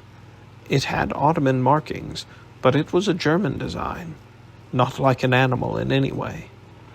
"Get down," he cried, "and keep going, Klopp." The taxi ground back into motion, its gears whining with every step. As it rounded the next corner, Alek dared to glance back up. Soldiers were streaming down the stairs, but the walker had come to a halt, its crew unwilling to dare the stairway on two legs. Alek checked the map again. "We're almost there, Klopp. That way." The taxi was limping now, one of its middle legs flailing, but it managed to drag itself onto Zavin Street, staggering sideways like a drunken crab. Lilith and her father had heard the commotion, of course. They were waiting with the warehouse door wide open. "Go fast, Klopp!" Dylan shouted in crude German. "The gyrothopter!" Alek looked up. He couldn't see the gyrothopter, but its buzzing sound was building in the air. They had to disappear now. The taxi took another step toward the open warehouse door, then sputtered and died. Klopp whirled the starting crank, but the engine only hissed and spat like a fresh log tossed onto a fire. "Barking stupid contraptions!" Dylan cried. "Lilith, if you please," Zavin said calmly, and she leapt to the controls of the mechanical arm on the loading dock. It rumbled to life and reached out to slide the taxi through the warehouse door. The door rolled closed behind them, and Zavin stepped inside just as the last view of the street disappeared, plunging them all into darkness. Alek reached down and checked the satchel at his feet. It was still there. A moment later, an electrical light switched on. "A most dramatic entrance," Zavin said, his smile gleaming. "But won't someone tell them?" Alek panted, looking at the crack of sunlight beneath the door. "Ha! Not to worry," Zavin said. "Our neighbors are all friends. They have ignored greater disturbances than this." He offered a deep bow. "Greetings, Masters Klopp, Bauer, and Sharp. I welcome you all to the Committee for Union and Progress." The committee's walkers towered over them like 5 huge, misshapen statues. "What an odd collection," Bauer said. "Never seen any of these before." "A few of those fought in the First Balkan War," Klopp said, pointing at the Minotaur. "They were a bit old-fashioned even then." "War," said Bovril, staring up from Alek's shoulder.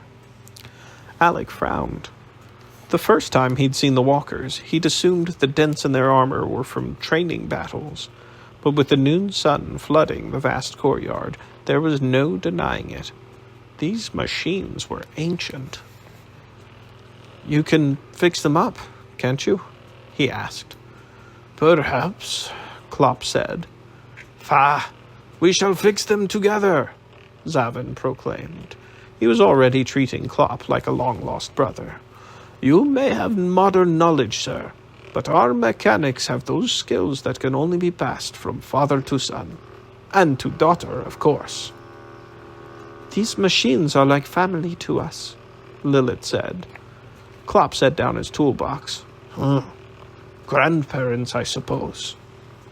No one laughed at this joke except Bovril, who climbed down and scampered across the courtyard to inspect the giant steel hooves of the Minotaur.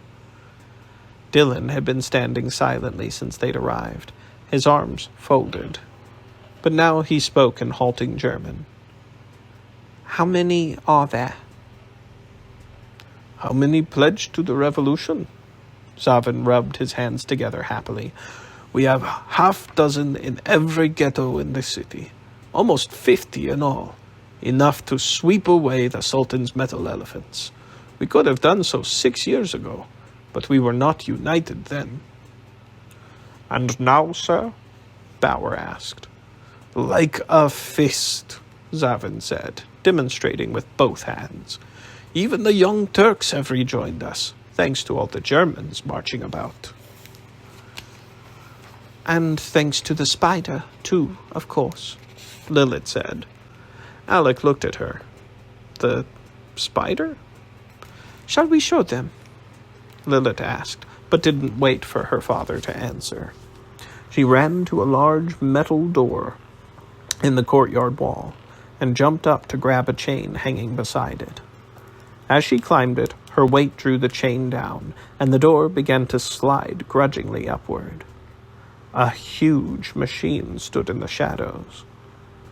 Alek had no idea what it was for, but he could see why Lilith had called it the Spider. A dark mass of machinery rested at its center, from which 8 long jointed arms thrust out. A snarl of conveyor belts led into its core, like on a harvesting combine. Is that some sort of walking contraption? Dylan asked in English.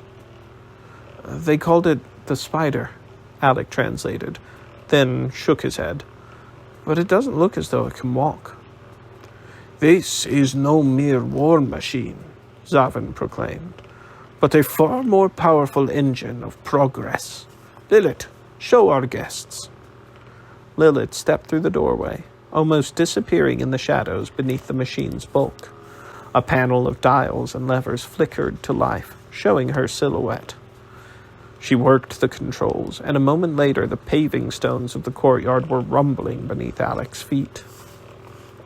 The 8 arms began to move, stirring the air like the hands of an orchestra conductor, their manipulator claws making fine adjustments to the conveyor belts and other parts of the machine.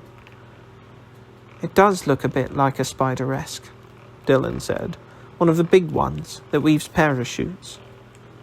Zavin nodded vigorously, answering her in his flawless English. The spider has woven the threads that hold our revolution together. Did you know, lad, that the word text comes from the Latin word for weaving? Text, Alek said. What does that have to do with... His voice faded as he saw a flicker of white within the gloom. A roll of paper was unspooling along one of the belts, disappearing into the machine's dark center. The arms began to whirl through the air, carrying about trays of metal pieces, pouring buckets of black liquid, then cutting and folding the paper with long, nimble fingers. Barking spiders, Dylan snorted. It's a printing press.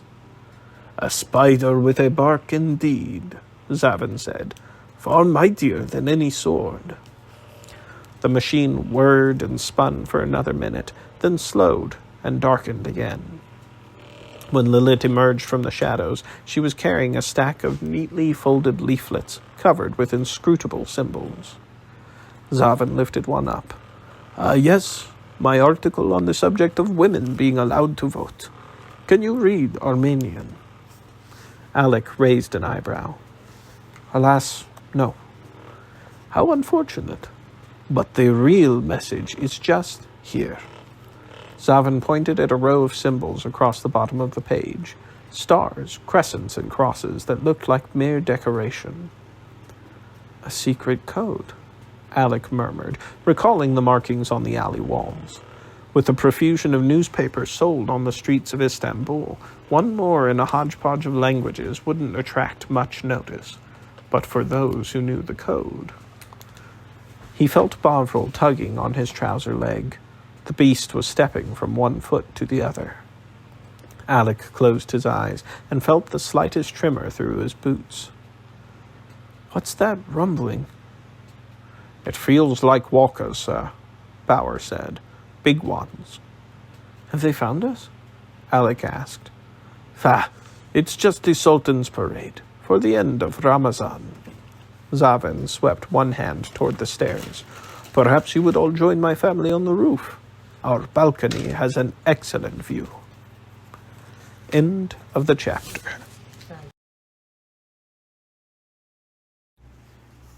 Chapter 33. The Ottoman war elephants paraded down the distant tree-lined avenue, leaving footprints of shattered cobblestones. Their crescent flags snapped in the wind, and their trunks, tipped with machine guns, swayed between long, barbed tusks. They turned in formation, as precise as marching soldiers, heading away toward the docks. Darren breathed a sigh of relief, handing the field glasses back to Alek. "Mr. Zavin's right. They're not coming this way." "This must be the parade they were getting ready for," Alek said, then handed the glasses to Klopp. "Was denken Sie, Klopp? 100 Tonnen ja?" 151, the master of mechanics said. Darren nodded in agreement. If she understood him rightly,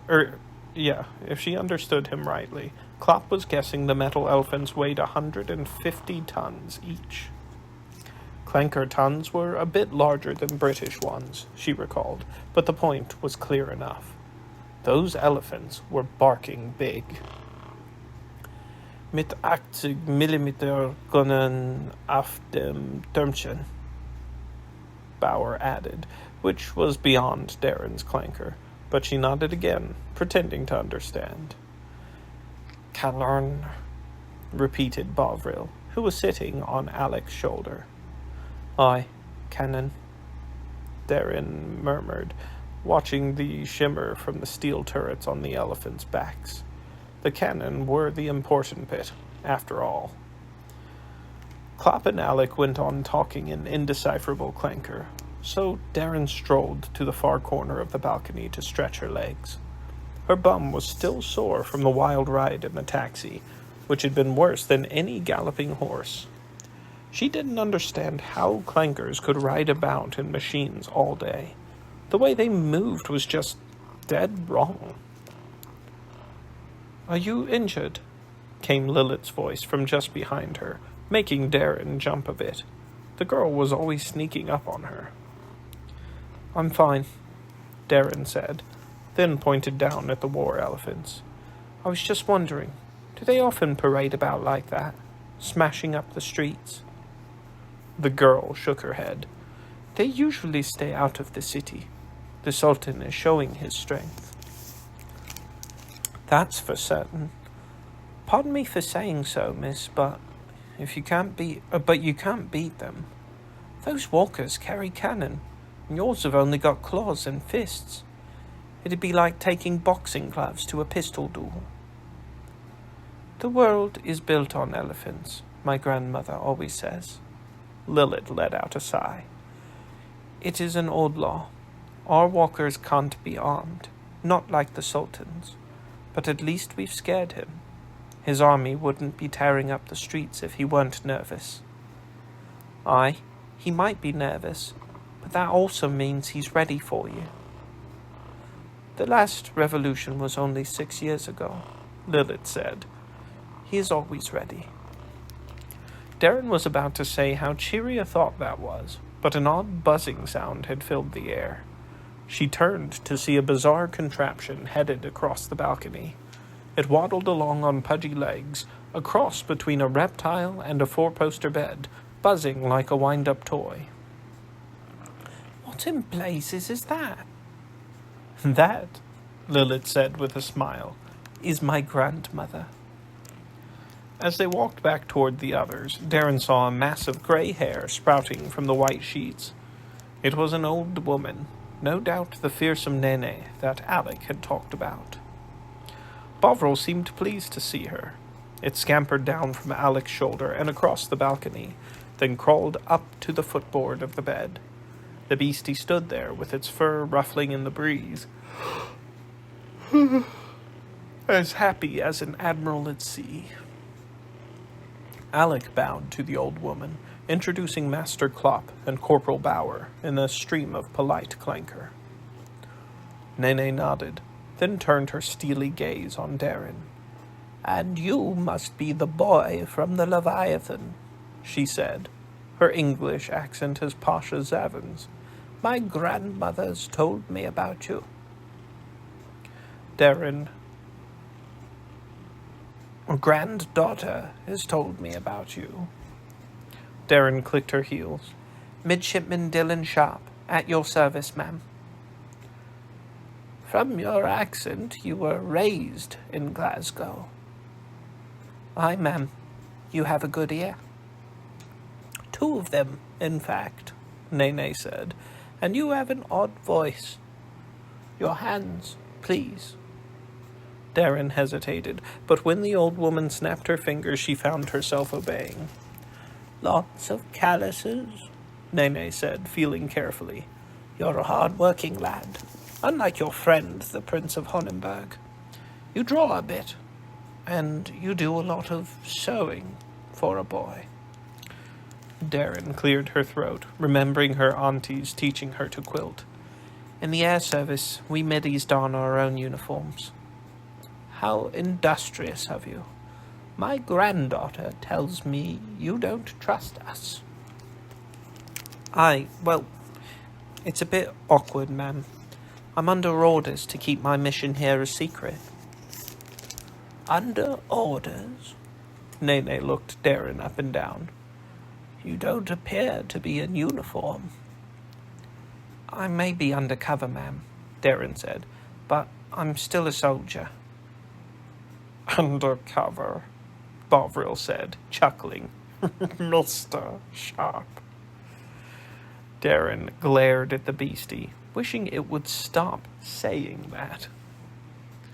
"Well, boy, at least you're honest about your doubts," Nene said, dropping her hands and turning to Alek. "So, what do your men think of our walkers?" Alek answered in clanker, and soon Klopp and Bauer were peppering Nene and Zavin with questions. Darren couldn't follow half of it, but it hardly mattered what language you said it in. This revolution was well and truly stuffed without cannon. Zavin was barking mad to think otherwise. Even Alek couldn't see the truth.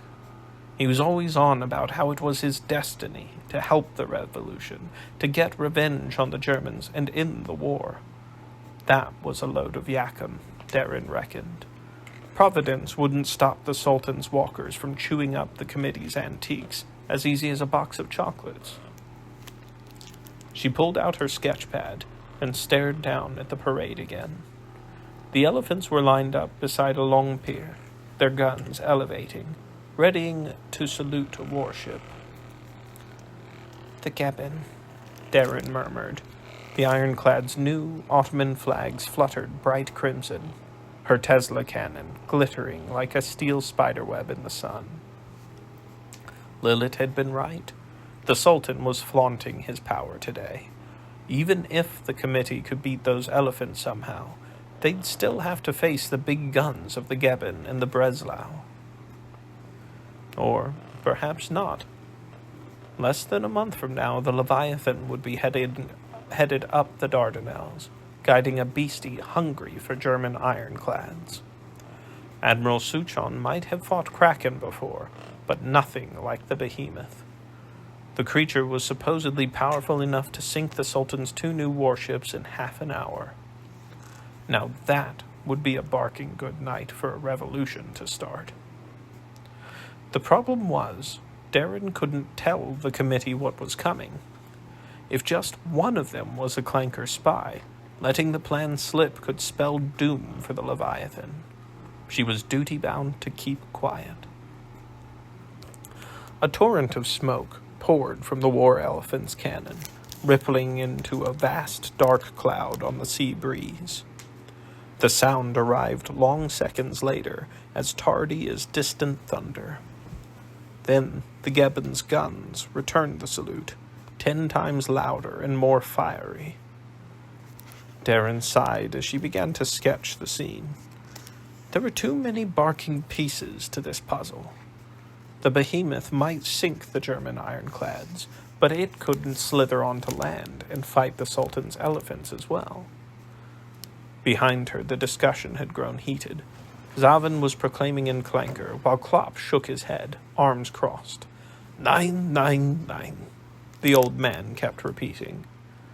If only there were a simple way to handle 150 tons of steel. Then, all in a flash, it came to her. Hold on, Mr. Zavin, she broke in. It doesn't matter that your walkers haven't got cannon. We can fix that. Alek shook his head tiredly. There's nothing we can do.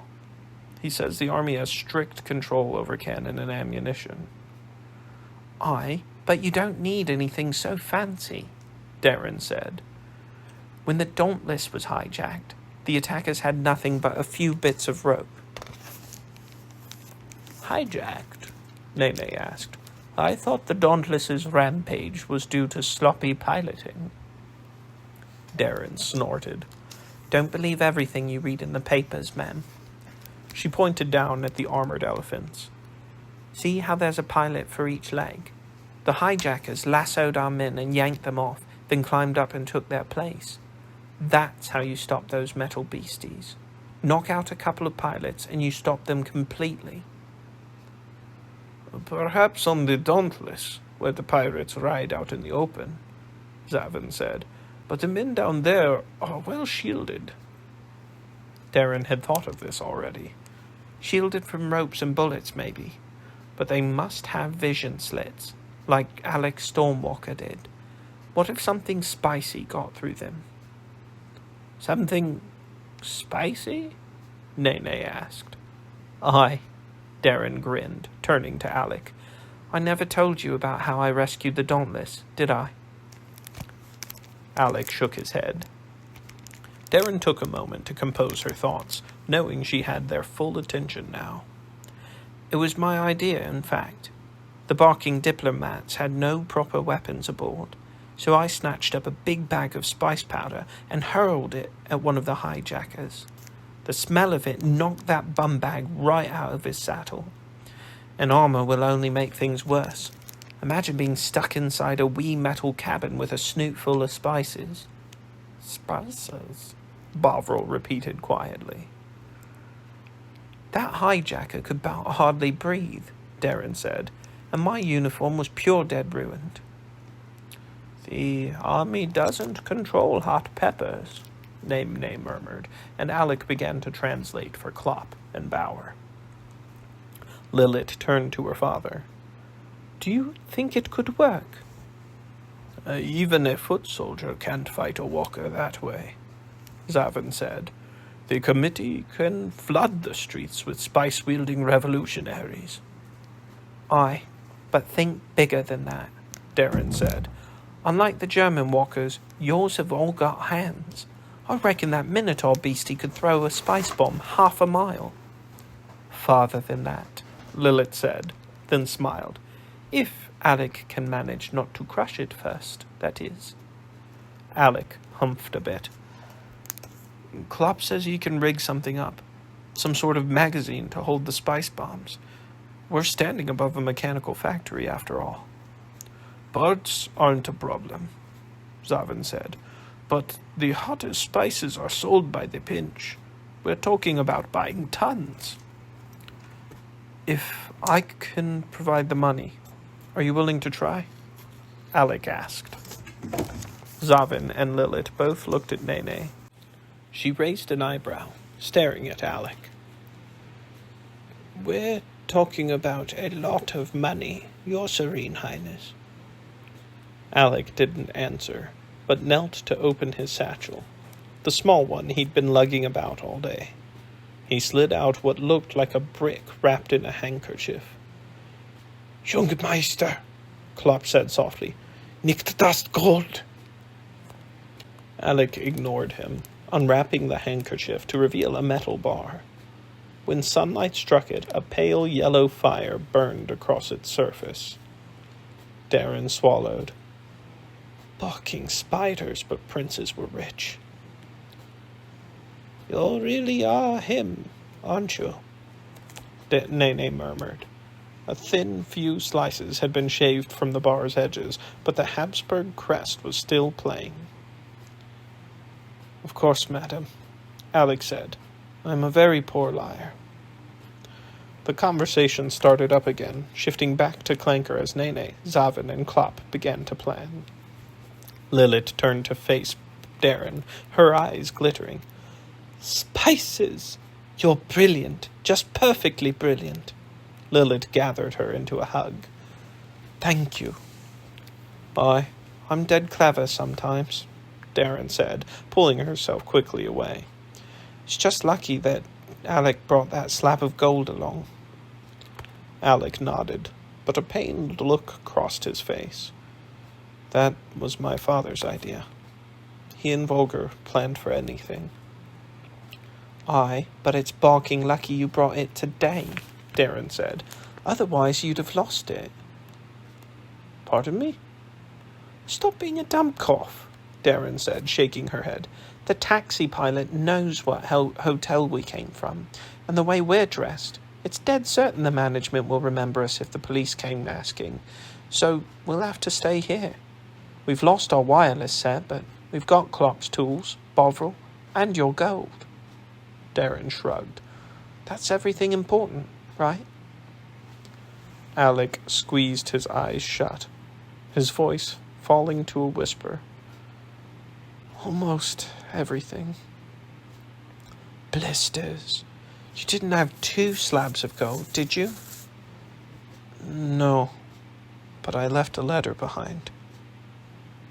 Does it say who you are? Lilith asked softly. All too clearly. Alek turned to stare at Darren, his gaze suddenly intense. It's well hidden. If no one finds it, we can sneak back and fetch it. I suppose so. In a week, once things have settled down, please say you'll help me. You know me. Always happy to lend a hand, Darren said, punching Alek on the shoulder. Though, frankly, it sounded a bit pointless to her. The Germans already knew that Alek was in Istanbul, so why risk getting caught? It was only a barking letter, after all. End of the chapter. Chapter 34. You bum rag, Darren cried. I was having a dead good dream. It's time to go, Alek said. Darren groaned. She'd been helping Lilith with the spider all day, carrying parts and trays of type, and every muscle in her body ached. It was no wonder that clankers were grumpy all the time. Metal was barking heavy. In her dream, she'd been flying, not on an airship or a Huxley, but with wings of her own, as light as gossamer. It had been brilliant. Can we not leave it for another night? I'm knackered. It's a week since we left the hotel, Dylan. That's what we agreed. Darren sighed. She could see the desperate gleam in the boy's eye again. He got it every time he talked about his lost letter, though he wouldn't say why it was so barking important. Alek threw her blanket aside, and Darren jumped to cover herself. But she'd slept in her mechanic slops, as she always did now. She'd have to watch her step here. The pilots who came to train in Zavin's warehouse were all curious about the strange boy in the background, who knew none of the languages of the Ottoman Empire. So Darren stuck with Lilith, working on the spider, and helped Zavin with the cooking, learning the names of new spices and slicing garlic and onions until her fingers stung. Leave off, she cried. I'm getting up. Hush, I don't want any questions from the others about what we're doing. Aye, right. Just wait outside a minute. He hesitated, but finally left her alone. Darren changed into her Turkish clothes, muttering about the various defects of Alek's character. She often talked to herself these days. Living among clankers was driving her mad. Instead of the murmurs of beasties and the steady hum of airflow, Darren spent her days surrounded by the rattle of gears and pistons. Her skin smelled of engine grease. Of all the machines she'd worked on this last week, the Spider was the only she had the fondness for. Its dance of cutting blades and conveyor belts was as elegant as any ecosystem. A whirl of paper and ink converging into neat bundles of information, and its huge legs stretched out like the boughs of an ancient tree. But even that faint suggestion of a living thing only made Darren miss her airship home the harder. And all to help some barking prince. She went out into the training courtyard, where the latest bunch of walkers stood, their spice bomb throwers half finished. A djinn towered above the rest, its powerful arms crossed, its nozzles still wet from being tested. As fellow Muslims, the Arabs had a dispensation from the Sultan to arm their walkers with steam cannon. The cannon didn't shoot projectiles, but in a pinch, the djinn could disappear into a white-hot cloud. The courtyard's outer door was wedged open a squick. Darren slipped through to find Alek waiting out on the street. Lilith was there too, dressed up in fancy European clothing. What's she doing here? Alek raised an eyebrow. Didn't I tell you? We need someone the hotel staff won't recognize. Lilith rented a suite yesterday. And exactly how does that help us? Well, my room is on the highest floor, like Alek's was, Lilith said. 2 doors away, and they both have balconies. Darren frowned. She had to admit, climbing across balconies might be a wee bit easier than picking the lock, but why hadn't anyone told her the plan? I can sneak about just as well as you two can, the girl said. Ask Alek how easily I trailed him. Aye, he's told me that story more than once, Darren said. It's just that... She tried to think of what to say. Lilith wasn't a bad sort, really. She was a dab hand with machines, as good at piloting as any of the men. In a way, she'd managed the same trick as Darren had, acting like a man, without pretending. And that was a splendid sort of anarchy, one had to admit. But the girl had a habit of turning up whenever Alek and Darren were alone together, which was barking tiresome. Why hadn't Alek mentioned that she was coming along? What other secrets was he keeping about her? Is it because I'm a girl? Lilith asked stiffly. Of course not, Darren shook her head. I'm just sleepy, is all. Lilith stood there, looking a little cross and waiting to hear more, but Darren only turned and headed toward the fancy part of town. The Hotel Hagia Sophia stood, dark and silent, a single gaslight burning above the doorway. Darren and Alek watched from the shadows as Lilith made her way inside, the doorman saluting as she passed. It seems a bit daft, us sneaking in, Darren whispered. Do you really think they'd recognize us? Don't forget, Alek said. If they found my letter, there'll be a dozen German agents in the lobby, day and night. Darren nodded. That was true enough. Any trace of Austria's missing prince would stir up more ruckus than a stolen taxi. She's meeting us back here. Alek led Darren around to a small lane where rubbish was heaped outside the hotel kitchen door. He and Lilith had done a lot of planning together, it seemed. Darren shook the jealous thought from her head. She was a soldier on a mission, not some daft lassie mooning at a village dance. She crept closer and peeked through a window. It was dark inside the kitchen, the motionless arms of a clockwork dishwasher casting eerie shadows. But after a few minutes, a silent shape slipped through the darkness, and the door creaked open. "There's someone at the front desk," Lilith whispered, "and a man reading in the lobby, so keep quiet." As they slipped inside, the sense of cooking filled Darren's nose, as delicious as she remembered from her 2 days here. Bowls of dates and apricots and waxy yellow potatoes crowded a long and knotted wooden table, a row of aubergines shining purple in the darkness, waiting for the gleaming knives to cut them. But the smell of paprika made her wince. Zavin had been mixing up spice bombs all day, and Darren's eyeballs were still sore. Lilith led them from the kitchen into a dark and empty dining room. The places were all set, the napkins neatly folded as if guests were about to arrive, and Darren got the shivery feeling she always did in fancy places. "There's a back stair for the servants," Lilith whispered, heading for a small doorway in the far wall. The staircase was narrow and pitch black, and complained at every step. Clanker wood always sounded so ancient and unhappy, like Darren's aunties on a damp winter morning.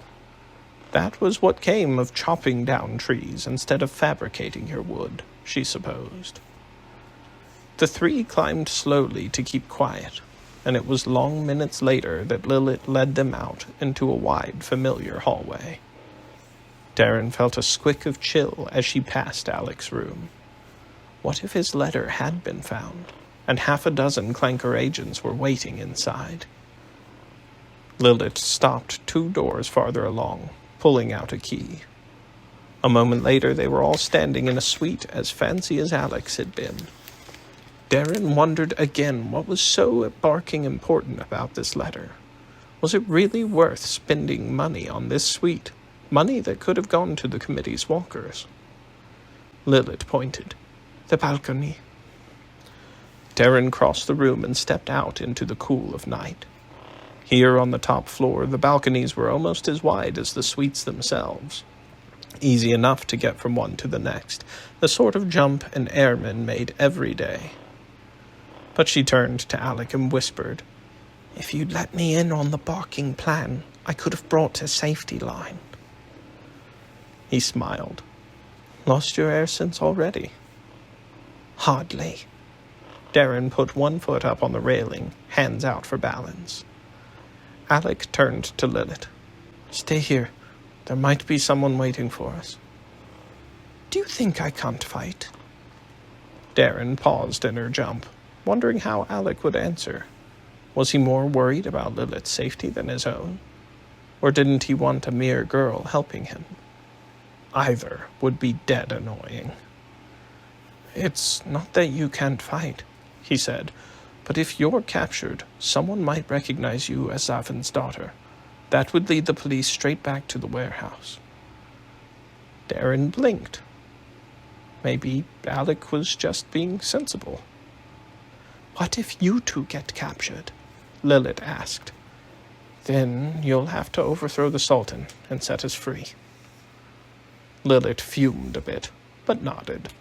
"Just be careful, both of you." "Don't worry about us," Darren said, and jumped. She landed on the next balcony with a soft clang, then waited to give Alek a hand. He jumped with a grim look on his face, and his hand was shaking a bit when she grabbed it to steady him. "Who's lost his air sense now?" she whispered. "Well, it is rather high." Darren snorted. After skylarking at 1,000 feet, 6 stories was nothing. She crossed the balcony, climbed onto the railing, and jumped again, hardly glancing at the ground. She gestured for Alek to wait as she peeked inside. The room was dark, but no one was in sight. Darren slipped her rigging knife into the crack between the doors to lift the hasp, pushed them open, and listened. Nothing. She slipped inside and stole softly to the bedroom doors.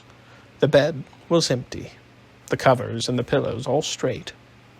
If anyone had searched this room, they'd cleaned up after themselves. In fact, the whole suite looked exactly as Darren remembered it.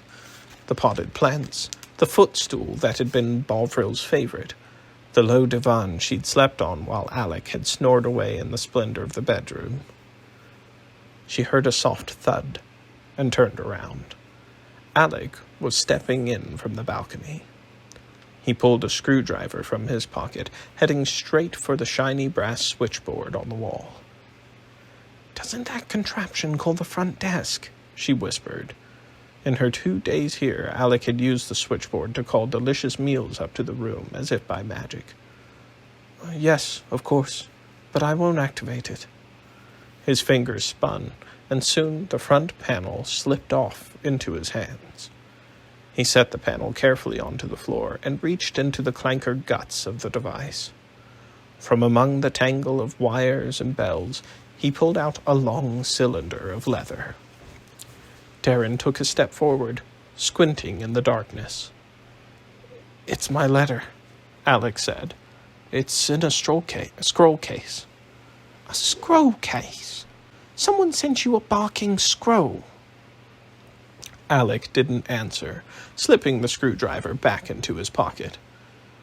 I know, top secret," she muttered, crossing to the suite's front door. "We may as well take the hallway. No point testing your air sense again." Darren pressed her ear against the door. No sound at all. But when she looked back at him, Alek was still standing on the same spot, wearing a thoughtful expression. "Forgot something else," she whispered. "Another scroll? A bar of platinum?" "Dylan," the boy said softly, "before we go back to Lilith, I should tell you something." Darren froze, her hand on the doorknob. "Something about her?" About Lilith? Why would I—" Alek began, but then his expression broke into a smile. "Ah, you've been wondering about her." A bit." Alek chuckled quietly. "Well, she is quite beautiful." "I suppose so." "I was wondering when you'd notice. You've been quite a dumbcoff about it, and she's been trying awfully hard to get you to see." "To get me to see? But why—" Darren frowned. "What are we talking about, exactly?" Alek rolled his eyes. "You're still being a ninny. Haven't you noticed how much she likes you?" Darren's mouth dropped open, but no sound came out.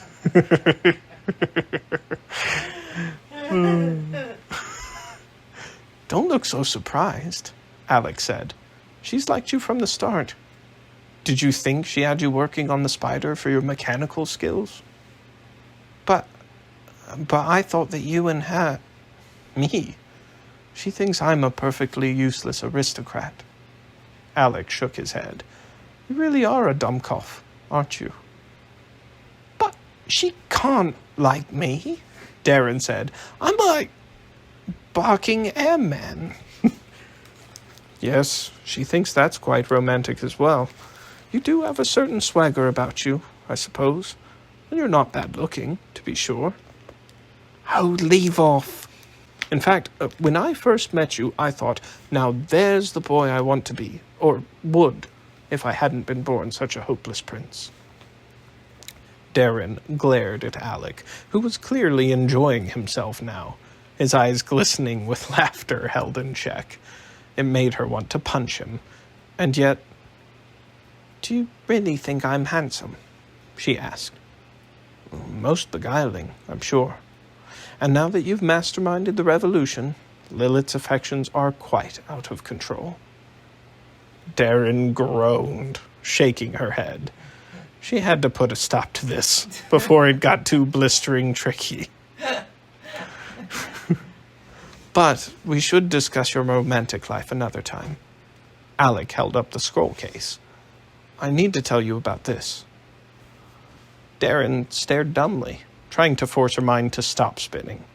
She could deal with Lilith.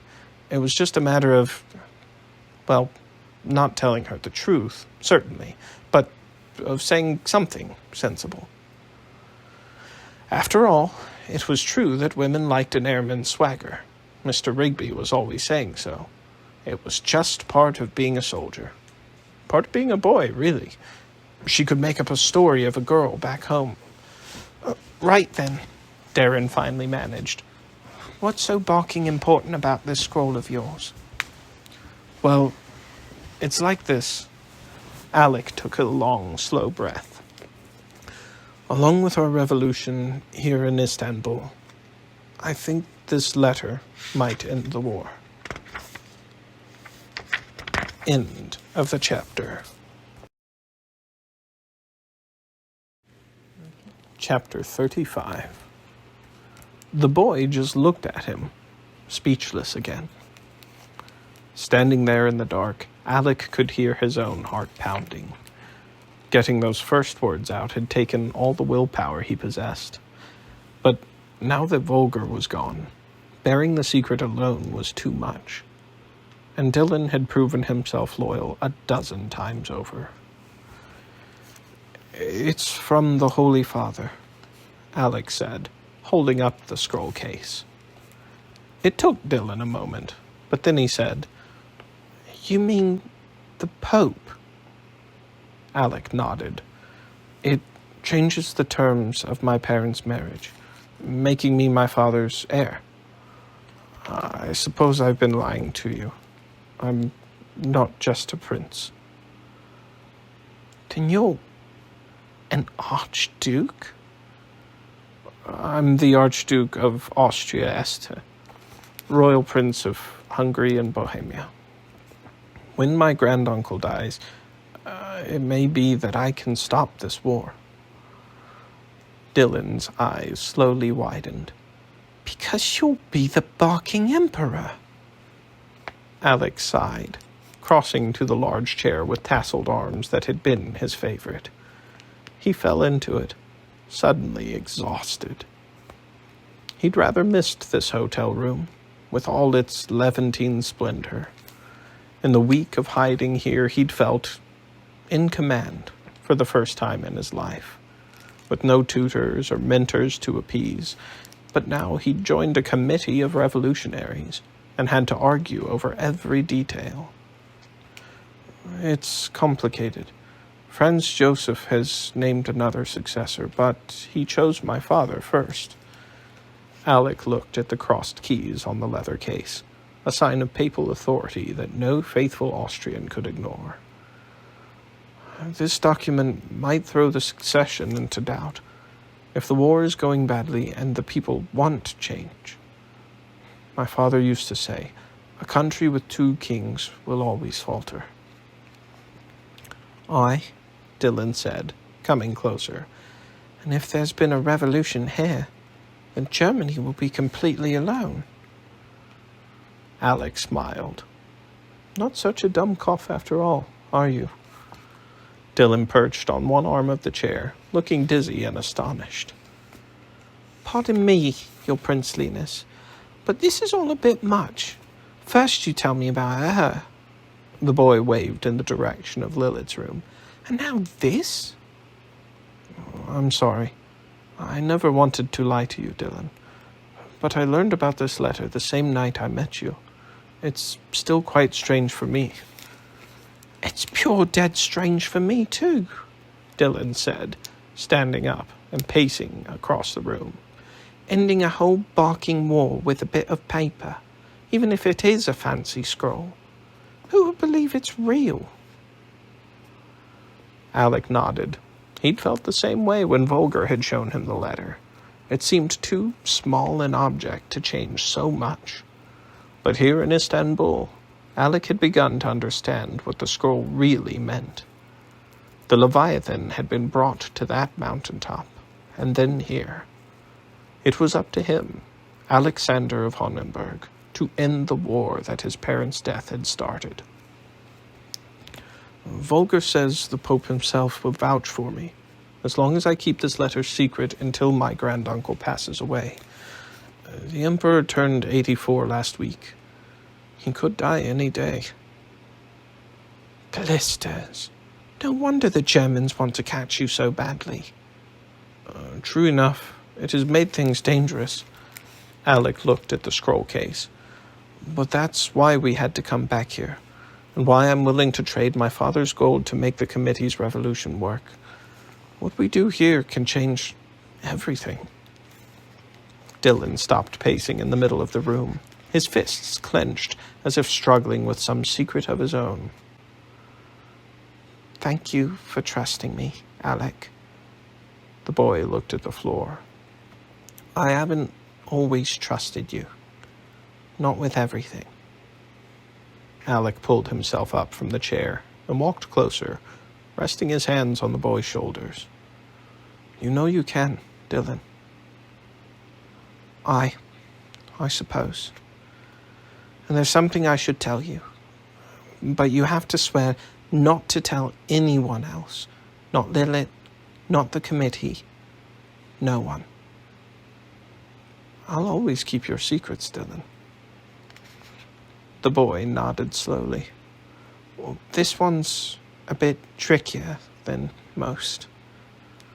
He fell silent again, the pause stretching out. It's about your mission here, isn't it? Dylan let out a slow sigh, a sound of relief and exhaustion. I suppose it is. We were an advance party, sent to sabotage the Kraken nets in the strait. It was all part of Dr. Barlow's plan from the beginning. But your men were captured. Dylan shook her head. My men may have been caught, but we did our job. Right now those nets are being eaten away by wee beasties, and it's happening so slowly that the Ottomans won't realize until it's too late. So you British aren't waiting for the Sultan to join the war. You'll strike the first blow. Aye, in 3 weeks. Dr. Barlow says the nets will be in tatters by then. On the night of the next new moon, the Leviathan will guide a new beastie down the strait. It's the companion creature for the Osman, the ship that Lord Churchill stole from the Ottomans. It's called a Behemoth, and it's barking huge, like the world has never seen before. Those German ironclads' days are numbered. Alek clenched the scroll case tighter. The weakest link in the committee's plans had always been the German ironclads, but with some kind of Royal Navy monster on the way, the odds had changed considerably. But this is exactly what we need, Dylan. We have to tell the committee. We can't, the boy said. I trust Zavin and his family, but there are hundreds of others involved. What if just one of them is a Clanker spy? If the Germans find out the Leviathan is coming, the Gebben could surprise it anywhere along the way with her Tesla cannon charged. Of course. Alek shuddered a bit, remembering the lightning coursing through his body. But what about Zavin's plan? He's leading walkers with spice bombs against the ironclads. Klopp says it's insane. Aye. Completely daft, Dylan said. But don't tell Zavin that. If they strike on the night of the new moon, the Gebben will be sunk before they even get there. Alek nodded slowly, thinking it through. In an all-out battle for the city, the Sultan would send his walkers into the streets, relying on the German warships to protect the palace. But if they lay at the bottom of the sea, the revolution could be over in a single night. Thousands of lives might be spared. Of course, an attack in utter darkness would mean teaching the committee's pilots how to drive their walkers at night. He'd already explained the principles to Lilith, and she'd pick them up quickly enough. If anything, it would give the revolutionaries yet another advantage. I'll order Klopp to say he's changed his mind, that he thinks spice bombing the Gebben will work. He might grumble a bit, but he'll do as he's told. But how do we get the committee to pick the exact night? Have Klopp say that it's best to attack the ironclads in darkness. Dylan shrugged. Then we'll point out that September 19th is a new moon, and let them decide on their own. Alek smiled. And with your masculine charms, you can persuade Lilith to plead our case for us. Dylan rolled his eyes, turning beet red again. Speaking of secrets, you won't tell Lilith about that discussion either, will you? It will only complicate things. Alek chuckled. He'd always heard the Darwinists were quite plain-spoken about matters of biology, to the point of being vulgar. But Dylan looked positively shamefaced about the whole thing, more like a schoolboy than a soldier. It was most amusing. As I said, your secrets are safe with me. Aye, good then. Dylan hesitated. And you're completely sure it's me she likes, not you? Alek laughed. Well, I should hope so. After all, if we did like each other, I'd have to run a mile. What do you mean? For heaven's sake, Dylan. Lilith is a commoner. Far more common than my mother. Alek held up the scroll case. I grew up not knowing if this would ever happen. Not knowing who I really was. And always thinking how much easier it would be for everyone if I hadn't been born. I could never do that to my own children. Not in 1,000 years. Dylan stared at the scroll case sadly. Must be tough, being a prince. Not any longer, thanks to this. Alek clasped Dylan's shoulder again, happy that his only real friend knew his last secret. Let's get out of here. We have a revolution to plan. Lilith opened her door, wearing a frown. Took you too long enough. I thought you'd got yourselves into trouble. We were having a bit of a discussion. Alek winked at Dylan, then held up the scroll case. But we found this. Lilith gave them both an odd look, and Dylan turned away in embarrassment, heading toward the servants' staircase. Alek shrugged for Lilith's benefit, then followed. As they descended the stairs, the hotel began to stir around them. The steam elevators rumbled and hissed, building up pressure for the morning traffic, and soon a clattering rose up from below. Dylan came to a halt, raising his hand. The cooks are in the kitchen already. We can't go back out that way. Straight through the lobby doors, then, Lilith said. If no one found your letter, there won't be any German agents about. Aye, but some of us are still wanted taxi thieves, Dylan said. Alek shook his head. It'll be fine. We'll be out the door before anyone gives us a second look. Just try not to act suspicious, Lilith said, nudging open the door to the dining room. She led them through the empty tables, with a stride as confident as if she owned the hotel. A young boy in a fez looked up from polishing silverware and frowned, but didn't say a word. They passed him and headed through the lobby, which was empty except for one rather shabby-looking tourist waiting for a room. The man glanced up from his newspaper, smiled, and waved a hand. Ah, Prince Alek, he called. I thought you might be hiding somewhere hereabouts. Alek froze in mid-stride. It was Eddie Malone. End of the chapter. Chapter 36. Of course, I never took you for a taxi thief, Malone said, stirring his coffee. But then I heard the name of the hotel. Alek didn't answer, just gazed at his cup in silence. The black surface of the liquid flickered, reflecting the dancing shapes of shadow puppets on the screen behind them. The reporter had led them to a coffee house, well away from the curious glances of the hotel staff. Each table had its own tiny shadow play machine, and the place was dark and nearly empty, the few patrons all transfixed by their own puppets. But Alek felt as though the walls were listening. Perhaps it was the beady eyes of the bullfrog staring at him from across the table. "My mother's name," he said softly. "Of course." Malone nodded. "Well, I've been looking at hotel signs ever since, and wondering. The Dora Hotel? The Santa Para? The Angel?" He let out a low chuckle. "And then I heard something about Germans staying at the Hagia Sophia, stealing a taxi. So the name Sophie started ringing in my ears." "But how did you know to call me Prince?" Alek said. "I'm not the only Austrian with a mother named Sophie." "Well, that's what I figured, until I started looking into that Count Volger fellow. He and your father were old friends, weren't they?" Alek nodded, his eyes closing. He was exhausted, and there was another long day of work ahead, a whole revolution to rethink. "But we stole that taxi 7 barking days ago," Dylan said. "Have you been sitting in that lobby the whole time?"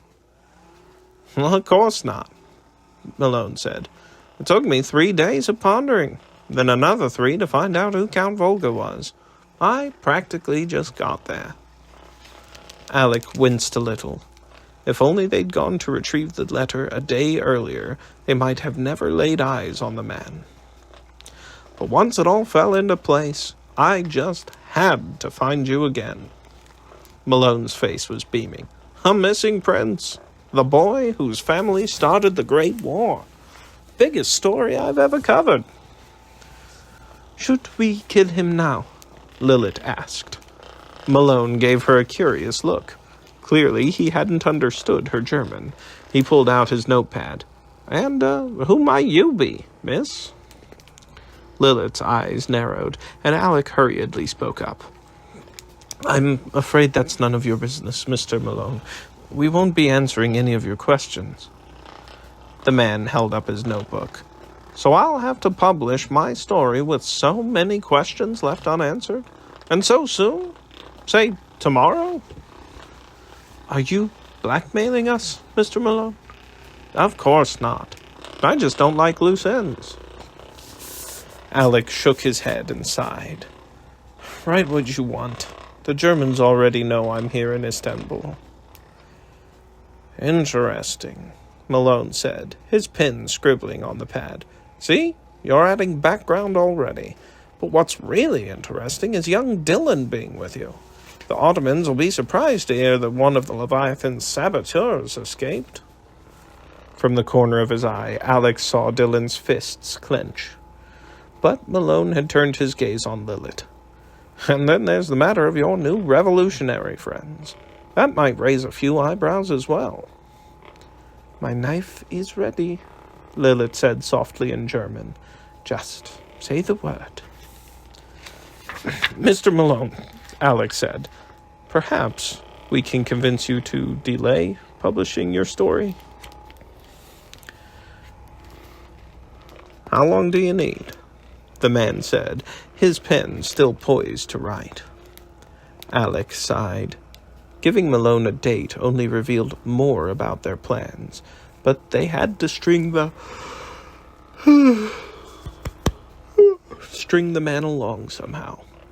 If the Ottomans learned that a Darwinist saboteur was working with revolutionaries here in Istanbul, they might begin to piece together Dr. Barlow's plan.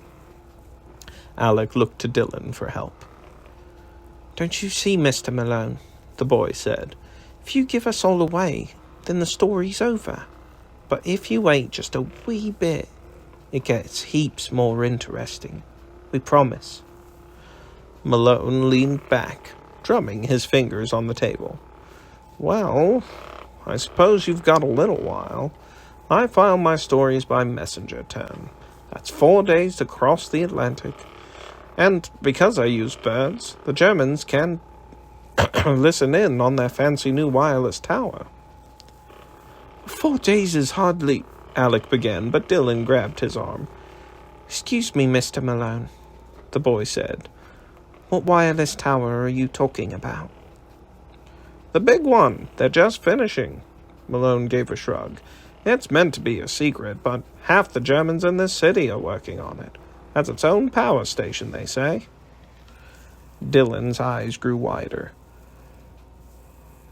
Is this tower somewhere along a railroad line? I've heard it's somewhere on the cliffs, where the old tracks follow the water. Malone narrowed his eyes.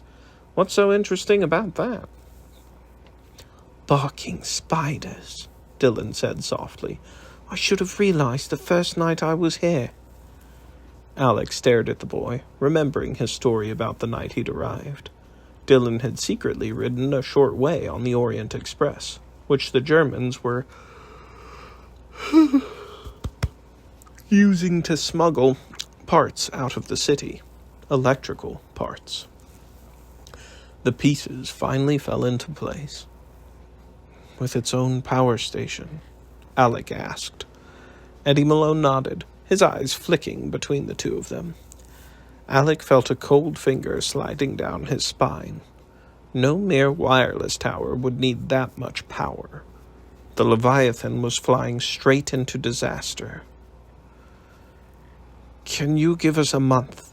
He asked Malone. A whole month? The reporter let out a snort. My editors would have me brought home in a brown bag. You have to give me something to write about. Dylan sat up straighter. All right, then. I've got a story for you, and the sooner you publish it, the better. That wireless tower... Wait, Alek said. I have something better. How about an interview with the missing Prince of Honenberg? I'll tell you about the night I left my home, how I escaped Austria and made it to the Alps, who I think killed my parents and why. Will that keep you busy enough, Mr. Malone? The man's pen was scribbling, his head nodding furiously. Dylan was staring at Alek, wide-eyed. But there's one condition. You can't mention either of my friends, Alek said. Just say I'm hiding in the hills somewhere, alone. The man paused a moment, then shrugged. Whatever you want, as long as I can take some photographs, too.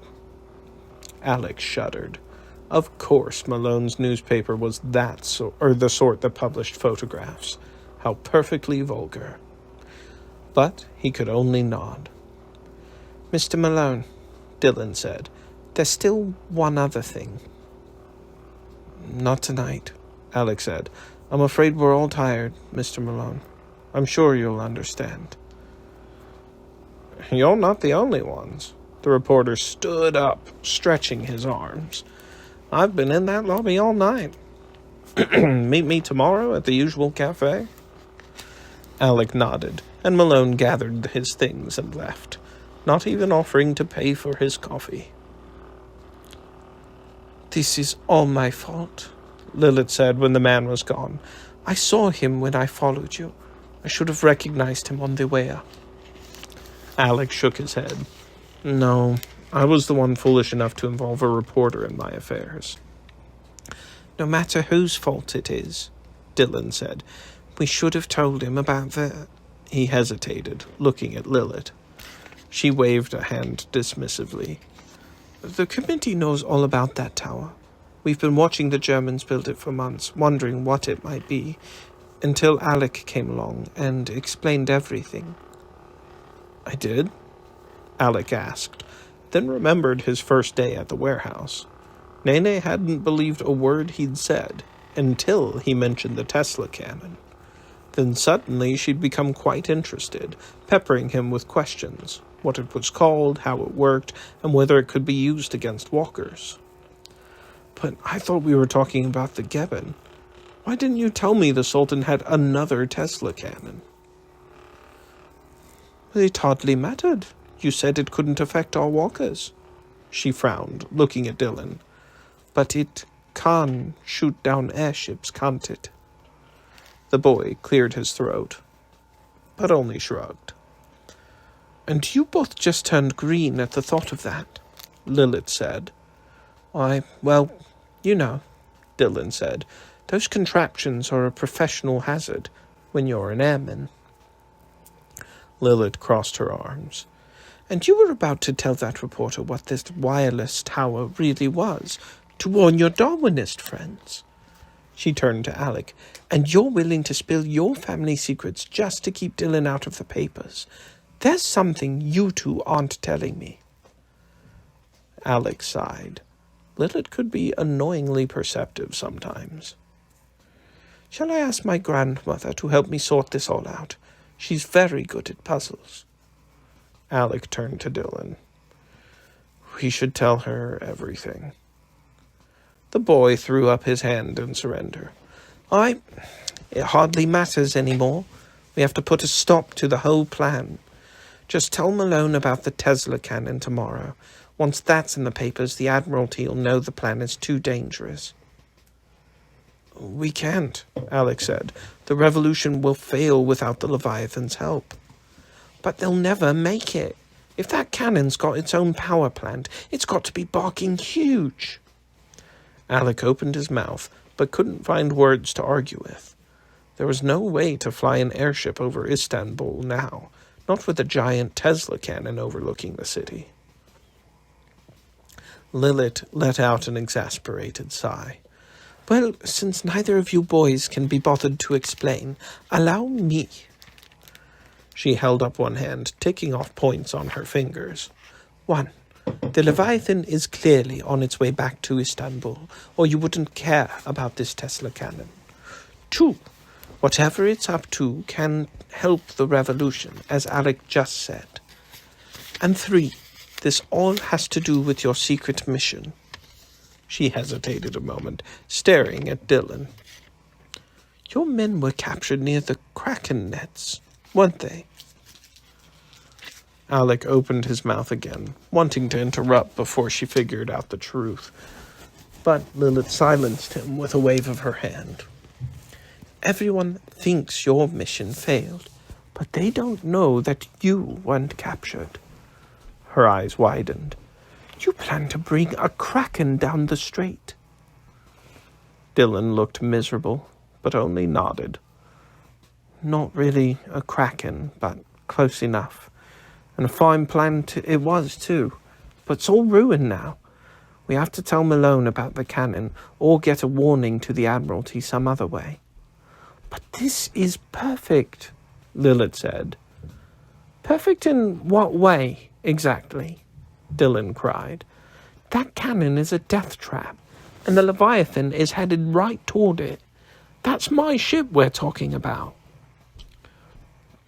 We're talking about the liberation of my people as well, Lilith said softly, her eyes locked on his. The committee will deal with this problem, I swear. My mission was meant to be top secret. Dylan shook his head. I can't let it go forward if a daft bunch of anarchists know about it. Then we won't tell anyone else, Lilith said. Only we 3 have to know. Alek frowned. The 3 of us can't destroy a Tesla cannon. No, we can't. But... Lilith held one hand up, her eyes squeezing shut for a moment. My father plans to lead the assault on the cabin himself, with 4 walkers. But if the Leviathan and its sea monster can deal with the ironclads, we have those walkers to spare. So on the night of the revolution, we explain everything to my father, then head to the cliffs and tear this Tesla cannon to the ground. Someone might find out, Dylan said. What if we only use pilots we trust? Alek asked. Lilith's walker, mine, Klopp's, and Zavin's. No one else has to know what's going on. Lilith shrugged. No one else is volunteering to fight the Gebbin, after all. Dylan stared at them both, a look of terror in his eyes. But what if we fail? He said softly. They'll all burn. Lilith reached across the table and took his hands in her own. We won't fail, she said. Our revolution depends on your ship. Dylan stared at her hands for a moment, then looked helplessly at Alek. It's the only way they can win, Alek said simply, and the only way to complete your mission. Your men sacrificed themselves for this, right? Oh, you had to say that, Dylan said with a groan, pulling his hands from Lilith's grasp. Aye, all right. But you barking anarchists had better not make a mess of this. We won't, Lilith said, beaming at the boy. You've saved the revolution again. Dylan rolled his eyes. No need to get all moony, lassie. Alek smiled. They really were the most amusing couple. End of the chapter. Chapter 37. Darren spread her arms out straight and waited. R. She dipped her left arm 45 degrees. S. She let her right arm drop, the screwdriver in her hand pointing straight down. G, said Bovril, and ate another strawberry. Then it tossed the stem over the edge of the balcony, leaning its head through the rails to watch it fall. How do you like that? Darren cried. It's learnt the whole barking alphabet. Lilith and Alek stared at the beastie, then at her. You taught it this? Lilith asked. No, I was just practicing my signals. I was saying the letters out loud, I suppose, and after a couple times through, Darren pointed at Bovril, the beastie joined in, as quick as a bosun's mate. And that's why you want to bring it along tonight? Alek asked, in case we need to send semaphore signals. Darren rolled her eyes. No, you daft bumrag, it's because... She sighed, unsure exactly how to say it.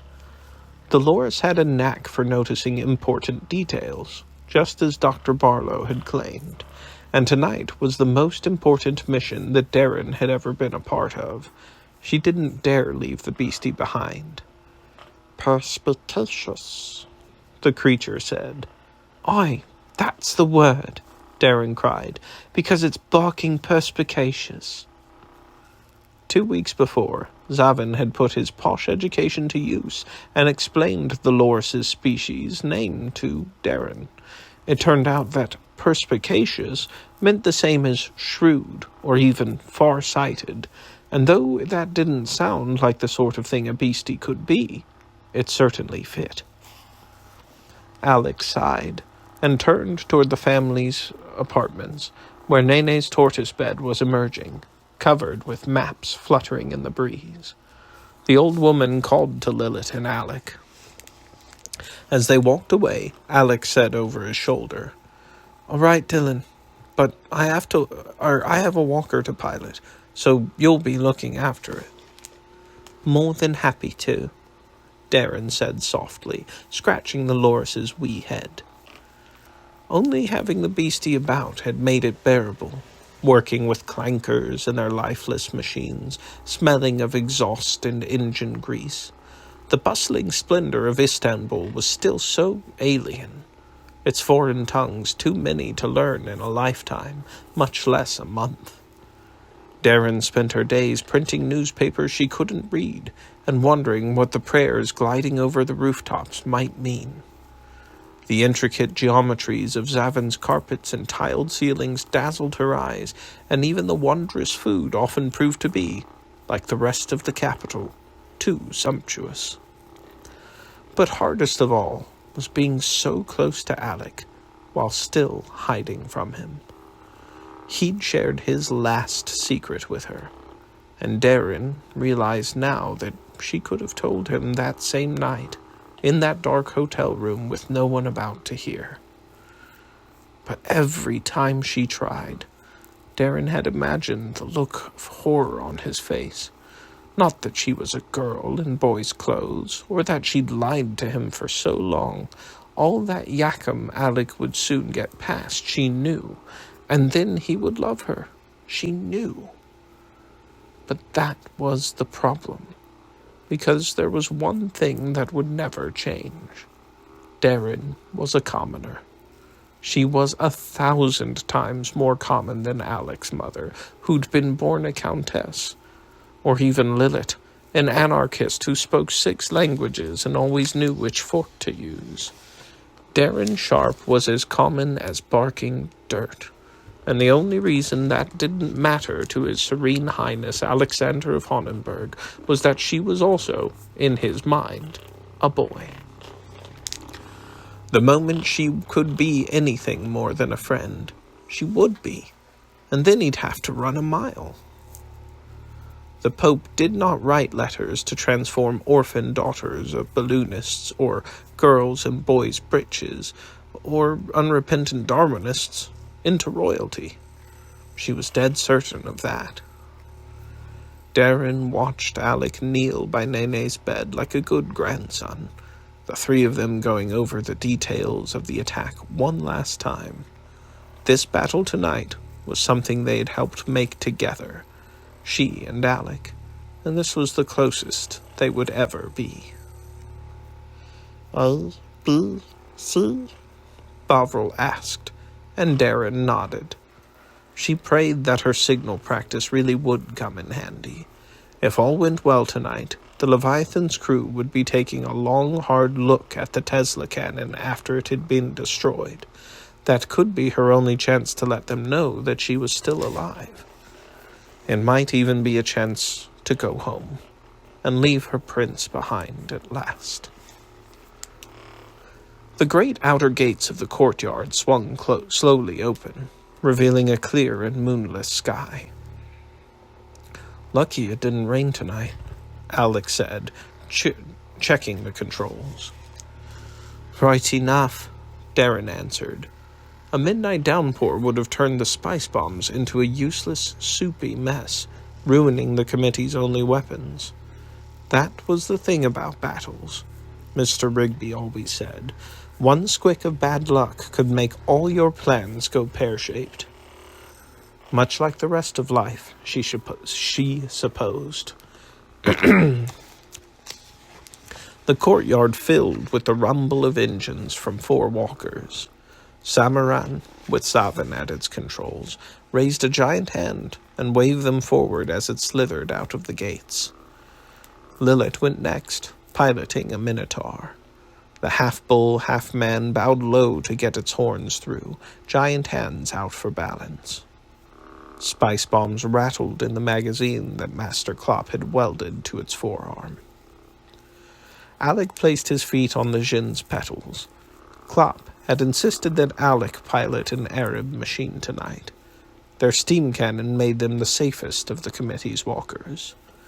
Behind the Jinn, Klopp and Bauer sat at the controls of an iron golem. "Hold on tight, Bovril," Darren said, and the beastie scampered up onto her shoulder. Its claws poked through her piloting jacket like wee needles. Alek worked his feet, and the contraption took a huge step forward. Darren grasped the sides of the commander's chair, queasy as always in the lumbering machine. At least the Jinn was still in parade mode. The top of its head split open so she could see the stars and breathe fresh air. "10 left here," she said. To keep this mission as secret as possible, the 4 walkers had no co-pilots, so Darren was serving as Alek's navigator and, once the shooting started, as rangefinder for the throwing arm.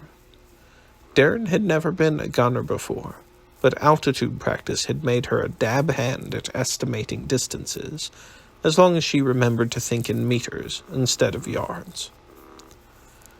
Darren looked at her map again. It showed 4 separate routes to the Tesla cannon, with Alek's marked in red.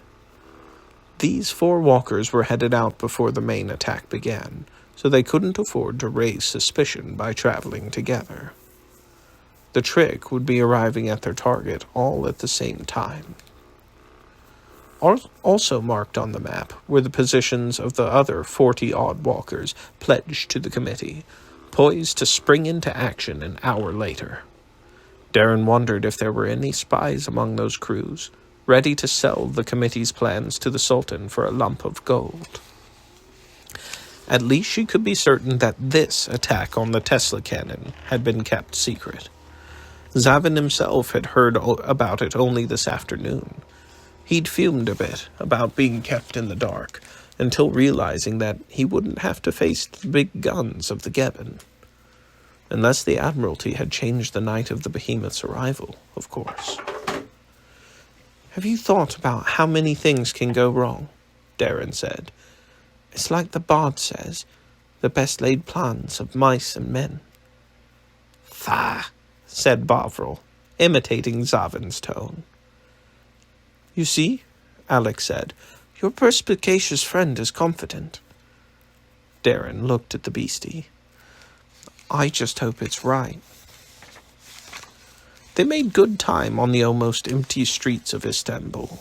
The committee's walkers had been practicing night walking for the last month, pretending to patrol for robbers, so no one gave the djinn a second glance.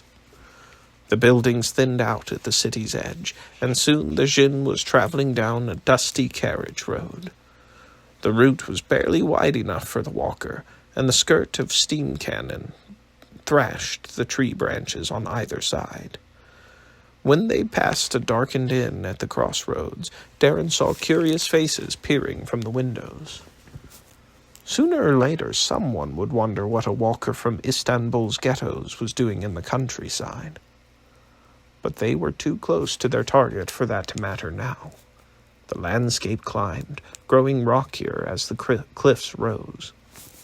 The city came into view out of the walker's rear viewport, its glitter and brilliance garish in the moonless night. 100 masts and smokestacks were scattered across the water's black expanse. And Darren wondered again what would happen if the Leviathan were shot down. Would the Behemoth simply swim away, or go mad among all those unarmed ships? She shook her head. They couldn't fail tonight. They were only a few miles from the Tesla cannon when a spotlight lanced out of the dark. Darren squinted. Her eyes caught a flash of steel and the silhouette of a trunk and tail. It was one of the Sultan's war elephants, blocking their path. "Range?" Alek asked calmly. "About 1,000 yards. That is 900 meters. Alek nodded, pulling a lever. A spice bomb rolled from the magazine into the djinn's hand. Darren caught a whiff of it and winced. Even wrapped in oiled burlap, the bombs let off eye-burning dust every time they moved. "Top down, please," Alek said. "Aye, your princeliness."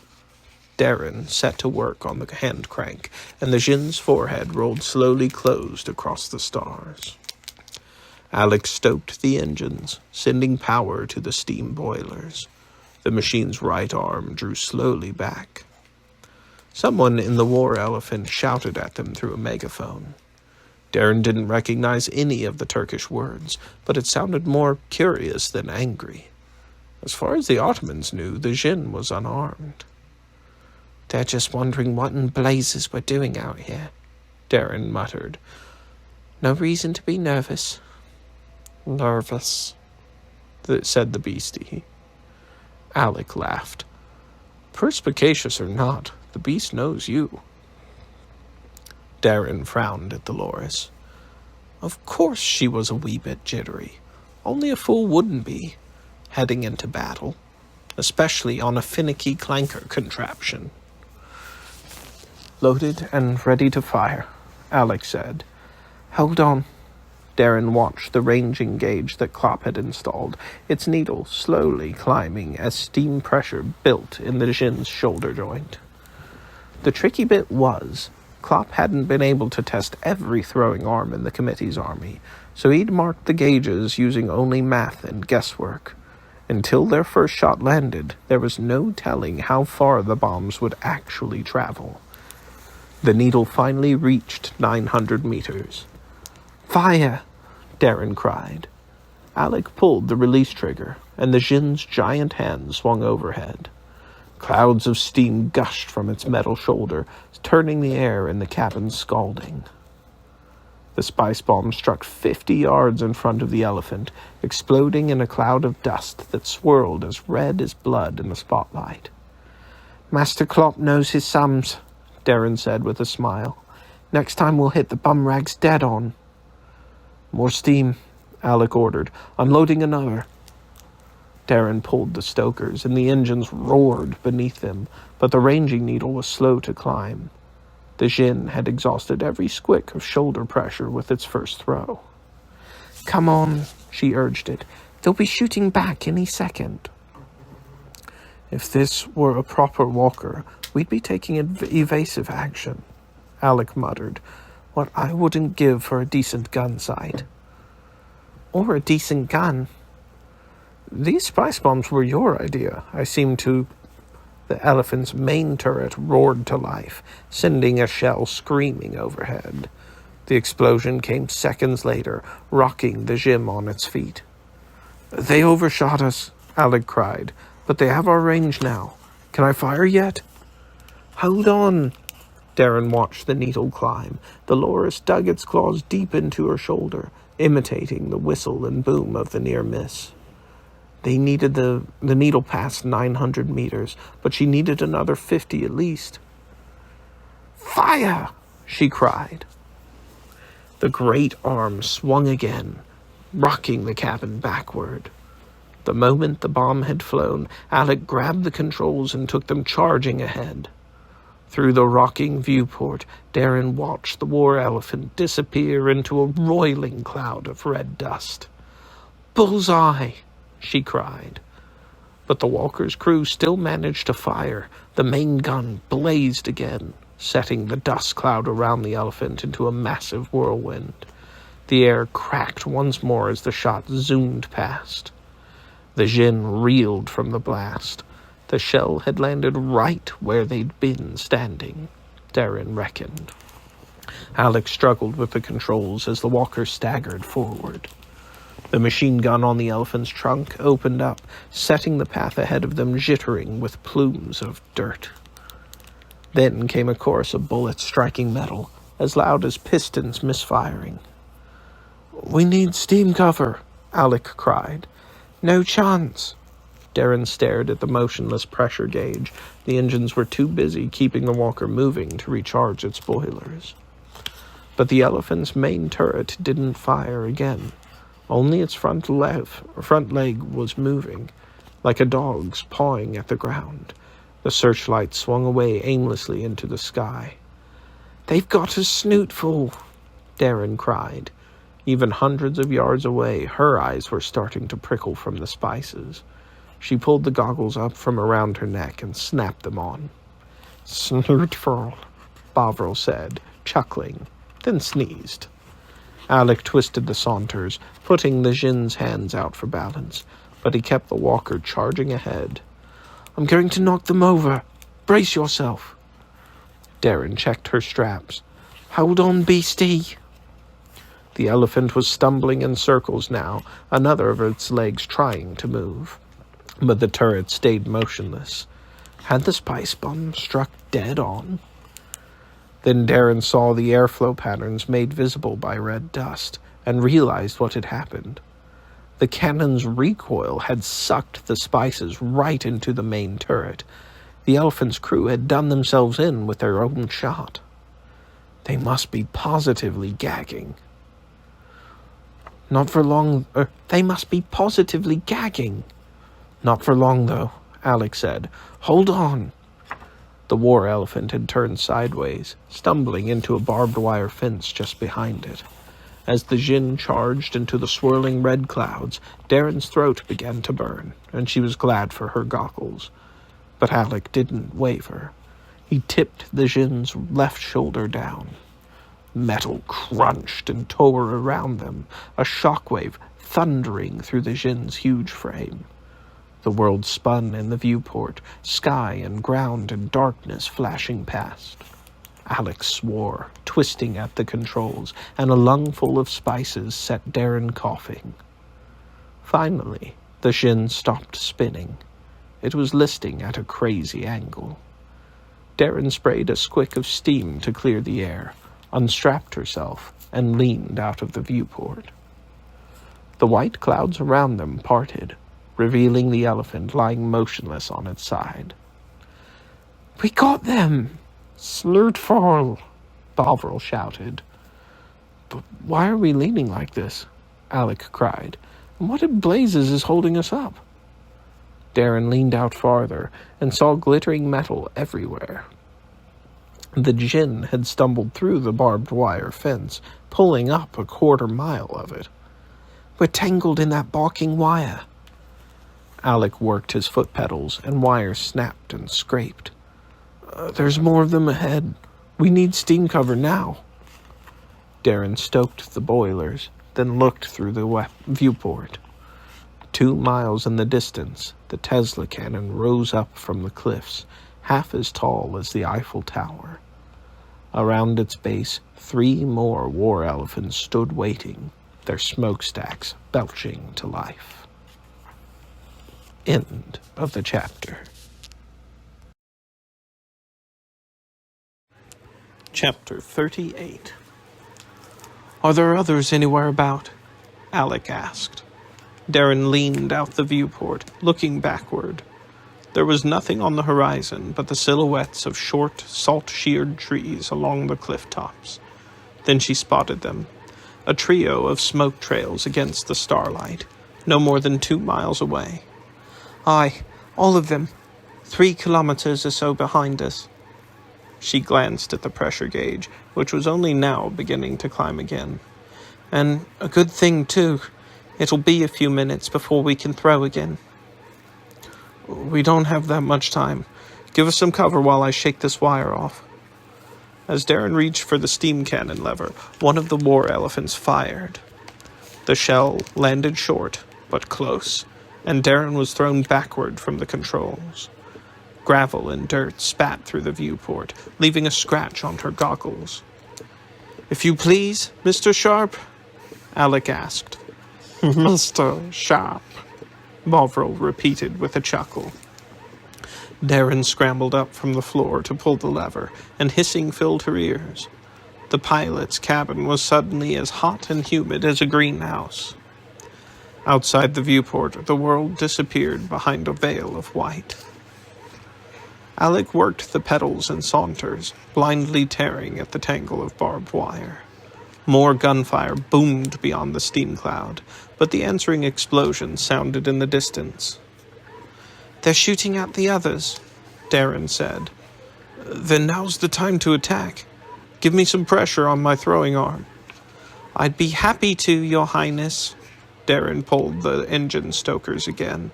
"But we've emptied the boilers to make this steam, and now you're dancing about like a loon, which is taking even more power." "Fine then," Alek said, bringing the djinn into a crouched halt. As the engines idled, the ranging gauge began to climb again. Through the whiteness came the clatter of machine guns. The Ottomans were firing into the bank of steam clouds, listening to see where their bullets hit metal. "They'll find us soon enough," Alek said. He pulled the release, and Darren heard a third spice bomb rattle into place. She wiped condensation from the ranging gauge. 300 meters, and climbing." "That's enough, if we charge them." "Are you daft? There's 3 of them and 1 of us." "Yes, but we haven't much time. Listen to your beast." Darren stared at the loris. Its wee eyes were closed, as if it had decided to take a nap, but a soft noise came from its lips, a hum and crackle, like the static on Klopp's wireless. She'd heard the sound before. "Barking spiders," she breathed. Indeed. Alek pushed at the pedals. As the djinn thundered forward, the hot clouds parted around them. The Tesla cannon stood tall on the cliffs, its frame glimmering against the dark sky. Faint sparkles traveled along its lower struts, like fabricated fireflies flitting about on Guy Fawkes Day. Its shimmer spilled across the battlefield. She leaned forward to squint up at the stars. No dark silhouette moved among them, but if the Ottomans were charging up their cannon, they must have spotted the Leviathan approaching. The war elephants were still firing at the other walkers, their mortars elevated high. But as Alek charged ahead, one of the turrets began to spin about. Moments later, its main gun billowed flame and smoke. The shell struck close enough to send the Jinn staggering. The needle on the ranging gauge trembled, then fell. Pressure was leaking somewhere. "We're hit!" Darren cried. "The trigger is yours, Mr. Sharp," Alek said calmly, his hands white-knuckled on the saunters. The Jinn was limping now, the whole pilot's cabin lurching from side to side. Darren grasped the release trigger, her eyes flicking back and forth between the ranging gauge and the 3 steel elephants ahead. The needle had stopped at 400 meters, trembling uncertainly, and the distance to the elephants was lessening with every step. The nearest elephant swung its trunk toward the Jinn, its machine gun blazing. Bullets struck armor with a sound like coins shaken in a tin. One bullet slipped in through the viewport, a sliver of hot metal striking sparks around their heads. "Are you hit?" Alek asked. "Not me," Darren said. "Not me," Bovril repeated, then filled the cabin with its maniacal laughter. Another of the elephant's big guns was taking aim. The ranging needle sputtered again, then climbed, and finally they were close enough. Darren pulled the trigger, and the walker's throwing arm swung overhead as they ran, like a charging fast bowler unleashing a cricket ball at a batsman. The spice bomb went straight into the closest elephant, exploding in a swirl of fiery red. The machine staggered, but the cloud moved hastily away, spreading through the shimmering lower struts of the Tesla cannon. "Blisters," Darren cried. "The wind's too strong up here." Of course, the wind always blew hard against seaside cliffs. She'd been a dumbcoff not to realize it. But Alek didn't falter, barreling straight at the elephant. The direct hit had done some damage, at least. The Ottoman machine was stumbling about like a newborn calf. But just before they collided, the elephant's great head rolled on its neck, raising the 2 barbed tusks. Alek twisted at the saunters, but the walker was moving too fast to turn. With an awful metal shriek, the Jinn impaled itself upon one tusk, a white blast of steam shooting from the boilers in its chest. The air in the pilot's cabin turned wet and scalding, every valve hissing like a tea kettle. The elephant shook its head, tossing the Jinn madly and throwing Darren from her seat. She screamed as her hands splayed against the burning metal floor, and the beastie's claws went deep into her shoulder. "We're done for," she shouted. "Abandon ship." "Not yet." Alek pulled a saunter back with one hand, hitting the bomb release with another, and with the Jinn's last squick of strength, brought its throwing arm down. Darren stood, squinting through her goggles to watch the remaining spice bombs, almost a dozen of them, rattle down the magazine to burst against the elephant's back. "Barking spiders," said the perspicacious Loris. "Open us up," Darren said, unstrapping herself. "In another moment we won't be able to breathe." While Alek spun the hand crank furiously, she kicked open the locker in the back of the cabin, pulling a massive rope from it. "Aren't you glad we practiced belaying?" she shouted over the din of steam and gunfire. "I'd rather not know what's coming," Alek said. "Nonsense. This is easy compared with a sliding escape from a Huxley. I'll tell you about that sometime." As the Jinn's head opened, Darren tied the rope off and flung it over the back of the walker.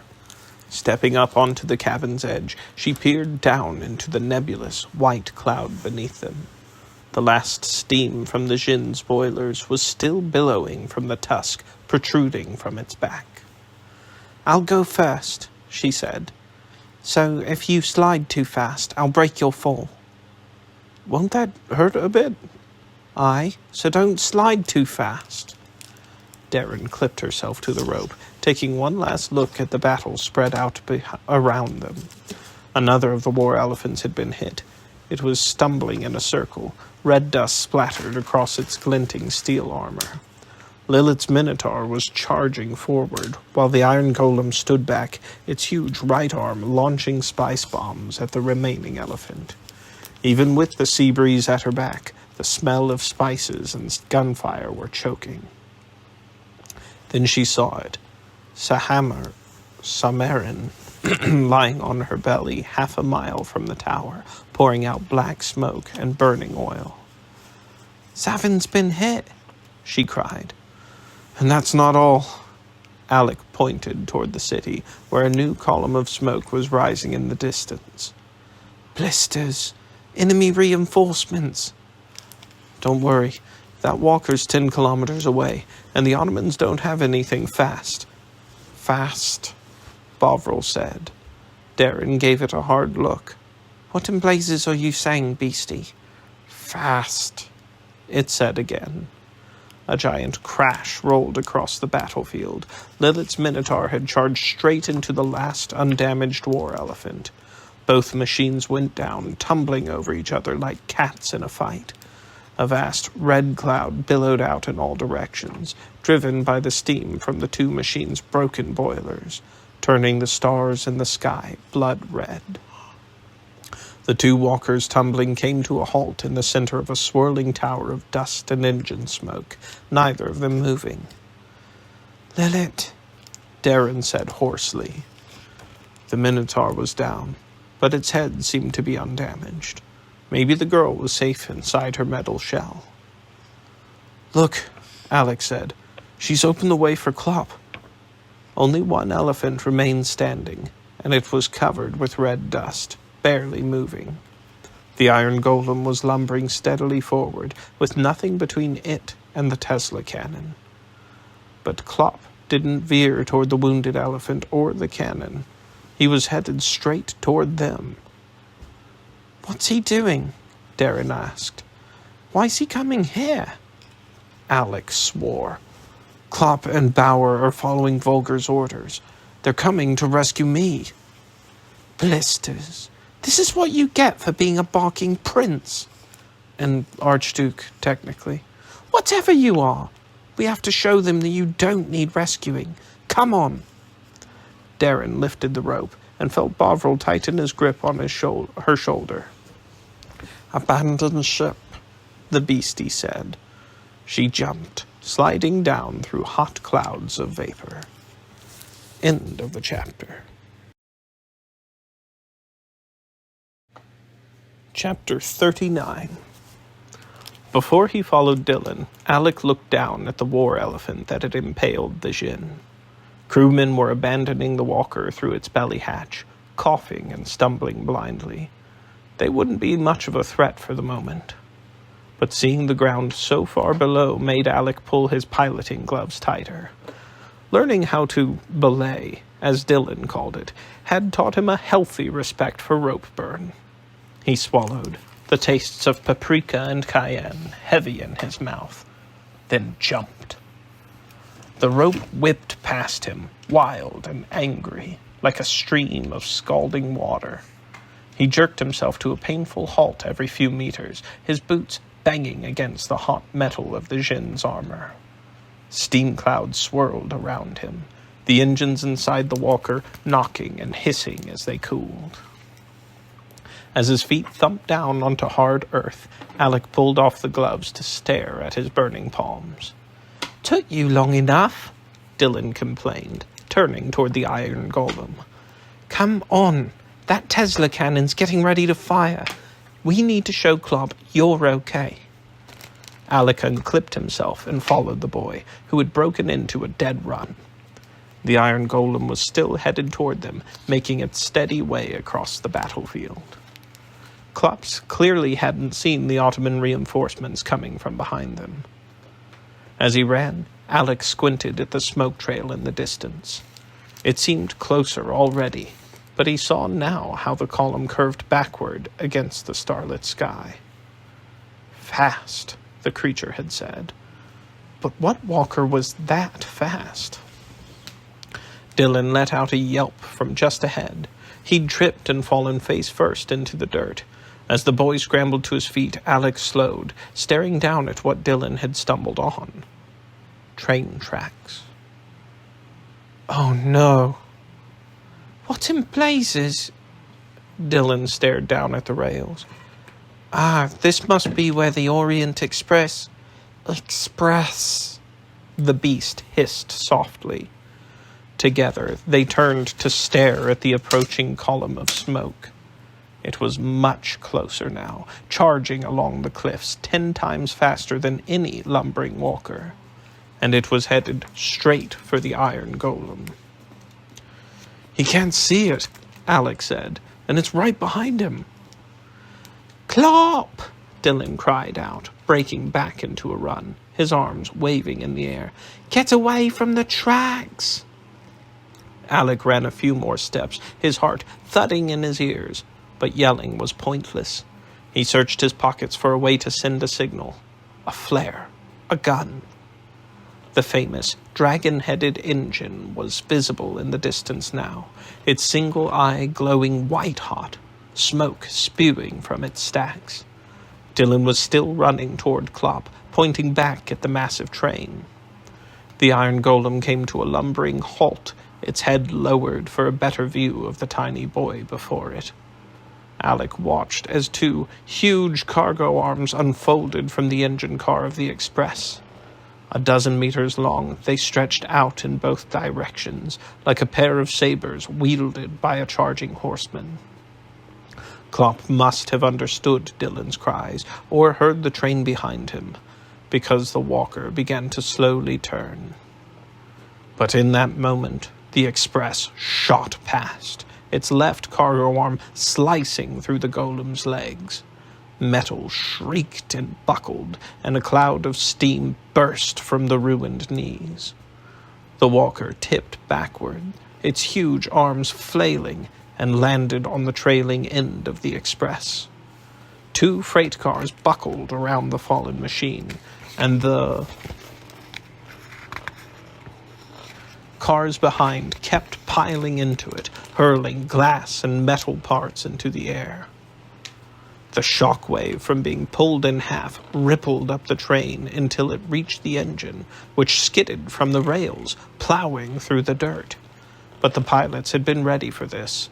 The express's arms stretched out like wings to steady the engine car. A handful of coal and freight cars dragged behind the engine, sending clouds of dust into the air. Alek saw Dylan running back toward him, Bovril, a tiny silhouette on his shoulder, both of them about to be swallowed in a roiling mass of dust. "Run!" he was shouting, pointing sideways from the tracks. The front half of the train, skidding and derailed but still speeding along, was headed straight at Alek. He turned and ran the way Dylan was pointing, directly away from the rails. Long seconds later, the dust cloud overtook Alek, blinding him and filling his lungs. Something flew out of the dark mass and knocked him off his feet, strong hands pushing his head down into the dirt. A huge shadow swept overhead. The express's cargo arm, Alek realized. A cascade of dirt and gravel flew over him, and a clamor like 1,000 foundries rolled past, full of shrieks and clangs and explosions. As the noise faded, the dust cleared a little, and Alek looked up. "Well, that was close," he said. Not 5 meters from his head, the skidding claw of the cargo arm had carved a furrow as wide as a carriage lane. "You're welcome, Your Archdukeness." "Thank you, Dylan." Alek stood up, dusting off his clothes and looking dazedly about. The front half of the Orient Express had finally slid to a halt, almost skidding into the Tesla cannon itself. The iron golem lay hissing and steaming on the ground, the back half of the train in piles around it. Alek took a step closer, wondering if Master Klopp and Bauer were all right. But Bovril was growling, echoing a low, buzzing noise that drifted across the battlefield. A crackle was building in the air. Dylan pointed toward the southern sky, where a long silhouette had finally appeared. the Leviathan, black and huge against the stars. Alek turned back toward the Tesla cannon. As he watched, the awful shimmers began to travel up into its tip. "We have to stop it," Dylan said. "There's no one else." Alek nodded dumbly. Klopp and Bauer, Lilith and Zavin, they all needed his help. But the Tesla cannon was readying to fire, and the Leviathan had more than 100 men aboard. His fists clenched in frustration. If only he were in a walker now, with huge arms to tear the tower down. "Express," Bovril hissed. "The train," Alek said softly. "If we can take the engine car, we can use its cargo arms." Dylan gazed at him a moment, then nodded. They ran together, stumbling across the wreckage-strewn ground, dodging the piles of scattered cargo that had been thrown from the train. The front half of the Orient Express had come to rest only 15 meters from the Tesla cannon. The cargo arms were motionless, but the smokestacks were still belching. A few soldiers stumbled out of the engine cars, wearing German uniforms, rifles strapped to their shoulders. Alek dragged Dylan to a halt in the shadows. "They're armed, and we're not." "Aye, follow me." The boy ran to the last car in the line, a freight carrier lying lopsided in the furrow dug by the train's passage. He climbed up and along its top, making his way toward the engine car.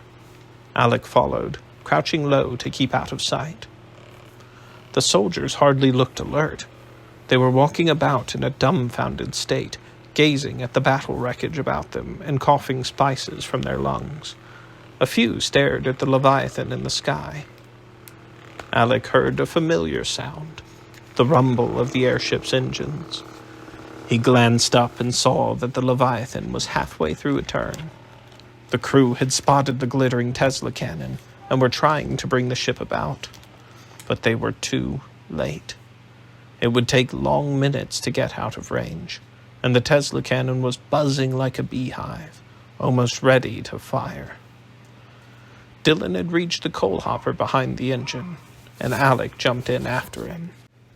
Coal skidded under his feet and turned his hands black as he caught himself from stumbling. Dylan scrambled to the front and climbed out, reaching down to give Alek a hand. "Quickly now," the boy whispered. Alek pulled himself up between the two huge cargo arms. He could feel the air crackling. Sparks from the giant tower were making the shadows quiver, but the engineer's cabin was just ahead. "There's only one man inside," Dylan whispered, handing Bovril to Alek and pulling a knife from his jacket. "I can handle him." Not waiting for an answer, the boy swung himself down and in through a window in a single motion. By the time Alek reached the corner, Dylan had the lone engineer cowering in a corner. Alek stepped inside and looked at the controls. A legion of unfamiliar dials and gauges, brake levers and engine stokers. But the saunters were metal gloves on poles, just like the ones that controlled Samaran's arms. He placed Bovril on the floor, stuck his hands into the saunters, and made a fist. A dozen meters to his right, the huge claw responded, snapping shut. A few of the German soldiers looked up at the noise, but most were transfixed by the glittering Tesla cannon and the airship overhead. "Don't muck about," Dylan hissed. "Tear it down." Alek extended his arm, reaching out for the tower, but the great claw clamped shut a few meters short of the nearest glowing strut. "Get us closer," Dylan said. Alek stared at the engine levers, then realized that the train's wheels were useless without a track. But he remembered a legless beggar he'd seen in the town of Lienz, propelling himself along on a wheeled board with his hands. He set both claws against the ground, one on either side, and scraped them backward. The engine car lifted a bit, sliding forward a meter or so, then settled back into the dirt. "Closer," Bovril said approvingly. Well, we've got the Germans' attention now, Dylan muttered, looking out the window. I leave that matter to you, Alek answered, scraping the huge claws against the ground again. The engine car skidded forward with an ungodly screech, metal striking the bedrock of the cliffs. Shouts came through the windows now, and a soldier leapt up to pound on the door. Dylan punched the engineer in the stomach, crumpling him to the floor, then turned to stand ready with his knife. Alek outstretched the cargo arms again. This time, one great claw reached the Tesla cannon's lowest strut. As he snapped the claw shut, a crackle shot through the cabin. The metal gloves sizzled in Alek's hands, and an invisible force seemed to close around his chest. Every hair on Bovril's body was standing on end. "Barking spiders!" Dylan cried. "The lightning's coming for us!" Sparks danced along the controls and the walls of the cabin, and the soldier at the door yelped, jumping off the metal running board. Alek set his teeth against the pane, pulling harder on the saunter. The engine car lifted into the air again, the strut letting out a metal groan as it slowly bent toward them. At the base of the tower, a ball of white fire was spiraling into being. "It's about to fire!" Dylan cried. Alek pulled as hard as he could, and a sudden shudder passed through the car.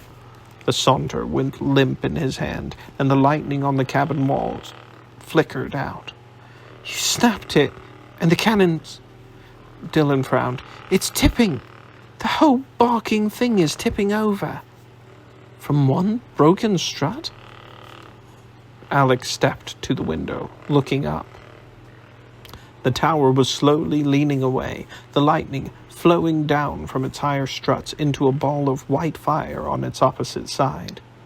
A huge, snake-like form clung to the struts there, halfway up, wrapped in a glowing cocoon of electricity. "Is that—" "Aye," Dylan breathed. "It's Samaran." Zavin had somehow piloted his injured walker all the way to the tower, and now it was acting as a conductor, drawing the power of the cannon into itself. Lightning spun in a whirlwind around the goddess walker, glowing brighter and brighter until Alek had to shut his eyes. "He'll be done for in there," Dylan said, and Alek nodded. A few seconds later, the Tesla cannon began to fall. End of the chapter. Chapter 40. The tower toppled around Samaran in a maelstrom of white fire.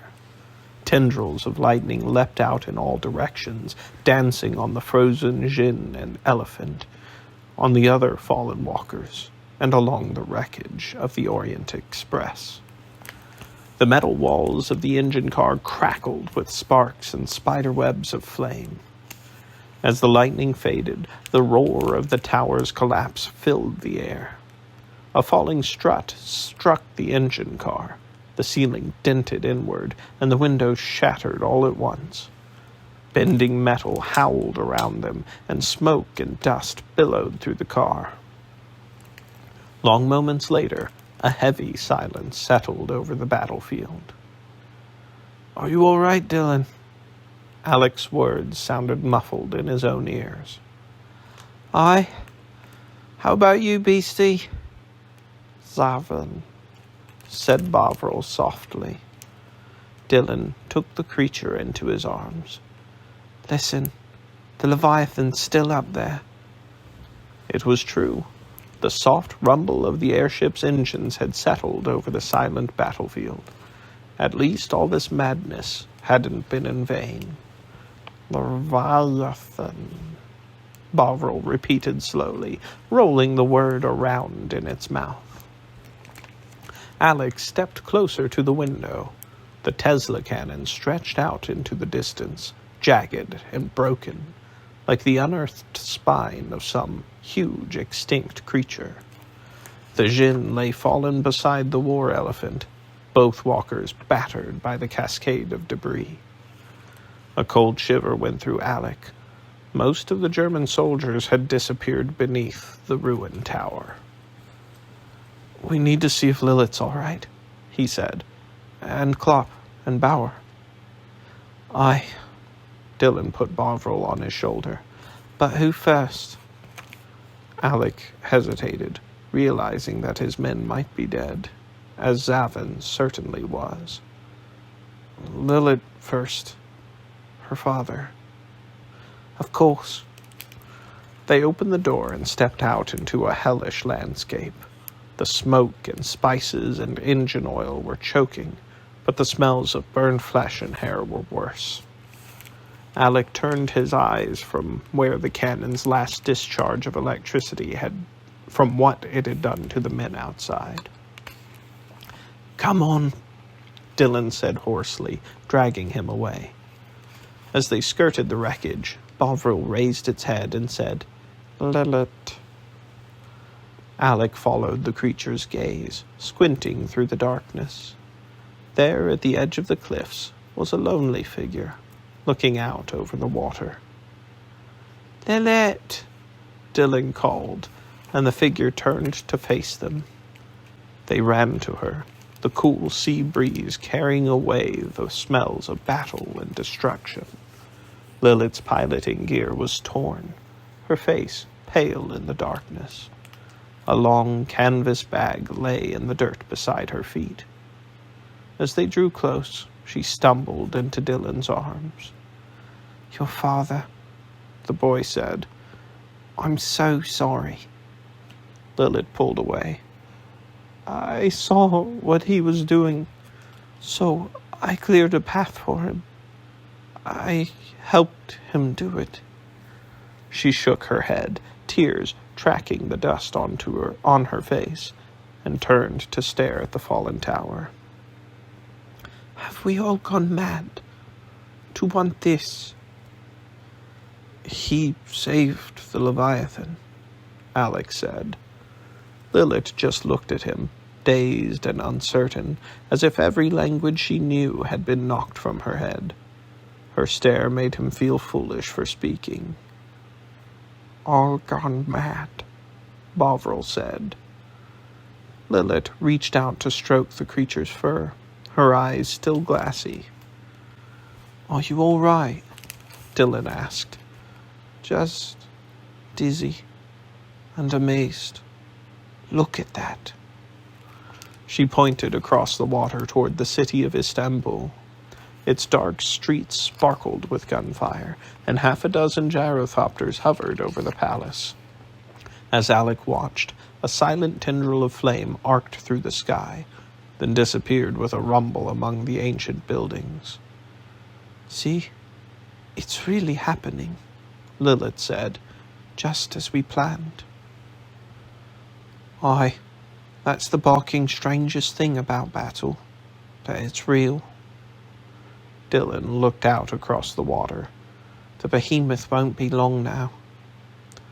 Alek took a step closer to the cliff's edge and gazed down. The Gebbon was steaming out, her kraken-fighting arms spread like the claws of a crab. Sparks glimmered across the tower on her aft decks.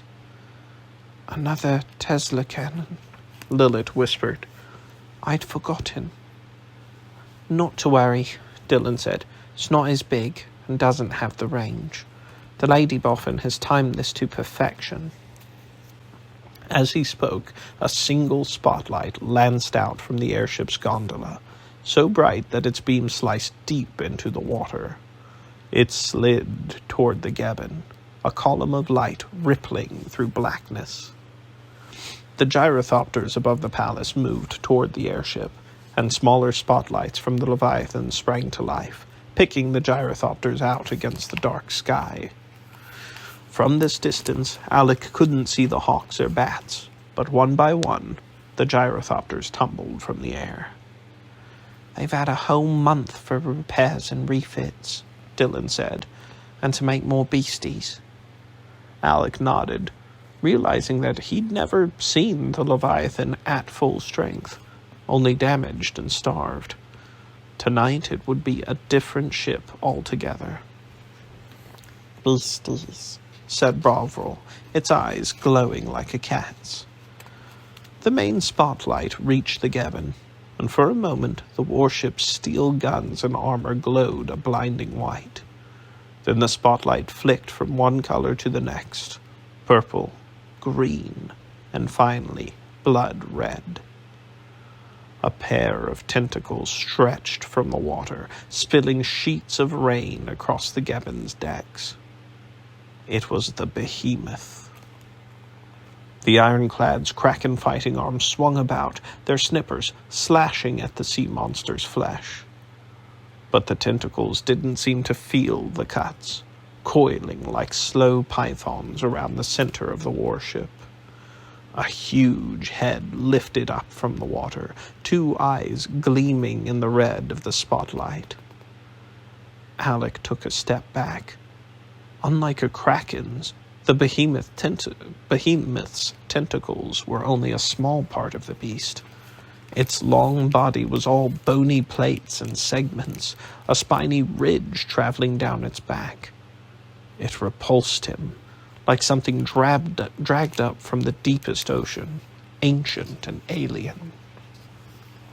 A desolate sound rolled across the water, the ironclad's hull wailing as it bent in the behemoth's grasp.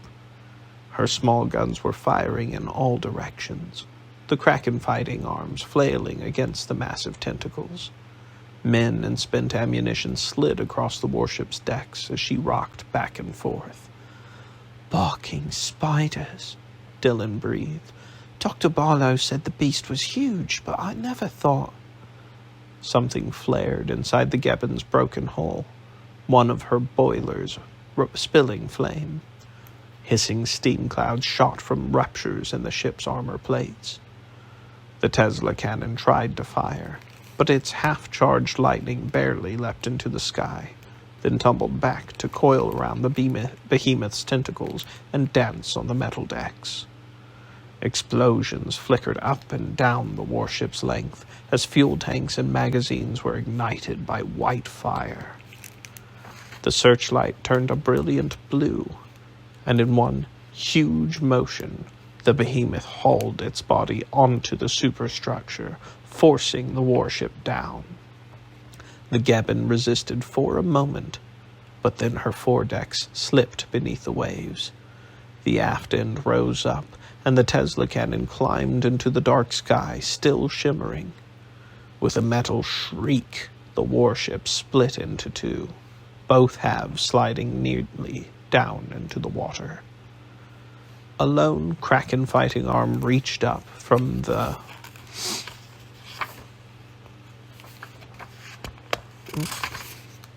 churning waves, its claws snapping at the air before it disappeared again. Then a burst of red light flared beneath the surface, sending columns of fresh steam into the air. The water settled slowly, and then was still again. "Poor bum rags," Dylan said. Alek stood silent. In the last month, he'd somehow forgotten what the revolution would mean for the crew of the Gebbon. "I have to join my comrades," Lilith said, kneeling beside the long canvas bag. She pulled out a mass of metal poles and rippling silk and set to work. The contraption expanded, driven by coils of springs inside. In moments, it was 5 meters across, the wings as translucent as those of a mosquito. "What in blazes?" Dylan cried. "A body kite," Alek said. "But you'll never make it back to Istanbul in that." "I don't need to. My uncle's fishing boat is waiting beneath the cliffs." Lilith turned to Dylan. "I'm sorry, but he can be trusted, and I had to tell someone else our plan, in case we needed a way back to the city." "Now?" Dylan asked. "But we have to check on Klopp and Bauer." "Of course you do. They're your friends. But the revolution needs its leaders tonight." Lilith stared across the water, her voice failing. "And Nene will need me too." As she stood there, fresh tears streaking the grime on her face, Alek thought of the night his own parents had died. Strangely, all he could recall now was repeating the story to Eddie Malone in payment for the man's silence. It was as if the telling had erased the real memory. "I'm sorry about your father," he said, every word stiff and clumsy in his mouth. Lilith gave him a curious look. "If the Sultan wins tonight, you'll simply run off somewhere new, won't you?" Alek frowned. "That's probably true." "Good luck, then," she said. "Your gold was very useful." "You're welcome, if that was meant as a thank you." "It was." She turned to Dylan. "No matter what happens, I'll never forget what you've done for us. I think you're the most brilliant boy I've ever met." Well, it was just..." Lilith didn't let him finish, but threw her arms around him, kissing him hard on the lips. After a long moment, she pulled away and smiled. "I'm sorry. I was just curious." "Curious? Barking spiders!" Dylan cried, a hand at his mouth. "You hardly know me." Lilith laughed and lifted the body kite into the air. As its wings filled with cool sea breeze, she stepped to the edge of the cliffs, her hands on the pilot's strut. "I know you better than you think, Mr. Sharp," she smiled, turning to Alek. "You don't know what a friend you have in Dylan." With that, she stepped off into the darkness and fell from their sight. Alek rushed to the edge of the cliff, looking down in horror. The body kite tumbled for a moment, but then steadied itself and angled out to sea. The wind lifted it up higher, almost level with the cliff tops, and for a moment they could hear Lilith's laughter once more. The kite turned hard, banking toward the city lights. A moment later it had slipped away into the darkness. "Mr. Sharp," Bovril said, and chuckled. Alek shook his head, wondering at Lilith. Her father was dead, and her city was in flames. And there she was, soaring through the air, somehow laughing. "That girl is quite mad." "Aye," Dylan touched his mouth again. "But she's not a bad kisser." Alek looked at the boy, then shook his head again. "Come on, let's go see about Master Klopp." End of the chapter. Chapter 41. The iron golem lay in a heap of train cars and scattered cargo, its legs twisted and torn. Only its upper half remained intact, the huge head leaning back against the wreckage of 2 freight cars, a sleeping giant with a crumpled metal pillow. Darren and Alek made their way closer, through electrical parts and shattered glass. The railroad tracks had been torn from the ground and lay among the other debris like tangled ribbons of steel. "Blisters," Darren said as they passed an overturned dining car, its red velvet curtains spilling through broken windows. "Lucky there were no passengers aboard." "We can get up to the golem's head that way," Alek said, pointing at a huge hand lying splayed in the dirt. They climbed onto it and up the walker's arm, and soon saw 2 motionless forms strapped into the pilot's chairs. "Master Klopp!" Alek cried out. "Hans!" One of the men stirred. Darren saw that it was Bauer, his eyes glazed, his hands reaching feebly for the seat straps. She followed Alek up and helped him get the man out. "Was uns getroffen?" he asked. "Der Orient Express," Alek explained. Bauer gave him a befuddled look, then saw the wreckage around them, belief dawning slowly on his face. The three of them unstrapped Klopp and laid him on the golem's broad shoulder. The master of mechanics still wasn't moving. Blood caked his face, and when Darren put her hand to Klopp's neck, his pulse was weak. "We have to get him to a doctor." "Yes, but how?" Alek asked. Darren's eyes swept the battlefield. Not a single walker remained standing. But in the sky, the Leviathan's silhouette had swung into profile. It was just as she'd expected. Now that it had dispatched the Geffen, the airship was coming about for a closer look at the wrecked Tesla cannon. She opened her mouth to explain, but suddenly the beastie on her shoulder was imitating a soft thumping sound. Alek heard it too. Walkers. Darren turned toward the city. A dozen columns of smoke rose from the horizon. Could they be from the committee? Alek shook his head. They don't even know we're here. Aye, it was meant to be that way. But that anarchist lassie told her uncle, didn't she? Bauer rose unsteadily to his feet, lifting a pair of field glasses. One lens was shattered, so he held the other to his eye like a telescope. Elefanten, he said a moment later. Alek swore. At least those things are slow. But we'll never carry Klopp out of here, Darren said. Not without help. And where do you suppose we'll get that? She pointed up at the dark shape over the water, still turning, its searchlights angling toward the cliffs now. The Leviathan is on its way to take a closer look. We can signal them and get Klopp to the ship's surgeon. A, B, C, Bovril said happily. They'll take us prisoner again, Alek said. Aye, and what do you think the barking Ottomans will do after all this?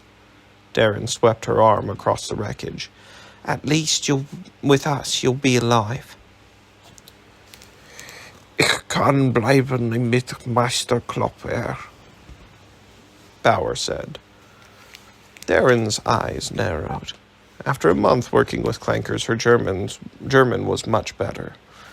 What does he mean he'll stay with Klopp? Alek turned to Darren.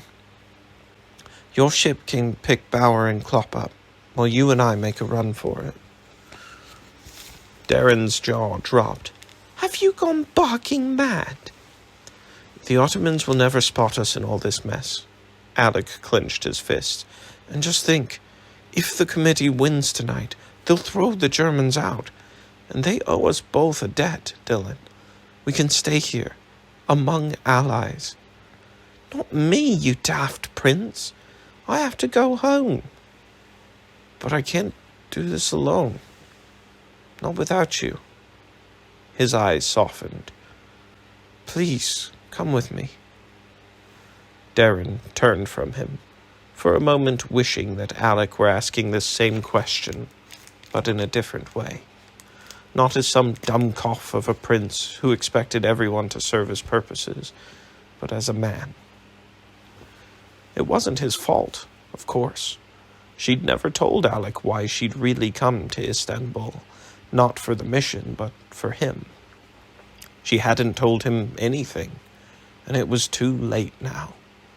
They'd been together a whole month, working and fighting side by side, and still she hadn't convinced herself that a common girl could matter to him. So what was the point of staying? There's more to do here, Dylan, he said. You're the best soldier the Revolution has. Aye, but that's my home, up there. I can't live with your machines. Alek spread his hands. It doesn't matter. Your crew will never see us. They have to.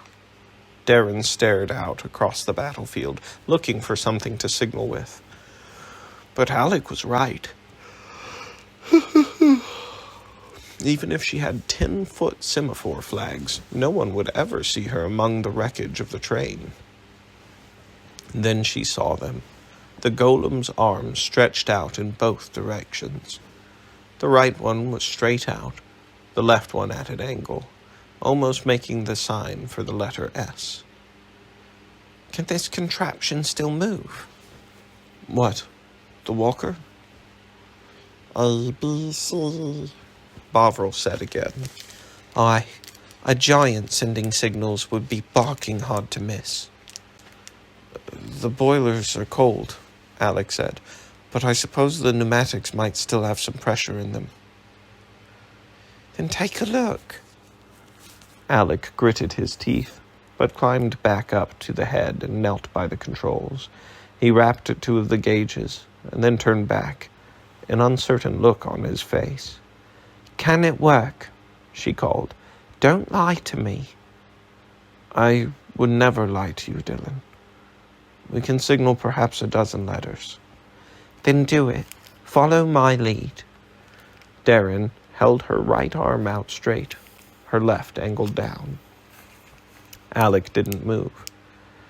If I give myself up to your captain, he'll never let me escape again. But if you don't signal the Leviathan for help, Klopp is a dead man. We all are once those walkers get here. Alek stared at her another moment, then sighed and turned to the controls, placing his hands in the saunters. The hiss of pneumatics filled the air. Then the great arms scraped slowly along the ground, exactly matching Darren's stance. S, the perspicacious Loris said. Darren swung her left arm across herself. This letter was harder for the iron golem, half lying in the dirt as it was, but Alek managed to bend its elbow just enough. H, Bovril announced, and kept up as Darren continued. A, R, P. By the 5th letter, the Leviathan's huge Kraken spotlight had found them, and together they repeated the sequence twice more before the giant's arm's last squick of pressure hissed away into the night. Alek turned from the saunters. Why lang haben wir, Hans? Bauer shielded his eyes from the spotlight's glare. 10 Minuten, or 10 Minuten? We still have time to get away, Dylan.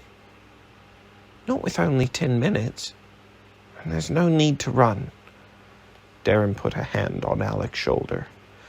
After what we've done tonight, I can tell the captain how you introduced me to the committee. Now, if you hadn't, the ship would have been shot down. She said it all fast. Breaking her silent promise to leave him behind was as easy as breathing. I expect they'll give me a medal, said Alek dryly. Aye, you never know about that. The spotlight began to flicker then, long and short flashes. Darren was out of practice with Morse code, but as she watched, the familiar patterns came back into her mind. Message received, she said, and the captain sends me greetings. How very polite. Darren kept her eyes on the flickering spotlight. They're getting ready to pick us up. We'll have Master Klopp to a surgeon in half a squick. Then you don't need me and Hans anymore. Alek held out his hand. I have to say goodbye. Don't, Darren pleaded. You'll never make it past all those walkers. I swear I won't let the captain chain you up. If he does, I'll break the locks myself. Alek stared down at his offered hand, but then his dark green eyes caught hers. They gazed at each other for a long moment, the rumble of the airship's engines trembling on Darren's skin. Come with me, she said, finally grasping his hand. It's like you said the night before you ran away, how all the parts of the Leviathan fit. You belong there. He looked up at the airship, his eyes glistening. He was still in love with it. Darren could see. "Perhaps I shouldn't run off without my men," he said. Mein Herr, Bauer said. Graf Volger befammel mir.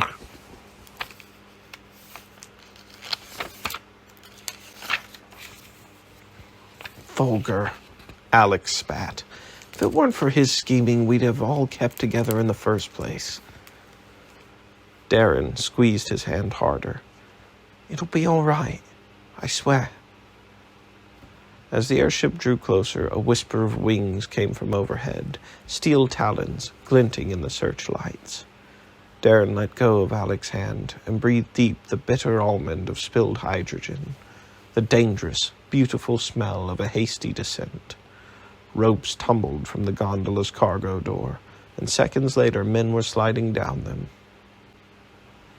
"Isn't that a beautiful sight? Or barking brilliant sight?" "Beautiful," Alek said, "if one isn't chained up inside." "Nonsense," Darren banged his shoulder. "That blether about chains, that was just an expression.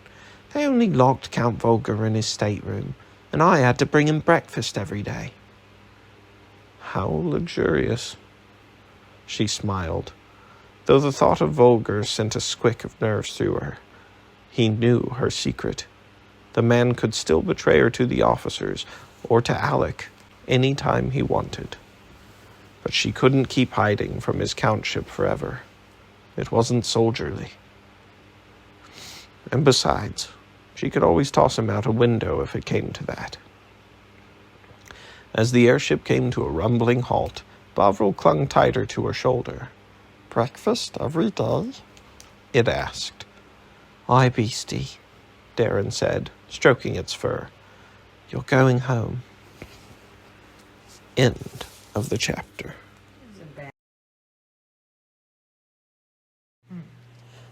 Chapter 42. "SHARP, said Newkirk from the mouth of the cargo bay. "Blisters, Dillon, it's really you." "Who else?" Darren replied, grinning as she took the boy's offered hand. She pulled herself up in a single heave. "And you found the missing beastie?" "Aye." Darren hooked a thumb over her shoulder at the wreckage-strewn battlefield. "One of my many accomplishments." Newkirk looked down. "You have been busy, Mr. Sharp. But save your bragging. There are German walkers coming, and the bosun says you're wanted in a navigation room." "Now?" Darren glanced back at the rescue operation. Klopp was rising through the air, trussed to a stretcher, while Alek and the bosun waited on the iron golem's shoulder. "The bosun says right away." "All right, Mr. Newkirk, but make sure you get those clankers up safely." "Aye, don't worry. We'll not let the bum rag slip away again." Darren didn't argue with the boy. It didn't matter what Newkirk thought, as long as the officers knew that Alek had come back of his own free will. Clanker or not, he belonged here. On her way to the navigation room, the airship hummed and rumbled beneath Darren's feet, the corridors full of scrambling men and beasts. Bovril took in everything with eyes the size of florins, awed into a rare silence. The beastie belonged here, too, it seemed. The Lady Boffin waited in the navigation room, staring out at the lights of Istanbul across the water. Darren frowned. She'd expected to find the captain. Of course, with German walkers on the way, the officers would be up on the bridge. But why had she been ordered here instead of to a battle station? Taza leaped up from the floor beside Dr. Barlow, running over to snuffle at Darren's boots. She knelt to cup his nose with her palm. "Good to see you, Taza." "Taza," Bovril repeated, then chuckled. "A pleasure to see you, Mr. Sharp," the Lady Boffin said, turning from the view. "We've all been quite beside ourselves with worry." "It's brilliant to be home, ma'am." "Of course, it stands to reason that you'd make it back safe and sound. Resourceful lad that you are." The Lady Boffin's fingers drummed the sill of the window. though I see you've caused quite a bit of trouble in the meantime." "Aye, ma'am." Darren allowed herself to smile. "It was a bit of trouble, knocking out that Tesla cannon, but we got it done." "Yes, yes." The Lady Boffin waved her hand as if she saw towers wrapped in lightning topple every day. "But I meant that creature on your shoulder, not this tiresome battle." "Oh," Darren said, looking at Bovril. "You mean you're glad to have it back, then?" "No, Mr. Sharp, that is not what I mean." Dr. Barlow let out a slow sigh. "Have you forgotten already? I went to great pains to make sure that Loris hatched while Alek was in the machine room, so that its nascent fixation would be directed entirely at him." I remember that," Darren said. "How it's like a baby duck, latching on to wherever it sees first." "Exactly, which was Alek. And yet here it is on your shoulder, Mr. Sharp." Darren frowned, trying to remember exactly when Bovril had started riding on her shoulder as often as Alek's. "Well, the beastie seems to like me just as much as it likes him. Why wouldn't it? I mean, Alek is a barking clanker, after all." Dr. Barlow sat down at the map table, shaking her head. "It wasn't designed to bond with two people. Not unless they're—" She narrowed her eyes. "I suppose you and Alek have a rather close friendship, haven't you, Mr. Sharp?" "Mr. Sharp," Bovril repeated, then giggled. Darren gave the beastie a hard look, then spread her hands. "Honestly, I don't know, ma'am. It's just that Alek was busy driving the walker tonight, so Bovril started off on my shoulder, and I suppose that—" "Excuse me," Dr. Barlow interrupted, "but did you just say Bovril?" "Oh, aye, that's its name, sort of." The Lady Boffin raised an eyebrow. "As in the beef extract?" "It wasn't me who named it," Darren said. "They taught us all that in MIDI training, about not getting attached, but this anarchist lassie kept insisting on calling it Bovril, and the name sort of stuck." "Bovril," the beastie repeated. Dr. Barlow stepped forward to peer more closely at the loris, then shook her head again. "I wonder if this excess bonding is Mr. Newkirk's fault. He never quite kept the eggs at an even temperature." "You mean Bovril might be defective?" "One never can tell with a new species. You say an anarchist lassie started this Bovril nonsense?" Darren started to explain, but found herself wavering on her feet and plonked down into a chair. It wasn't exactly good manners, sitting in a lady's presence, but suddenly all that had happened tonight was hitting Darren hard. The battle, Zavan's death, the narrow escape of the Leviathan from a fiery end.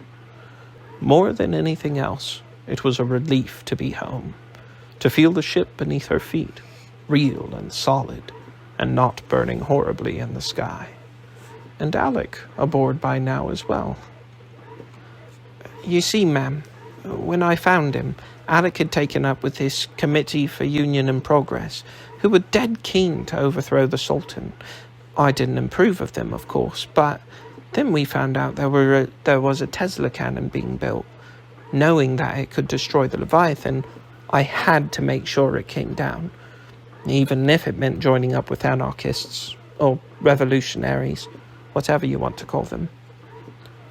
"Very resourceful, as always."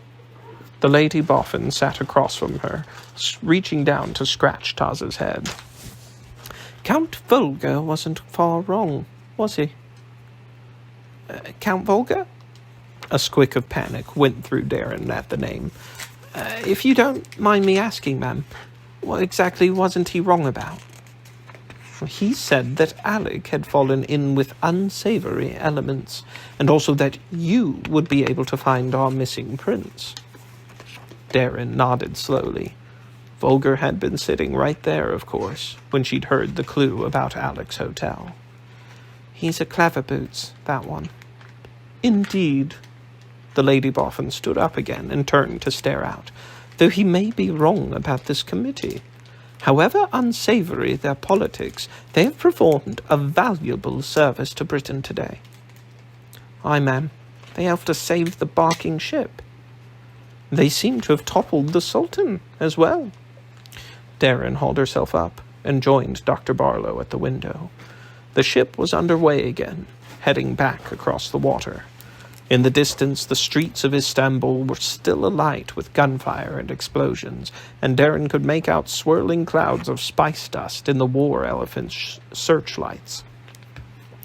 I'm not certain he's toppled yet, ma'am. It looks as though they're still fighting. This battle is quite pointless, I assure you, the Lady Boffin said. A few minutes after the Gebbon was destroyed, we spotted the Imperial air yacht Istanbul lifting off from the palace grounds, flying a flag of truce. Truce? But the battle's hardly begun. Why would the Sultan surrender? He did not. According to Istanbul's signal flags, the Kislar Aga was in command. Dr. Barlow smiled coolly. He was taking the Sultan to a place of safety, far from the troubles of Istanbul. Oh, Darren frowned. You mean he was kidnapping his own sovereign? As I said to you some time ago, sultans have been replaced before. Darren let out a low whistle, wondering how long this meaningless battle would go on. Out the window, the dark water of the bay was still churning where the Gebbon had gone down. She wondered if the Behemoth was still down there, picking through the jumble of steel and oil for its supper. The spotlight came on again, cutting into the water to bring the beastie to heel. The Breslau would be next on the menu. If the committee's really winning, Darren said, then Germany will be the only clanker power left. My dear boy, there is still Austria-Hungary. Right, of course. Darren cleared her throat, silently cursing herself. Don't know how I forgot about them. Dr. Barlow raised an eyebrow. You forgot Alek's own people. How odd, Mr. Sharp.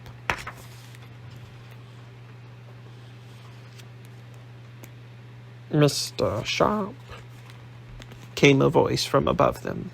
Darren looked straight up, and her jaw dropped. Two small eyes were peering back at her from the ceiling. They belonged to another perspicacious loris, its tiny paws clinging to a message lizard tube. It looked almost like Bovril, except for missing the spots on its haunches. What in blazes? Then she remembered. There had been 3 remaining eggs, Bovril's, the one smashed by the Sultan's automaton, and another she'd forgotten all about. It would have hatched in the last month, of course. Dr. Barlow raised a hand, and the other beastie swung from one paw like a monkey, then dropped. It encircled the Lady Boffin's arm, sliding down on her to her shoulder. Mr. Sharp, the new beastie said again. Mr. Sharp, Bovril corrected, and they both began to giggle. Why does it keep laughing? Asked the Lady Boffin. I've no barking idea, Darren said. Sometimes I think it's cracked in the attic. Revolution, Bovril announced. Darren stared at it. She'd never heard the creature say something out of the blue before. The new beastie repeated the word, rolling it around on its tongue happily, then said, Balance of power. Bovril chuckled at the phrase, then dutifully repeated it. As Darren watched with growing astonishment, the creatures began to jabber, each repeating what the other said. The single words became a torrent of phrases in English, Clanker, Armenian, Turkish, and half a dozen other languages. Soon, Bovril was reciting whole conversations that Darren had shared with Alek or Lilith or Zavin, while the new beastie made declamations that sounded just like Dr. Barlow talking, even a few that had to be vulgar. Excuse me, ma'am, Darren whispered. But what in the blazes are they doing? The Lady Boffin smiled. My boy, they are doing what comes naturally to them. But they're fabricated. What's natural to them? Why, only becoming more perspicacious, of course. End of the chapter. Chapter 43. The next morning, Alek was allowed to visit Volgar. As his guard let him into the Wild Count's stateroom, Alek noticed the door wasn't locked. Alek himself had been treated politely the night before, more like a guest than a prisoner. Perhaps the tension between his men and their Darwinist captors had thawed a little in the last month. Count Volgar looked comfortable enough. He was at his desk, eating a breakfast of soft-boiled eggs and toast, and didn't bother to stand when Alek arrived. He simply nodded and said, Prince Alexander. Alek bowed. Count? Volgar went back to scraping butter onto a piece of toast. Standing there waiting, Alek felt like a schoolboy called in for punishment. He'd never been to school, of course, but somehow adults, whether tutors, parents, or grandmotherly revolutionaries like Nene, all wore their disappointment in the same way. Surely headmasters weren't so different. Finally, Alek sighed and said, It might save time if I began. As you wish. You want to tell me that I'm a fool for having been captured again, that it was mad to involve myself in Ottoman politics. By now I could be safely hidden in the wilds. Count Volgar nodded. Yes, there is that. The man went back to scraping his piece of toast, seemingly intent on covering every square millimeter with butter. In not taking your advice, I risked my life and the life of my men. Alek continued. Dr. Busk says that Klopp is recovering well enough, but I led him and Bauer into an all-out battle. Things could have turned out worse. Much worse, Volgar said, then fell silent again. Let's see. I've also thrown away everything my father left me.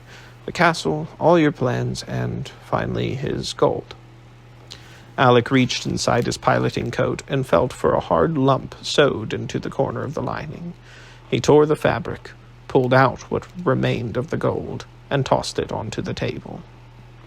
After a month of buying spices and mechanical parts, the bar had been mostly shaved away.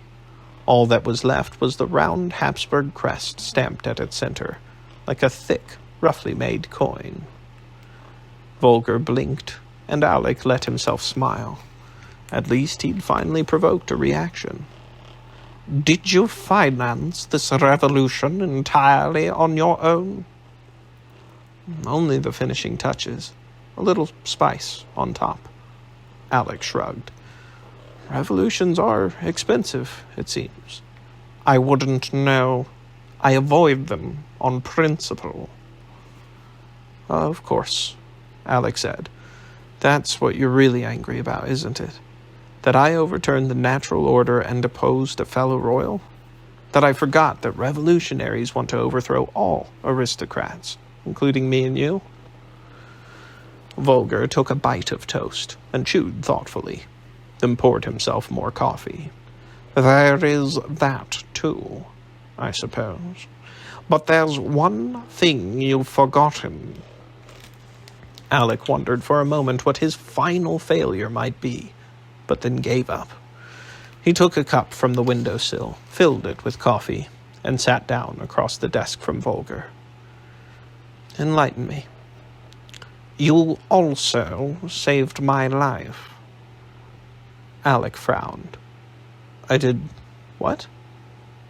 If you had disappeared into the wilds as you were meant to, that Tesla cannon would have sent me and Hoffman to the bottom of the sea, along with the rest of the ship's crew.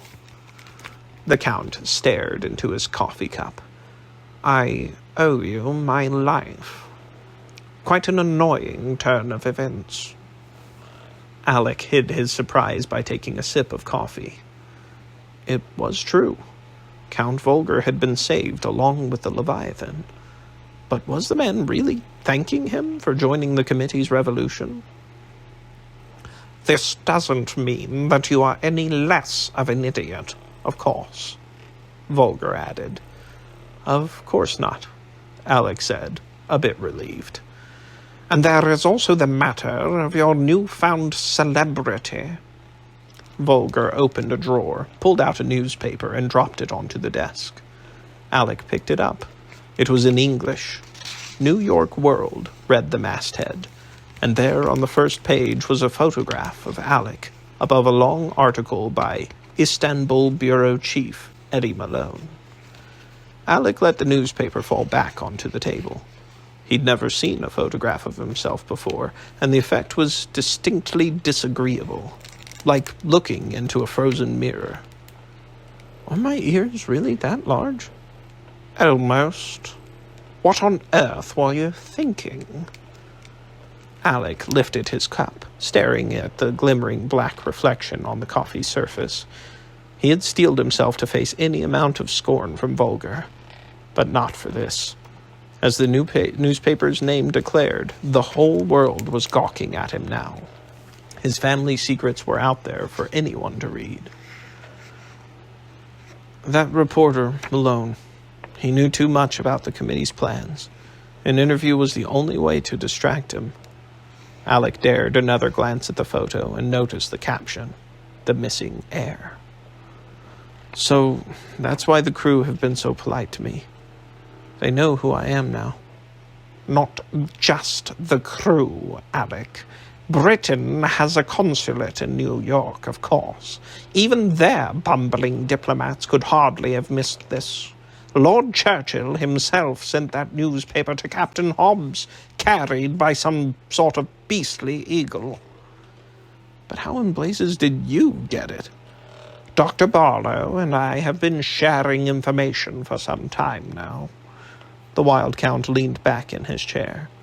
She is proving to be a most interesting woman. Alek stared at the man, a slight shudder passing through him. Don't worry, Alek.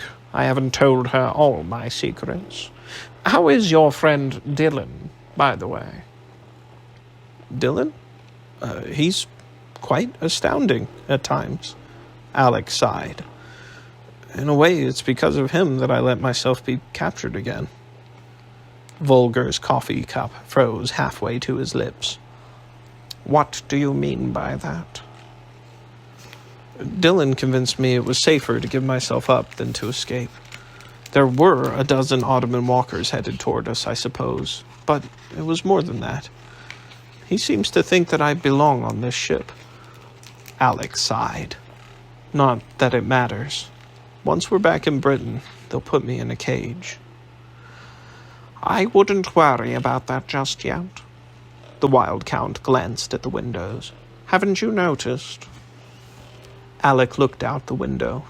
Last night, when he'd grown too tired to stay awake, the airship had been headed back down the strait, guiding the Behemoth back toward the Mediterranean Sea. But now there were mountains passing by, tipped with orange from the rising sun. Their long shadows stretched through the mist, trailing toward his left. Are we headed east? Volger clucked his tongue. That took you some time. I'm sure your friend Dylan would have noticed right away. No doubt. But why are we headed for Asia? The war's back in Europe. When this war began, the German Navy had ships in every ocean. The Gebbon and the Breslau aren't the only ones that the British have been searching for. Do you know where in Asia we're going? Alas, Dr. Barlow hasn't been forthcoming on the matter, but I suspect we will be in Tokyo sooner or later. Japan declared war against Germany 4 weeks ago. Of course. Alek stared out at the mountains passing by. The Japanese had been Darwinists since signing a cooperation pact with the British in 1902. But it was astounding to think that the war ignited by his parents' death had already outgrown Europe, and now encompass the entire globe. This detour is inconvenient, but it keeps you out of that cage a little longer, Volger said. Austria-Hungary is not faring well against the great fighting bears of Russia. The time for you to reveal yourself may be sooner than I thought. He prodded the newspaper as if it were a dead fish. That is, to reveal what little you haven't already. Alek pulled the scroll case from his pocket. You mean this? I was afraid to ask if you still had it. As if I would have lost it, Alek said angrily, then realized that he had, in fact, lost it once already. But since the taxi incident, he'd kept the letter with him at all times. The night before, the airman who'd searched him in the cargo bay had found the scroll case and opened it, but the letter's ornate Latin script had meant nothing to him, and he had politely returned it. I'm not a complete fool, Volger. In fact, this letter is why I ignored your advice and stayed in Istanbul. What do you mean, Your Highness? A pointless feud among my family started this war, so it's up to me to stop it. He held up the case.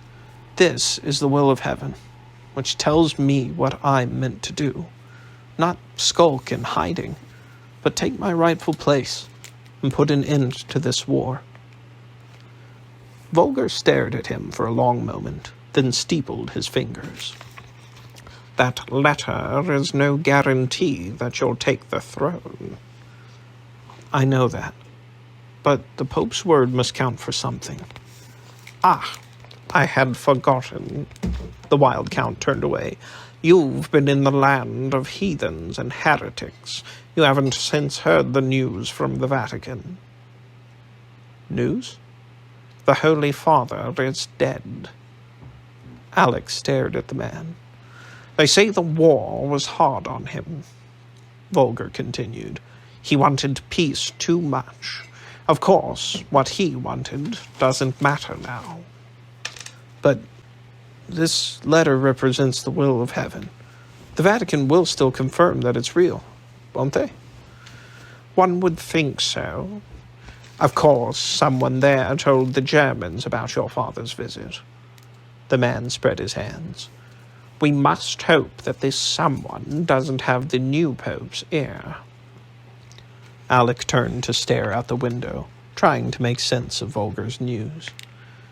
After his parents' death, the whole world had gone mad, as if his family's tragedy had broken history itself. But in Istanbul, somehow, things had started to fall back into place. The committee's revolution, Dylan arriving with the Behemoth in his wake, all of it revealed that it was up to Alek to stop the war, to put matters right. For the first time in his life, he had felt a certainty in all his actions, as if Providence were guiding him.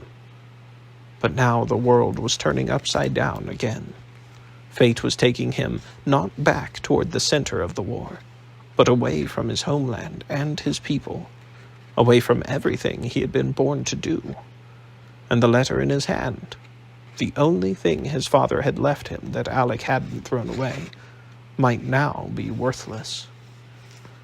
What mad providence was this? End of the chapter. End of the book. Afterword.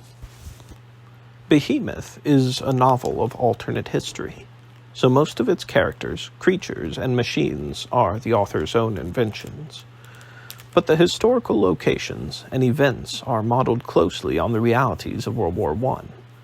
Here's a quick review of what's true and what's fictional. The Sultan Osman I was a real warship, purchased by the Ottoman Empire and awaiting completion at a British shipyard in late 1914. As the war began, however, First Lord of the Admiralty, Winston Churchill, decided to seize the ship, worried that the Ottomans might join the Germans and use the warship against Britain. The Ottomans did ultimately enter the war, but partly because Churchill had stolen their ship. It is still debated today whether they would have become involved without this provocation. As in Behemoth, the Ottoman Empire was unstable in 1914. In the real world, in fact, the Sultan and his Grand Vizier were no longer in charge. They had been overthrown during the Revolution of 1908, and the Committee of Union and Progress, CUP, was already in power. In the world of Behemoth, however, the 1908 revolution was unsuccessful, leaving the Sultan in power and the CUP split into many factions. The author created a second rebellion in 1914 because he wanted his characters to be involved in a successful revolution, one that would perhaps nudge history toward a more positive outcome. The German influence in Istanbul was very real. They owned a popular newspaper, while the British embassy had no one on its staff who could read Turkish. Hard to believe, but true. Just as in this book, the German ironclads Breslau and Geben found themselves trapped in the Mediterranean at the beginning of the war. They escaped to Istanbul and became part of the Ottoman Navy, crews and all. In return for the two ships, the Ottomans put Admiral William Souchon, commander of the Geben, in charge of their entire fleet. On October 29, 1914, Admiral Souchon attacked the Russian Navy without official permission, dragging the Ottomans into the war. In the real world, the war resulted in the end of the Ottoman Empire, which was partitioned into a number of countries, including Turkey, Syria, and Lebanon.